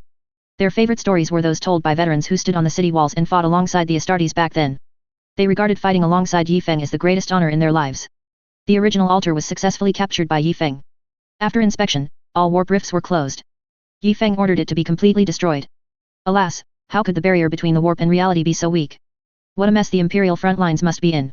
A total of 400,000 people, over the course of nearly a year, completely burnt down the entire Alyai. The Adeptus Mechanicus personnel who came afterwards to clean up and rebuild the agricultural world all expressed, "You guys cleaned up more thoroughly than we did." Right, that's correct. In that agreement, you're responsible for the consumption of these supplies, so quickly reimburse us, okay? Stolo Forge World Adeptus Mechanicus representative, gurgle, gurgling oil. Chapter 38, Working Adventure. Fluffy flies gathered in evil black clouds in the sky, beneath which was an endless world of rot, where trees had decayed, covered in twisted vines and various strange fungi. On the ground were deadly insects flying and crawling everywhere, and sharp thorns were hidden in the soft, foul-smelling mud, their tips covered in extremely terrifying toxins. Turbid rivers meandered into the distance, occasionally emitting the wails of poor, plague-ridden souls. In the center of this world of decay and disease stood a dilapidated villa built on a giant, rotten dead tree. Half of its glass was shattered, barely surviving amidst endless vines and grotesque lichens. The decaying entrance hall did not suggest it was a suitable place for guests, and beneath the decaying floor lurked numerous carnivorous molds, releasing paralyzing plagues to devour the flesh of visitors. If some unlucky soul accidentally stepped inside, he would find the villa seemed to grow larger the further he walked, eventually realizing only his upper body remained. If he happened to encounter a virus displeasing to the owner, he would be surprised to find himself being consumed by the floor with no way to resist, his throat already rotted. Passing through the kitchen, which sealed all the poisons in the world, and the attic, filled with specimens made from plague-corrupted organs, if you are lucky enough, you might see a large green fat man with giant antlers. Nurgle, the oldest of Chaos Gods / the Four Gods, was not stirring his cauldron of virulent poisons, repaired version, large enough to hold all the oceans of the world. He merely gazed into the distance with a puzzled expression. Is the great devourer coming? A surging darkness is approaching, but why are there strange omens? He did not continue making those deadly poisons. Amidst the cackling of many Nurglings, he slowly walked towards the garden of Nurgle's death swamps, to listen to travelers' tales. The rebellious Forge World Maverick was utterly bewildered. Hey? I asked you to help me pacify Nurgle, but after you pacified it, you gave it to the Imperium's Adeptus Mechanicus? The agricultural world has been recovered by you, what are we supposed to do? Although most rebellious worlds have their own food production bases, the agricultural world Alyai is mostly abandoned, and restarting it would take a lot of effort. Yi Feng was currently commanding the battle barge Stern Vigilance to swiftly sail towards the remaining 3 worlds that had not yet recruited recruits. There was no reason for those 40 recruit modification slots to be empty. He needed to quickly recruit fresh blood and then rendezvous with the chief apothecary. The Adeptus Mechanicus personnel from Stolov who had previously gone to Alyai were very confused. Many burn marks on that planet did not seem to be caused by a bane blade, but rather by the firepower of a titan. However, when asked, Yi Feng insisted that they were marks from his orbital bombardment, casually citing an astonishing amount of ammunition consumed. The Adeptus Mechanicus personnel then said no more, thinking, you go argue with the Mechanicus Archmagos, I'm not getting involved. Mechanicus Archmagos Finis felt like a fool. How much better it would have been to just sign for a specific amount of ammunition back then. Why sign a contract for a century's worth of ammunition supply? He had only one Forge World, and he had to fulfill the Crimson Torrent chapter's biological orders, the Angels of Dawn's warship orders, your supplies, and the Eldar warship research. Expansion, it definitely needed expansion. Yi Feng asked, do you need help? Hi Lord Finis. Previously, during recruit modifications, 2 battle barges would dock together to establish a temporary passage, and the chief apothecary and tech marine would be frantically busy, while Yi Feng would be leisurely writing books. It's different now. You 2 are still frantically busy modifying recruits, but I have soldiers under me now. Of the 42 individuals, 10 went to study at the Forge World, 10 studied with the chief apothecary, 10 were hidden in taste, and 6 studied with the tech marine. Well, there were still 6 left, plus Yi Feng, making 7 Astartes. Shouldn't they earn some money for you? So, 7 individuals went to Forge World Stolov to look for work. If the High Lord still had any dignity, his face would surely be black with anger right now. How could this chapter be so shameless? They just took a large amount of military supplies and then told me they were coming to work? It's like you took a 30,000 yuan convenience store voucher someone gave you and bought everything in the convenience store. Because the card was issued a long time ago, the convenience store had no income this time and was considering how to get some money to restock, and you pop out and tell me you spent all your money buying things and want to come work? And so, Yi Feng and his group of 7 set off with the Adeptus Mechanicus exploration vessel. The Mechanicus Archmagos's order was, this time, with Astartes escorting you, go further out and see what you can find, go as far as you can get away from me, ... The retrieved items would be split 80/20ths, with the Adeptus Mechanicus getting 80% and Yi Feng's group 20%. Of course, this could also be exchanged for materials of equivalent value. To be fair, this price was quite high, considering Yi Feng's group only provided 7 people. The exploration vessel flew towards the Segmentum Obscurus. They were not heading into the Segmentum Obscurus, but rather to the border between the Taiping star region and the Segmentum Obscurus. The Imperium's division of star regions was not based on the density of planets, but on the number of human colonies. Along this line, there were almost no human colonies, hence it served as the star region boundary. In fact, it was the intersection of the advance routes of various main legions during the Great Crusade. Areas not recovered naturally had unknown human worlds. After all, the Ministry of Internal Affairs tax collection ships still had to consider their routes. The exploration vessel flew into these desolate areas, which were not regions with few planets. On the contrary, they contained many valuable things for the Adeptus Mechanicus. Originally, Yi Feng and his group were located extremely far from the center of the galaxy/Milky Way. Now, they were advancing deeper into the universe along the boundary between the 2 star regions. In fact, if they had advanced inwards, they would most likely have been shattered by a Necron dynasty. In the dark depths of space, the number of stars had greatly decreased. The exploration vessel explored many rogue planets. For unknown reasons, these planets might have been flung out by their own stars, or perhaps attracted and then flung out by other stars or black holes. They wandered in the dark universe, waiting for a sufficiently massive planet to capture them. The Adeptus Mechanicus even observed several rogue planets orbiting a giant rogue planet. They collected data on these peculiar planets for a while before leaving. Unfortunately, no life had evolved in such a gravity-tide-like environment.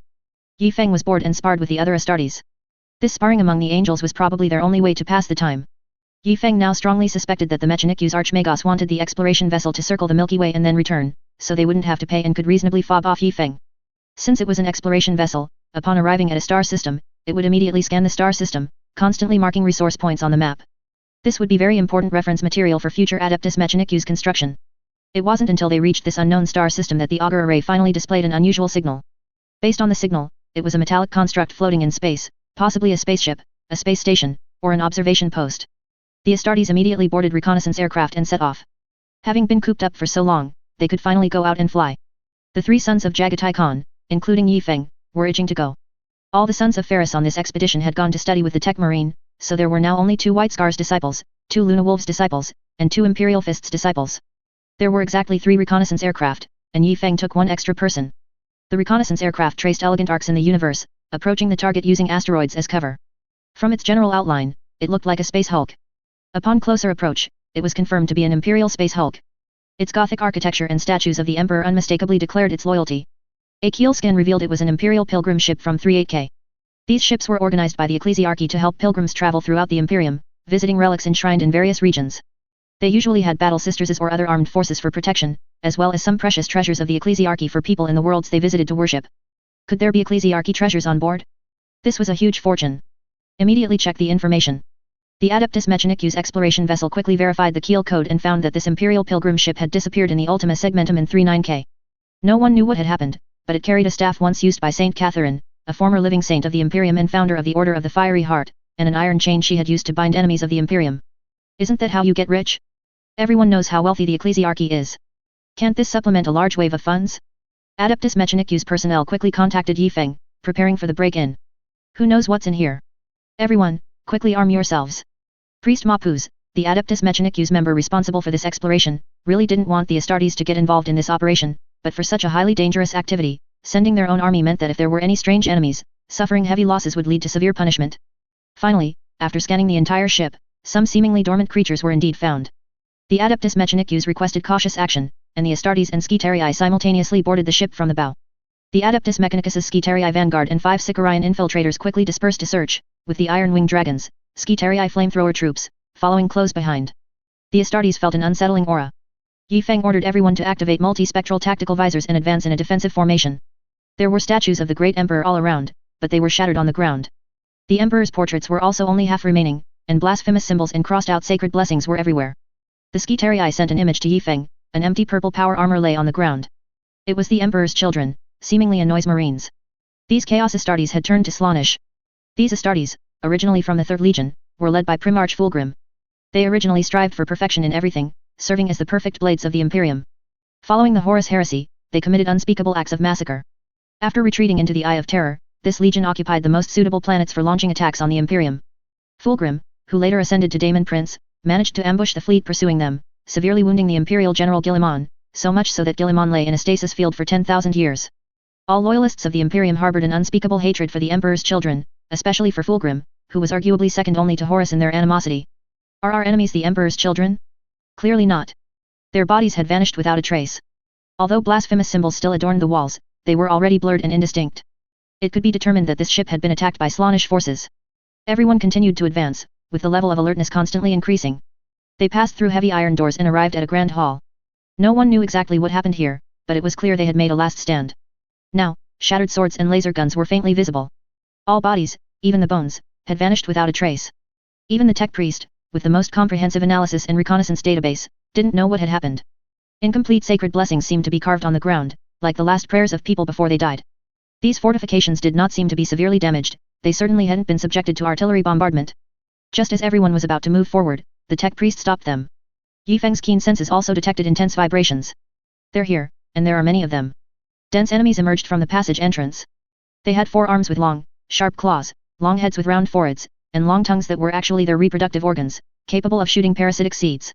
Their mouths, like insects, had many sharp teeth, and their carapaces were extremely hard.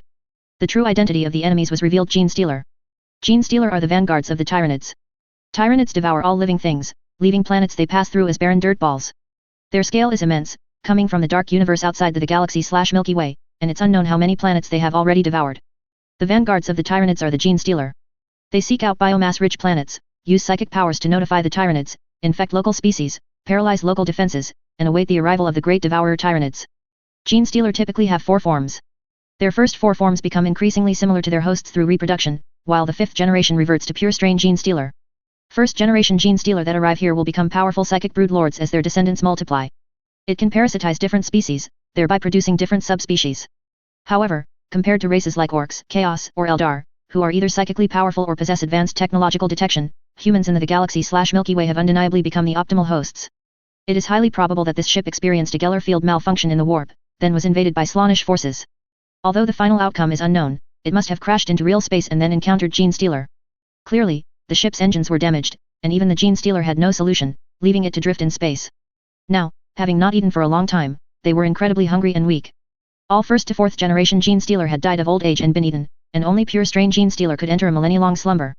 They lunged at Yifeng and the Adeptus Mechanicus members, pouncing on the fresh blood and food. The Skitarii were almost entirely mechanized humans, it was hard to say if they even had blood inside. In an instant, everyone unleashed terrifying firepower, and the Gene Stealer in front were instantly decimated. They originally possessed extreme speed, but they were now too weak. They originally had excellent defensive carapaces, but the weapons of the Astartes and Skitarii were not ordinary tools.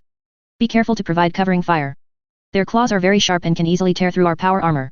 Yifeng shouted out warnings while pulling Kazanov, who had gotten too far ahead, back. The Skitarii vanguard are in front, why are you joining the fray? Just like an old hag, Kazanov muttered softly, hoping Yifeng hadn't heard him. The attacking Gene Stealer in front were quickly cleared out, and the Iron-Winged Dragons swiftly used flamethrowers to eliminate biomass. The more Gene Stealer there are, the stronger their broodlord's psychic power becomes. It is crucial to eliminate biomass, as the enemy will not hesitate to consume its own corpses to increase its numbers. Clear everything, not a single one must be left behind. Just as both sides were engaged in fierce combat, Gene Stealer, coming from an unknown passage, launched a surprise attack from behind everyone. The closest Adeptus Mechanicus Skitarii vanguard member, caught off guard, had his armor instantly torn open by sharp claws. Two sons of the Imperial Fists quickly turned and began firing, but the sheer number of enemies prevented them from eliminating them immediately. Yifeng drew his power sword and met the Gene Stealer from the rear, his swinging power sword quickly cutting down the first few enemies, then an overloaded plasma bolt temporarily cleared the passage behind them. The Adeptus Mechanicus reacted swiftly, deploying a large number of reconnaissance drones to patrol various passages. Regardless, their retreat route had to be secured. The Astartes and Skitarii adopted a comprehensive search and advance strategy. Firefights were constantly reported, and Skitarii units lost contact. Reinforcements from the exploration vessel were continuously transported onto the ship. The Gene Stealer retreated temporarily, but everyone knew that these cunning enemies must be setting traps, waiting for their prey to enter. Gorgeous frescoes and glass artifacts, glowing pearls, and colorful gems, everything was so opulent. These places should have been filled with the sound of devout people chanting hymns, but now there was only dead silence, with occasional rustling sounds appearing and disappearing. The ship's corridors and bulkhead compartments were the primary areas of inspection for the Adeptus Mechanicus, and these were also the places where Gene Stealer most frequently launched attacks. Yifeng inexplicably thought of his exploit on the Blessed Forest, where he ambushed 5 sons of Horus and killed 3. Gene Stealer also favored this tactic. A violent explosion erupted from the ventilation shaft. The Adeptus Mechanicus's exploration machines and the Gene Stealer engaged in fierce combat within the narrow pipeline. Strictly speaking, the Adeptus Mechanicus's Skitarii vanguard and the fully mechanically ascended Necrons were the best opponents for Gene Stealer. Simply put, these entities are essentially devoid of flesh and blood. Even if you defeat me, you cannot obtain biomass replenishment, and the Gene Stealer colony's size will continuously shrink, making the brood lord of that hive extremely weak. Passing through various strange Gothic rooms, all around were either scattered weapons or empty purple power armor shells. Could it be that when the Ecclesiarchy and Slaanesh forces were fighting, the Gene Stealer invaded? What a cunning move! The group was about to enter the bridge, the widest and highest point of the entire ship, and also the most difficult place to resist a large-scale Tyranid swarm. The iron door was just ahead. Chapter 39 You are not as good as Mistanpol. The last iron gate slowly opened, and everyone's tactical visors were constantly adjusting parameters.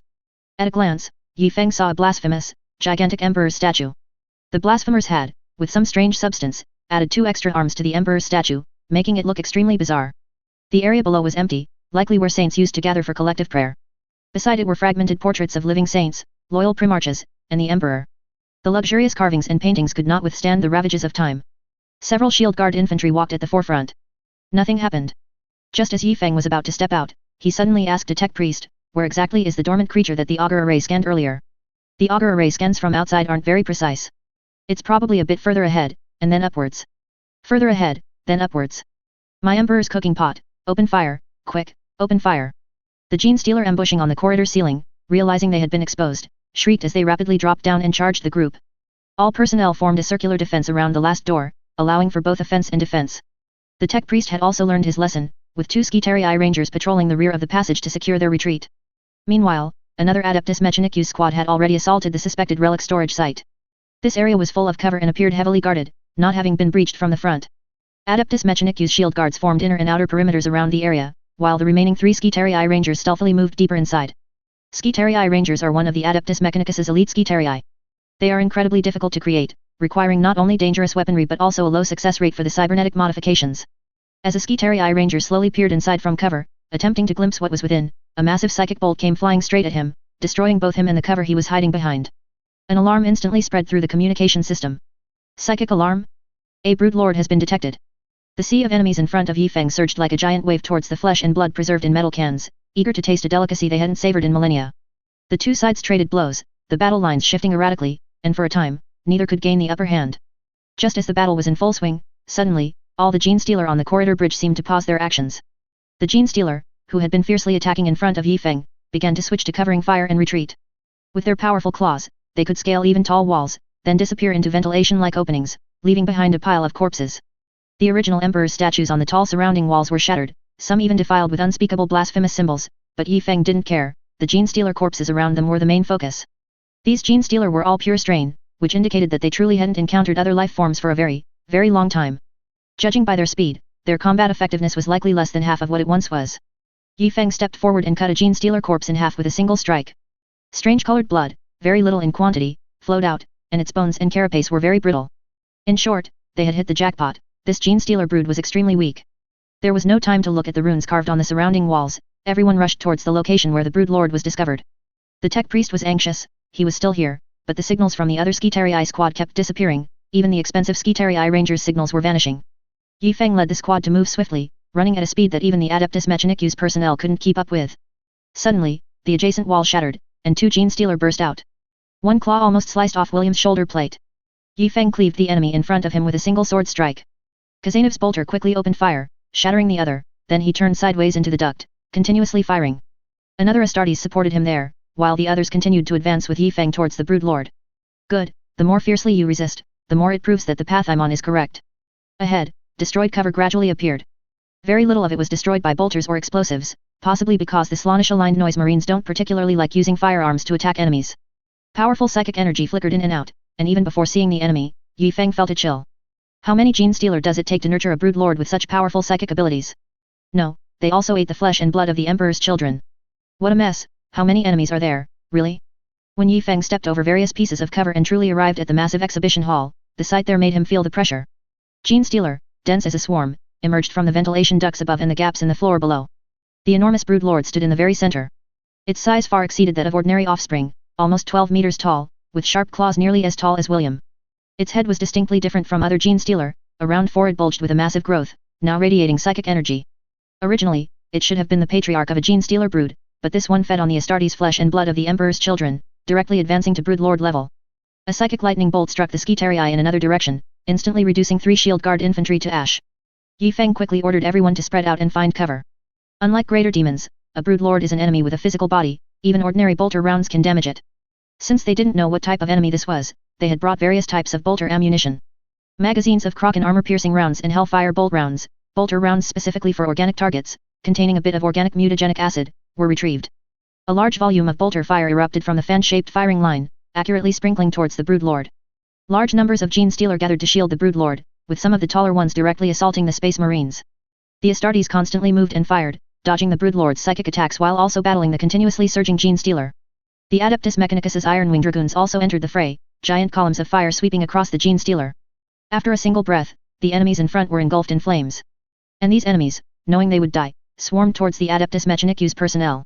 Tech Priest Marpus now looked exactly like a weapon rack, various strange darts constantly shooting at enemies.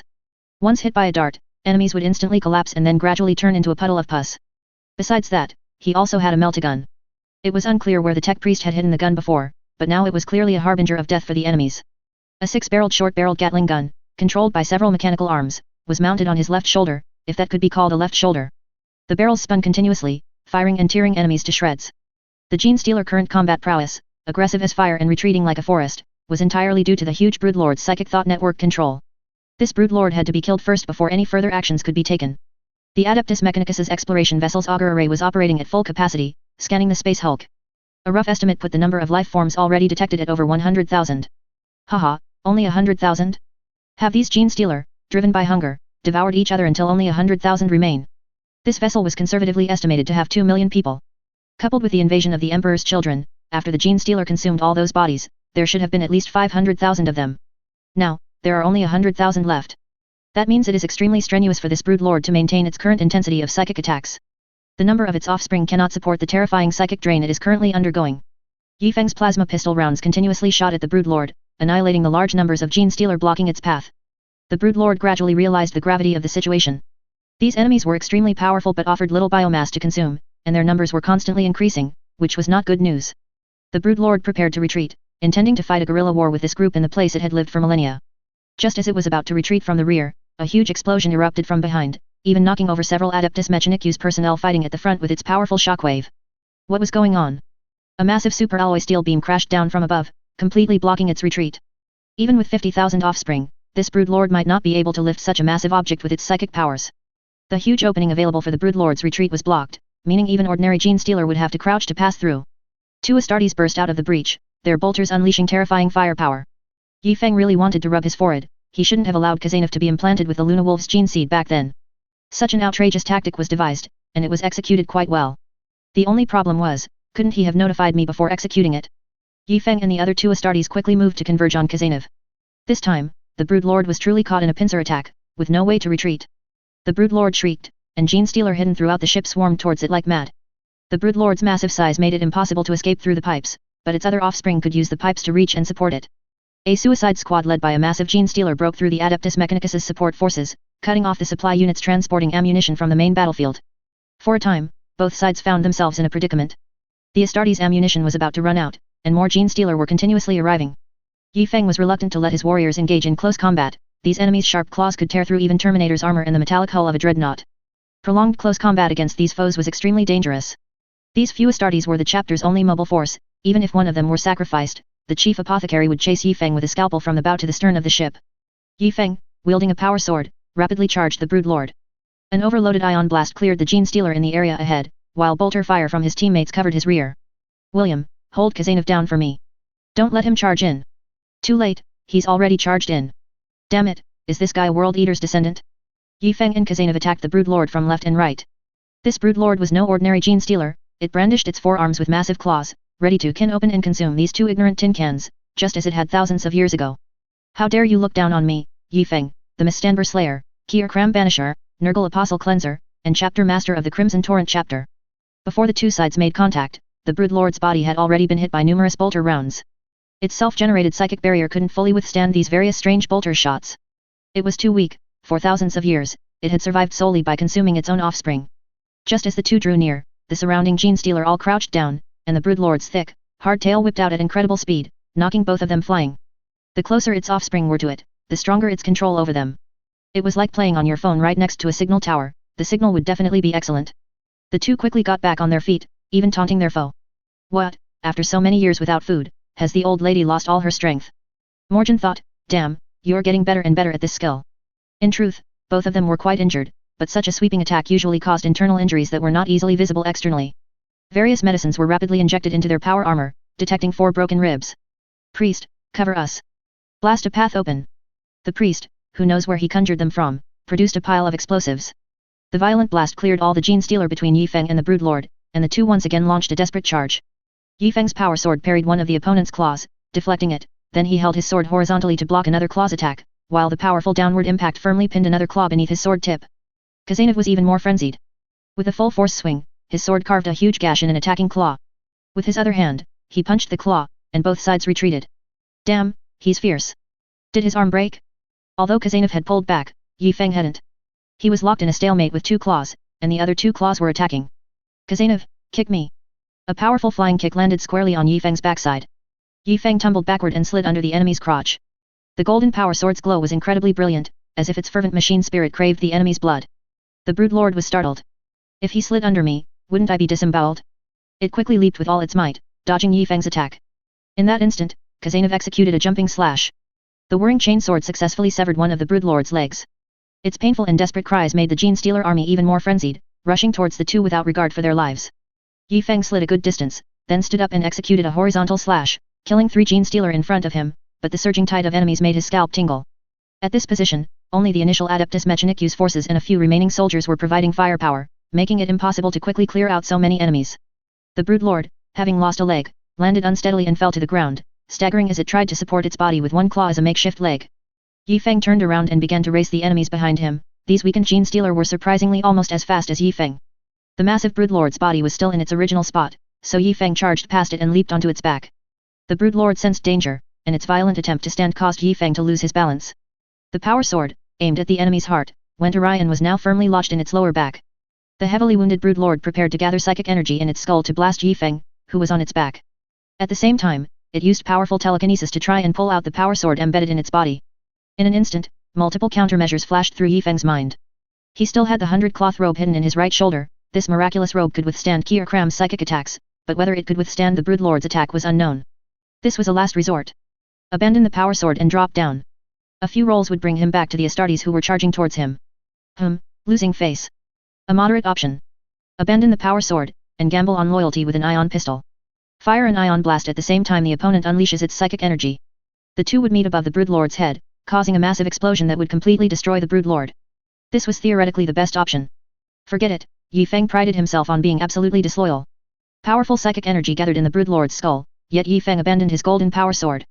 He actually charged along the broodlord's body towards its head. The broodlord inevitably fell into extreme panic. At such close range, such a massive psychic explosion would undoubtedly blast its own head to smithereens. It hesitated for a moment, not immediately firing the psychic beam, as the tinkin charging on its body had no weapons in its hands. It was this instant that momentum shifted, offense became defense, and the battlefield changed in the blink of an eye. Yi Feng raised his right hand as if to strike, but held no weapon. His charge had reached its end, Yi Feng's foot was already on its shoulder, and ahead was the enemy's head. But Yi Feng did not step on the opponent's neck, instead, his foot missed, and his entire body inevitably fell downwards. The broodlord's eyes followed Yi Feng's movements. When his foot missed, even it couldn't suppress a slight surge of pleasure. It had thought the enemy was a madman seeking mutual destruction, but it turned out to be a coward disguising fear and flight as bravery. It prepared to open its massive maw to devour Yi Feng, who was, spatially speaking, delivered right to its mouth. But its psychic foresight detected extreme danger. The broodlord, puzzled, used its psychic local area network to enter the perspective of its offspring to observe. A spinning chainsword descended from the air, and the hum of its chain truly made the broodlord feel the approach of death. It saw it. Through its psychic local area network, it saw through the eyes of its offspring, Kazanov, who had exerted himself to throw his chainsword, was still recovering from the powerful throw. The spinning chainsword in the air was flying directly towards Yi Feng. The broodlord's psychic energy was concentrated on the power sword embedded in its body, unable to transfer to the chainsword in time. No, it was too late. Yi Feng's raised right hand steadily caught the flying chainsword. Although his body was falling, the broodlord's neck was right beside him. A fine head, I shall gladly take it. One sword, to take the head of a myriad foes. Chapter 40 Unexpected Intruder. The giant head sprayed blood as it fell, and all the Gene Stealer paused for a moment before scattering and fleeing. William and the Space Marines beside him immediately fired all the ammunition they had been saving. Severely wounded Gene Stealer continuously fell out of the ventilation shaft, only to be cut down and incinerated. The Gene Stealer who miraculously escaped would theoretically be led by second-generation Gene Stealer, but it was clear there was more than one second generation. Several larger ones among them might become the next generation of tribal leaders, but for the Astartes and the Adeptus Mechanicus, Gene Stealer, even pure strain ones, dispersed into several tribes no longer posed a major threat. The massive exhibition hall was left empty after a clean-up by the Iron Wing Fire Dragons, Adeptus Mechanicus flamethrower soldiers. The Adeptus Mechanicus and the Astartes all breathed a sigh of relief and immediately established a defensive line. Esteemed Yi Feng, on behalf of Forge World Storov, I extend my highest gratitude to you. No problem, getting paid for work is only natural. Tech Priest Maverick was quite helpless. This one not only acted completely unlike a noble Astartes, but even his speech was, not noble. Esteemed Yi Feng, I believe we need to thoroughly clear the entire derelict ship and then tow it back to an imperial world. For this, we require the assistance of you and your esteemed soldiers. Yi Feng was also helpless. Why was talking so difficult? Something that could be said in one sentence took half a day. If this were during a battle, you'd be minced meat before the orders were even finished. Of course, a 20-80 split. Shouldn't the most important thing now be to search for those important holy relics? Everyone stopped the chatter, and the search teams began their work. Yi Feng had made up his mind, no matter what, any absurdly precious ecclesiarchy items found would all go to the Adeptus Mechanicus. He only wanted military supplies. If he took ecclesiarchy items, he would inevitably become entangled with them, and Yi Feng's greatest desire now was to avoid any connection with the ecclesiarchy, the further the better. Doesn't the ecclesiarchy have money? Aren't they arrogant? Let the oil rags, Adeptus Mechanicus, deal with them. Even the Emperor only dared to say he had a cooperative relationship with the Adeptus Mechanicus. What can your ecclesiarchy do to them? He heard there were relics of a living saint here, but where could they be hidden? Could they have been taken by the Emperor's children? The Adeptus Mechanicus and Yi Feng began a full-scale dismantling of the exhibition hall. Based on Yifeng's experience finding Luna Wolf's gene seed, there was definitely something under the designated floor. The tech priests, however, had a special fondness for walls. 3 minutes later, both sides simultaneously arrived at the precious relic storage area. The Adeptus Mechanicus, with extreme professionalism, discovered a secret passage hidden in a wall compartment. Although they couldn't find the switch, they melted open the wall and entered. Yifeng wandered around. Where did it look thickest and hardest? Here, right? Melt a gun, go. A large hole was melted open, and Yifeng jumped down, just in time to see the Adeptus Mechanicus priests descending the stairs nearby. What a coincidence. The Adeptus Mechanicus personnel busily scanned various precious artifacts, while Yifeng wandered around. Based on my experience finding STC fragments, there's definitely something underground. This time Yifeng was wrong. One of these artifacts was a holographic projection. Behind that fake display case was the true storage location of the holy relics. Conservatively, these items combined could be exchanged for several battleships, depending mainly on the Adeptus Mechanicus's negotiation skills. Holy relics are priceless, to put it nicely, to put it bluntly, it doesn't really matter whether you have them or not. Look, Catherine's scepter has been missing for so long, and everyone is still living their lives as usual. Thus, while clearing the remnants of the gene stealer and towing the derelict ship back to Stolof, 7 years passed in a blink of an eye. Mechanicus Archmagos Phineus was troubled. Theoretically, the Adeptus Mechanicus had made a huge profit this time, but they simply had no extra power or resources to pay Yifeng. You say order 2 more battleships, but I don't even have time to build them. Yifeng and Phineus sat across from each other at a table, staring. I worked, and you're not paying me, you unscrupulous boss. I really can't pay. How about you take some ancient relics? Wow, a black-hearted boss. How can you pay in kind for everything? Do you pay the workers who build warship with an alloy plate from the warship as their salary? 1 more battle barge and 1 more strike cruiser, delivery in 200 years. All expanded areas will be used to manufacture biological organs for you, how about that?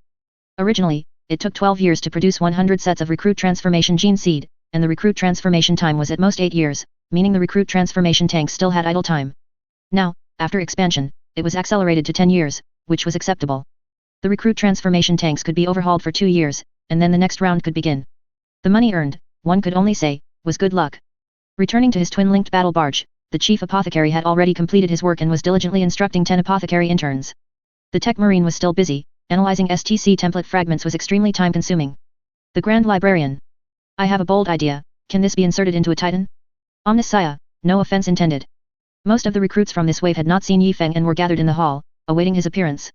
Due to the good quality of recruits this time, selected from 2 worlds, the success rate reached 48%. There were only 10 Luna Wolves, and it was still unclear if they had some special ritual they hadn't performed. There were 13 Imperial Fists, 12 White Scars, and 13 Shadow Venom Blades. A promising force, also led by 6 seniors.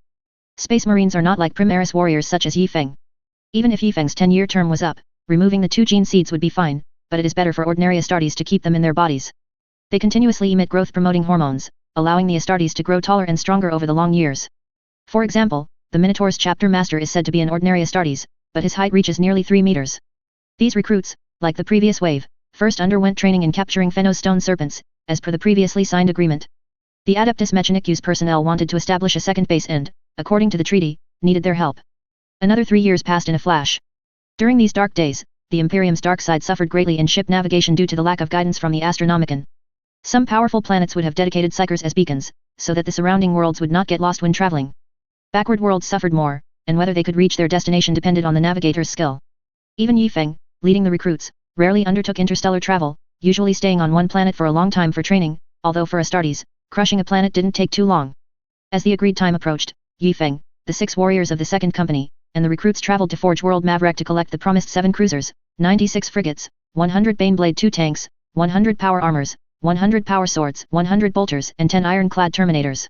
Among these 10 Terminator armors, 3 were enlarged versions for Primaris Space Marines. The battle barge and a bunch of transport ships borrowed from the neighboring Astra Militarum were filled with the naval recruits trained over the past decade. Archbishop Fros angrily rebuked Yifeng for handing over the agricultural world to the Imperium, even though it would have to be completely rebuilt if handed over to them anyway. Yifeng, however, stated that he didn't explain it clearly, and it wasn't his fault that it was too late to save it. Neither side could argue much, so it was a direct exchange, fragments for supplies. The transport ships suddenly became empty. The 96 Sword-class frigates and 7 Lunar-class cruisers together required approximately 3 million people, which was merely the minimum crew needed to sail the warships back. A Sword-class frigate has about 26,000 crew members, and a Lunar-class cruiser has about 100,000 crew members, minimum. All these personnel were recruited from Adres, which was a significant drain on Adres, which had only been recuperating for less than 30 years. The assembled fleet was a formidable armed force that could not be underestimated by the Imperial Navy. At Yi Feng's strong insistence, these warships were still disguised as loyal warships with statues of the emperor erected everywhere. Facing the confusion of these naval personnel, Yi Feng simply used the excuse that this forge world had been recaptured. After all, he had promised to protect them, and they worked for him. He hadn't rebelled yet, so he was loyal. Working for him was working for the Imperium, which by approximation meant loyalty, which was reasonable. The problem now is finding a suitable reason to explain the origin of these warship. Hey, Mechanikus Archmagos, I'm back. Hey, don't hang up. Didn't we cooperate well before? What do you mean a weasel paying respects to a hen? I'm just asking, how about my fleet working for you? What do you mean you don't need escorts? The Great Rift has been open for so long, minerals can't be transported in, don't you have to find your own minerals? Don't you have to establish mining and casting factories? We'll escort you, no big demands, just help us with supplies. How can you say it's like fleecing a single sheep? These are ships you built, and now you are using them. By approximation, you haven't lost anything, have you? All you're doing is providing food and lodging for those who escort you. If you have a conscience, build me 100 more plasma pistols. Alright, hidden away. Yi Feng cancelled the task of studying with the Tech Marine. Of the 12 Astartes, most were sons of the Iron Hands. 6 Astartes, each commanding a lunar-class cruiser and 3 frigate formations, one formation consisting of 5 warship, set off. The remaining 6 frigate went to guard the battle barge. Another cruiser was used by Yi Feng to train new recruit. The barrier between the warp and reality was becoming increasingly thin, allowing some Chaos Space Marine to infiltrate. Among them were the Night Lords, who do not worship a single Chaos God, or rather, they disdain absolute faith in chaos. The Night Lords were warriors of the former 8th Legion, skilled in assassination and inciting chaos. Their combat effectiveness was very high in the dark, and now, they were spreading death and fear into the hive city of remote worlds. Scaria, where the temporary Taiping Starfield Second Parliament was located, had recently been haunted. Noble aristocrats were repeatedly brutally murdered and then hung from lampposts in an elegant pose. The Midhive also had problems. People often found horribly mutilated bodies and organ fragments in unused public boxes, such as ancient air circulation boxes. No one kept statistics for the lower hive, weren't such atrocities happening there every day? Governor Ottist was worried sick, his hair turning white. All subordinate guard units, personal guard regiments, and even the planetary defense forces had been mobilized, but they still couldn't find any answers. At first, it was thought that some faction was attempting a coup, but key figures from various factions had all been killed, or rather, their murders seemed utterly random and chaotic. Ottist had completely given up. Helpless, he could only seek help from Yi Feng, and incidentally, pray to the Emperor that he would remain alive until the Emperor's angels arrived. Yi Feng initially didn't think of the Alpha or Night Lords, believing it to be some powerful bioengineered serial killer. Perfect for my new recruit to practice on. Everyone, aboard and depart. 6 assistant instructors, each leading 8 new recruit, lined up neatly and boarded the stern vigilance. The next batch of organs for new recruit modification would still take several years to arrive. The stern vigilance could finally stretch its limbs. On the other side, the dark night enveloped Scaria, and several specters moved through the hive city. They were massive compared to ordinary people, yet they moved through the night unnoticed. Even at a distance of only a dozen meters, people were completely unaware of their presence. In the forest park of the upper hive, a handsome man was on a date with a lady. Clemens, I'm so scared. Recently, there have been strange rumors about a perverted killer roaming at midnight. Rena, there's no need to be afraid. I am the son of an admiral, any monster will tremble before my sacred bloodline. But, recent news reports say that this pervert has already killed many prominent nobles. Don't be afraid, Rena. The young man flexed his firm arm, his biceps bulging, showing off his strength. But, even generals under guard protection also. Don't be afraid, Rena, I have this. The young man named Clemens secretly lifted his clothes from behind, revealing a laser pistol adorned with beautiful diamonds and gold. Oh, my goodness, you truly are a reliable gentleman. Protecting women is something every responsible man should always consider. Don't you agree, beautiful Miss Rena? Sweet words can't steal a girl's heart, but my heart has long been yours. The handsome young man gazed deeply into the girl's eyes. Rena slowly closed her eyes, awaiting that deep and sweet kiss. After a long time, the kiss still didn't fall. Rena opened her eyes in confusion. Clemens? Clemens, where are you? Don't scare me, this isn't fun. The terrified girl looked around, but it was pitch black, and there was no one in sight. Clemens, come out quickly. A slight sob caught in the girl's voice, and tears were about to gush out. Haha, I scared you, didn't I? Clemens walked out from behind the big tree, followed by the terrified yet joyful girl who threw herself into his arms. You bad boy, you knew I was scared, you knew it. The girl rubbed vigorously in the boy's arms, secretly wiping her tears on his clothes. Don't be afraid, I'm fine. Humph, this isn't fun at all. Rena suddenly broke free from the boy's embrace, turned her face away, and wouldn't look at him. Time passed by minute, but the boy's comforting voice did not come. Clemens. The girl turned back in confusion, but there was no one behind her. Clemens, not again. I said it's not fun. I'm going to get angry. I'm really angry. The girl stomped angrily behind the tree, didn't find her lover, then walked to the stone pile nearby, still couldn't find the boy. If you don't come out, I'm going home. Her voice echoed in the dark forest, with no reply, only the faint chirping of insects lingering in her ears. Rena walked angrily towards the park entrance. She walked furiously to the park entrance, then turned and stopped, looking at the road leading out of the park, hoping her lover would chase after her. When he did, she would give him 2 hard punches. Rena thought angrily, the lights on her body seemed a bit unstable, flickering on and off. These damn workers, can't they make some reliable light bulbs? Just like Clem. Ah. The handsome young man's body was hung in a grotesque posture from a lamp post, his mouth stuffed with his proud, luxurious pistol, his eyes bulging like those of a dead fish, and his entire body swayed on the lamp post like a swing. The girl's scream pierced the tranquility of the night. She sat down, weak-legged and helpless, on the cold park pavement, and soon patrol units arrived. But she remained expressionless, staring blankly at her lover's corpse. Motionless. The next morning, after reading the night's death reports, Governor Ottist felt a surge of anger and was about to faint from the sudden rush of emotion. We must bring the killer to justice. Planetary Governor Ottist roared, pounding the table angrily at the officers in front of him. What I want is not a strict lockdown or quick troop response time, I want the murderer. The senior officers dared not utter a word at this moment. They had exhausted all their efforts, yet they still left their citizens in deep fear. If you truly cannot solve it, then let the Astartes come. Let these the Emperor's angels see how useless you are, an entire planet's army unable to catch a killer. You have utterly disgraced me. Governor Ottist, I don't think things have reached such a critical point yet. We are still in control of the situation, the fear is only temporary. I'm afraid you are no longer capable of handling this incident, my old friend. Yi Feng walked in from outside the door, his Terminator armor creaking on the floor. Governor Ottist, the methods used in these murders are very similar to some of our old adversaries. Ottist suddenly looked up, staring at the towering Yi Feng as if he were a god. My advice to you is to get to the space station as soon as possible, then stop all space station interaction until we confirm safety below. After all, if the Night Lords want to hide, no one can find them. Upon hearing the words Night Lords, Ottist slumped into his chair, completely deflated. Chapter 41 Come on. All recruits are to immediately undergo the armor-donning ritual. At this point, regulations don't matter, facing the Night Lords without power armor is suicide. Everyone put on a jump pack. These ancient packs are in limited supply, mostly scavenged from the corpses of Green Templars assault warriors. There are only 56, which should be enough for now. The recruits donned their power armor, and everyone was excited.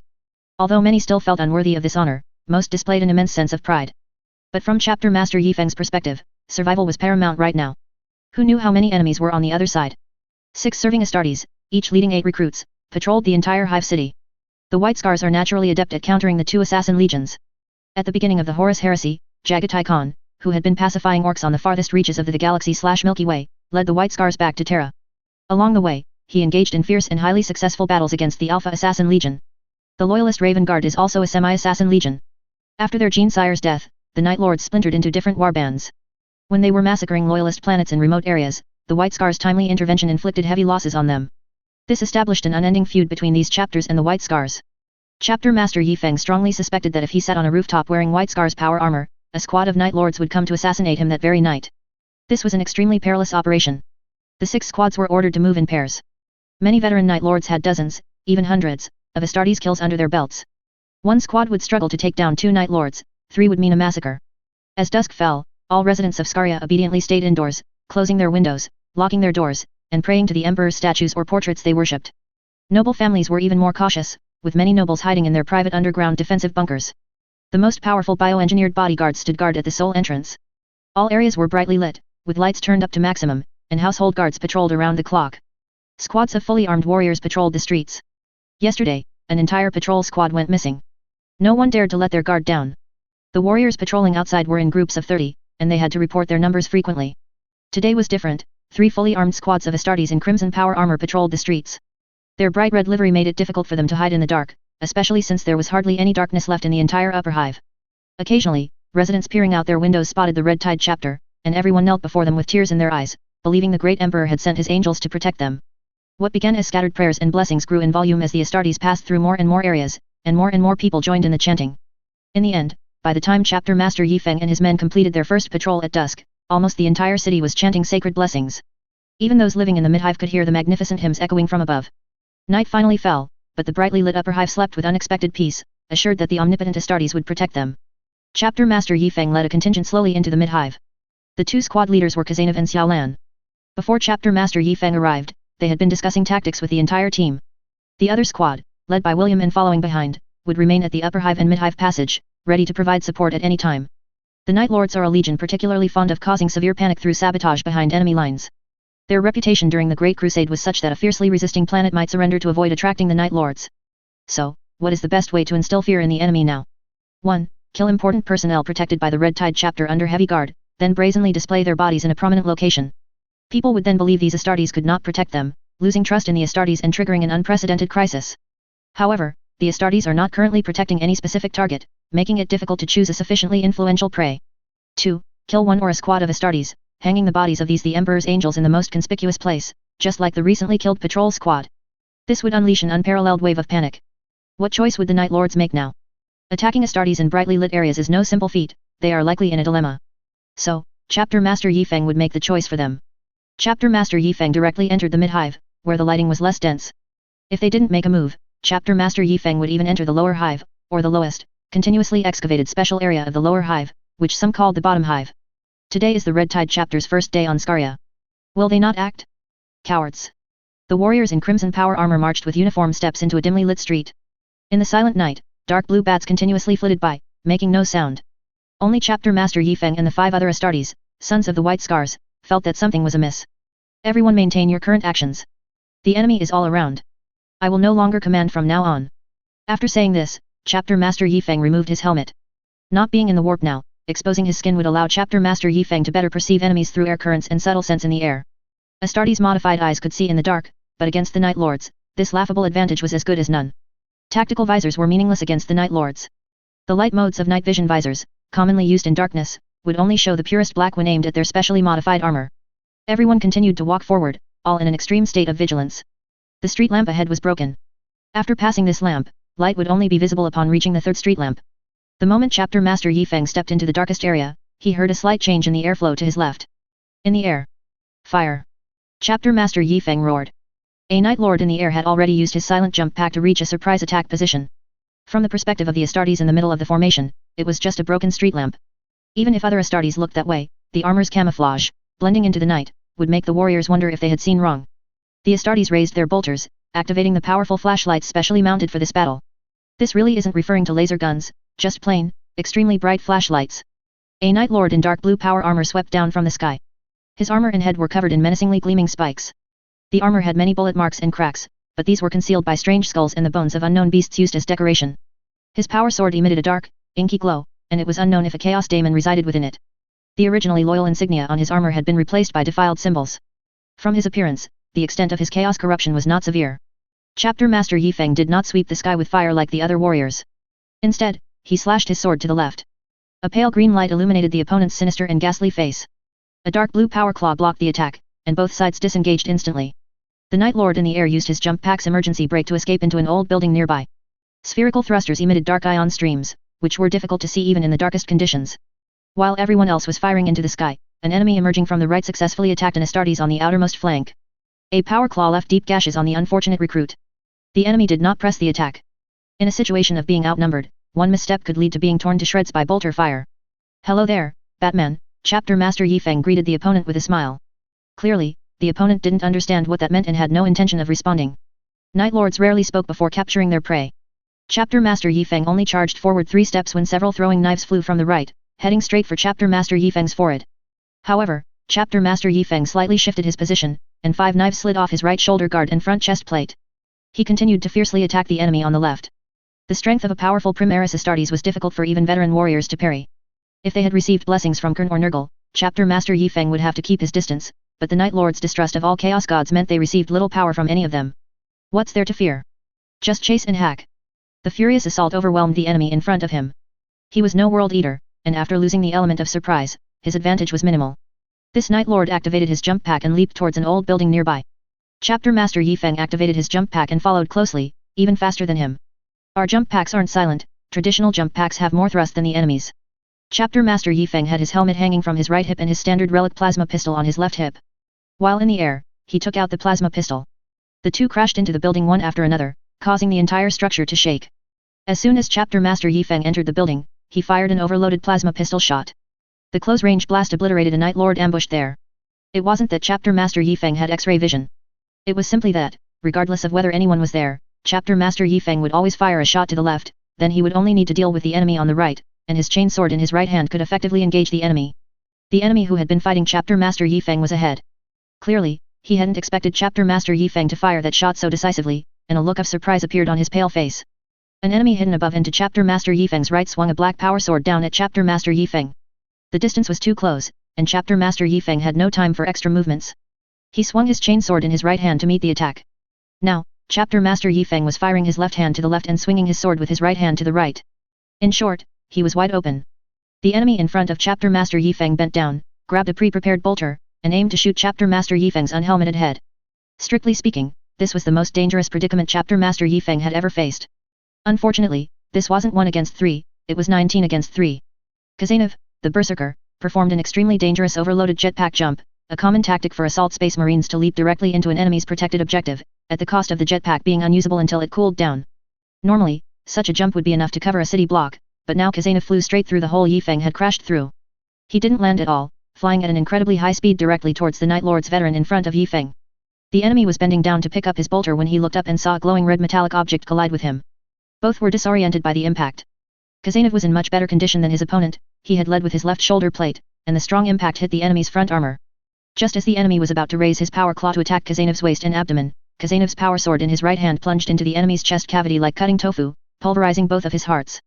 Yi Feng's situation was not optimistic, his opponent was a rare close combat specialist, with a power sword in his right hand and a power fist in his left. Each time their twin blades clashed, Yi Feng had to be extremely careful of his opponent's left hand, a single blow from that power fist would severely injure him, even in Terminator armor. Seeing Kazanov dispatch his opponent and charge towards him, the enemy decided not to prolong the fight. He feigned a sword strike, then shattered the wall with a punch and flew away. The battle below was even more perilous. Led by one of their warriors in Terminator armor, 6 Night Lords launched an assault on 17 Astartes. They were hunters, desiring live prey rather than corpses with bolter-shattered heads. The Terminator armor withstood the bolter fire and charged into the crowd, instantly cutting down a recruit. Yi Feng was enraged. His jetpack mimicked the action, performing an overloaded jetpack ram. This was different from Kazanov's. Yi Feng was wearing Terminator armor. The Night Lord's leader sliced off the left arm of a nearby recruit who was attacking, then heard a terrifying whooshing sound from beside him. As expected of a veteran of 10,000 years, even though he was just a regular Astartes, he reacted swiftly, activating his jetpack for an emergency leap. Yi Feng crashed heavily to the ground like a beast, surrounded by flying metal and shattered plating. It wasn't over yet, Yi Feng launched a rapid charge, heading directly for the leader.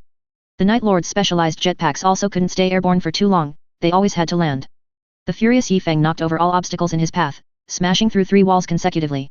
The enemy's predicted landing spot constantly changed, but he couldn't escape this mad beast. The Night Lord's Terminators finally landed, and his heavy armor received a fierce blow. Fun fact, Yi Feng often used Tai Chi sword forms, but that didn't mean he only knew Tai Chi sword forms. The Green Templars' recruits' swordsmanship training was the most rigorous among all Adeptus Astartes chapters. This was because the Primarch Jagatai Khan was the best swordsman among all Genesires. Yi Feng unleashed his furious swordsmanship for the first time, interspersed with Tai Chi sword forms delivered with powerful force. I will not fail my father's name. Yi Feng's battle cry could be heard even in the next city block. The unique muscle coils of the Primaris Space Marine played a huge role at this moment, allowing Yi Feng to perform movements similar to those only a Primarch could make. The storm-like attacks were parried by the opponent's power claw and power sword, but it was clear that this claw was not a relic like the pale green chain sword in Yi Feng's hand, it already had many nicks. The enemy was also enraged.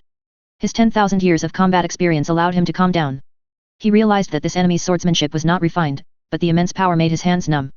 He tried to counterattack with his exquisite swordsmanship, but this madman habitually used his shoulder plate to block the attack, and the chain sword in his hand slashed directly at his vital points, clearly intending to trade injuries for a kill. This blood-red armor, could it be that the Blood Angels were falling into the red thirst? No, wait, do the Blood Angels recruit people of East Asian descent? On the other side, the 6 Night Lords, having lost their Terminator's leader, fell into a bitter struggle. They were also confused, they didn't know whose offspring these people were. Once a soldier in power armor was wounded, even if it meant sacrificing an arm, they would hold onto the enemy tightly, and subsequent warriors would chop the enemy into meat paste. After witnessing 5 of his warband brothers being chopped into meat paste, the last Night Lord repeatedly activated his jetpack and fled into the distance. The World Eaters merely fought you head-on, fearless of pain. But how could you be so perverse, willing to trade your life for your teammates' achievements? The Night Lords fled quickly into the night, disappearing after a few jumps. The pursuing warriors, under Xiao Lan's command, symbolically chased for a few steps before stopping. Kazanov, with a slightly dislocated left arm, led a few recruits to support Chapter Master Yi Feng. At this moment, Chapter Master Yi Feng and the enemy were locked in a close-quarters struggle. The enemy tried to leave several times but was clung to by Yi Feng like a dog's plaster. The screams of terrified residents filled the surroundings. The veteran tried to activate his jetpack and fly away again, but Yi Feng completely ignored the throwing knives he launched to cover his escape. With a leaping slash, Yi Feng brought him down. Despite his chest being riddled with throwing knives and constantly acquiring new claw marks, Yi Feng's offensive showed no signs of weakening. The painkillers and tranquilizers built into the Terminator armor continuously injected into Yi Feng's body. Yi Feng knew clearly that to break this stalemate, there was only one chance now. The enemy was getting desperate. Looking at Yi Feng's scarred front armor, he calculated the probability of shattering Yi Feng's front armor with a single sword strike. After a dozen rounds, he found that no matter how well he utilized the Night Lord's stealth and infiltration skills, the opponent's sensitive perception always forced him into a head-on clash. His only advantage was his 10,000 years of combat experience. The two sides separated again. Yi Feng was panting but still full of fighting spirit, while the opponent had run out of throwing knives, and his weapon's condition was not optimistic. Blood flowed from Yi Feng's brow. Just a moment ago, his head was almost split open by the enemy's power claw. Both sides stared intently at each other. Suddenly, Yi Feng took off the helmet from his waist, intending to put it on his head. Hey? The veteran on the other side was confused. What are you doing? Are you looking down on me? The ink-colored power sword swung. Yi Feng quickly parried with his chainsword, then crouched, tilted his head, and, at the cost of adding a few more claw marks to his shoulder plate, put on his helmet. Humiliation, naked humiliation. You're adjusting your attire in front of me? And you even succeeded. Yi Feng's helmet was still set to external sound. At this moment, Yi Feng spoke. How's it, little bat? Are you full? If not, have 2 more sword strikes. Both heard footsteps in the distance. The Night Lord's Terminators realized he couldn't wait any longer. This time, he took the initiative to attack. Yi Feng did not use Tai Chi sword forms to parry and wait for his teammates' support as he had before. If others didn't know what his warriors were like, didn't Yi Feng himself know? They would only add to the chaos. In terms of strength, the enemy was inferior to Yi Feng, because Yi Feng wielded his sword with both hands. The enemy's advantage was that he could block with one weapon and counterattack with another. However, things did not go as planned. One weapon could not fully block Yi Feng, who was wielding his sword with both hands, and the other weapon could not quickly kill Yi Feng, who was wearing Terminator armor. So, the two sides remained in a stalemate. We have come for you. After fighting until now, the Night Lord's Terminator's warrior finally let out his first battle cry. The ink-black power sword slashed diagonally from the upper left. Yi Feng, holding his sword with both hands, attacked in the same direction, pressing the enemy's power sword firmly to the ground. The hissing power claw made a black tiger dig's heart move. Yi Feng fully utilized the smooth outer armor, slightly squatting to let the power claw carve deep scratches on his armor. 2 times, at most 2 more scrapes, and I can completely shatter his shoulder plate. The Night Lords constantly assessed the enemy's condition during the battle. But Yi Feng's offensive did not stop. The pale green chainsword, pressed against the opponent's sword, reversed direction and carved a beautiful arc, slashing directly at the opponent's head. Even the veteran of 10,000 years hadn't expected this move. He hastily leaned back, then rolled away to create distance again. Yi Feng, seeing his advantage, didn't let up. He launched another horizontal slash at the opponent's shoulder. The opponent quickly dodged, and the power claw launched a rapid counterattack. Yi Feng didn't stop, his entire body was in a spin, and constant sizzling sounds of contact with the power claw emanated from his armor. Crouch, then a spinning slash. Even Miss Stanber would have to pole vault under this move of mine. The opponent skillfully wedged his power sword by his foot, and his entire body performed a side flip with Yi Feng's horizontal slash. The clash of the two swords produced a teeth-grinding sound. 3. The Night Lords heard Yi Feng say strange words while in midair. 3. What did that mean? When the enemy's foot had just landed, 2. The Night Lord's Terminator's warrior felt something was wrong. A faint heat signature in front of him made his heart pound. When he finally landed on both feet and quickly turned to look at Yi Feng, 1. Pale green electric light filled his entire vision. The powerful electrical energy, carrying mysterious psychic power, easily tore apart his scarred armor, and then his flesh. The sizzling electric light scorched his skin, melted his muscles, shattered his bones, and vaporized his blood. In the leaping ion stream, he seemed to see the cold and sinister smile of his Primarch, the smile of a victor and a hunter, the smile that embodied the justice in his heart. Alas, after 10,000 years of rebellion, what he saw before his death was actually the Primarch's smiling face during the Great Crusade, bringing victory to the Emperor. The overloaded ion blast engulfed the enemy, and also intensely burned Yi Feng. The distance between them was only 2.5 body lengths. Even though it exploded in the enemy's chest, the powerful ion stream completely blasted Yi Feng away, sending him crashing through several walls, his fate unknown. Chapter 42 You Can't Hide. Many space marines, dragging their broken limbs, converged on Yi Feng, while those who had completely lost the ability to move became fixed observation posts, remaining in place to prevent the enemy from ambushing them.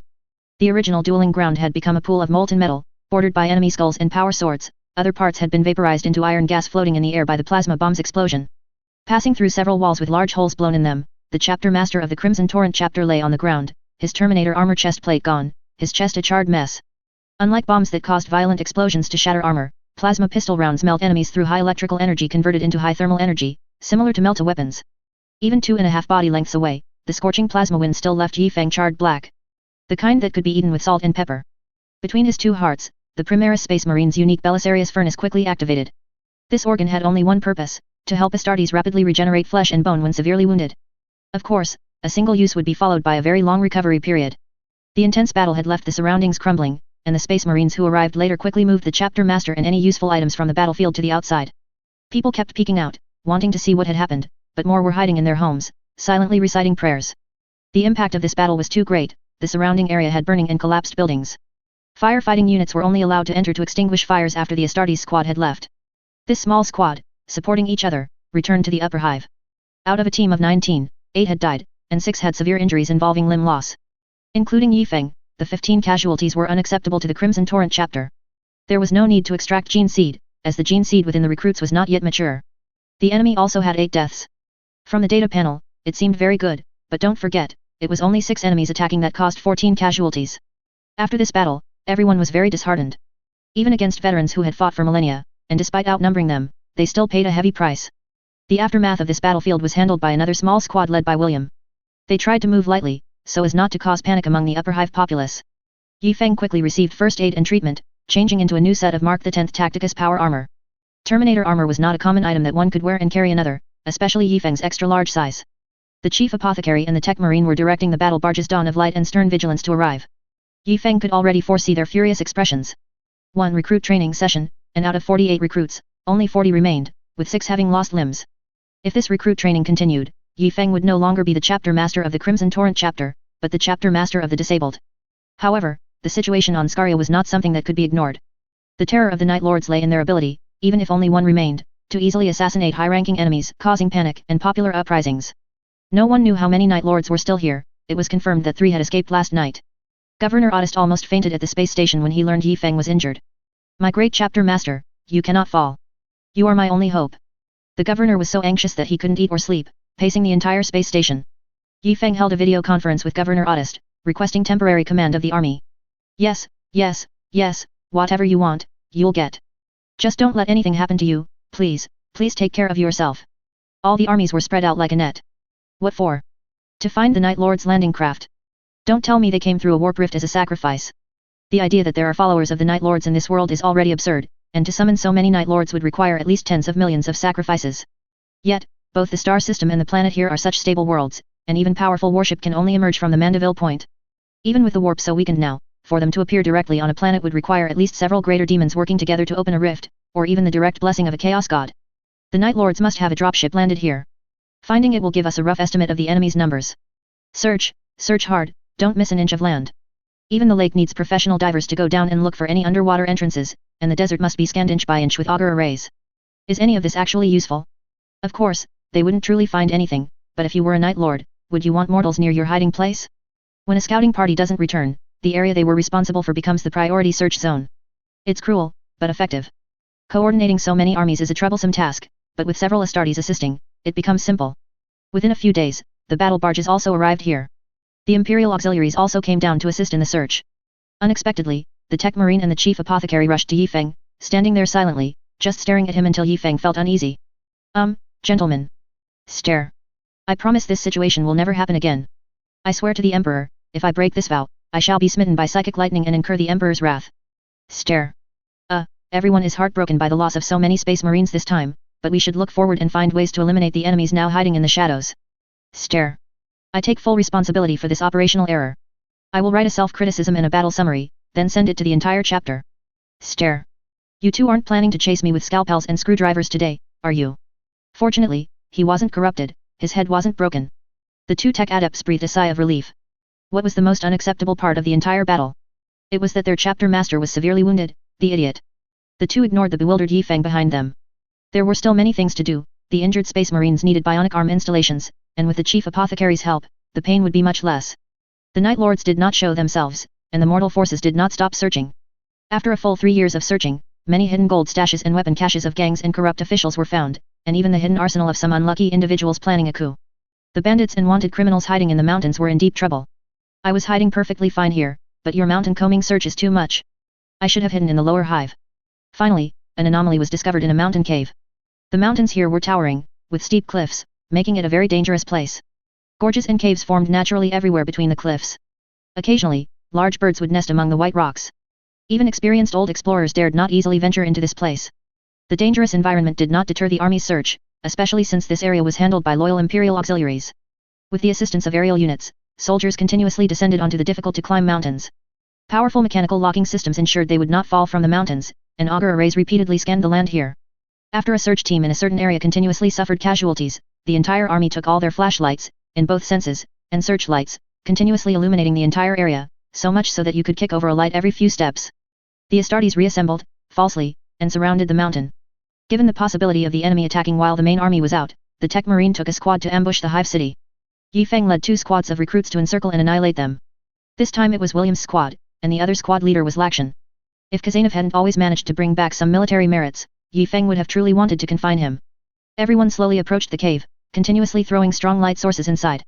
Finally, the 2 Night Lords hidden deep within the cave, having no other option, prepared for a desperate struggle. For unknown reasons, they did not choose to fly away in their aircraft, perhaps they understood that doing so would mean abandoning all their teammates. They attempted to defeat the surrounding enemies. This time, Yi Feng gave them no chance. Everyone's bolters and plasma pistols were aimed inside. A volley of fire almost collapsed the cave, leaving no trace of the enemies. Yi Feng entered, defused 3 booby traps, and finally reached the ship's storage location. No matter how dark it had been before, it was now illuminated by various light sources. The ship had sleek lines, and its black exterior lacked even decorations, a standard atmospheric and space dual-use vessel. This model was completely unfamiliar, either the Dark Mechanicum had created it, or they had found new STC template fragments and produced it. The corrupted machine spirit tried to prevent Yi Feng from entering, but Yi Feng violently kicked the door open. This vessel was a small infiltration transport. If fully loaded, its spacious cargo bay could hold about 15 people. Judging by the wide cockpit and co-pilot seat, it could carry a maximum of 17 Night Lords. Terminators are larger, so count them as occupying 2 spots. This meant there could be at most 6 ordinary Night Lords, or 4 + 1 Terminators Space Marine. This was not an easy task. In Yi Feng's absence, no single squad could take on these 6 individuals alone. In the most spacious plaza of the upper hive, the black power sword used by the enemy Terminators was hung high in the center. Space Marines constantly patrolled around it, hoping to lure out the bats hidden in the darkness, but for a long time, no one took the bait. In that case, it could only be a family visit. Xiao Lan's hometown was in the lower hive, and Yi Feng planned to take 20 Astartes to visit. No noble would ever want to set foot in such a filthy place, it had been largely neglected for a long time. Just above the lower hive lived a large number of laborers, while the lower parts and a special section called the deep hive were havens for various rebellions. No one would be crazy enough to count the population of the lower hive. Auditors would rather die than go down there. What's the point of counting? To collect more imperial tithes? You can't collect taxes from the people of the lower hive, isn't that a losing business? 21 The Emperor's angels fearlessly stepped in. Even the most disoriented pedestrians quickly made way. The paths here are narrow and low, in many places, one has to turn sideways or crouch to pass. There are hardly any decent dwellings, a piece of cloth, too rotten for anyone to want, hung on a rusty metal pole, serves as a home. Occasionally, there are some more presentable areas, but many fierce-looking people wander around them. Of course, even when facing an Astartes, they have to force a ferocious smile. Xiao Lan has no memories before her trials, but Yi Feng, having reviewed the basic information, headed towards the steam bar according to the map. In the dimly lit bar, several unfortunate souls, long since drunk into unconsciousness, had already been stripped of their valuables. Only a few old patrons remained, still loudly debating, but they were soon given their marching orders by the owner. The owner of the steam bar, known as Dad Hartman, was leisurely wiping metal tankards. There were no fragile or expensive items like glass here, the sturdier, the better. The most valuable item in the bar was probably the clock, fixed to the wall with several iron nails, ticking away and telling these poor wretches, who never saw the light of day, what time it was. On the cabinet behind him were various types of alcohol from different sources. Some were genuinely good liquor smuggled in, some were spirits mixed from who knows which factory, and some were special editions brewed personally by the owner. The ingredients for these special editions were probably only known to the urchins who scavenged for the owner daily. No one knew which alcohol was good or bad, but if you accidentally broke a bottle, it was always the best and most expensive one. Now, as the tavern was about to close, most of the customers had already left. Several boys rushed over to tip off the owner, saying that a large contingent of Astartes had arrived. The boys clamored that Xiao Lan had returned to repay his kindness. Hartman scoffed in response a few times, saying, "How could that be? Once an Astartes is remade, he becomes an emperor's angel, second only to one in above tens of thousands. Why would he return here? I used to be in the Astra Militarum, you little brats can't fool me." The noisy children pushed and shoved each other as they left, going to find the little girl who used to be close to Xiao Lan. Just as he was cursing, a red-armored giant bent down and entered the bar. "Boss, are you still open?" Hartman was terrified. "It really is for me, isn't it? No way, am I misremembering?" Several Astartes filed in, the 20 warriors couldn't all enter, or there wouldn't be room inside. The warriors outside expertly deployed into observation and fire response formations. No one removed their helmets. The air, filled with metallic fumes and the smell of excrement, was truly unpleasant. Hartman couldn't see their expressions, and immediately got out from behind the bar and knelt down. In an instant, Hartman's mind clearly reviewed all his perceived worth, but he couldn't think of anything that would warrant an Astartes coming to find him. It couldn't really be Xiaolan, could it? Respected Astartes Lord, I was just about to close. Whatever you need, just say the word, and I will do my utmost to accomplish it for you. Don't worry, it's something you can handle. Yi Feng paused, then changed his tone. I hear you're quite familiar with the gangs around here. My lord, you jest. I am a law-abiding citizen, how could I possibly be involved with them? Stop pretending. Do you think our intelligence system is just for show? In a sense, it is. I need you to do something for me. Hartman was drenched in cold sweat. I said the wrong thing in front of the Emperor's angels. Oh no, I'm finished. How could I be so stupid? These lords didn't come here for the gangs, could they possibly be here for a drink? Now he wished he could slap himself twice. My lord, please tell me. Even if I have to kick a greenskin's backside, I will get it done for you. This was no bluff, this Astra Militarum veteran had indeed kicked greenskin posteriors before. All areas around here are basically controlled by gangs, right? I need you to contact the surrounding gangs and ask if any gang in any area has suddenly disappeared or made extremely abnormal moves. My lord, what do you mean by extremely abnormal moves?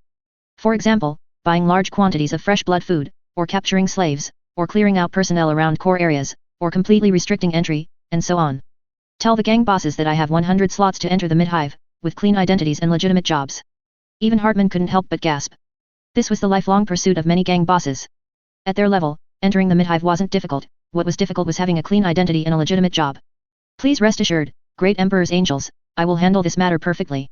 Also, I need a map of the lower hive. Collect one, make it as complete as possible, and once it's ready, have someone deliver it to me at the A8-10 intersection. Don't wait until I come back later to give it to me. As you command, my lord. Very well, I will return in a month. Hartman remained kneeling on the ground, his head fixed on the floor, not daring to even look up. Let's go, Xiaolan. Yi Feng called out, and was the first to leave the tavern. Xiaolan? The owner suddenly looked up, only to see the tall, red-armored warriors retreating back. You've grown up, you brash kid. News of the mid-hive slots with clean identities and legitimate jobs spread like wildfire throughout the lower hive world. Internal gang struggles intensified, and for a time, many joined gangs, many strove to rebel and become gang bosses, all just to get an entry ticket in this competition. Various spies and people disguised as workers, vagrants, drug dealers, and other identities roamed everywhere. The Night Lords sensed something was wrong. The surrounding humans had clearly entered an abnormal state of excitement, they could feel the blood flow of the humans passing by noticeably increasing, as if they were doing something very exciting. During the previous planet-wide search, they had reluctantly hidden in the lower hive, intending to hide in plain sight. They had taken control of a gang boss to provide supplies for the Night Lords, but they hadn't expected the situation to turn out like this. That gang boss also hesitated. If he directly reported these chaotic scum, would he receive protection? But before that, he might be torn apart.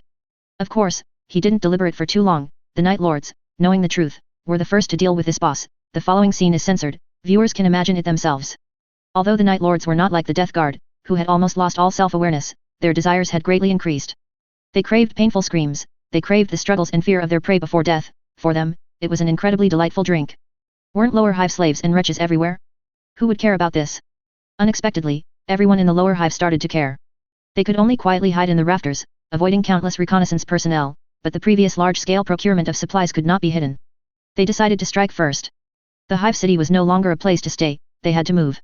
The planet's army had just searched the entire world, and they must now believe the outside was clean. The Night Lords decided to exploit this cognitive gap and secretly flee outside to hide.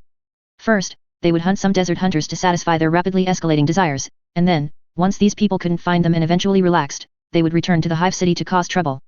Leaving here certainly couldn't be done through official exits, they chose to leave through the pipelines, just like Xiaolan. On a tranquil night, the sky was clear, the stars brilliant, and everyone slept soundly. Except for the few Astra Militarum guarding the checkpoints, everyone else felt safe, the Astartes were protecting them. Look, the enemy's weapons were even displayed in the plaza. The wilderness outside the hive city remained untamed, with creatures constantly being torn apart and devoured. It was a place where the strong preyed on the weak. The calls of insects echoed across the wilderness, occasionally punctuated by the roars and snarls of nocturnal carnivorous predators. Beneath green tree-like plants, amidst chaotic piles of rubble, and even under soil covered by lichen-like vegetation, lurked world-ending killing intent. By the rushing great river, several pipelines of varying sizes stood. Sewage pipes continuously discharged the city's waste day and night, and a foul stench mixed with a strange metallic, rusty smell permeated the entire pipeline. Occasionally, severed limbs and bodies would flow out from here, only to be devoured by ferocious fish at the riverbed. The Night Lords silently emerged from within the pipelines. These Astartes, covered in filth, were now extremely enraged.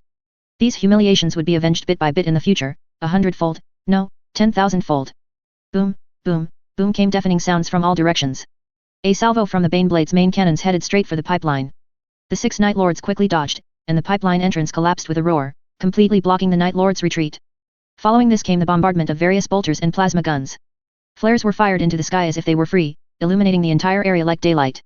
Night Lords, did you think I wouldn't know you were trying to run? Yi Feng was now somewhat smug. Although the hive city was vast and had many passages to the outside, the search area for pipelines large enough for Astartes to pass through was much smaller. Adding to that the requirement for the pipeline entrance to be in the lower hive and sufficiently large, only a few remained in the vicinity. The Astra Militarum had blocked several and were strictly monitoring them. A Tech Marine led a team to ambush one, and Yi Feng led a team to ambush another. And just like that, they were caught. Hey? What if they don't come out? Then we'll go in and clear them out little by little. The lower hive is vast, and there are many messy things, but what I have most is time. I don't mind gradually reddening the entire hive city in the name of military control. The hiding little bats have shown their heads, blow them up for me. The Stolo Forge world can reimburse the costs, so blast away. Chapter 43 Eat my food and spit it out. The Night Lords scattered under the artillery fire. They were completely disorganized now, with each one trying to escape. Their dark jetpacks quickly activated, dodging incoming shells and bolter rounds in the air against the shockwaves. However, most of them weren't as nimble as the veteran attackers from before. They were likely new recruits, brought in during millennia of continuous warfare. Chapter Master Yi Feng's forces were of poorer quality, but there were simply more of them. The fastest to jump was a Night Lord without a helmet. His pale head was studded with various metal spikes, pointing outwards, of course. Despite the flares illuminating the sky, this veteran's superb skill allowed him to evade most of the attacks. If you were mortals, you might actually have flown away, but we are Astartes. Several Night Lords were struck by artillery fire and fell. Following the strongest veteran, as always, was a charging figure. These enemies would eventually land. This seasoned enemy landed on one of our heavy tanks, which meant the rest of us couldn't fire indiscriminately. But Chapter Master Yi Feng, right behind him, unhesitatingly greeted him with his bolter. Chapter Master Yi Feng didn't aim for the head, protected by the shoulder guard, but for the spherical nozzles of the jetpack protruding beyond the shoulder guard's protection. These nozzles, for silence and better flight posture adjustment, were not placed under the pack but in the upper area. This meant that once Chapter Master Yi Feng shattered one nozzle, the enemy would have one side spraying downwards and the other spraying upwards. A giant spinning top was born in the sky. This enemy must have noticed Chapter Master Yi Feng's intention, as he flipped over and hit on the other side of the tank. Chapter Master Yi Feng's jetpack activated, and he flew into the sky to observe the situation, only to be met by a burst of the enemy's bolter fire. William, move. After Khazanov nearly crashed into and killed a Night Lord earlier, everyone had thoroughly studied this risky tactic and developed multiple contingency plans. For example, now, William, using his airpack, flew almost skimming the ground and instantly reached the back of the Baneblade tank. His fiercely firing bolter unleashed countless siren-type armor-piercing rounds, severing both hands of the Night Lord veteran who had been focusing his attention on Chapter Master Yi Feng in the sky. Humph, what's so great about being handless? Capture him alive. Under the siege of 100,000 Imperial Auxiliary, 60 Baneblade, Type 2, tanks, and over 20 Astartes, with the mere cost of 176 mortal lives and 8 heavy tanks heavily damaged, 5 enemies were killed and 1 was captured alive. Clearly, this was a great victory. At least, Governor Otis thought so, returning from the space station to solid ground in high spirits. A great victory, a great victory. Congratulations to the great Chapter Master Yi Feng for another complete triumph. If Governor Otis' status hadn't restricted him, he would have loved to give Chapter Master Yi Feng a warm hug and passionately kiss his cheeks. Chapter Master Yi Feng felt he had taken another step towards shamelessness. If not for capturing an enemy alive, this battle would have been too embarrassing to mention. Governor Otis, you flatter me. We are merely carrying out the Emperor's judgment. No, no, no. For decades, the stability of the Imperium in this region has depended entirely on your and your chapter's fearless struggle. You deserve a monument inscribed with your great deeds. The end of this encirclement is the perfect time. I hope to mobilize all the people to construct a monument for you. What do you think? You can handle such matters. However, there is something now that isn't quite in line with official regulations. I wonder if you are interested. Cold sweat ran down Governor Otis's back. An Adeptus Astartes chapter master? Talking about something not in line with official regulations to him? It sounded terrifying. Chapter Master Yi Feng, please speak freely. I promise not to reveal a single word. You don't need to be so nervous. It's like this, you see, when such incidents occur, you yourselves are completely incapable of dealing with them, aren't you? Yes, yes, yes, we still rely on your intervention. Governor Otis was terrified. Chapter Master Yi Feng wouldn't be trying to remove him from his position as governor and have the chapter use this as a temporary home world, would he? So, I hope to leave 10 Astartes on your star system as an emergency support force, of course, not to be recorded in official records. Ah! Governor Otis was overjoyed. Wouldn't his star system be especially stable then? But what did not in official records mean? Oh, right, it certainly didn't conform to imperial regulations. Of course. It is our supreme honor for the great Emperor's angels to be willing to protect our star system. Should the records of these warriors be placed on the list of fallen warriors from this battle? Of course. I will provide the Astartes equipment, but other supplies, like food, will be up to you. Chapter Master Yi Feng was quite happy. This old governor was quite savvy and had already sorted out the official records. Supplies should, of course, be provided by us. How should these warriors best be arranged? Hidden in the mountains, in your mansion, or in a secret military base anywhere you can ensure sufficient secrecy will do. You know the cost of a leak, don't you? Governor Astartes suddenly felt the amiable chapter master staring at him like a lion, his life hanging in the balance of the chapter master's thoughts. Don't worry, it certainly will be. Astartes made a throat-slitting gesture, and only then did the Astartes before him retract his intimidating aura. You have 4 years to prepare everything needed for the concealment of these warriors. The secret meeting concluded, and Governor Astartes left in a hurry, with many other matters to attend to. The star system Scaria, filled with song and dance, celebrated the death of the mysterious killer. Like all cliché stories, the citizens were threatened, the guard was useless, the great Emperor's angels descended with the Emperor's wrath, annihilated the enemy, and the city returned to peace. Another perfect bedtime story for children. The protagonist of the story was currently holding a solemn funeral inside the warship. 8 recruit bodies were in front, 176 mortals behind. Everyone performed a traditional ritual, invoking the Emperor, asking him to guide the souls of his loyal children back to the throne. For Chapter Master Yi Feng, this part was a bit like offering sacrifices to ancestors, calling out to the spirits of ancestors in heaven. Then Chapter Master Yi Feng delivered a long edict of self-reproach and a post-battle summary, boosting everyone's morale. Of course, there were warriors who expressed dissatisfaction, such as why mortals should have a funeral alongside Astartes. This played right into Chapter Master Yi Feng's political commissar persona, and he began a new round of terrifying whispers about equality for all and equality between officers and soldiers. How these Night Lords came here, and what their purpose was, would likely remain forever in the mind of the captive who would never speak. Over the next 4 years, Chapter Master Yi Feng subjected the recruits to brutal training. To avoid another excellent record of 6 fighting 17 resulting in 14 casualties, Chapter Master Yi Feng taught all the recruits both the fierce blade techniques inherited from the White Scars and the Tai Chi sword forms. In fact, it wasn't just this batch of 40 people, the previous batch of Astartes, including those studying with the apothecary, were also pulled in to be beaten from time to time. These 4 years of suffering, in their own words, were, I'd rather face the Night Lords again than return to those terrifying 4 years. Chapter Master Yi Feng's sword techniques also evolved into diverse moves with the help of the recruits. After all, there were quite a few disabled people in the team now. If you had a metal arm, there was no need to use a protective fighting style for your arm, and if you had a mechanical leg, you didn't have to worry about the opponent attacking your leg. Various moves were slowly being improved and integrated, and from time to time, they would also practice on warped creatures that appeared from who knows where. The official armoring ceremony for the graduating recruits still had to be performed again. This time, the armor was inscribed with their codenames by Chapter Master Yi Feng himself, just as his new recruit instructor, Flo, had carved 13 inside Chapter Master Yi Feng's armor back then. The graduation of a new batch of recruits meant that Chapter Master Yi Feng had a few more usable warriors at his disposal. After rotating with the warriors stationed at Taste and secretly deploying 10 warriors to Scaria, Chapter Master Yi Feng's usable soldiers officially reached 36. A total of 82 recruits survived 2 rounds, 10 are with the chief apothecary, 10 are studying at the Forge World, 10 are hidden on Taste, 10 are hidden on Scaria, and 6 are commanding cruisers escorting the Adeptus Mechanicus. 36 Space Marines could basically take down a rebellious star system with ease. Today, the Red Tide chapter, whose numbers finally looked respectable, held its first meeting ever in its own chapel. Adhering to the excellent qualities and firm ideological concepts of a traverser from humanity's 3K era, Chapter Master Yi Feng first recounted the major historical events from the chapter's establishment to the present. Next, he clearly defined the detailed plans and strategic adjustments for the chapter's next development goals within the next 20 years, including but not limited to implementing the core short-term strategy of lying low and developing, fully implementing the basic strategic guideline of fleecing the Adeptus Mechanicus, adhering to the guiding principle of acquiring colonial resources for free as much as possible, and steadily advancing towards the grand goal of making the chapter richer, larger, and stronger. Then, Chapter Master Yi Feng summarized the historical lessons learned from past events, primarily categorized as not fleecing hard enough, not accurate enough with artillery bombardment, and not stable enough with plan implementation. Chapter Master Yi Feng and the warriors engaged in a heated discussion using the Night Lord's operation as a combat example, exploring the feasibility of jetpacks as a risky maneuver tactic, the setup of positions for full firepower suppression, close quarters urban combat cooperation, and the optimal combat strategy when facing a stronger enemy, achieving good results. Finally, everyone once again clarified their ideology, to constantly develop based on the people's strength, unite all forces that can be united, steadily expand their influence, and reiterated the ultimate goal of liberating the entire galaxy. The chapter's first core leadership meeting achieved complete success amidst cheers of support for the Emperor's grand ambition. 2 battle barges continued towards one of the 2 worlds not yet recruited from, to conduct a 3rd round of recruitment. The Adeptus Mechanicus, still relatively trustworthy, sent over the next batch of recruit modification organs.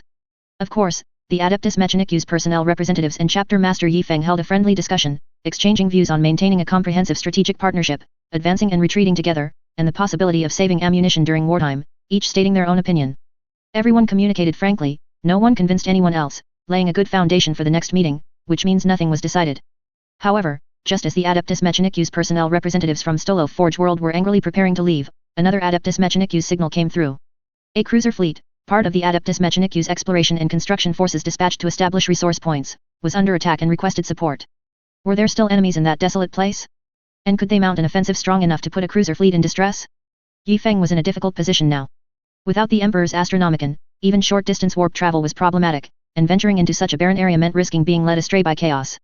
The Adeptus Mechanicus personnel representative proposed a plan. First, locate the temporary base built by the Adeptus Mechanicus, and upon arrival, then locate the escorting cruiser fleet. Yi Feng rejected this proposal. The escort fleet had already sent out distress signals, who knew if the Adeptus Mechanicus personnel base had been captured.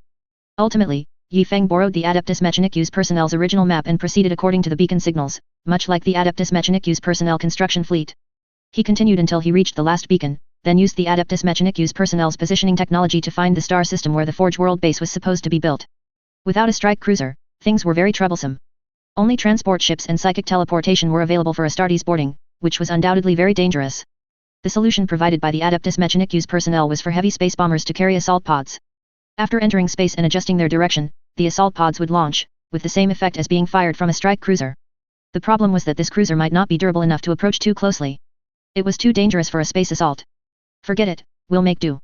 36 Astartes, the entire assets of the Crimson Torrent chapter, set out with 3 frigates for escort and 2 Adeptus Mechanicus personnel fire support warship. At this time, the cruiser fleet that had sent the distress signal had suffered heavy casualties.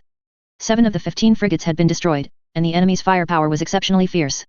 Initially, Astartes Nian Zhi Qing, who was in command of this fleet, believed it to be a small Tyranid swarm. This was because, in terms of size, these creatures were too small, most only a dozen meters long, and capable of flying in space. They somewhat resembled manta rays in the ocean, the kind of sharks with small, wing-like pectoral fins.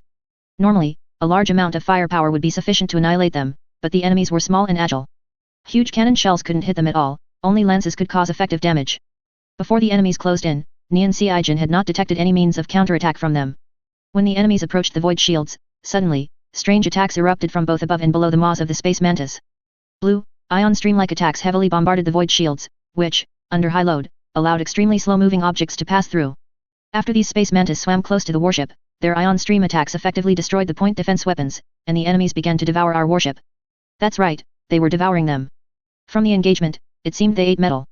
Nian Zhi Qing judged that these were not Tyranids but a peculiar Xenos species. However, they were still difficult to deal with. Without a sufficiently dense network of firepower, it would be hard to eliminate this cluster of enemies.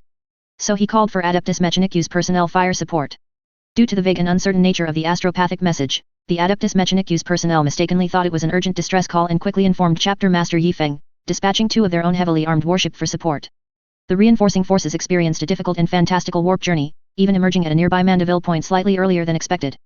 The powerful auger array immediately detected the embattled warship fleet.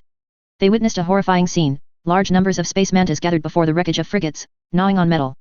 Imperial auxiliary lifeboats attempting to break through were also shattered and completely consumed as food. The Adeptus Mechanicus personnel felt as if a bucket of ice water had been poured over them, from head to toe. It was as if their own bodies were being gnawed upon, or as if they were watching their proud creations being destroyed by these terrifying creatures. Yi Feng, however, was much calmer. How much longer until we're in range? 481 seconds. Yi Feng looked at these metal-eating Xenos and inexplicably wondered if these things could eat Necrons. Necrons are an ancient overlord species. They were formerly known as the Necron tier, a species that lived on radiation-filled planets. They were extremely short-lived and dreamed of possessing robust bodies and long lifespans, so they envied the Old Ones, the galactic overlord species of that time, who had long lifespans and sturdy bodies. To quell internal racial conflicts, creating an external enemy proved very effective in uniting the entire species. They chose the Old Ones as their enemies, but the Old Ones' technology was too powerful, the Necrons were no match at all. The Citan, who had existed since the birth of the universe, seized upon this. The Necrons, swayed by the Citan, collectively underwent mechanical ascension. Except for the most noble aristocrats, all commoners lost consciousness, becoming machines that only knew how to obey commands. The Necrons defeated the Old Ones, but after the entire species became mechanized, the Necrons then rulers were heartbroken and found a way to turn the tables, ambushing and shattering the Citan into fragments, sealing them permanently. The Necrons, who were then the undisputed overlords, believed that the time was not yet ripe, and the mechanized species collectively entered hibernation. In recent years, as cosmic turmoil intensified, Necrons, organized into dynasties, have been awakening, wreaking havoc across the galaxy with technology far surpassing that of humanity. Now, was it possible that these space mantas could eat the mechanical bodies of Necrons? He would catch a few later for research, perhaps modify them and try. Meeting you is truly my space manta, a play on words for blessing in Chinese. The Adeptus Mechanicus personnel representative by Yifeng's side now was not some superstitious oil-soaked tech priest, but a legitimate rebellious Forge World Adeptus Mechanicus personnel who genuinely believed in the imperial truth. Yifeng made contact with the opposing fleet commander, Nian Ci Jin, with one instruction: retreat to my position with full speed.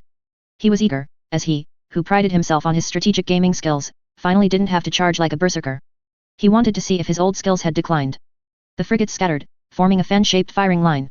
The Adeptus Mechanicus personnel fire support warship were positioned on the top and bottom. Warfare in this universe is three-dimensional, and a sufficient firing arc must be maintained to prevent the enemy from breaking through fire containment. If only they had sword-tail interceptors, Yifeng thought.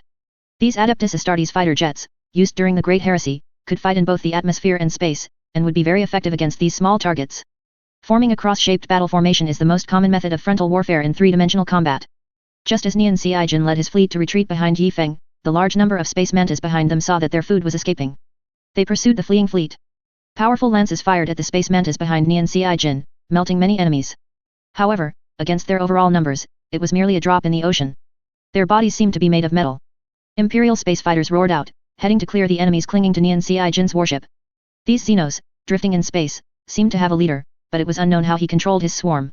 Two hastily retreating frigates were the first to reach Yifeng's line, joining the battle formation to cover their teammates' retreat. All warship retreat slowly while attacking.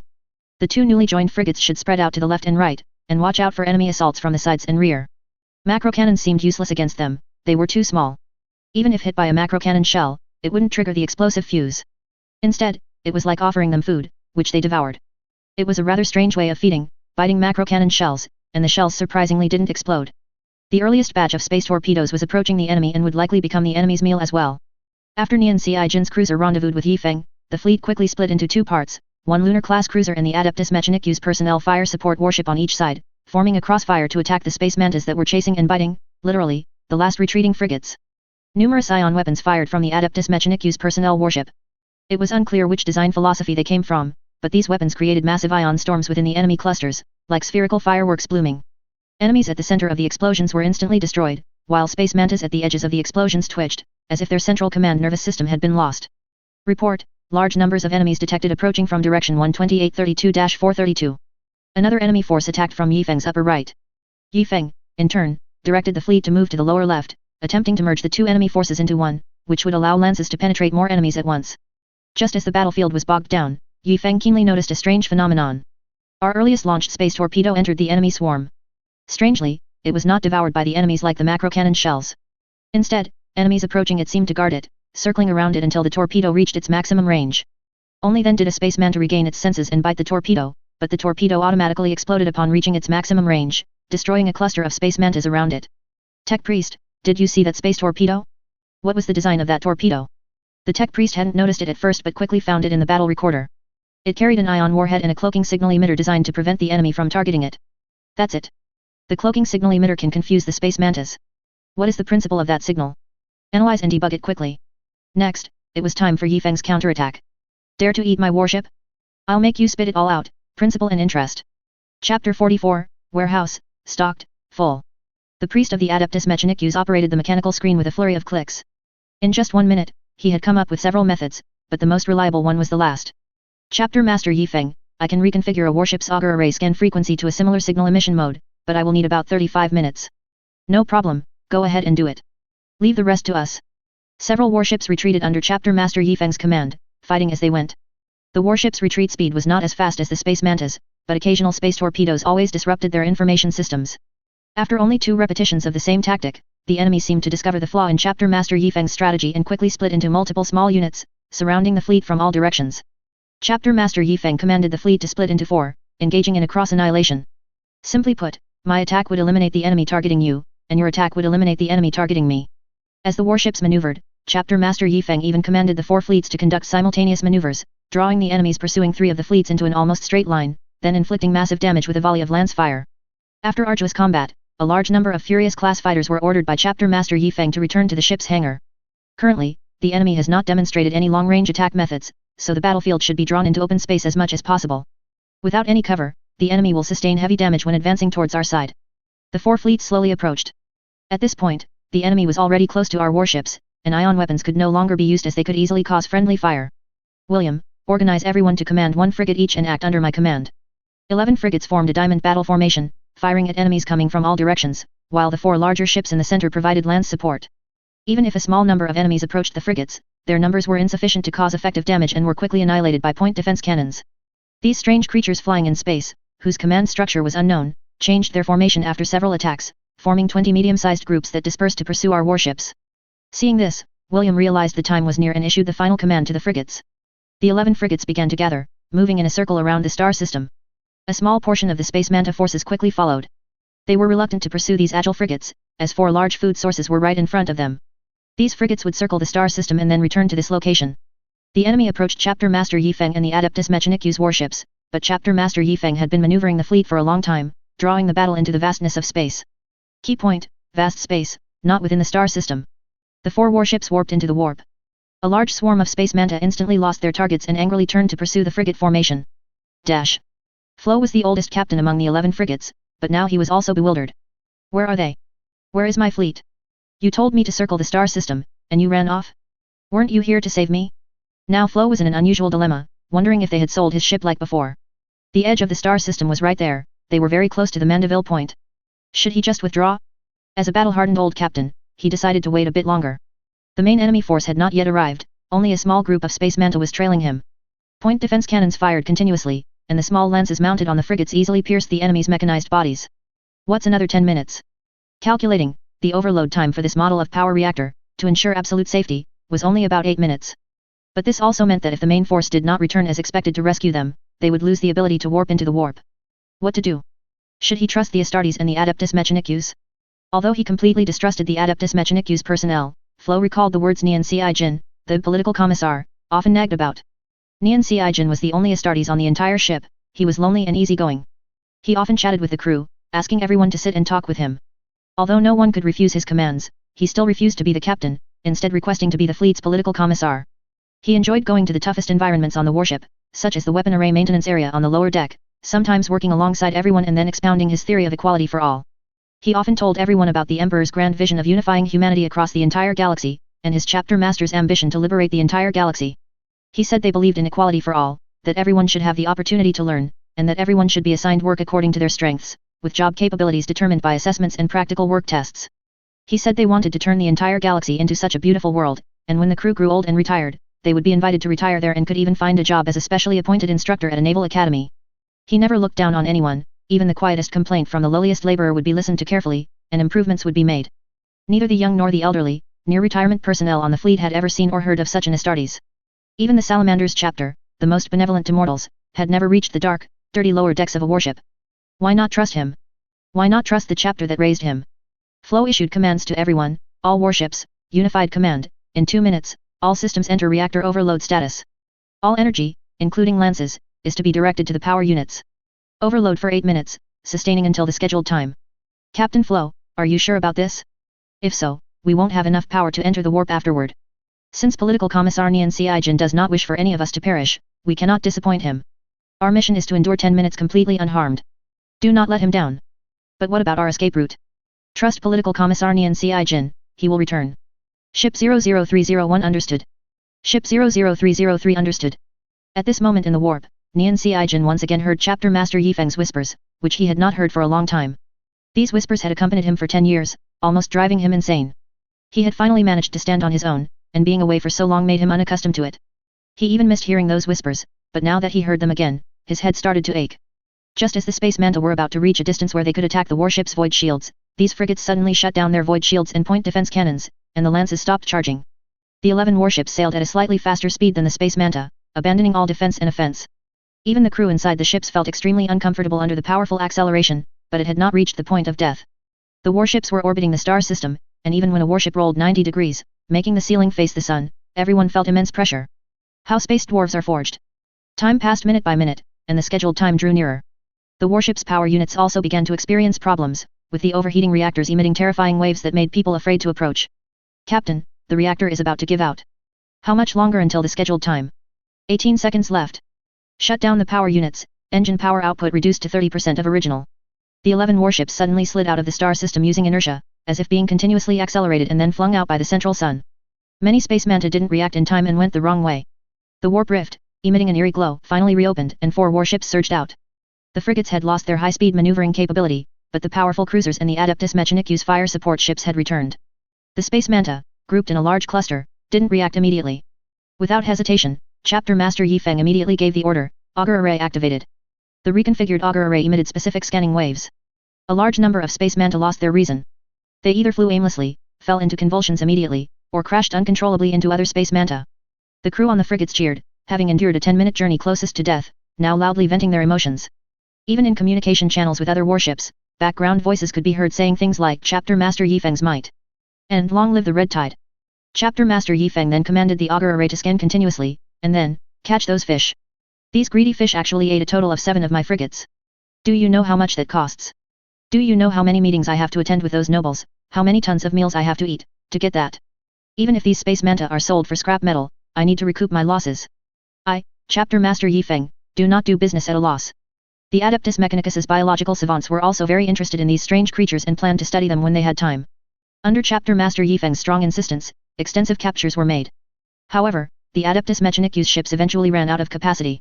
After the life storage tanks were full, the dead storage warehouses were also piled high with the corpses of these things. Even Chapter Master Yi Feng's frigate and cruiser holds were packed full, and there were still many of these things. No, leaving now just makes me angrier the more I think about it. Aren't you Adeptus Mechanicus building a forge base here? Build me temporary additional warehouses, fill them up. Ultimately, through everyone's tireless efforts, it took only half a month to complete the construction of the enlarged forge base warehouses. The corpses of these creatures were piled high in the warehouses. The Adeptus Mechanicus even tried to charge warehouse rental fees, but Chapter Master Yi Feng retorted that it would be deducted from their escort wages. The fully packed warships flew back to Astartes for rest. Only after unloading their cargo would they return to that forge base to continue their escort mission. Someone needs to study this large number of space manta. The Archbishop of the rebellious Forge World, Flo, stated, "We're busy building warships and other equipment and supplies for you. If you want us to research, fine, but give us food." The Adeptus Mechanicus of Stolo Forge World declared they had no time, saying, "We're busy building biological organs for you, and we also have to build warships and supplies, plus other important research to conduct, Eldar spacecraft. How can we possibly help you research this?" Tech Marine Anos said, "I'm busy, I haven't even figured out the STC fragment yet." Chief Apothecary Situate responded, "Why are you looking at me? Are we not making recruits anymore? Alright, then, let's just leave them there for now." Huge warehouses were built in Astartes to store these items, and for good measure, they were of the cryo-storage type. Chapter Master Yi Feng wasn't being ungracious, Astartes had been quite helpful recently. He generously gifted Astartes a frigate. Anyway, if there's trouble, they'll definitely come, so what's the difference between keeping it with them and keeping it with us? This also makes it easier to whitewash. If these loyal Adeptus Mechanicus ask, "Where did you get this warship?" Chapter Master Yi Feng would have to think carefully before answering, and the excuse would most likely pretend to be related to the Dawn Angels chapter. But if someone asks Astartes, "Where did you get your frigate?" The Red Tide chapter master gifted it. The other side would most likely not dig any deeper, as they probably wouldn't know where the Red Tide got the ship from if they asked. Chapter Master Yi Feng considered whether to hide some soldiers in Astartes, but there was no real reason to do so. Alas, he was too well loved to take such action. "Forget it, I'll just go back and stay put." The warship, carrying over 30 Astartes who hadn't done much, and the space mantas, which the Astartes warehouse couldn't hold for a while, went to the recruiting planet to visit the chief apothecary. The current recruiting planet is called Puchi Planet, a semi-oceanic agricultural, semi-hive city planet. Numerous aquaculture cages, or rather, super-large aquaculture nets, floated on their oceans, providing almost all seafood for the surrounding star systems. On the other side, there were 2 hive cities on land, scattered on opposite sides of the continent. This is a council-governed planet. They decide planetary affairs through their council. When the Astartes arrived, they held a 2-day meeting, concluding that they should first inform the nobles, and then discuss subsequent matters. The chief apothecary ignored their resolution and immediately executed 3 council members who said, "Wait a moment, let's discuss it further." The entire process then became exceptionally swift. It was clear this planet inherited some of the Empire's bad habits, but the Astartes didn't care about such things.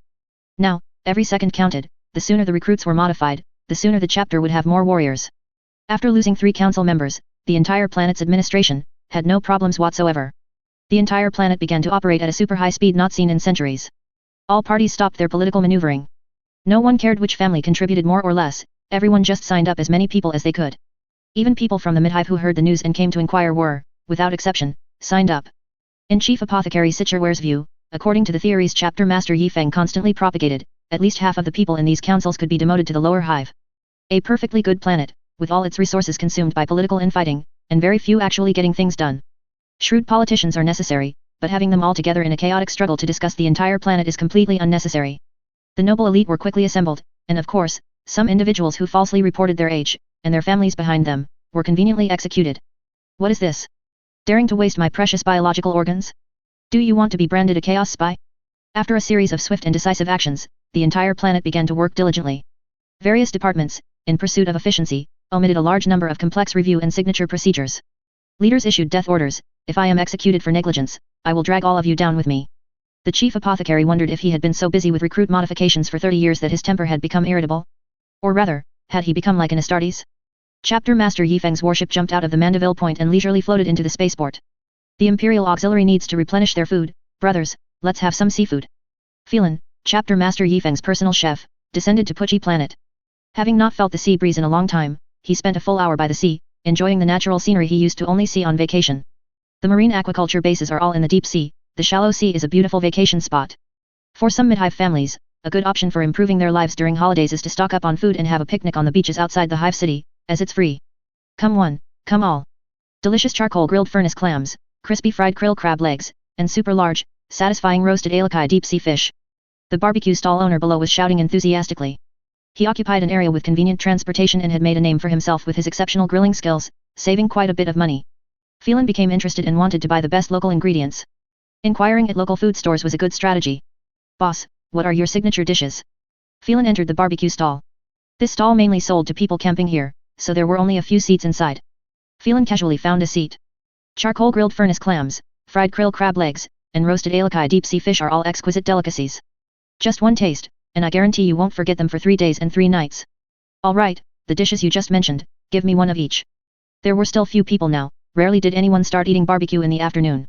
It usually only got busy at dinner time. Phelan began to chat idly with the boss. How's business recently? Sales must be good. The boss was bored grilling alone, so a chat was welcome. Business was pretty good the last 2 days, but I reckon it's going to slow down. I heard the Astartes are recruiting here, and everyone's gone to watch the excitement. Boss, why don't you go sell over there? That's a business opportunity. Haha, I'd like to, but with my lower hive household registration, wouldn't going there just be asking for trouble? Indeed, a rigid hierarchy has always been a characteristic of hive city worlds. The fastest dish, the fried krill crab legs, was already ready. Phelan looked at the golden crisp fried krill crab legs. The batter was very fine, without any damage. It was drizzled with a special bright red sauce and smelled of the countryside, with some finely crushed brown spice particles that elevated the aroma of the entire crab leg to another level. The entire crab leg was thick. Phelan opened his mouth wide and was just able to taste all the sauce and crispy skin in one bite. With one bite, the juice was abundant, and the crispy golden shell and smooth crab leg meat were fully showcased in his mouth. The entire crab leg was not only not greasy, but also had a subtle sweetness. Drizzled with a sauce made from an unknown vegetable blend, oil, and seafood broth, and sprinkled with mysterious spices from the deep mountains, the entire dish surprisingly gave a refreshing taste. After finishing the entire dish, the fried aroma from the crispy batter shell lingered in his mouth. The oil used for frying was also specially made. Boss, this, boo-hoo this is, boo-hoo too delicious. Before Phelan could ask for the recipe, the charcoal grilled furnace clams were also served. Try this dish too. You can add chili powder according to your own taste. Phelan looked at the two-piece delicacy. The previous dish had amazed him, which increased his expectations for this one. The sizzling grilled clam meat occupied more than half of the shell, rich and plump, smooth and oily. It clearly belonged to a clam that had lived in the ocean for a long time. It was sprinkled with a little rose-colored sea salt and pale yellow plant seasoning. He held the outer edge of the shell with 2 fingers, supporting the delicacy with his entire palm. With a gentle sip, the tender clam meat, with a hint of sourness, slid into his mouth, bursting with a rich umami flavor, as if the entire ocean was contained within this single clam. Phelan felt like the happiest person in the world. Phelan then took another charcoal grilled furnace clam, carefully sprinkling a little chili powder. Adding too much would affect the chef's palate, and Phelan felt that this clam meat was not suited for too many spicy elements. With a slurp, this clam meat also entered his mouth. The spices hidden in the chili powder unreservedly displayed their power. The fresh and juicy clam meat was like the richest broth in the world, and this tiny bit of chili powder was like the final touch of green onion. It perfectly dissolved the greasy feeling of this dish after consumption, making one want to eat another after finishing one. A huge roasted alakai deep sea fish was served. This massive piece of fish meat might have been as big as Phelan's face. Phelan looked at the boss in confusion, but the boss just smiled and gestured for him to try it first. A huge fish bone temporarily served as the handle for the grilled fish. Picking up the large piece of fish, Phelan took a bite. No, that's not right. Phelan immediately took another bite. This is the texture of a marshmallow. The barbecue stall owner laughed heartily. You haven't tasted this kind of fish meat before, have you? Alakai deep-sea fish is famous for its rich and evenly distributed fat. When cooked properly, it has a delicate texture, like your first love caressing your skin. The boss then sprinkled a few fine grains of white sugar on top, and the entire Alakai deep-sea fish emitted a sweet aroma. Even Chef Phelan, who considered himself proficient in meat dishes, had to bow to this imaginative culinary idea. Phelan had never thought he would ever feel so utterly outclassed in cooking in his life.